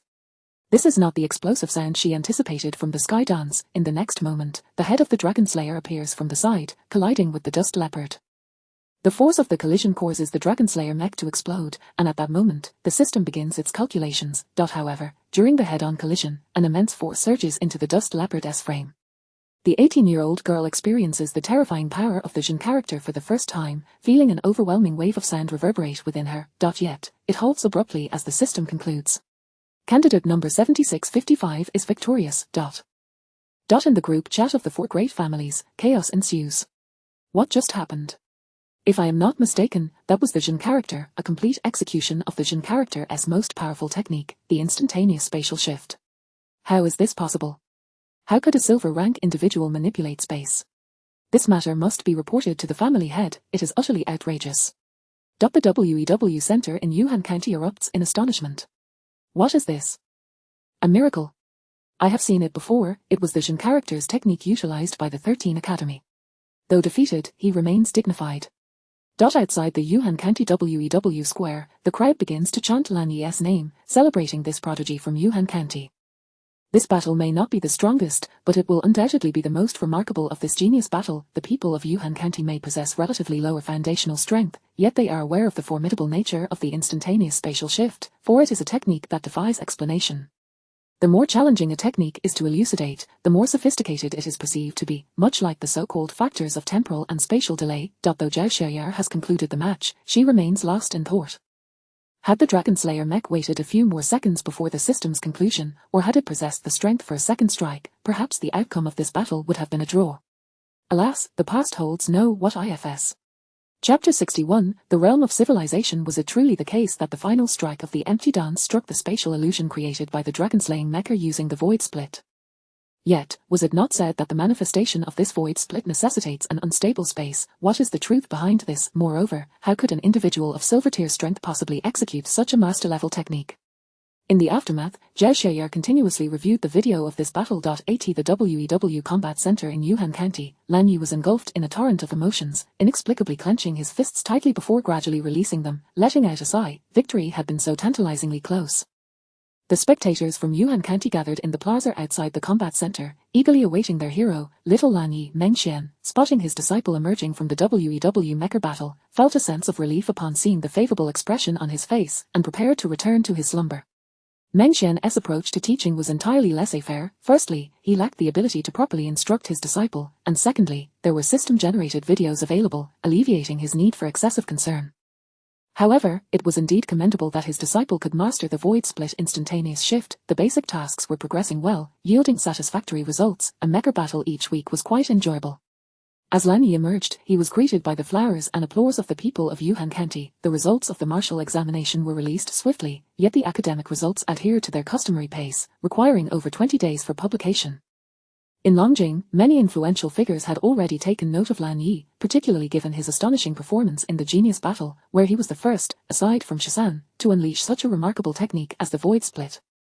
Consequently, speculation arose regarding the relationship or connection between Lan Yi and Shazan. Nevertheless, it was evident that an extraordinarily formidable presence stood behind Lan Yi. After all, it is no ordinary person who could enable a silver-tier high school student to wield such control. Thus, the higher-ups in Longjing resolved to allow matters to unfold naturally, for he was a prodigy of the Dragon Kingdom, regardless of his development. As long as it posed no threat to the nation, it was inconsequential. With a terrifying existence backing him, there was no need for state intervention. Some resources could be allocated to support him upon entering university. A week passed in the blink of an eye, and both Lan Zi and Lan Yi remained diligent in their training. Although Lan Yi had secured a rank in the Genius Battle, ultimately placing 6,300th in the Dragon Kingdom, his qualifications and potential rated an SSS. Such a high ranking would be unattainable for one of Silver-tier strength otherwise. After all, he could execute the shock word technique and the void split blade. What? Unconvinced? Come and challenge me. If you can perform it, I shall concede my place to you. Meng Xian had engaged in some exchanges with Lan Zi and Lan Yi through a messaging app, given that he had completed all the instructional videos. He spent his days idling, occasionally completing system tasks and engaging in mundane matches with Susher, making time pass swiftly. Damn system, why won't you give me Shazan's account card? Warning. Host has spoken disrespectfully. Disrespectful speech detected. Sanctions will be imposed. Oh, come on, don't, system brother, just give me Shazan's card, and I'll double my efforts to complete tasks. Meng Xian immediately softened. Ding, insufficient permissions. Well then, this week marks the 7th day. I should have a simulation training opportunity, right? Remaining training attempts, 1. Alright then, let us use it. I was just lamenting the lack of things to do. Meng Xian felt utterly exasperated. This troublesome system was impervious to reason, leaving him with no recourse. Fortunately, he was granted 1 opportunity per week. Otherwise, how would he manage to play, engage in boosting, earn dragon coins? This would allow him to participate in high-tier matches, yet boosting typically involved playing at the master rank, which was a far cry from the top-tier ranks. As for Susher, being his registered account, he was relegated to matches under the system's oppressive influence. Alas, the road ahead is long and arduous. Ding, Mecha Simulation Battle Special Storyline activated. Special Dungeon initiated. Dungeon Battle Success Conditions, repel the enemy or slay the enemy. The dungeon includes 4-dimensional corporeal entities. Dungeon commences. Oh no, what scheme is this? System. A dungeon has appeared in interstellar combat. Engagements are often not one-on-one. The aim is to train the host's real combat capabilities. In the eastern frontier of the Blue Star civilization, within the arm of the Milky Way galaxy, lies the defense zone of the Blue Star Dragon Kingdom. The latest resolution of the Blue Star United Nations forecasts that the Dragon Kingdom will expand eastward, the Bear Kingdom will extend from the north, the Eagle Kingdom will push westward, and the sun never sets as Gaul unites to expand southward. Each of the 5 nations can extend their reach to the maximum extent of Blue Star civilization, with various individuals stationed to guard the territories, representing the largest expanse that Blue Star civilization can effectively manage with its current technology. After all, the 5 permanent members have always been the 5 permanent members. They embody the pinnacle of Blue Star civilization's technological capabilities and combat prowess. Administrative Star Number 99 of the Dragon Kingdom, United Nations Code 721, has detected the approach of an extraterrestrial object. Administrative Star Number 99 of the Dragon Kingdom is now known as Shenong Star in Human Civilization. As the border of Blue Star Human Civilization, this planet is naturally under the watch of formidable guardians. Stationed here is the Dragon Kingdom's military god, who, after breaking through the 5 realms, was granted the title of Shenong, eternally guarding the frontier. With Shenong stationed here, the planet was named Shenong Star, and should someone succeed him in the future, the name of this celestial body may well change. However, this place serves as the frontier of the Dragon Kingdom and the entire human civilization. The most elite forces of the Dragon Kingdom are stationed in this region, forming an astral wall composed of dozens of planets, referred to as the Border City Stars.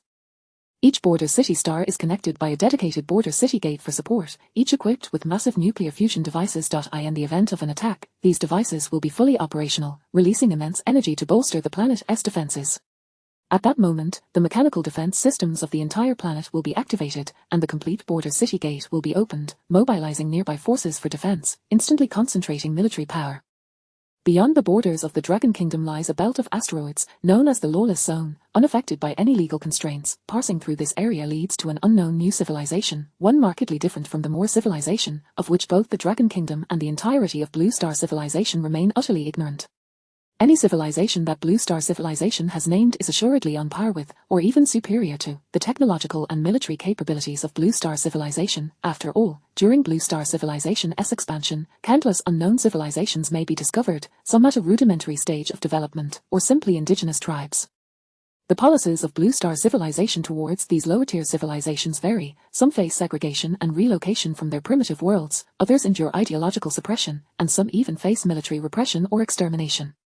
Ultimately, these decisions are largely contingent upon the nature of the civilization's development. For humanoid civilizations, humanitarian considerations often compel a more lenient approach. Given the current level of civilization on Blue Star, there exists no inclination to enslave low-tier civilizations, as we have long surpassed the colonial era. The existing energy resources are exceedingly abundant, with countless labors hardly matching the efficiency of a single machine. Though humanitarianism dictates our approach, any potential threats to Blue Star civilization will be clandestinely eradicated. Such matters remain largely unknown to the citizens of Blue Star civilization. Chapter 62, Border Wars. The upper echelons deliberately conceal information from the lower classes. Such occurrences are fundamentally prevalent. Moreover, these brutal conquests, stemming from civilizational considerations, certainly do not necessitate universal awareness. Regardless of the cruelty involved, when faced with the security of one's own civilization, the notion of error becomes irrelevant. Citizens of the Blue Star civilization should indeed feel fortunate that their civilization has developed ahead of time, standing at the pinnacle among all known universes, positioned within the ranks of predators. Adjacent to the territory of the Bear Nation lies the humanoid Moor civilization, which the United Nations designates as the second civilization. Beyond the borders of the Eagle Nation, there appears to be another civilization, shrouded in mystery, yet definitive clues about its existence can be discerned.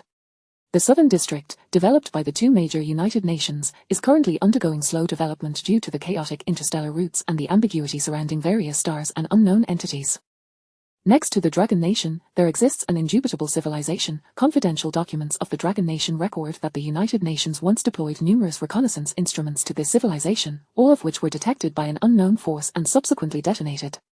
This leads to the conclusion that the civilization is exceedingly warlike, and although the United Nations actions confirmed its existence, they inadvertently exposed the Blue Star civilization itself. Consequently, the flames of war along the Dragon Nation's borders have become incessant. This United Nations operation served as a warning to the Eagle Nation, illustrating that blind exploration of civilizations may not yield benevolence from the cosmos, but rather invite calamity. Thus, the Eagle Nation abandoned its plans for an authorized exploration of new civilizations. This civilization has been designated by the United Nations as the third civilization, also known as the Divine Civilization. As a result, the Dragon Nation has recently allocated numerous resources to construct a stellar Great Wall in this region, with the United Nations maintaining a permanent garrison here, and the 5 permanent members jointly dispatching troops, with the Dragon Nation serving as the host, ensuring overall defense. After all, this star domain has witnessed the most intense battles. Following the completion of the stellar Great Wall, although conflicts continue to arise, the survival rate of soldiers has steadily increased. Recently, the so-called Third Civilization unexpectedly developed a divine ring system capable of disregarding the limitations of 2 locations to open stargates, transforming cosmic warfare into chaotic battles on planetary surfaces, leading to the gradual deployment of stargates across the planets. Dragon Nation's Administrative Star Number 99, United Nations Code 721, detecting incoming foreign objects. Second alert. Dragon Nation's Administrative Star Number 99, United Nations Code 721, detecting incoming foreign objects. Third alert. Alert concluded. These 3 messages echoed through the broadcast on Unknown Star, compelling all soldiers present to adopt a serious demeanor. Their headquarters at the Border Star, Unknown Star, relayed this information to all border stars of the Dragon Nation, initiating a Level 2 interstellar alert. Ever since the Third Civilization researched the Divine Ring, a miraculous device operating on divine power, humanity's technological stagnation over the past few decades has experienced a slight thaw. On Unknown Star, a middle-aged man clad in a Zhongshan suit tightly shut his eyes, listening to the alarm, gradually rising to his feet. Alas, the alarm has sounded again. Such alerts have occurred 8 times this year alone. Why have our scientists yet to devise a method to counter the Divine Ring? Since the advent of the Divine Ring, our stellar Great Wall has proven utterly ineffective against them. Each time they teleport to the planet, we suffer significant casualties. Indeed, when the stellar Great Wall was successfully forged, their mechas descending from starships became mere live targets for our various energy cannons. No doubt, the last time we destroyed an enemy starship, it was a flagship. I must say, their flagship is quite antiquated. Inside the city, discussions abounded, each battle grew increasingly brutal, evolving from positional warfare into close-quarters combat or mecha skirmishes. The sudden assaults by entities like the Divine Ring made combat exceedingly challenging. However, such brutality has always characterized the border. This third civilization exudes an air of non-communicability, filled with bloodshed and destruction, leaving one to ponder how such a civilization advances technologically. The middle-aged man, absorbing the soldiers' grievances around him, sighed deeply. As defenders of the border, they constituted the most perilous existence in the entire Dragon Nation. Attention, Border Star Number 12, Divine Ring detected in the northern region. Attention, Border Star Number 12, Divine Ring detected in the northern region. From Shinnong Star's perspective, a blinding light suddenly erupted from Border Star Number 12, which, when observed from the surface of Shinnong Star, appeared as a small orb, now radiating brilliance from its core. Border Star Number 12 lies not far from Shinnong Star, akin to the distance between Earth and its moon, as its nuclear fusion ignited abruptly, activating the wartime systems. The struggle at the border admits of no retreat. Should Border Star Number 12 be compromised, the subsequent occupation would merely be a matter of time. If this border star within the Dragon Nation were to fall, the civilization infused with notions of destruction and bloodshed could penetrate unimpeded, potentially traversing light years before encountering the Dragon Nation's second line of defense, which is considerably less reliable than the stellar Great Wall.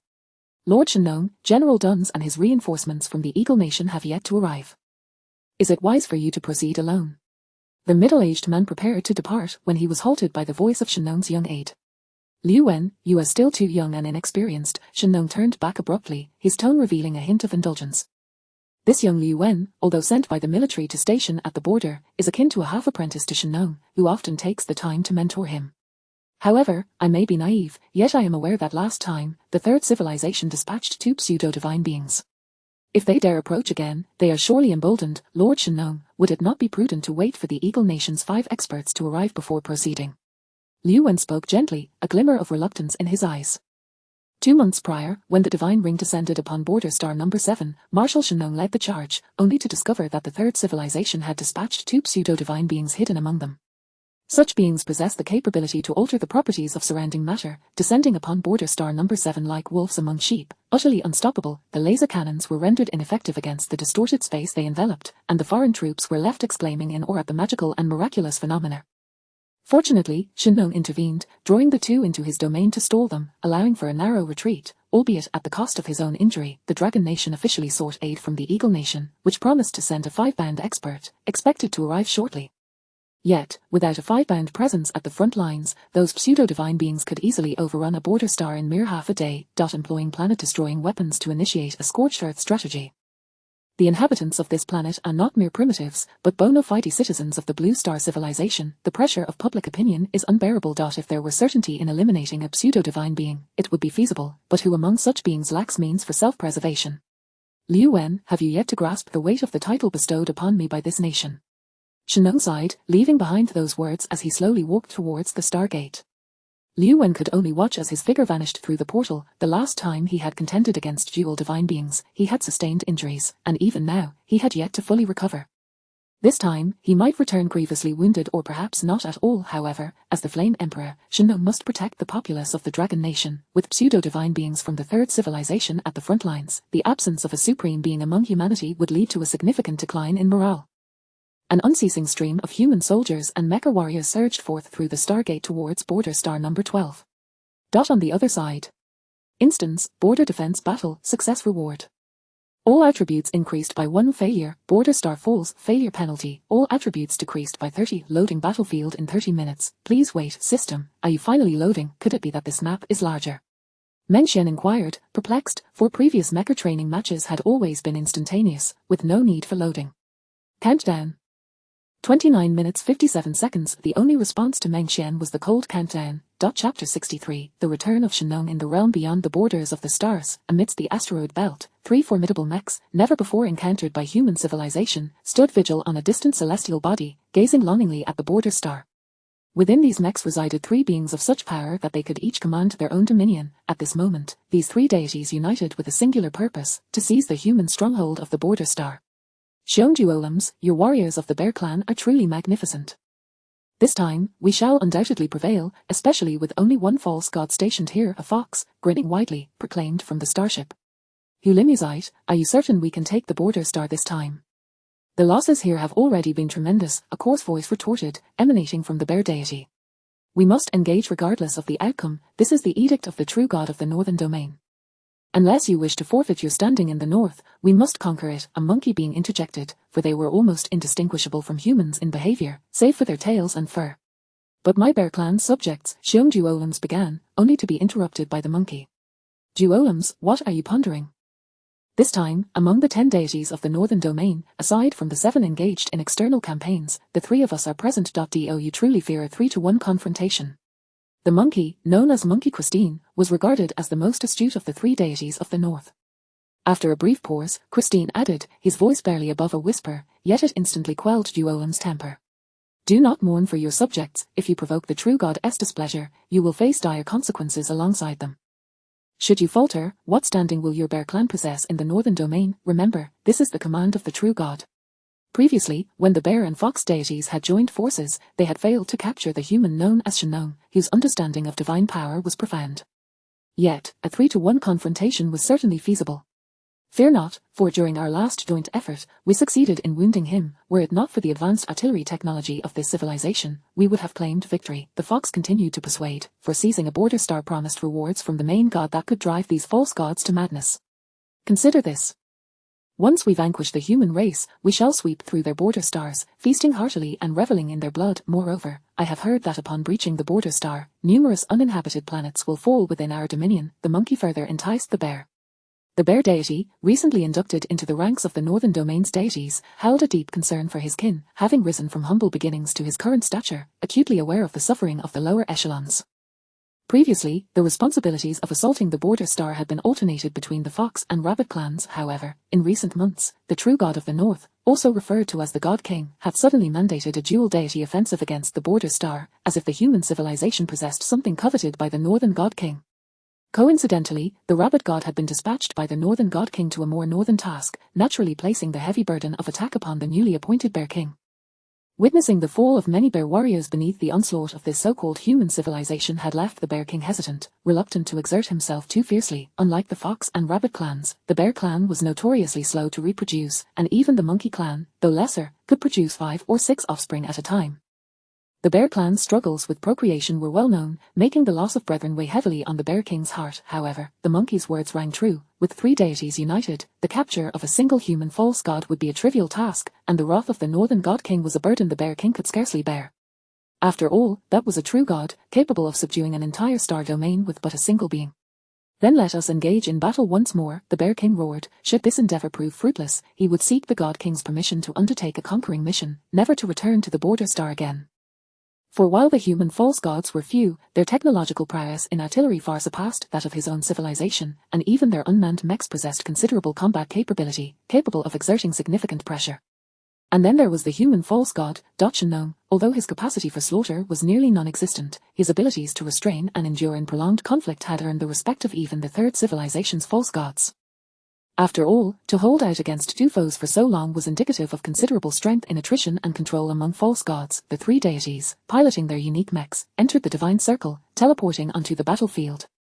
The trio advanced in unison, heading straight for the central defensive base of the planetary fortress, which served as both the energy hub and the most fortified location on the planet.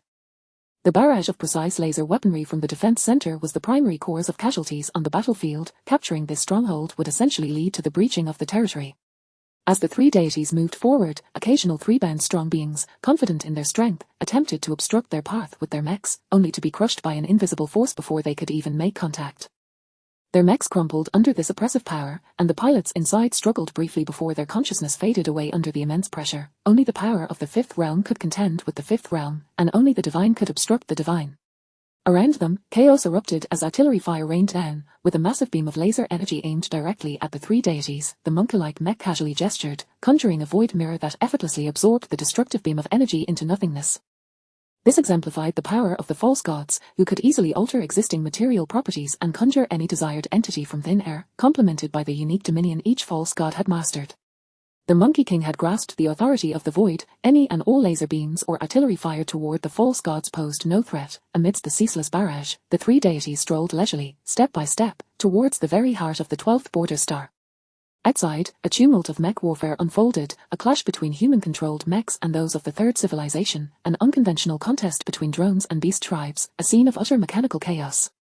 In the path of the three deities, all human forces were commanded to retreat, leaving only an aged Gesser mech standing defiantly before them. Shinnong's mech was indeed a Gesser, a companion that had accompanied him from his days as a soldier to his current rank of Marshal of the Border. This mech bore the scars of countless battles, each mark a testament to Shinnong's arduous journey. Of course, it had undergone repairs and upgrades over time, now enhanced with the pinnacle of Dragon Kingdom technology, earning it the name Shinnong Mech on the Border Star. Monkey King, this human false god appears to wield a form of wood-based divine power, and his mastery is profoundly deep, showcasing formidable capabilities in restraint and prolonged warfare, the Fox King remarked to the Monkey King, as it was the latter's first foray into the Border Star. Fear not, allow me to engage him first. The monkey-like mech enveloped itself in the power of the void, a dark aura that seemed capable of consuming all light. With a single stride, the Monkey King's mech unleashed a torrent of void energy, manifesting the unparalleled speed unique to false gods. In but an instant, he stood before Shinnong's mech, raising his fist to deliver a powerful blow. Shinnong's mech raised its hand in defense, a surge of green energy emanating from it, the two unknown energies, referred to as the power of the fifth realm by humans and divine power by the third civilization, collided with tremendous force. The Monkey King withdrew his strike, for with three deities, there was no need for a singular confrontation. Shinnong's mech also retracted its hand, having previously battled the Bear King and Fox King, he possessed some understanding of their capabilities. Yet, despite never having faced the monkey-like false god before, he sensed that the latter's strength was certainly on par with that of the Bear King and Fox King, perhaps even surpassing them. Had it not been for Shinnong's meticulous management of the Border Star territory, the last encounter would have ended in disaster rather than mere injury. This level of false godhood, who among them was not a paragon of excellence? Even if one were to be weak, how weak could they truly be now? With three deities present, Shinnong felt utterly uncertain. Even if he revealed all his trump cards, survival while defending this star domain was not guaranteed. At this moment, his only glimmer of hope lay in the assistance promised by the Eagle Kingdom, who had agreed to dispatch reinforcements of the fifth realm within the coming days. Chapter 64 Meng Xian opened his eyes. This moment, the three divine beings erupted in full force. Behind the Bear King, a colossal bear figure manifested, embodying his dominion over strength. The Fox King's mech also revealed a gigantic fox silhouette, representing his mastery over barriers. In preparation for confronting Shinnong, the Fox King had meticulously crafted a divine-level barrier, one that even a pseudo-god would find impossible to breach once ensnared within its confines. The Northern Domain's God King had placed exceedingly generous bounties on the pseudo-god level beings of other civilizations, bringing back their corpses would yield substantial rewards. Thus, with the three gods united, it was inconceivable that they would allow Shinnong to escape. So, Shinnong, is it? I see that you are referred to thus by your kind. You are indeed formidable, as the sole deity of the Border Star for the human race, yet your chances are utterly extinguished. Now, prepare to deliver your final words. The Bear King's mech bellowed, astonishingly articulating in the dragon tongue. His voice, imbued with divine power, resonated across the entirety of Border Star number 12. As a neighboring civilization to the Blue Star, there undoubtedly existed clandestine interactions between the two civilizations. As the deity who had previously assaulted Border Star, acquiring a new language was effortless for one with a spirit force at the fifth realm. Har har har, so you can speak human tongue as well. Otherwise, I would have assumed I was faced with a pack of beasts wielding the abilities of the fifth realm, Shinnong retorted, unabashedly laughing and mocking, his words also amplified by divine force, echoing throughout the planet. Even in the face of death, you remain obstinate, resembling our leader, yet my kin possesses none of your foolishness. Before the Bear King could respond, the Monkey King hastily interjected, the term beast is well understood among these sovereigns. Har har har, this is where your hope ends. With the three of us united, Shinnong, your demise is inevitable. The Fox King laughed heartily, as the white energy emanating from his mech surged, and a spatial barrier enveloped the area in an instant. As the barrier descended, an overwhelming pressure immediately manifested, crushing all the low-level mech operators of the human race court within. The barrier isolated all within and without, impervious to the relentless bombardment from the steel base. This barrier seemed to nullify all physical attacks, altering the surrounding matter and its physical laws completely, rendering prior knowledge useless in deciphering it. Battlefield analysts swiftly deduced that only a fifth-realm powerhouse could influence it from the outside. After all, divine power contends with divine power. At that moment, Shinnong found himself ensnared within. His prospects appeared grim. The news of the three gods' convergence had significantly dampened human morale. After all, for those on the border, mentioning a fifth-realm powerhouse might not resonate, but invoking the name of a divine being instilled a profound fear in the hearts of all. Indeed, the three divine voices spoke the truth. On the Border Star of the Dragon Kingdom, within the cosmic bastion, only Shinnong stood as the solitary god of the human race. Could one god truly contend against three? Was it even conceivable, outside the small energy base number 010 on border star number 12, amidst the chaotic battleground where human civilization clashed with a third civilization, a mech suddenly materialized, revealing itself to be the human civilization's gas mech. Mengxian slowly opened his eyes, his consciousness settling into this brand new body, still feeling somewhat unaccustomed. It was only moments later that he fully opened his eyes, hearing the voices of foreign pseudogods resonating throughout the planet. What in the world? System, what is happening? Mission initiated, please complete the main quest. Is this what you call a fourth realm body? Mengxian complained while surveying this new form. Not bad, not bad. He looked rather handsome, and thankfully, the most crucial part was still intact. As Mengxian pondered, an unknown mech suddenly charged at him, unleashing a flurry of punches against the Gauss mech he was piloting. What the hell, is this outrageous? I just opened my eyes for a second, and I'm already being attacked, he grumbled, retaliating swiftly and sending the assailant mech flying with a single punch, his fourth realm strength making him a formidable presence on this battlefield. Mengxian quickly discerned that fourth realm powerhouses were a rarity in this melee. However, the system seemed rather inconsiderate. Typically, one would expect a quest to require some effort to initiate. Nevertheless, he keenly observed how the system determined the completion of the mission. Here, the Dragon Kingdom's forces were engaged in battle against an unfamiliar civilization. To complete the task, he simply needed to assist the Dragon Kingdom in driving the intruders away. Understanding how to fulfill the quest made things straightforward for Mengxian. He resolved to locate those bizarrely shaped mechs and defeat them one by one. Having an understanding of the design aesthetics of Blue Star mechs, he recalled that the Gauss mechs on the front lines had never targeted him. With a small leap, Mengxian positioned his Gauss mech on a slight elevation, spotting an unknown mech engaged in a fierce struggle against a capture mech. The foreign operator appeared to possess strength at approximately the third realm, marking them as the undisputed ruler of this small battlefield. Meanwhile, the capture mech was merely at the pinnacle of the second realm. I need to gather more information, especially since this wretched system hasn't provided any clarity, Mengxian decided, propelling his new body to its limits and sprinting towards the fray. As the capture mech was being overwhelmed by the foreign mech, a Gauss mech suddenly appeared before them, delivering a punch that sent the alien mech flying and subsequently rescuing the capture mech.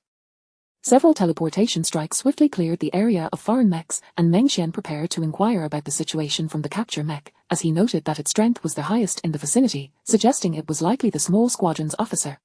Which star are you from, brother? Such remarkable skill. The capture mech approached, eager to converse. Mengxian, relieved to hear the familiar Dragon Kingdom tongue, replied, I am uncertain of my origins, but my headquarters dispatched me here for support. Or, could it be that reinforcements from the United Nations have arrived? Are there any fifth realm powerhouses among them? These aliens are in for a surprise. The capture mecha's voice brimmed with excitement. A mere casual reinforcement possessed such prowess. To be honest, the teleportation strike he had just executed was beyond the comprehension of the soldiers, most of whom were merely at the second realm. They had witnessed a Gauss mech appear out of nowhere, eliminating all surrounding foreign mechs with a single punch. Although they couldn't grasp the mechanics behind it, they recognized Mengxian's overwhelming strength. What is this place? It's my first time here. What exactly is this alien invasion? Please, enlighten me. Mengxian inquired, suspecting that the foreign civilization might be the one mentioned by the system.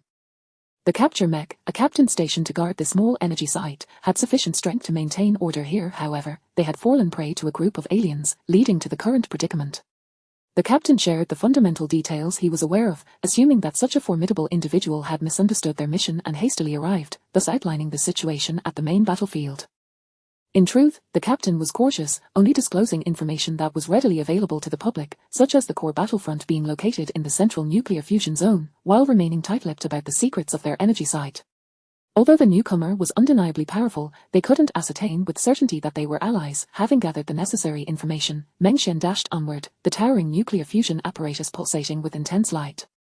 The central area was engulfed in flames of battle, the roar of mechs reverberating amidst the fray, as countless mechs clashed across various zones. The singularly distinct location was a massive white barrier that had materialized several kilometers from the nuclear fusion command center, appearing as a luminous shroud that enveloped an area of over 10 kilometers. Is this the extent of their fifth realm capabilities? It doesn't seem all that impressive, Mengxian mused, observing the evenly matched front lines. Recalling the animalistic howls he had heard earlier, he began to grasp the true nature of the task the system had set for him. Three gods united, the sole god of the human race on the border. Was this not a summons for him to slay a god? Yet, this god was merely what the humans referred to as the fifth realm. Chapter 65. I am of the fourth realm, grant me the magic sword. Why? I am of the fourth realm. Give it to me. Chapter 66, the second god of the Dragon Kingdom's border Mengxian pointed to a demonic sword and remarked, despite not being officially part of the Dragon Kingdom's military ranks, his exceptional prowess had already won the admiration of all. The cockpit of the demonic sword mech opened, and the pilot gracefully descended from within. Mengxian also dismounted from the geyser mech and ascended onto the demonic sword mech with deliberate care. This act of climbing up and down was exceedingly ungraceful. The very act of changing mechs during wartime was a breach of military protocol. Typically, pilots would enter their mechs in advance before engaging in battle outside the city. Due to the cumbersome nature of mech entry and exit, the notion of entering a mech during combat was virtually non-existent. One would invariably enter the mech beforehand to take to the battlefield. Although Mengxian, a formidable practitioner of the fourth realm, and this demonic sword mech, a practitioner of the third realm, moved swiftly across the several meters of the mecha's surface, their actions were undeniably lacking in elegance. The demonic sword is entrusted to you. This third realm practitioner, a minor officer within the border forces, had received the demonic sword as a reward upon successfully advancing to the second realm, and the mech bore the marks of his previous battles. The code name for this mecha is Demon Sword, N177239 for. This designation serves as a crucial barrier for the military in identifying mechas. As for Mengxian's mecha, it too possesses a code name. One wonders from where the system has illicitly acquired this Mecha. It is no surprise that the human forces refrain from directing their artillery towards him. It appears that guesser is also within the same framework. The guesser, designated as A2919291021, stood before the officer, who gazed at its identification number with confusion. This is not the designation of a mech from the Blue Star headquarters. How on earth did it traverse countless light years to arrive here? Yet, these concerns soon became inconsequential. The instant Mengxian entered the demon sword mech, the dual wings behind it unfurled with a flourish, as the roar of the engines resonated throughout the air. A colossal laser sword flickered to life, hurtling directly towards the barrier. "Wait, brother, shouldn't we pursue our advantage?" one voice interjected. "My friend, that barrier is a manifestation of divine power. We cannot breach it." "It would be futile to waste our efforts," another cautioned. The army had not been without its attempts to dismantle the barrier, but most were rendered powerless, incapable of inflicting even the slightest damage. Thus, the formidable deities of the fourth realm focused their energies on slaying their foes. Given that they could not influence the events within the barrier, they resolved to concentrate on their own battles, determined to vanquish their enemies. Nevertheless, the demon sword showed no inclination to heed their advice, charging headlong towards the barrier. Observing this, the onlookers shrugged it off, reasoning that when this new pilot of the demon sword comprehended the barrier's enigma and intricacies, he would surely retreat. Within the barrier, the guesser, piloted by Shinong, was in a state of disrepair, yet an endless stream of verdant energy flooded into the mech, continuously rejuvenating Shinong's body and sustaining a facade of peak vitality. Strange, this fellow truly possesses remarkable resilience. By now, the pseudo-divine energy should have been nearly depleted. It is that green energy emanating from the horizon. This Shinong is indeed crafty, utilizing the life force of an entire planet to contend against us, yet the advantage still lies with me. The Monkey King forward. Even as the life force surged forth, Shinong was but a shadow of his former self. The life energy could only maintain a false pinnacle. His internal wounds could not heal swiftly, akin to depleting his very essence. Moreover, the pseudo-deities were exceedingly powerful. After this battle, the once lush Shinong star might well succumb to desolation. The green hue on the horizon resembled a celestial canopy, showcasing the formidable prowess of the pseudo-deity to countless observers. The Bear King charged forth once more. His bear-like mech seemed capable of tearing through space with each step. The ultimate force was indeed the most potent lore, and the life energy accumulated over a decade from an entire planet barely sufficed to withstand the onslaught of the three deities. Massive fists rained down, shattering the colossal trees birthed under Shinong's laws, as the void energy relentlessly suppressed the growth of flora. Meanwhile, the Fox King erected barrier after barrier to obstruct the transmission of energy, continually hindering its flow. Har har har, I am Shinong, destined to protect the populace. I am the only deity at the borders of humanity, and to die in battle is still to die with honor. Even in death, we are honored. Shinong's voice resounded with unparalleled bravado, echoing throughout the borderlands. This was his final dance. Is Lord Shinong about to perish? To the denizens of the border star, Shinong was an invincible entity, the ever-changing flora and fauna seemingly his eyes and ears. Wounded soldiers invariably healed under his ministrations. Thus, Shinong was the very foundation upon which the border star stood firm. Endless life energy traversed the barriers woven by the Fox King, reaching Shinong's body. The mech transitioned from a defensive to an offensive stance, as a shield of green energy swiftly enveloped Shinong. With a mighty grasp, a wooden spear manifested in his hand. Given that aid from the Eagle Kingdom was unattainable, he vowed to fight fiercely, determined to eliminate at least one of his foes, to convey to the other races that humanity is not to be trifled with, nor is the Dragon Kingdom. As if the boundless life energy allowed Shin to squander it at will, he thrust the spear forward, shattering the very fabric of space. The Bear King showed no fear, controlling his mech to meet the assault head-on. The collision of their mechs sent shockwaves rippling through the void, while the Monkey King seized the opportunity to launch a surprise attack. Wielding the law of the void, he could silently penetrate space for a stealthy strike, yet Shin keen senses detected him. The surrounding barriers intensified, occasionally unleashing beams of divine light, which posed a significant threat even to the godly strong. Faced with the overwhelming might of the Bear King, and ever vigilant against the Monkey King's ambush and the divine light from the barriers, Shin mech, despite being shielded by green energy, was rendered battered and broken. A laser sword of the demon sword pierced through the apex of the circular barrier, and to the onlookers, the altered material laws and the elusive nature of space dissipated in an instant, causing the barrier to collapse. Not only were the outsiders bewildered, but even the 4 godly beings within the barrier were taken aback. Wait, the barrier shattered just like that, our highest-powered laser weapons couldn't even dent it. Hold on, we thought you were simply dull-witted for ignoring the broadcast, but you truly possess such skill. Is the godly barrier truly so fragile? The Fox King exclaimed, my barrier is divine. What manner of sorcery is this? Meng Xian replied, I barely touched it, and it shattered.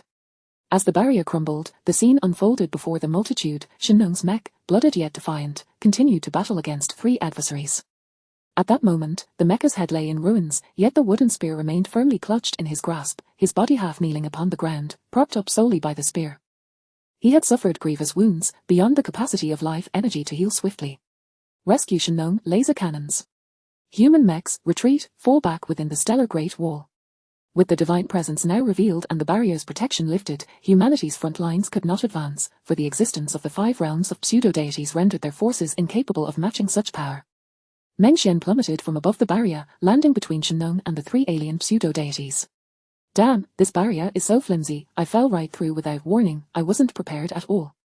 Meng Xian cursed, perceiving it as a deliberate trap within the instance. You brat, what nonsense are you prattling? Since you've arrived, prepare to accompany your Shin to the grave. The Monkey King, infuriated by the disruption of his plans, charged forth to strike Meng Xian. As he reached out, a laser beam repelled his hand. Without the barrier, humanity's laser artillery posed a minor inconvenience to these pseudo-deities. The Fox King, in a fit of rage, could not fathom how this being, devoid of any divine energy, could breach his barrier. He extended his hand to seize the space, attempting to ensnare Meng Xian within. For the Fox King, crafting a small barrier to ensnare a 4th realm being was child's play. With a resounding bang, the most rudimentary of spatial rifts allowed Meng Xian to evade the Fox King's grasp, creating a deceptive spatial illusion that crumbled under the pressure of the void, as if mocking the Fox King. You must be Shin, truly deserving of the title of Flame Emperor. Meng Xian, evading an attack, turned his back to the 3 deities and gave Shin a thumbs up. Shin could only manage a wry smile. At this juncture, he had little inclination for jest, yet, should he survive, he would indeed relish a deeper discussion with Meng Xian. The 3 deities, feeling utterly disregarded, seethed with fury. When had a 4th realm being dared to flaunt itself so brazenly before pseudo-deities? You little brat, the Monkey King began, but was swiftly interrupted. Oh, by the way, you 3, kindly silence yourselves while I introduce myself. I am the 2nd deity of the human borders, the sword god of dominance. Chapter 67, Dare You Claim to be a God? Meng Xian slowly addressed the 3 alien pseudo-deities, his tone unhurried, as he pointed his laser longsword directly at them, the great wings of his demonic sword mech fully unfurling. In his heart, he mused, this system dungeon is remarkably intelligent, the characters exhibit expressions as real as life. Now is the perfect moment to recite a few lines and indulge in the melodrama he never dared to display in his youth. What there is the pilot of this demonic sword mecha hot-blooded youth steeped in self-importance. However, that name is indeed imposing. The god of the sword that dominates the heavens. I can only say it's impressive, facing 3 deities with neither humility nor arrogance, and boldly pointing his sword at them, truly remarkable. But provoking the enemy pseudo-deities may lead to a disastrous fate. As expected, the pseudo-deities became furious. A mere king dares to claim divinity, the Monkey King bellowed, articulating in the dragon tongue. To him, the human race, though resembling him, was utterly foolish, truly a disgrace to the Monkey clan. Be cautious, Monkey King, though this human lacks divine power, he is exceedingly strange, the Fox King warned in their civilization's tongue. Despite being merely a king, he effortlessly evaded the Fox King's barrier and appeared to possess a profound comprehension of space. What are they babbling about? I can't understand a word, Meng Xian remarked, unwavering as he directed his demonic sword mecha's signature laser blade at the 3 deities. At that moment, the battle lines had completely separated, the forces of the 3rd civilization remained behind the 3 deities, while the human army retreated into the Starlight Wall. This brother is truly fierce. He's inspired me to mock those so-called gods. Indeed, where did this fellow come from? I've never encountered such a character before. Within the city, discussions arose. Though the situation was dire, Meng Xian had brought a touch of levity to the atmosphere. Har har har, this brother, he hasn't grasped your true nature. Shenong interjected as a translator. As a deity of the border, he was well versed in such languages. A person who dared to confront the three deities so casually indeed possessed remarkable courage, deserving of the title of the second deity of the human borders. He acknowledged that Meng Xian was indeed intriguing. His miraculous void-transcending ability was undeniably impressive. However, in such circumstances, even Shenong himself struggled to ensure his own safety, let alone protect his fledgling from the Four Realms. Damn it, I've conquered so many civilizations in the army. Although I currently rank among the Four Realms, I've never felt as proud as that brother. Indeed, to point a sword at three deities, what audacity, even dying in battle would be glorious. But look at the green energy in the sky. It is gradually diminishing. Lord Shenong may also be in grave danger. The stargate within the Starlight Wall had opened, and the military of the Dragon Kingdom had issued orders for those wishing to retreat to do so at any time. Yet at this moment, numerous soldiers remained gathered around the steel fortress, observing the battle between Shenong and the deities. The stargate will remain open for half an hour. Those wishing to fight to the death may stay, while those wishing to preserve their lives may leave. The three deities pressed forward, and support from the Eagle Kingdom was nowhere to be seen. This battle was undoubtedly destined for defeat. Preserving their remaining forces was a wise choice, yet the battlefield commander did not issue a death order, instead granting the choice to all the surviving soldiers. The border existed for the human race, and the great deity Shenong had never retreated an inch, even knowing this might be a grand conspiracy targeting him. Neither had the soldiers. Har har har, let's see who dares to insult the dignity of the divine. The Monkey King's exuberant voice echoed throughout the 12th border star, as he suddenly emerged from the void, extending a colossal hand to strike down Shenong, who was locked in combat with the Bear King. Shenong fell to the ground, spitting out blood. His mech was severely overloaded, and at this moment, hope for the human race had all but vanished. Shenong struggled to rise once more, aided by his wooden spear, as the vast green energy surged around him. A voice emerged from his lips. All soldiers of the border star, heed my command, retreat. Before he could finish, a deeper voice resonated from the thick mist, carrying without any divine power and interrupting Shenong's impending command. I am the god of the sword that dominates the heavens. I am the terminator of this battlefield. Do you think you can kill me? Chapter 68, The Great Annihilation. Suddenly, a demonic sword mech appeared above the billowing smoke. No one could fathom how it had manifested there, yet the mechanical wings on its back unfurled to reveal a shadowy apparition of a demon from the depths of hell, the wails of the damned reverberating around the mech. The battleground erupted in chaos. Although the alien pretender gods could not perceive any divine power circulating within it, the aura emanating from the mech instilled a palpable sense of threat in these impostors of divinity. My goodness, is that truly the sword god? Is this the genuine sword god of dominance? The demonic aura that surrounds him could easily be termed the sword demon. So it's not mere bravado. Lo and behold, this is indeed the second deity of our human frontier. Even the currently astonished Shenong displayed a flicker of surprise, indicating that the battle was still winnable. Within, Meng Xian was lamenting. It was all due to this wretched body of his that he had taken so long to break free from the most rudimentary spatial seal, otherwise he would have soared into the realm of annihilation much earlier. Nevertheless, it was fortuitous that he managed to liberate himself just a second before two annihilative forces arrived, or he would have truly overstepped his bounds. After all, he was unaccustomed to utilizing this body excessively. What is this? The aura flowing from this demonic sword mech blatantly defies the laws of the material realm. Indeed, it possesses capabilities that only the fifth realm could manifest. I sensed its extraordinary nature when it obliterated the Tiger King with a single punch. How could that barrier have been shattered so casually?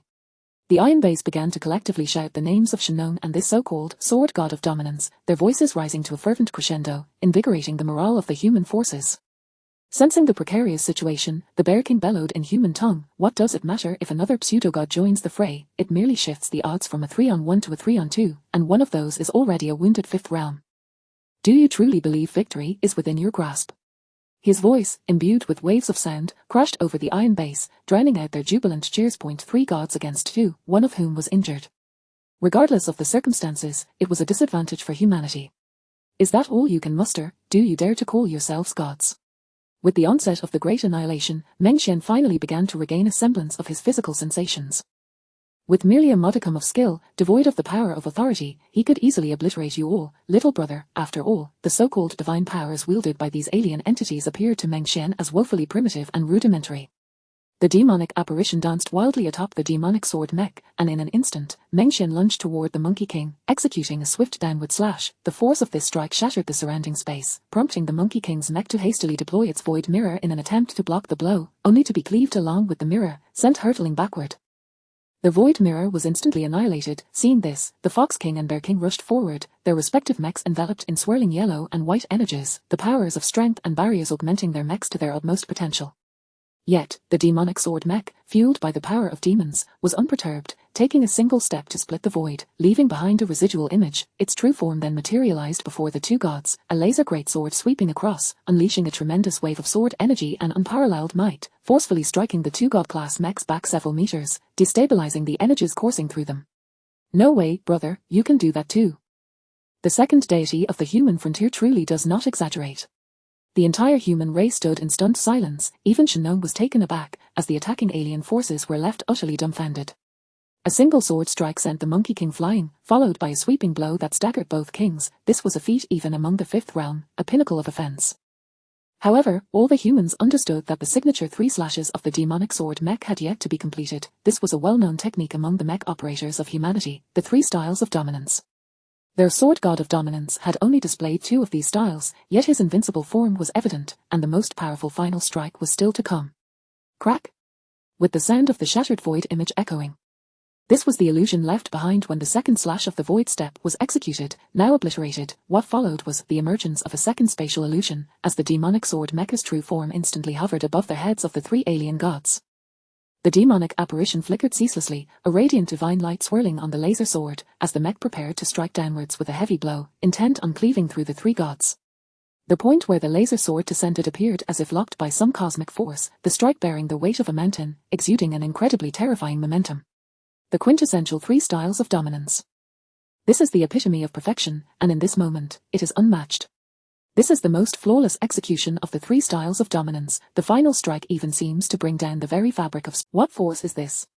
The Bear King steadied himself and unleashed his utmost might, directing a powerful punch towards Mengxian, whose form hovered above the assembled crowd. This strike tore through the surrounding space, embodying the Bear King's most formidable attack.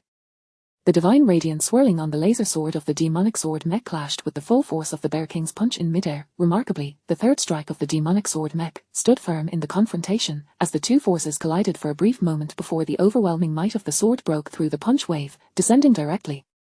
Just as the strike was about to cleave through the 3 gods, an unexpected turn of events transpired. Another wave of immeasurable power surged forth, seemingly displacing the entire expanse of space, transporting all those about to be struck hundreds of meters away, narrowly evading the blow.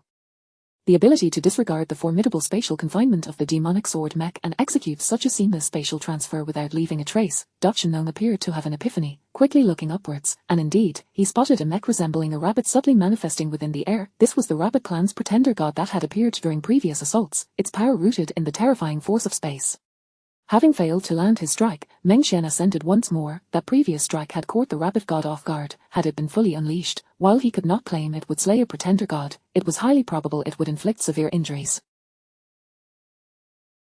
However, Mengxian also beheld the rabbit god, seemingly hovering in the air, marking the arrival of the 4th pretender god. The Great Annihilation had merely endowed Mengxian with a plethora of foundational attributes, without granting him any power of authority. Moreover, the attributes bestowed by the Great Annihilation were not permanent and would gradually diminish. Additionally, the clash of his third strike against the Bear King's immense power had drained a considerable amount of demonic energy.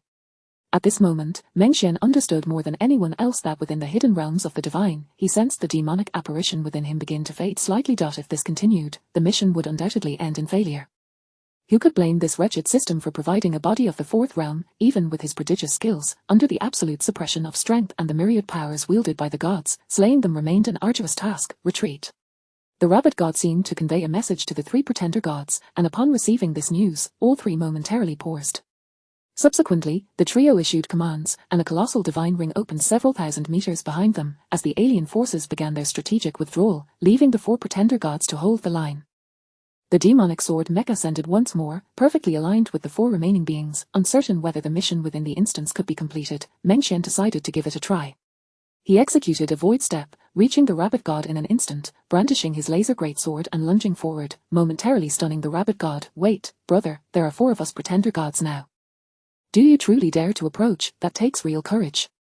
The demonic sword was indeed risking its very existence. Countless fragments of space erupted, forming a vast shield of spatial energy, yet the strike of the demonic sword mech was no simple affair, as it unleashed its signature technique, the deadly sword energy. This would mark the final dance of the demonic power bestowed by the Great Annihilation. Chapter 69, the vanished second deity. With a single stroke, the sword pierced through the vast shield composed of countless fragments of space. Yet, mere 3 meters from the rabid mech, an inexorable force of spatial obstruction and the overwhelming gravity commanded by the Bear King bore down, forcing the entire mech to the ground. At this crucial moment, a surge of crimson energy suddenly manifested, enveloping Meng Xian's magic sword mech and completely nullifying the influence of the power of Force. In that instant, Meng Xian felt the attributes of Great Annihilation gradually receding.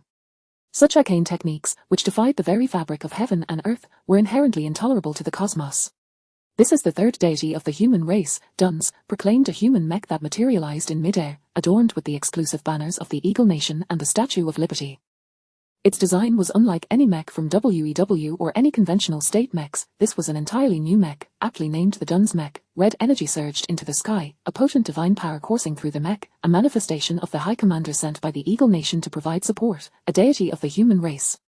Endless flames of energy erupted, surrounding both Shen Nong and Meng Xian, as Shen Nong, wielding a wooden spear, rose once more to showcase his peak quintessence of power. Green life energy shot skyward, dispersing into the interior of the stellar. In the sky, demonic phantoms, red and green energies enveloped the human side, as the 3 human deities confronted the 4 foreign deities. White energy, yellow energy, void energy, and spatial power cloaked the alien side, intertwining in the air and causing spatial tremors. Har har har, were it not for the decree of the deity king, today we would surely breach your human border star, the rabbit deity remarked, observing the retreat of the foreign forces into the divine ring. And you, human brat, despite lacking any divine power flowing through you, are able to exhibit such strength. This forbidden technique must have consumed considerable energy. Next time I come, I will assuredly eliminate you. The monkey deity, still stinging from having been cleaved by a single sword, voiced his threats. Those who offend our blue star shall face retribution, no matter how distant. Observing the foreign deity's attempt, despite the waning strength of Great Annihilation, insufficient to maintain the quintessence of power, he was resolute in delivering that strike. Be cautious, the rabbit deity suddenly warned, possessing an acute sensitivity to spatial fluctuations due to his mastery of spatial authority, yet it was too late. Perhaps the monkey deity had never anticipated that Meng Xian would dare to strike, an act that seemed to disregard his own life. In an instant, Meng Xian executed a leaping cut, the laser greatsword reappearing before the monkey deity. Though he hastily raised his arms to defend, he had no time to coalesce void energy and was once again sent flying by a single sword strike. Furious, the monkey deity prepared to charge forward, vowing to slay Meng Xian, only to be pulled away by the fox deity towards the divine ring. All because, after delivering his strike, Meng Xian was suddenly enveloped by 2 streams of quintessence energy, one green and one red, the protection of the dual deities of the human race.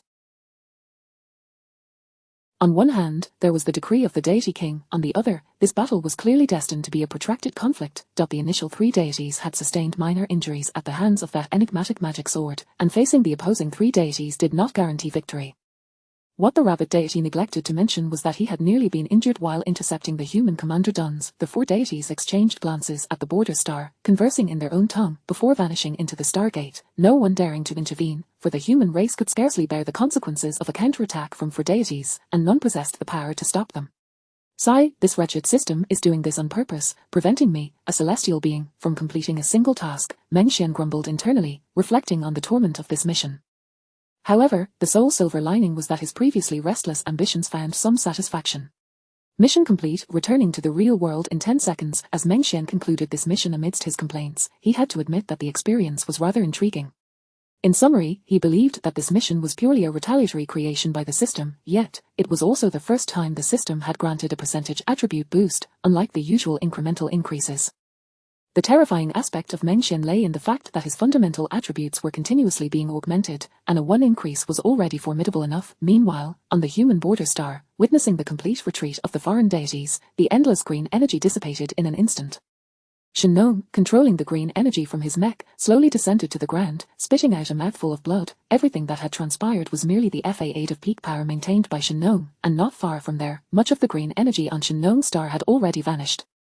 The entire border star erupted in cheers, the populace rejoicing in the victory of War. At the forefront of the battlefield, Duns gestured to Shen Nong, when did your dragon nation produce a second deity at the border? That sword strike that felled 3 deities was truly impressive.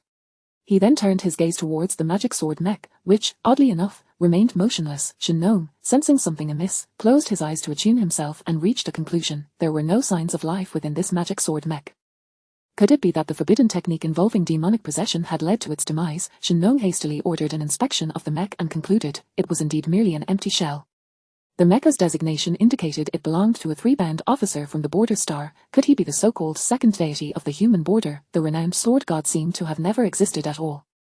Shin Nong and Commander Duns were baffled by this development. If one were to attribute the greatest merit for this defense, it would undoubtedly be Shin Nong, who single-handedly held off three deities until Commander Duns arrived, with the second merit going to this so-called second deity of the human border, the sword god.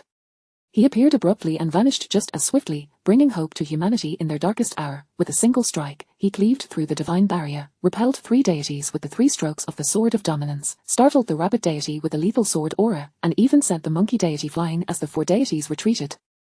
Moreover, this so-called sword god was a master of grandiloquent phrases, an ostentatious performer, uttering the most melodramatic lines while executing the most spectacular maneuvers, as if this brutal war were merely a game to him.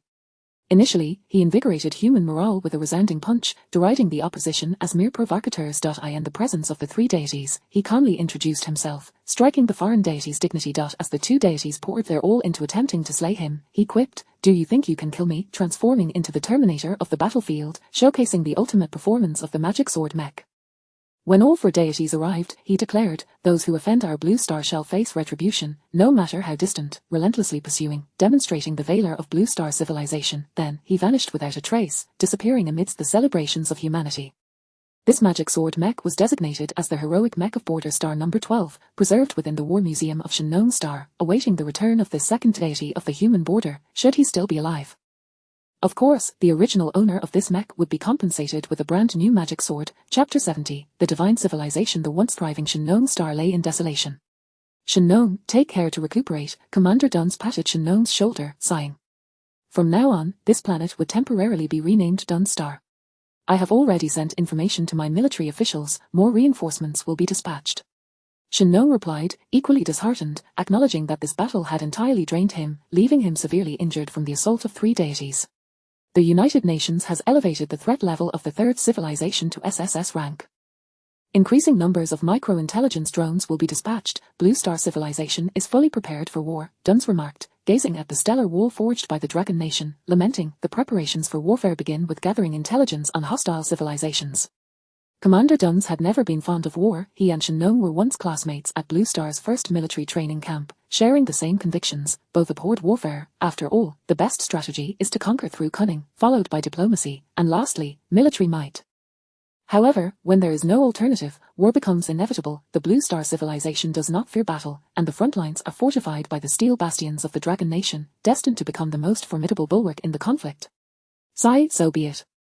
The safety of the Blue Star people lies in your hands," Shin Nong spoke, piloting his battered mech into the stargate that had opened on Shin Nong Star. No matter how reluctant he felt, he must now distance himself from the Border Star. As for the Blue Star civilization's decision to summon quintessence strong men to defend the Border Star, apart from a few formidable individuals from the Wukan League headquarters, the remainder comprised generals engaged in interstellar campaigns, each having attained the rank of army commander. Even if they were to be summoned, the personnel adjustments and their rationality would require considerable effort, as places that necessitate the presence of quintessence strong men have their reasons. To supplement, the United Nations rated the threat level of the Moor civilization as B rank. That area is often referred to as a training ground. On the other hand, unbeknownst to Meng Xian, during his time in the mission, the WEW ladder had erupted in chaos. Compared to the information blockade surrounding interstellar warfare, the populace of Blue Star and numerous mech enthusiasts were most captivated by the WEW Mech Combat Forum.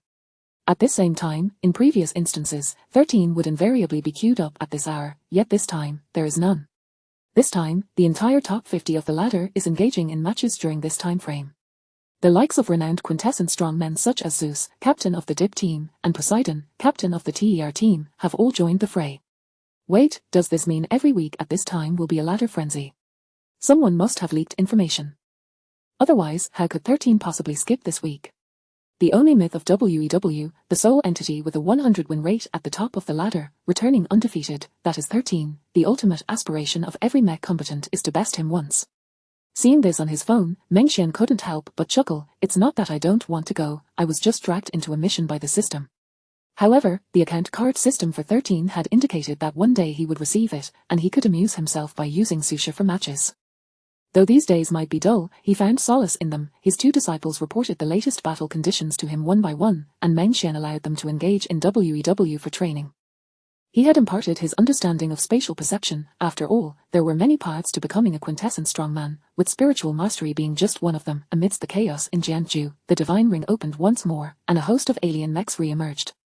Although the Dragon Nation had fortified this area heavily, even stationing troops, the technology of the werewolf mechs was formidable, and some second-bound strong men had infiltrated their ranks. The Dragon Nation was hesitant to unleash the firepower of their high-tech weaponry against their own territory, as this was the cradle of human civilization, thus dispatching various mech units to engage in battle. Strangely, these alien mech warriors, despite their unexpected assault, swiftly gained the upper hand only to retreat back into the Divine Ring. As for why the human race did not pursue, they had indeed followed. As the Divine Ring reopened, several miniature drones had also traversed through, yet were instantaneously extinguished by an inexplicable force. The Divine Ring functioned similarly to the stargates of Blue Star civilization, facilitating rapid interstellar travel. However, the arrangement of human stargates is exceedingly complex, far from achieving the ease with which the Divine Ring can be opened and closed at will, requiring merely a single coordinate for arbitrary teleportation. This illustrates the superiority of the Divine Ring. The Dragon Nation has been studying everything about the Divine Ring and has discerned one crucial element in its operation: divine power. Such a phenomenon as the Divine Ring inherently contravenes the laws of material physics, and achieving this capability necessitates possessing a corresponding attribute, divine power. In fact, over a decade ago, the entire Blue Star civilization, and even the universe, seemed to have stagnated in technological advancement, reaching what could be termed a bottleneck, with progress being sluggish. However, through the study of creations from this third civilization, humanity began to merge their technological inquiries with the so-called research on divine power, leading to newfound breakthroughs in previously stagnant technology. Consequently, various nations initiated extensive training of quintessence deities, reallocating the majority of funding previously directed towards technological development to the cultivation of quintessence strongmen. To create such quintessence strongmen, the most promising parts known to humanity were the mech operators in WEW and the starship commanders. The first quintessence being of WEW, Poseidon, had successfully emerged 2 years prior. In contrast, the cost of cultivating a starship commander to quintessence level was exorbitant. Thus, major powers have now loosened quotas for mech simulation battles, and the Dragon Nation has also relaxed all permissions, providing various subsidies to nurture technological talent. All existing weapons of Blue Star civilization, no matter how formidable, cannot contravene the inherent laws of material operation, as these weapons are founded upon such principles. Yet, the quintessence power, the divine power, can. Even the so-called spiritual power and spatial power have been confirmed to exist, albeit their nature is so enigmatic that they elude validation through contemporary physical knowledge. Nevertheless, the emergence of quintessence strongmen remains exceedingly challenging. Consequently, some began to speculate that the myriad myths and legends preceding the mech era were indeed rooted in reality, prompting nations to name their quintessence strongmen after the deities of their respective ancient mythologies. According to the evolutionary theories posited by ancient scholars addressing issues of evolution, it was suggested that the survival of the fittest governs natural selection. However, modern technological analyses of divine power seem to imply that humanity, as a species, is inherently suited to develop various technologies and even manifest divine-like forms.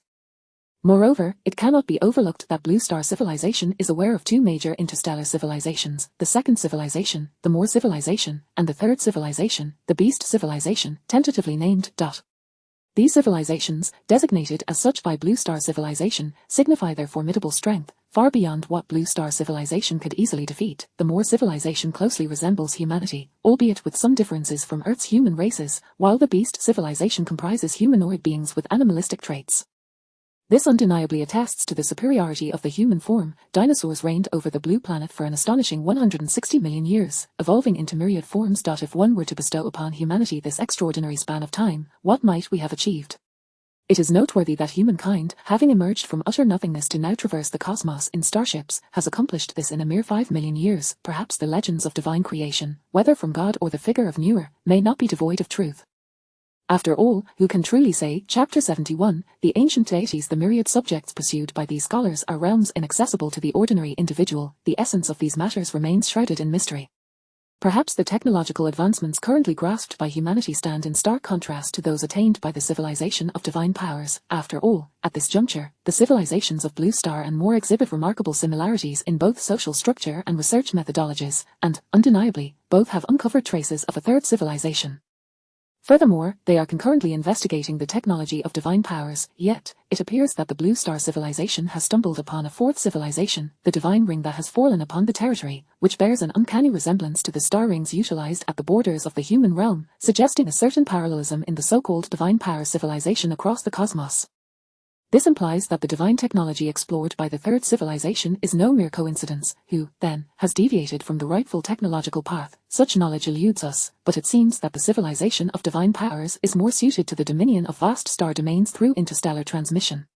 The technology of the Blue Star human civilization is currently at an impasse, prompting a vigorous pursuit of divine technology. Light years away from Blue Star, an elite team of 10,000, alongside the towering figure of Kulang, attentively listened to the comprehensive report delivered by Yinwolf.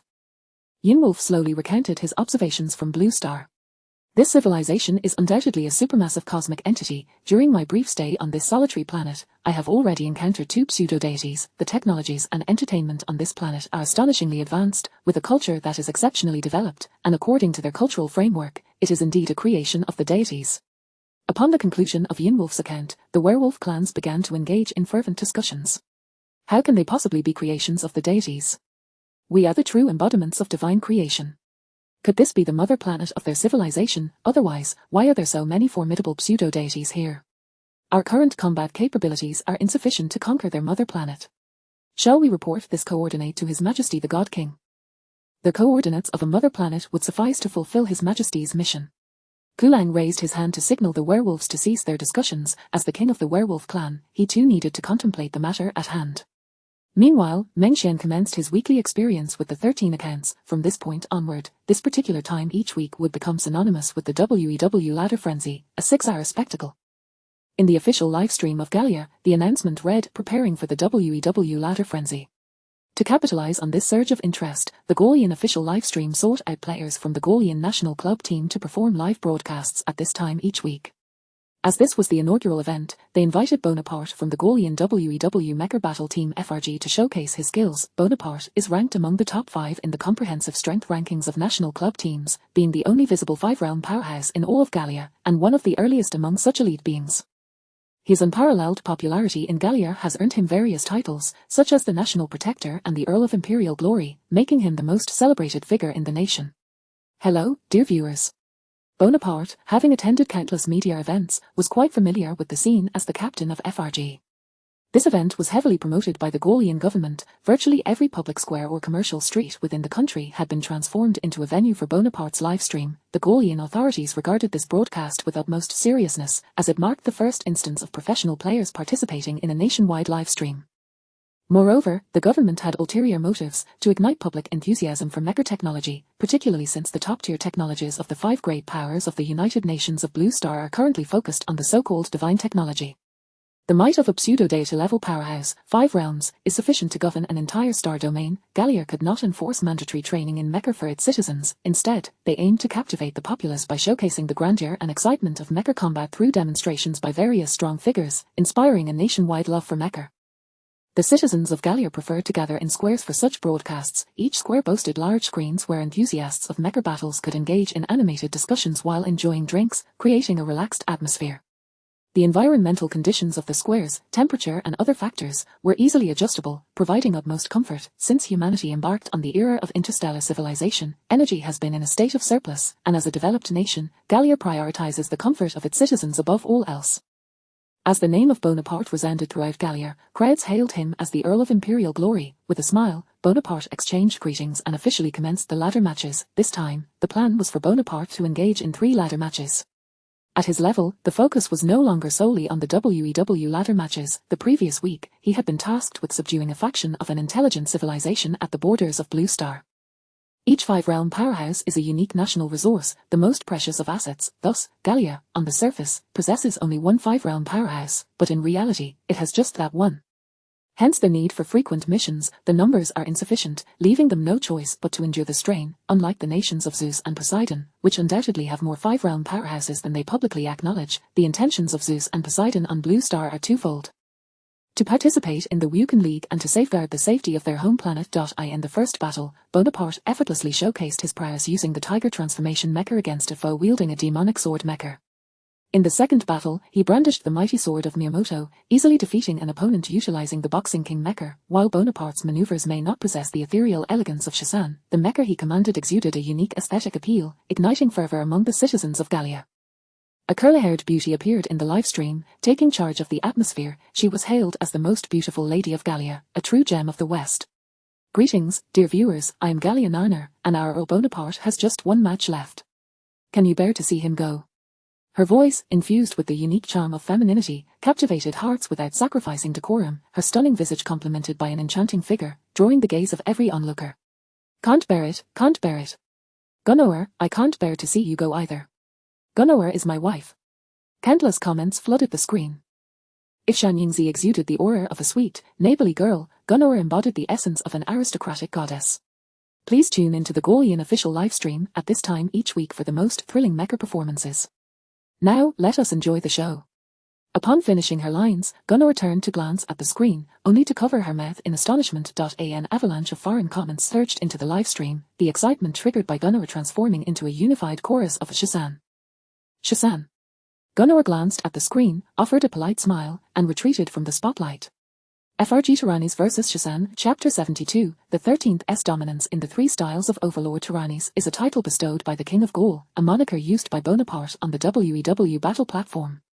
Countless spectators who had been eagerly awaiting the 13th surged into the livestream. If the initial commotion was stirred by Count Bonaparte's two dazzling performances and the unparalleled beauty of Nochal, the subsequent uproar was entirely attributable to the 13th. Surely, the 13th must have the largest fanbase in the world within WEW now. Absolutely. The 13th style is so ethereal, his maneuvers are textbook examples of mastery, truly exemplary. I am his devoted fan. Forget about the last statement, I can see through it. 13th. 13th. An endless stream of comments flooded the chat, and the number of viewers in the official live stream of Gaul surpassed the entire population of the nation itself. Such is the influence of the 13th, the square of Gaul erupted in excitement, as the arrival of the 13th transformed what was meant to be a leisurely exhibition match into an event brimming with the fervor of the Wukan League. D-Type, 009 Heavy Fist Mecha vs. C-Type, 003 Magic Sword Mecha. D-Type, 009 Heavy Fist Mecha. Height, 50 meters. Weight, 132 tons. A heavy-duty mecha. D-Type, 009 Configuration, -0 Metal Alloy Gauntlets, -0 Metal Composition 10, 00 for Alloy Overlord Core Armor, 00 for Alloy Limbs, Nuclear Fission, TD Level Engine, Nuclear Fusion, 001 Level Main Engine. The designer of the Heavy Fist Mecha is the same as that of the Boxing King Mecha. This designer firmly believes that no weapon can surpass the efficacy of one's own fists.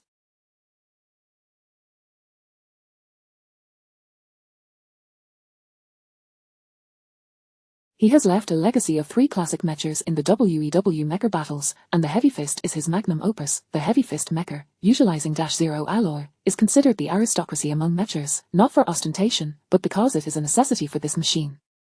The primary technological innovation of the Heavy Fist Mecha lies in its incorporation of the Overlord Core Armor. This mecha is designed to embody a masochistic philosophy. While one might have witnessed mechas designed for defense and counterattack, the core capability of the Overlord Core is to convert received damage into energy for its own use, with the conversion ratio contingent upon the maximum damage it can withstand and its inherent attributes. But how does one channel this energy into the mecha? It is essential to understand that the energy accumulated by the Overlord Core does not belong to the machine's system. Thus, to utilize this energy, a new design scheme must be devised. The designer pondered this dilemma until he chanced upon the arrows of the Dei Mecha and suddenly found clarity. Why create a complicated scheme? Simply use -0 alloy, a metal that not only boasts superior performance but also possesses unparalleled energy conduction capabilities. This formidable and seemingly unreasonable energy conduction feature can perfectly accommodate the energy stored within the Overlord Core.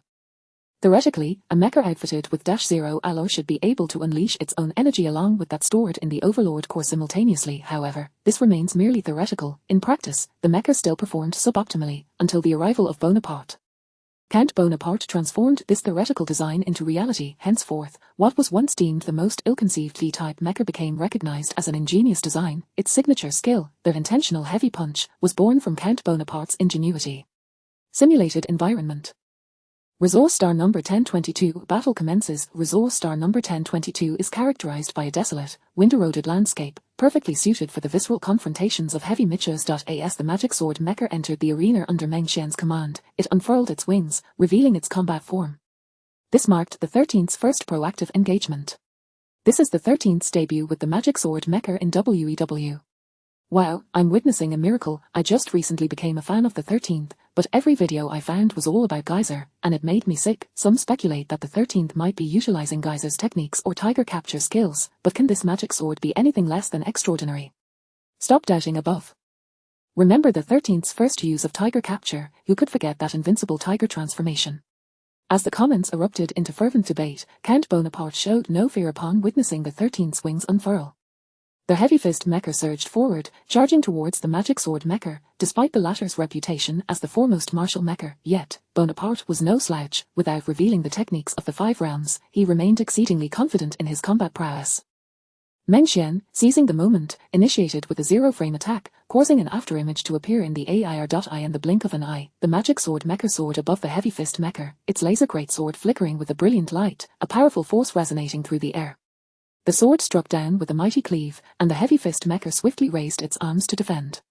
Boom! A thunderous sound erupted as the strike sent the Heavy Fist Mecha flying several meters, leaving visible sword marks upon its indestructible gauntlets. Not bad, Meng Xian mused, acknowledging that this match was indeed orchestrated by the system, providing a thrilling encounter that certainly alleviated any boredom. The Heavy Fist Mecha shook its fists, a mysterious energy enveloping it as it launched another assault on the Magic Sword Mecha. This energy did not stem from Bonaparte's mastery of the 5 realms.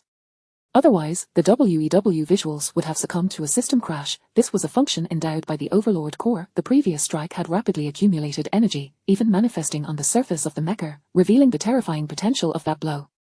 As the Heavy Fist charged once more, the Magic Sword Mecha took a step forward, leaving behind an afterimage as it instantaneously closed the distance, swinging its laser sword in a sweeping arc. The Heavy Fist Mecha once again crossed its arms defensively, bracing for the impact. The power unleashed was formidable. Boom! This strike propelled the Heavy Fist Mecha backward, crushing it into the ground over 10 meters away with a resounding thud. A powerful shockwave erupted from where the Heavy Fist Mecha landed, sending clouds of dust spiraling into the air, akin to a disturbed swarm of bees. At this moment, purple energy enveloped the Heavy Fist Mecha, marking the Overlord core reaching its limit. Who says the 13th cannot wield the magic sword? Those 2 slashes clearly exemplify the first 2 styles of Overlord.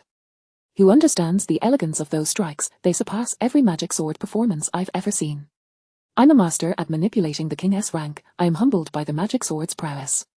The advantage of the Overlord's 3 styles lies in their ability to exponentially increase power with each successive strike.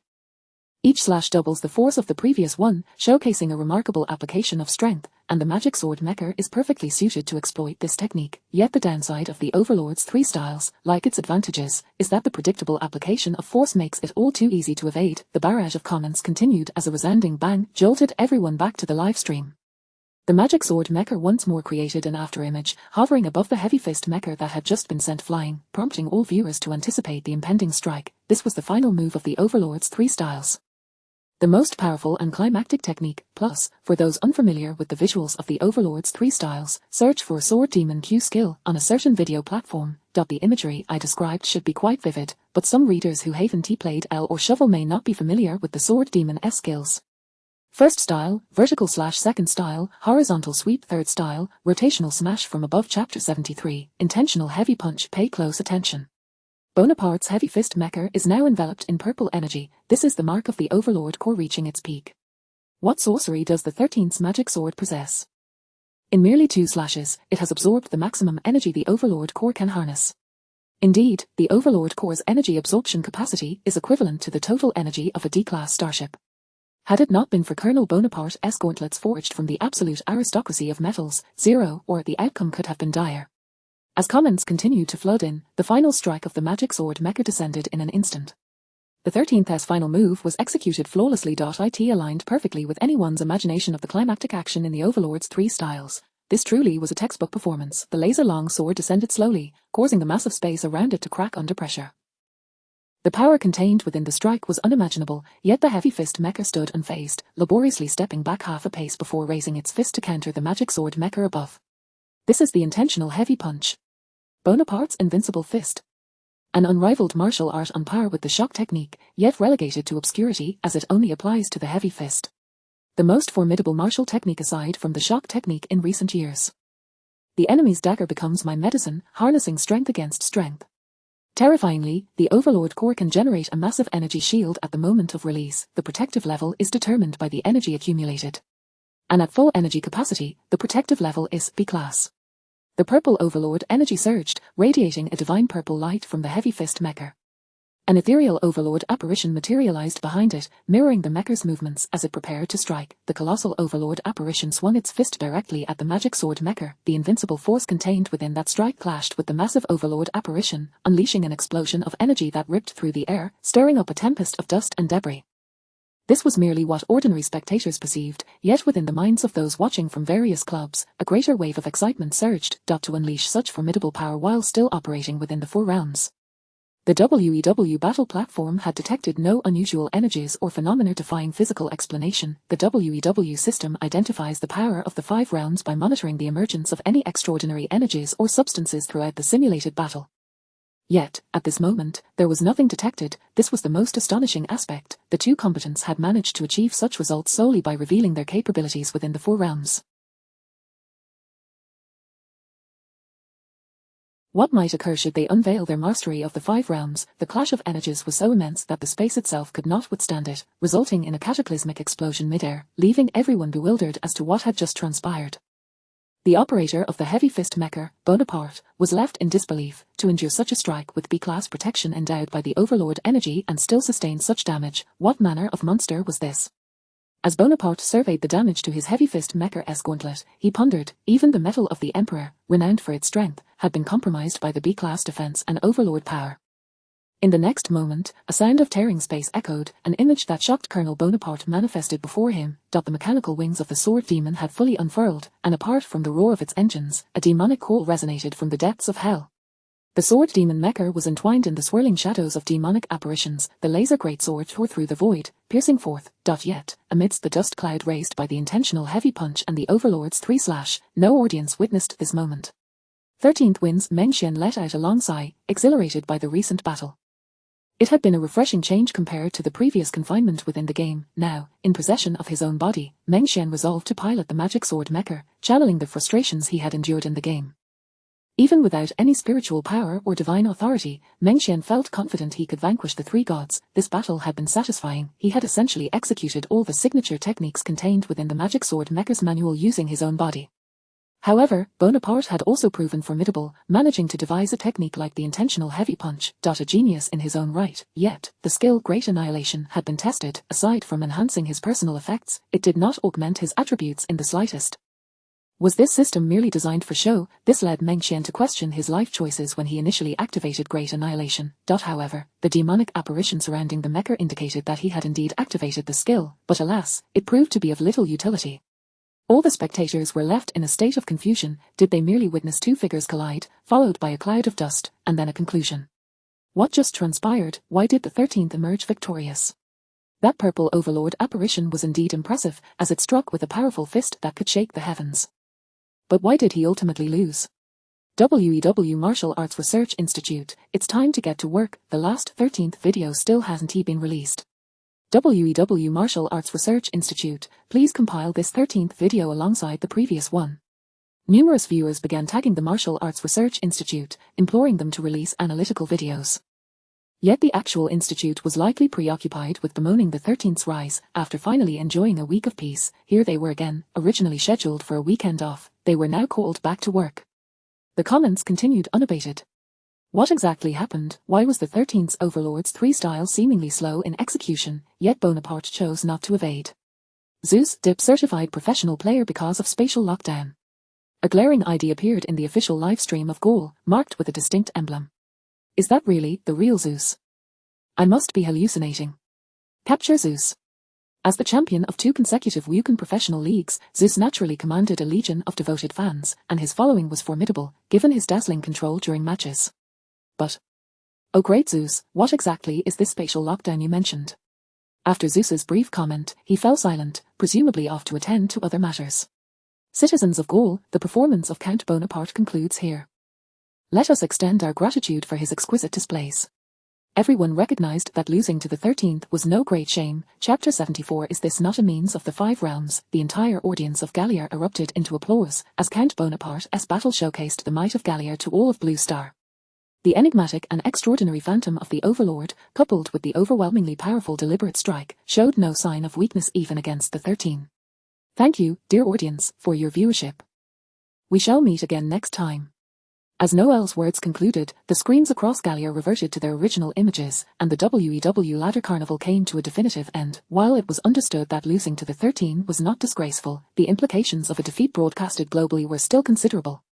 Bonaparte's mind was consumed by the final scene. Where did that demonic phantom on the 13's magic sword mech originate? The bizarre energy was certainly beyond the capabilities of the Four Realms. However, what was even more perplexing was the absence of any blackouts throughout the WEW broadcast, indicating that the strange demonic phantom did not stem from the divine power of the 13. Moreover, it seemed that the control of the 13's magic sword mech was executed by a master of the craft, with each swing of the formidable battering heaven technique embodying the most impeccable form Bonaparte had ever witnessed.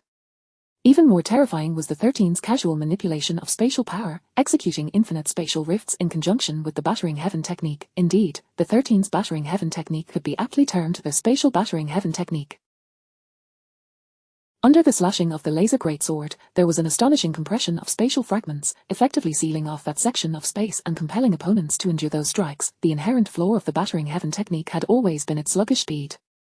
However, with the 13's execution, it was as if the table had been overturned. Any magic sword player who mastered this maneuver would be virtually invincible beneath the Four Realms. After all, how could one evade an existence with such layered, overwhelming power? I truly wish to know what divine power that fellow possesses. Bonaparte's gaze momentarily faltered, his mind swirling with countless thoughts.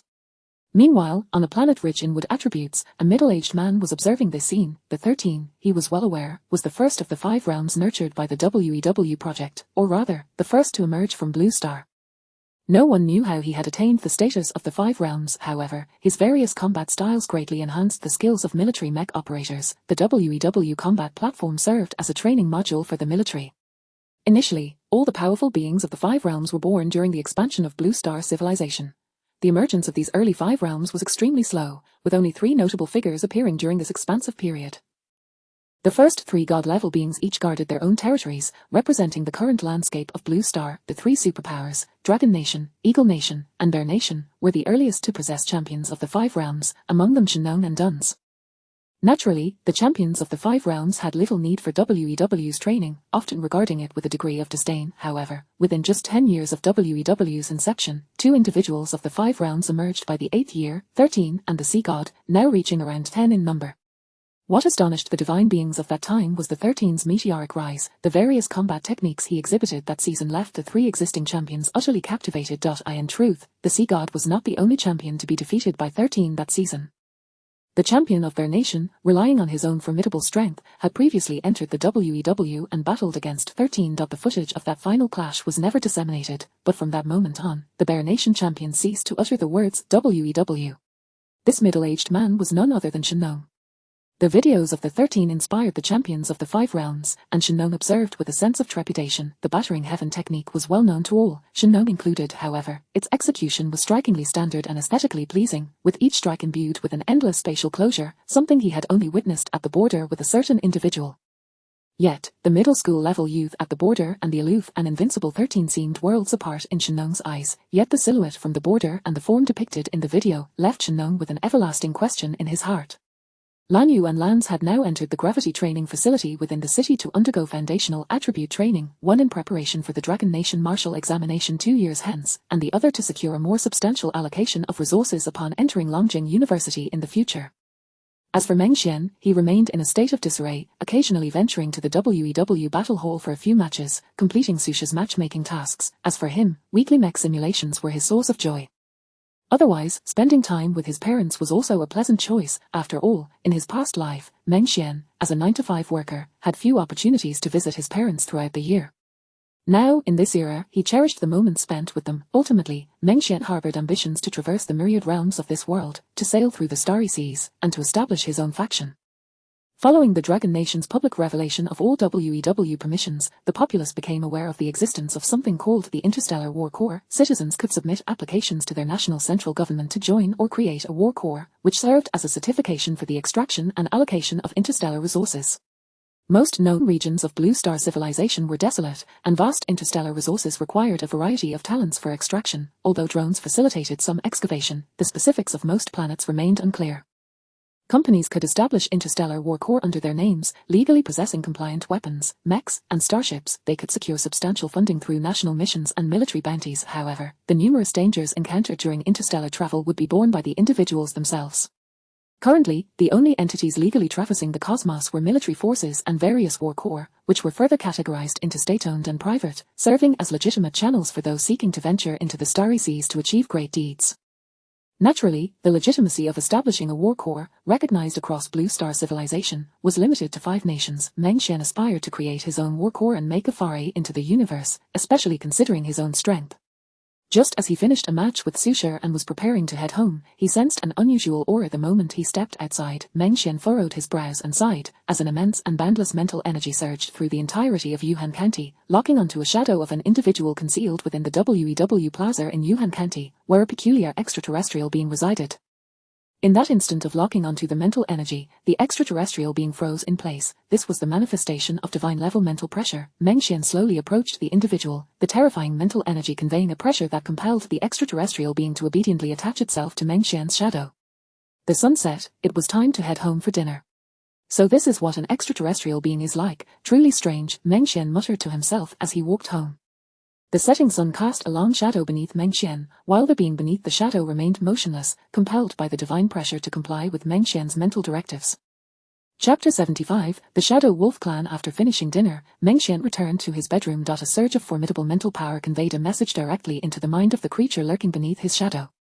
A towering black werewolf, standing a full 3 meters tall, appeared beside Meng Xian. Upon seeing him, the creature immediately assumed a kneeling position, lowering its proud head to the floor. The youth before him, barely over 1.80 meters, was the possessor of that vast mental force, a power that surpassed even the oppressive aura he had felt in the presence of their clan's false god. This shadow wolf was originally an intelligence operative under the command of the wolf god, Kuei Lang. During the last return of the hidden wolf to their clan, Kuei Lang had dispatched this contingent of the shadow wolf clan to explore. A total of 31 shadow wolves had been sent, each possessing strength at the 3rd realm, and they were particularly adept at concealing themselves within shadows. The human civilization of Blue Star was not particularly vigilant when it came to detecting shadows, especially since 4th realm warriors were exceedingly rare, allowing each shadow wolf to infiltrate Blue Star.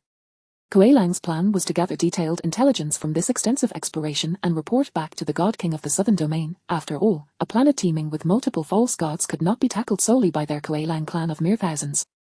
Calling upon their divine king was the wisest course of action. At this moment, however, the kneeling shadow wolf was drenched in cold sweat. Damn it, although I heard from Lord Hidden Wolf that this planet is rife with false gods, how is it that I was discovered within less than a week of lurking in this remote place? Are all these seemingly ordinary people actually false gods? This is terrifying. After all, Meng Xian had previously appeared to him as an ordinary human, one he had encountered countless times. The shadow wolf recalled that the individual he had previously observed was dressed even more elaborately than Meng Xian, causing him to feel even more trepidation. Could it be that those individuals had already discovered me? The shadow wolf was lost in thought, yet dared only to bury its head deeper in submission, unable to meet Meng Xian's gaze. After all, the person before him, who was significantly shorter, was a god. A god capable of becoming a sovereign in their southern domain. So this is what an extraterrestrial being looks like. Meng Xian observed the shadow wolf before him. This being was his first encounter with a living extraterrestrial. Upon his first perception, he realized that this alien possessed the strength of the 3rd realm. If the foundational inhabitants of this extraterrestrial civilization were of such caliber, their overall power would undoubtedly far exceed that of Blue Star civilization, considering how few individuals could reach the 1st realm. Nonetheless, based on the knowledge he had acquired from the last instance, Meng Xian understood that his own strength could rank among the elite across the universe, as he was capable of attaining divinity. After all, having dealt with the system for 2 years, he had come to grasp some of its peculiarities. All training was not without purpose and must connect to reality in some manner. As for the incident involving the 13, Meng Xian had been grievously deceived, so that experience could reflect certain truths about reality. Where do you hail from? Meng Xian inquired, unable to comprehend the language of the extraterrestrial. He resorted to communicating through his mental power. The 3rd realm shadow wolf had already formed its mental realm. Even without it, mental force could allow the other to vaguely understand the conveyed meaning. I come from the southern domain, the shadow wolf responded, its words transmitted through mental energy. In truth, there existed a far more brutal method for such communication, one that could extract the desired intelligence, the soul search. However, such an act would utterly shatter a person's mental world, reducing them to a soulless husk. At this moment, Meng Xian was still immersed in the excitement of encountering an extraterrestrial being, and naturally had no intention of employing such a cruel technique. Moreover, at this juncture, Meng Xian would never resort to such inhumane methods. From where do you originate? Meng Xian continued to question. We come from the Kuei-Lang Expeditionary Corps, the Shadow Wolf replied candidly. Faced with a god, it dared not lie, for in their domain, soul-searching was a divine prerogative. Gods could manipulate the lives of non-divine beings at will, and such methods were frequently employed in their bloody land. The Shadow Wolf had even witnessed its king, Lord Kuei-Lang, performing soul searches on other species' souls. This Shadow Wolf could only respond truthfully. After all, no deception could evade a god's gaze. Only a god could scheme against another god, rendering all conspiracies transparent to the divine, should they choose to know. Such was the nobility of the divine. Meng Xian had acquired a wealth of novel knowledge, insights from another extraterrestrial civilization. The Shadow Wolf remained prostrate on the ground, which dissuaded Meng Xian from harboring any thoughts of killing it. As for the ability to meld into shadows, it was a unique trait of their clan. The Shadow Wolves were rare among the werewolf lineage. Fragments of space materialized, and a prison crafted from spatial energy fully manifested, sealing the Shadow Wolf within. This spatial prison was effortlessly conjured by Meng Xian, and it sufficed to contain a being of the third realm. After all, Meng Xian did not wish to find himself disturbed by this Shadow Wolf during his slumber. Yet, Meng Xian was overthinking the situation, for the moment the Shadow Wolf entered the spatial prison, it chose to end its own life. Before a false god, this Shadow Wolf lacked even the capacity for self-destruction. As for soul-searching, the agony associated with it was something no being wished to endure, including this Shadow Wolf. Death was acceptable, but dying through soul-searching. In their lore, soul-searching represented the disintegration of one's mental energy, leading to a fate where the departed soul could never return to its homeland, nor would it experience reincarnation or a next life.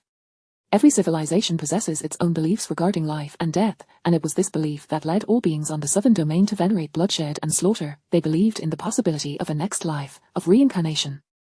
Warriors who perished in valiant combat or during civilizational conquests would be favored by the goddess of death, ensuring a favorable rebirth. If even those in the technologically advanced Blue Star civilization held beliefs in an afterlife and reincarnation, how much more so would the power-wielding denizens of the southern domain?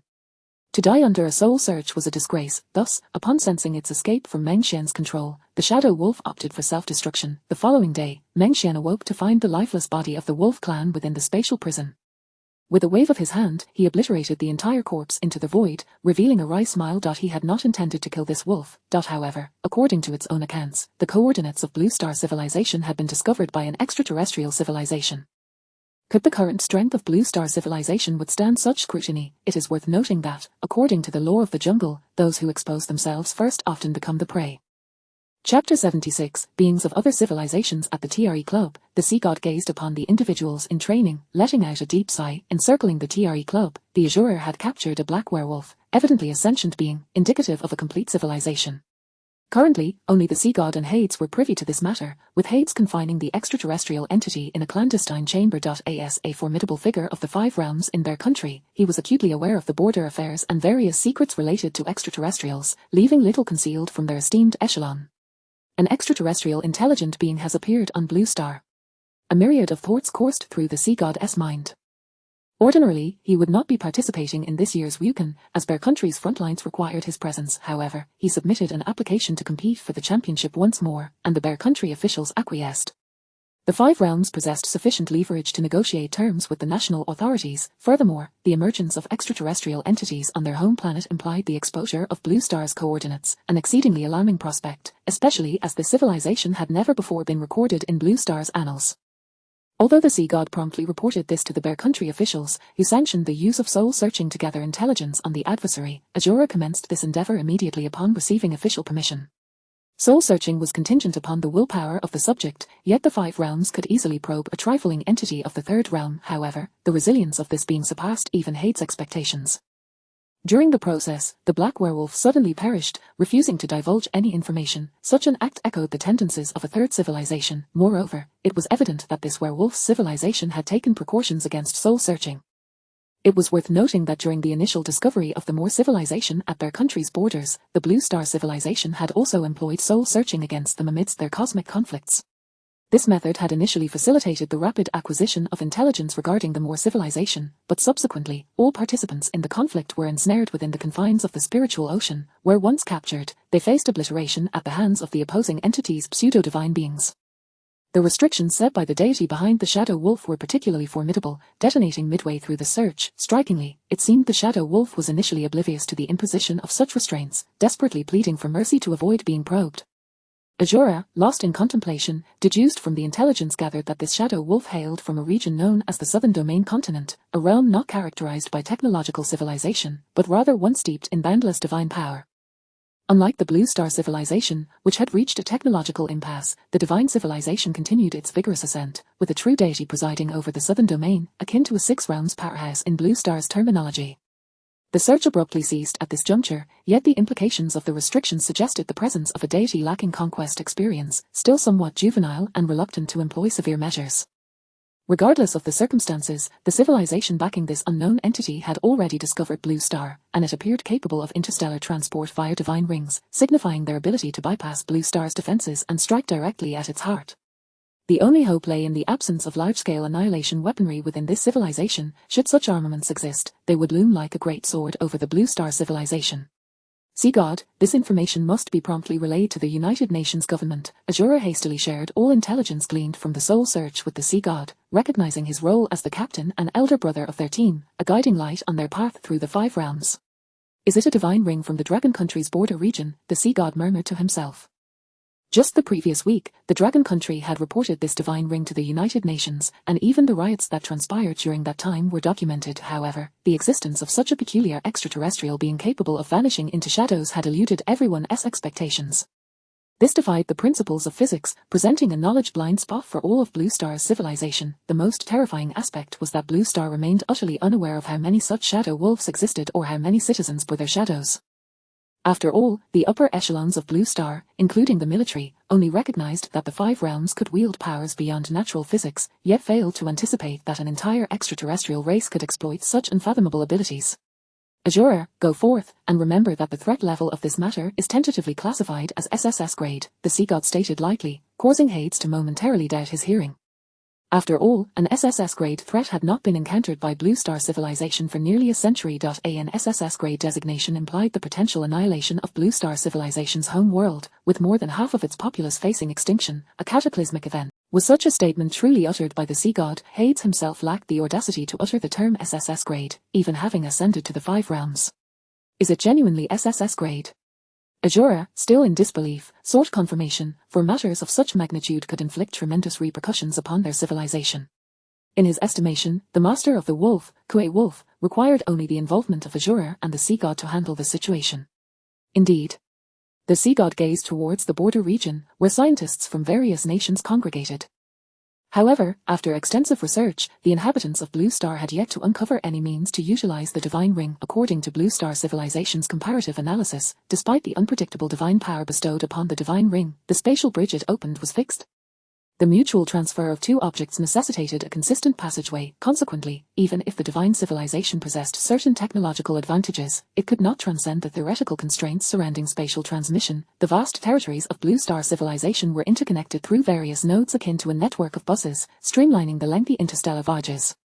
However, the divine ring remained inaccessible to Blue Star civilization, leaving them to await the adversary's initiation of transport. This situation was fraught with peril, as they could not predict when the foe might suddenly emerge from the divine ring to wreak havoc. Any incursion onto their home world was strictly taboo. Should the adversary deploy only minor forces, they could be swiftly subdued. However, if they unleashed pseudo-divine level entities, the ensuing devastation would be immeasurable, especially given their possession of the divine ring, which would allow for effortless retreats if the tide of battle turned against them. The 5 realms of Blue Star were hesitant to pursue into the divine ring. After all, while Blue Star civilization regarded it merely as a spatial transmission device, what if it possessed other capabilities? What if it were a trap? The 5 realms were not expendable, each one was immensely valuable, thus, dispatching anyone beneath the 5 realms would be tantamount to delivering a feast to their adversary. Chapter 77, The Divine Ring unveiled. The divine ring, composed of a unique material, possesses the remarkable ability to project coordinates freely. However, when the coordinates remain ambiguous, even civilizations adept in divine ring technology hesitate to undertake projection.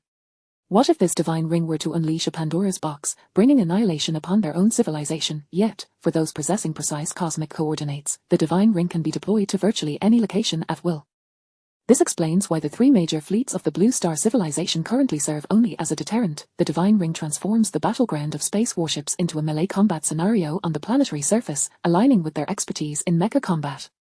Moreover, due to the superiority of the divine ring, the Blue Star civilization finds itself utterly powerless to counter this threat. This is precisely why the Sea God dares to classify it as an SSS-level threat. The destruction of the home planet signifies not merely the loss of a habitable world for the Blue Star civilization within the vast cosmos, it is akin to the capital of a nation, the heart of a civilization. The obliteration of the home planet would diminish the Blue Star civilization's identification with its own identity as a Blue Star civilization. Each military district holds sway over its forces, situated within the expansive cosmic territory of the Blue Star civilization. The devastation of the Blue Star could lead to fragmentation within the entire civilization, rendering the so-called United Nations an ephemeral illusion, drastically altering the existing dynamics of Blue Star, and potentially giving rise to an increasing number of interstellar warlords. The cultural identity bestowed by the home planet upon a civilization is unparalleled. As for constructing a city at the Divine Ring in the Dragon Kingdom's territory and assigning a guardian from the Fifth Realm, that is an impossibility. Unknown civilizations have already discerned the coordinates of the Blue Star civilization's home planet. They can utilize advanced technologies such as the Divine Ring to initiate projections anywhere on the surface of Blue Star for spatial transmission, retrieving all the pseudo-divine beings of Blue Star.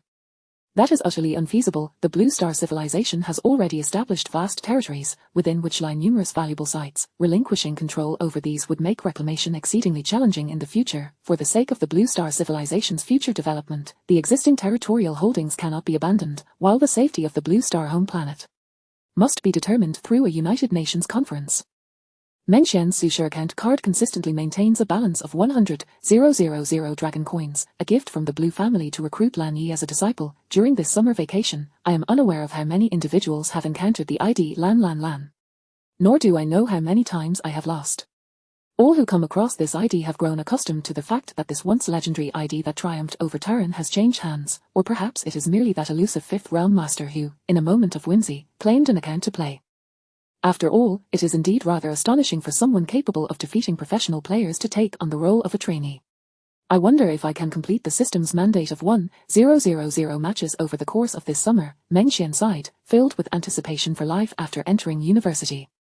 In his previous life on Earth, he had squandered his university days, even managing to secure a girlfriend, only to lose her to someone else due to his own shortcomings. In any case, his past life was rife with regrets. In this life, he resolutely vowed not to experience such regrets again. Xian, we're out of soy sauce, it's your turn to fetch some. His mother's voice suddenly shattered Meng Xian's daydream. Mom, why not have a robot deliver it to you? You could just order online, and it would arrive in 10 minutes, Meng Xian bantered back with his mother. At that moment, he contemplated acquiring a small pet to keep his mother company after he departs. You don't understand. It has to be from that century-old soy sauce shop on the street. They make it entirely by hand, and the flavor is authentic. His mother chattered on, urging Meng Xian to hurry, fearing it would delay her cooking time. All right, Mom, I'm on my way, Meng Xian waved as he stepped outside. His mother watched from the window, shaking her head slightly. This child seems inept at everything. His studies are lackluster, and he enjoys boasting about his prospects of getting into Longjing University. Perhaps it's merely to comfort us. The sunlight outside was just right. As Meng Xian made his way to buy soy sauce, he sensed a powerful mental force sweeping through the entire civilian district. Without needing to think, he knew this was the formidable power of the Fifth Realm. However, Meng Xian was indifferent. After all, the Fifth Realm would not detect him, and it was likely that the Blue Star headquarters had dispatched the Fifth Realm for patrol due to the emergence of extraterrestrial beings within Blue Star.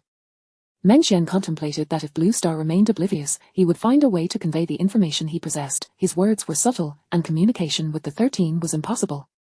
But what of Sushar, a master of the Fourth Realm, hailed as the foremost martial artist after the 13? Surely his presence would suffice. After all, numerous nations have already labeled Sushar with the Fifth Realm tag. Yet, as he felt the mental force sweep across and then gaze into the distance, Meng Xian felt a modicum of reassurance. This unusual behavior, the elusive shadow wolves, truly warranted the scrutiny of the Fifth Realm's mental prowess. After all, this was the most effective method for detecting shadow wolves. As for machines designed to detect shadows, such things would surely not pose a problem within the consciousness of the Blue Star civilization. Meng Xian returned home with the soy sauce. Since the nation had taken notice, he could continue to be idle, though he would undoubtedly assist when his homeland required him. In truth, that soy sauce shop operated purely out of love. Neighbors frequented it primarily for free soy sauce, as the state generously subsidized artisans of such traditional crafts. Meng Xian continued to engage in the mech battles of WEW, while the United Nations strategies advanced in stages. By resolution of the United Nations, matters pertaining to the Blue Star home planet has been unanimously approved. Resolution 1. Each of the 5 nations shall dispatch Fifth Realm powerhouses to patrol Blue Star, to root out any extraterrestrial intelligent beings concealed within. Resolution 2. The 5 nations shall jointly establish a research center to expedite the analysis of the Divine Ring, deciphering its structural principles and methods of use. Resolution 3. To deter unknown civilizations. Resolution 4. The resolutions were proposed by the 5 major nations, and the United Nations naturally passed them unanimously. This research marks the first collaborative endeavor among the 5 superpowers of Blue Star civilization, and among the researchers, there was even a presence from the 4th realm. Meanwhile, countless light years away, a divine ring appeared on the unmanned planet occupied by the Quanlang forces. At this moment, Quanlang opened his eyes and rose from his lofty throne. As the stargate opened, a young dragon peeked its head out, hesitated momentarily, and then fully emerged from the divine ring. Chapter 78, The Dragon Envoy. This is a young dragon, resplendently golden in hue, belonging to the esteemed lineage of the great dragons. In the early days of the Southern Domain continent, it was a vast and colossal land, fragmented by primitive tribes and nations in constant strife. During that era, the great dragons reigned supreme, measuring dozens of meters in length, their expansive wings casting shadows that obscured the sun, and their jaws capable of unleashing torrents of flame, proficient in the arcane magics unique to their kind. In those times, a mature dragon was regarded as a formidable entity, a being of the 4 realms, wreaking havoc through plunder and pillage, with an insatiable appetite for collecting luminous gemstones, much to the consternation of the nations across the Southern Domain. In that age, when cold steel ruled, few dared to provoke a dragon, and the nations maintained an exceedingly cordial attitude towards these behemoths, with some even offering tributes to appease them.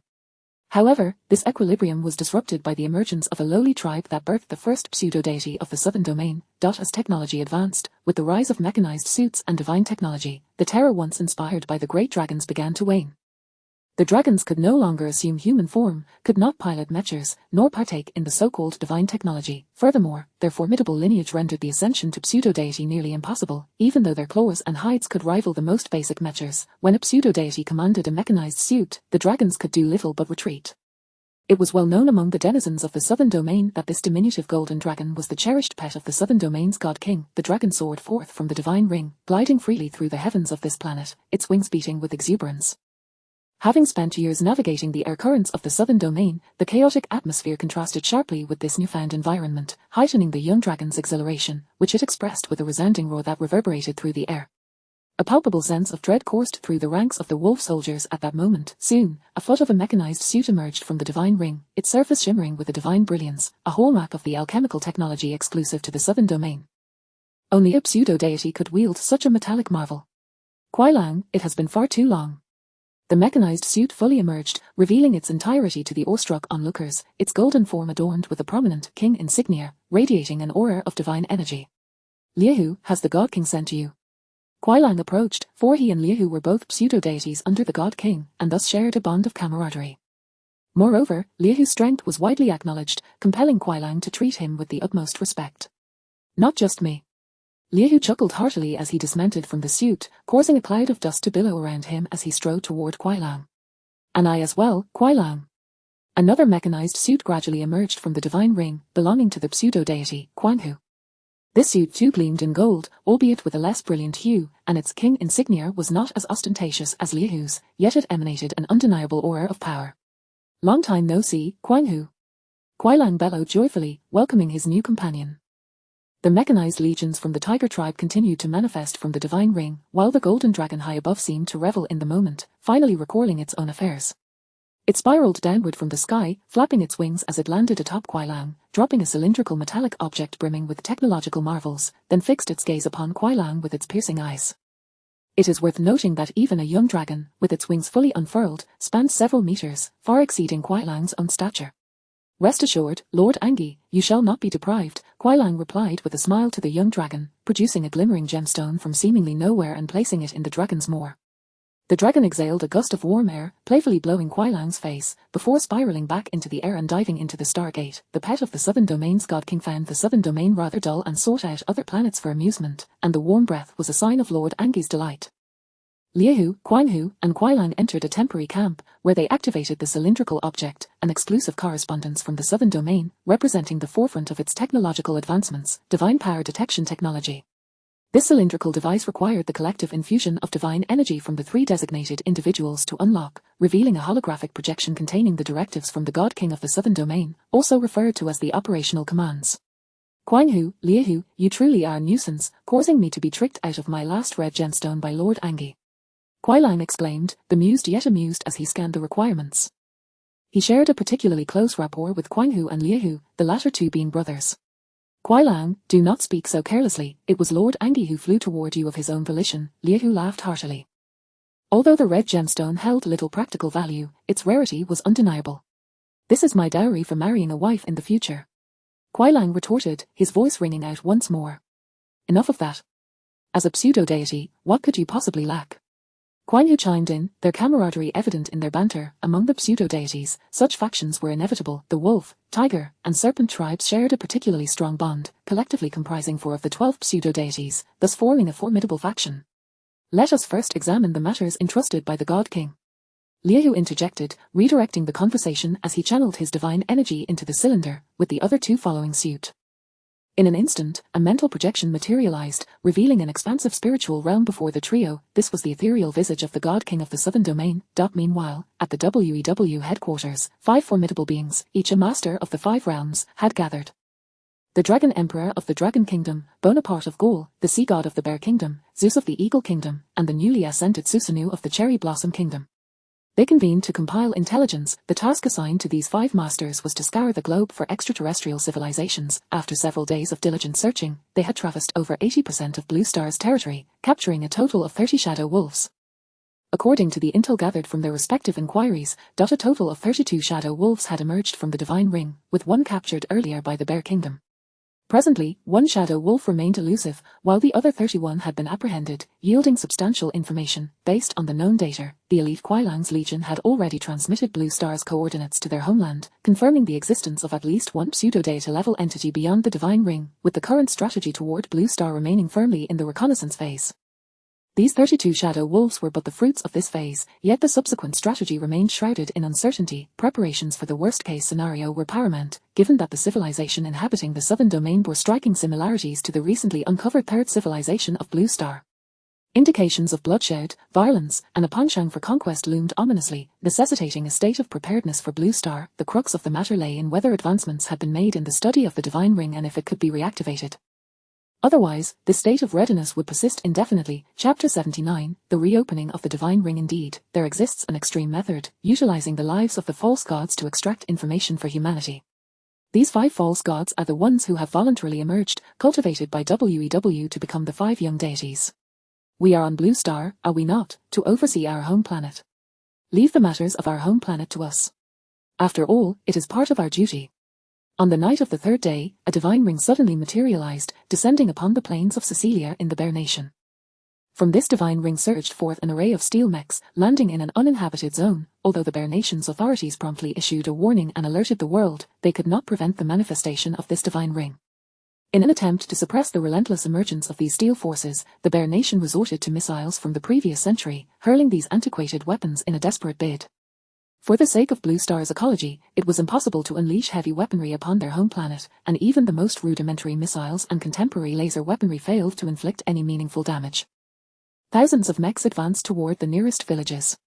Can we deploy troops to establish a first line of defense? An anxious voice inquired. This was the voice of the supreme commander of the Bear Nation, who was equally distressed, for no one could have anticipated that the extraterrestrial beings captured merely days ago would suddenly descend upon the headquarters of Blue Star in mech form. Moreover, their first target was the Bear Nation itself. Blue Star has always been deemed the safest place, thus, the elite forces of the Bear Nation are stationed far from here, remarked the Chief of Staff, scrutinizing the large screens around them. Heavy weaponry must not be employed. Even if we activate the stargates to summon the nearest troops, it will take at least an hour, bring them here, and immediately open the internal stargates for the nearby civilians, transporting them to the capital, commanded the Supreme Commander, for the truly elite forces were far afield in the cosmos. Blue Star possessed no divine rings, such unreasonable weapons, and even the troops reaching the nearest stargate would require time. Commander, however, there is some good news. The Sea God and Azura are en route, exclaimed the Chief of Staff, his tone suddenly shifting to one of excitement. The commander nodded gravely, a hint of relief washing over his brow. If the Sea God were to engage, he could indeed suffice on his own in the absence of any false gods.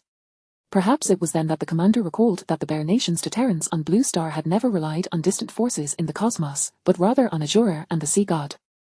A great mech and a Sea God mech sped towards the Divine Ring in the Siciliar Plains. Beneath the TER Club lay several mechs, among which the Sea God mech was specially tailored for the Sea God by the Bear Nation. This mech represented the pinnacle of technology on Blue Star, a bespoke creation for the five-dimensional powerhouses, undergoing annual technological updates to ensure its timelessness. It could be deemed one of the most formidable mechs on Blue Star today. The five-dimensional powerhouses also require exceptional weaponry. The Sea God mech, both in appearance and performance, was greatly favored by the Sea God himself, and the so-called zero alloy was generously utilized in its construction. The cost of this mech was exorbitant, yet only such a creation was worthy of five-dimensional usage. As for Azura, being a newly ascended five-dimensional powerhouse, only limited technological innovations had been made to his great mech, with no time yet to develop a personalized mech for him. On a side note, this was the Sea God's first time piloting the Sea God mech on a mission, as he had primarily been stationed to guard Blue Star and had seldom ventured out for assignments.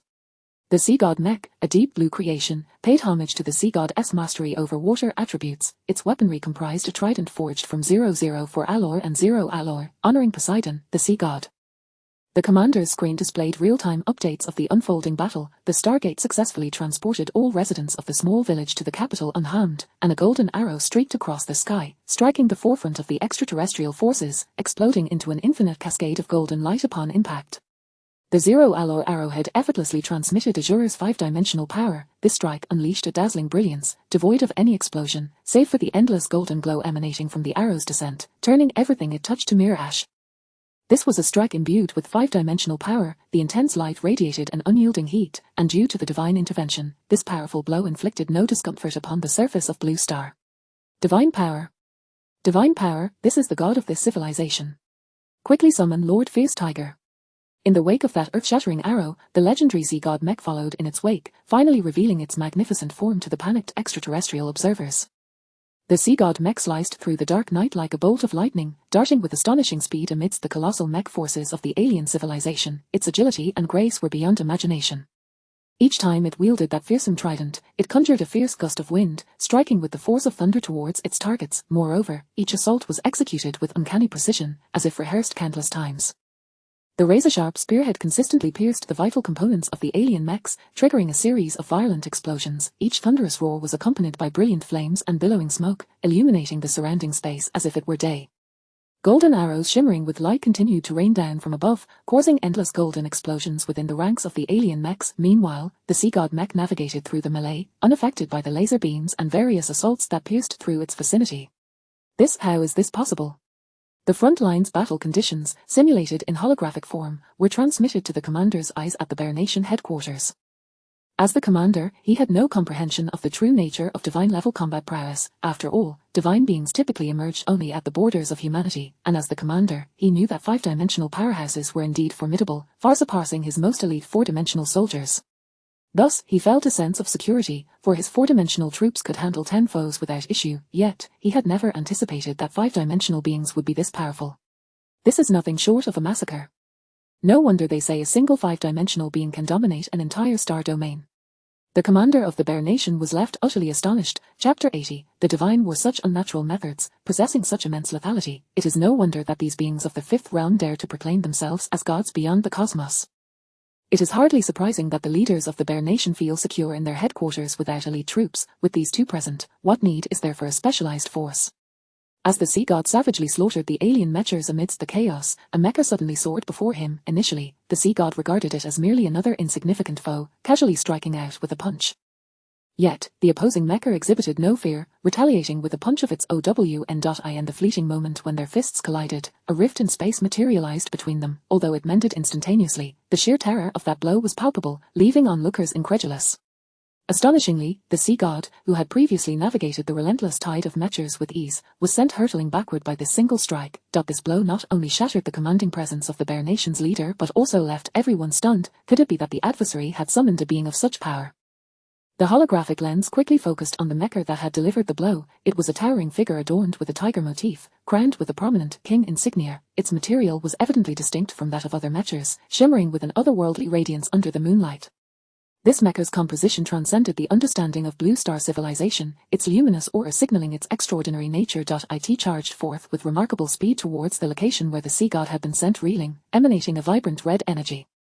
An alien pseudo-deity, the sea god's mecha was propelled several dozen meters away, crashing down amidst a cloud of dust, from which it gradually emerged. At that moment, the sea god furrowed his brow. Only a being of the fifth realm could have delivered such a blow. As the sea god's mecha emerged from the haze, it too radiated a blue energy, constructed primarily of nearly zero alloy, which offered unparalleled energy conduction. Despite Blue Star's technological research in divine power being inferior to that of such civilizations, the mecha forged from nearly zero alloy was by no means inferior to those crafted for pseudo-deities by divine civilizations. Just as the sea god re-emerged from the mist, a fist engulfed in flames suddenly appeared before him. The sea god had no choice but to intercept it, grasping the fiery punch with his hand, whereupon the clash of red and blue energies ensued. The tremendous force reverberated around them, for the battlefield of pseudo-deities was not one to be trifled with. The energy waves generated by their collision reached a threshold inaccessible to ordinary beings. In the holographic display within the command center, the sea god's mecha and the fiery tiger mecha faced each other like two ferocious beasts, their red and blue energies clashing, yet neither able to gain the upper hand. However, at that moment, the forces of this mysterious civilization began to retreat rapidly as if startled fish fleeing into the depths. Yet, amidst this tide of retreating troops, a brilliant red light suddenly pierced through the chaos. The personnel in the command center quickly observed that another mecha, radiating a fierce red glow, was racing against the flow, hurtling towards the sea god's mecha with astonishing speed. It was akin to a burning meteor streaking through the dark void, charging directly towards the heart of the battlefield. As it drew near, intricate and enigmatic runes flickered across its surface, each pulse of energy emanating a heart-stirring aura. Is this the second god of the aliens? The personnel in the command center collectively gasped. The power displayed by the first deity had already been astonishing, and now with the arrival of a second, how were they to respond? Yet, the sea god, in his holographic form, appeared entirely unfazed by the second deity's approach. It was important to note that the sea god's mecha was interconnected with the Blue Eye system, identical to that loaded within the Bear Nation's command center. In essence, the holographic projection visible to the command center was also perceivable to the sea god, akin to him wielding a map in battle. Despite the first divine being engaging the sea god in a fierce exchange, the arrival of another deity did not instill fear in the sea god. As he pondered, another mecha adorned with their king insignia swiftly lunged forth, striking directly at the sea god's mecha with a powerful punch. However, at the moment of impact, it hastily withdrew its fist, sidestepping the blow. A volley of golden arrows pierced the sky, a signature technique of Azura, the barrage of arrows. The sea god and the fiery tiger remained locked in battle, and this newcomer was none other than the rampant tiger. Sensing danger just before landing a blow on the sea god's mecha, the rampant tiger quickly evaded, retreating several dozen meters. Yet, the arrows, gleaming with blinding light, exhibited an uncanny ability to curve. One arrow found its mark, striking the chest of the rampant tiger's mecha, creating a small breach in its mysterious, luminous material. This strike not only caused a recoil but also inflicted a piercing wound. No matter how formidable a master may be, it is impossible to guard against a hidden arrow. This also served as testament to the zero alloy's material strength, which was by no means inferior to that of the mysterious, luminescent material. In fact, it might even be superior, yet, such outcomes were to be expected. If it were incapable of inflicting a piercing strike, it would indeed be hard to fathom. After all, nearly zero alloy ranks among the top 3 materials on Blue Star, and if such material could not achieve penetration, one must ponder the true terror of the opposing mysterious civilization. Arrow after arrow, each gleaming with golden brilliance, continued to rain down upon the newly arrived mecha. Having learned from the first arrow's unexpected efficacy, the subsequent arrows would not find it so effortless to inflict harm upon the rampant tiger, for each member of the fifth realm was no ordinary contender. Furthermore, in a civilization steeped in slaughter and bloodshed, each pseudo-deity had emerged from oceans of carnage, inherently possessing formidable strength. The sea god and the rampant tiger clashed continuously, their trident and hunting knife engaging in a relentless duel that tore open rifts in space, while the rampant tiger faced a barrage of cunning arrows descending from the heavens. A moment's carelessness could lead to devastating consequences, especially as these arrows bore the might of pseudo-deities. Divine power is the most lethal weapon against gods, and other energies are invariably diminished in its presence. The enormous Azure Mecha piloted by DAE had been specially modified, equipped with an impressive arsenal of 80 specialized arrows, 4 times that of a standard Azure Mecha. At this moment, arrows were incessantly unleashed, each one targeting the vital points of the rampant Tiger-S Mecha. Even if they could not strike true, they would effectively restrict the rampant tiger's movements, hindering its ability to intervene in the clash between the sea god and the fiery tiger. Chapter 81, The Realm. The fierce tiger seemed to utter a word to the mad tiger before swiftly dashing toward the location of the great archer Mecha, evidently desiring to remain undisturbed amidst such a high-stakes battle. After all, encounters among the gods on the southern domain continent are exceedingly rare. In this divine conflict, the fierce tiger was filled with fighting spirit. The weaponry of the hunter Mecha consisted of 2 aloe claws affixed to its frame, which shimmered with an enigmatic divine light, seemingly capable of perfectly transforming the unique power of the 5 realms into formidable force. Each strike of its claws could rend the very fabric of space, though it was fortunate that the self-repairing capability of space was extraordinarily robust, preventing it from being pierced by the relentless assaults. However, the sea god was no ordinary entity. The energy conduction properties of -0 alloy were unparalleled within the entirety of Blue Star civilization. The formidable blue divine power coursed through it, and the trident flickered with the might of flowing water, silently eroding the surroundings. The exchanges between the two were instantaneous, erupting into a series of explosive clashes that reverberated across the entire Sicilian plain, the sheer force of which instilled a sense of dread. Commander, if the power of this deity were to increase even by a fraction, the ecological environment of Blue Star would likely suffer irreparable damage. A voice emerged from the holographic simulation at the command center. It is important to note that among the vast planets occupied by Blue Star civilization, it remains the most suitable for human habitation. Humanity has preserved much of the original terrain on Blue Star, and the spatial structure of its cities is increased. Apart from the terrestrial environment, the current technological advancements in aerial and subterranean spaces are equally commendable. Ecological management has always been a focal point for Blue Star, hence, such concerns are not surprising. Indeed, Commander, the Sicilian plain has been under the stewardship of our environmental ministry for decades, and due to this battle, it is likely, isn't it possible to take such a level of conflict beyond the confines of our planet? Most of these individuals had spent their entire lives on Blue Star, perceiving it as an unequivocally safe haven. They believed that such troubles would be resolved swiftly, as they had only encountered the horrors of war through literature. Their primary concern lay within the environmental integrity of Blue Star, fearing potential lawsuits from the Environmental Ministry and the threat of demotion. Do you comprehend that this matter has been designated as an SSS-level incident by our nation's leader? The commander's tone was deliberate, yet his voice cast a heavy silence over all present. An SSS-level incident, tantamount to a cataclysmic threat, signified that Blue Star might face annihilation. Initially, it was projected that an unknown civilization possessed a planet-destroying main cannon, capable of stealthily transporting itself near Blue Star through divine rings, subsequently launching a devastating assault.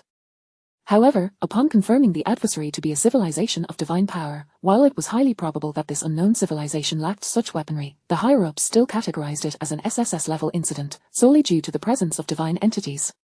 SSS level, how can this be? The command center erupted into fervent discussions. The holographic display continued to relay the unfolding events. An SSS level incident disregards any considerations of environmental impact. Moreover, with the enemy encroaching upon Blue Star's territory, even if it were not classified as such, the commander of the Bear Nation would undoubtedly order a fight to the bitter end.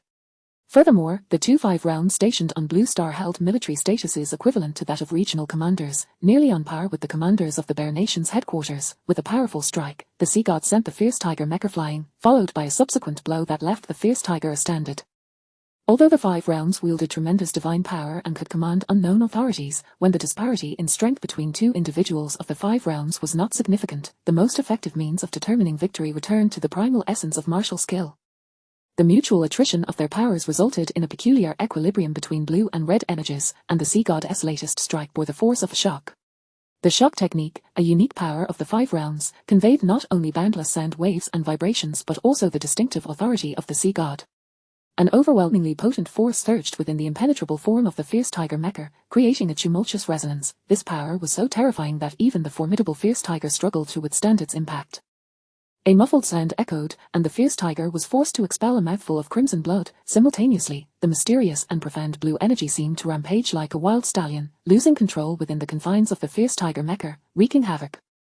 It darted to and fro, inciting an energy storm that wreaked havoc on the internal structure of the fierce tiger mecha. Soon after, a cacophony akin to the beating of 1,000 drums erupted from within the mech, reverberating through the air, shaking the heavens as if to rattle the very earth.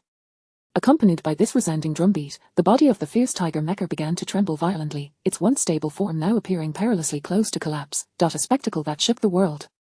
How can this be? How can this power infiltrate my being? The fierce tiger let out a thunderous roar, causing the mad tiger, who was pursuing the Azura, to halt abruptly, turning back to assess his elder brother's condition. Amidst the relentless echoes, red energy began to seep out, gradually eroding the blue energy that the sea god had inflicted within the mech. Seizing this opportunity, the sea god mecha unleashed a barrage of strikes, leaving a series of wounds on the fierce tiger mecha, evidently just a final blow away from slaying a deity. The formidable mad tiger surged forth in an instant, its red claws tearing through the void, while the sea god, caught off guard, found it difficult to react, as the mad tiger descended upon him like a wildfire. Meanwhile, the sea god's trident was raised high, closely trailing behind the mad tiger was a barrage of arrows shot by the great archer, and with a single strike, the sea god mecha was sent sprawling, leaving deep claw marks on its frame, while the mad tiger mecha was completely pierced by an arrow. The red divine power surged continuously, enduring this strike to save the fierce tiger, who had finally regained his senses from the shock technique and swiftly positioned himself in front of the mad tiger. 4 golden divine arrows continued to rain down from the heavens. Owu, the fierce tiger mecha let out a long, resounding howl, a roar emanating from a king. The red energy enveloping the mech reached its zenith, saturating the skies above the Sicilian plain in crimson, a manifestation of a god's wrath. Brother sea god, it seems they are growing anxious. Azura gestured towards the sea god, as this inaugural divine battle provided ample validation of the prowess of this newly ascended entity of the 5 realms. After all, it was his first time wielding his abilities in reality, and he felt a surge of excitement. Indeed, remain focused, those who can be deemed false gods are the sovereigns of that realm.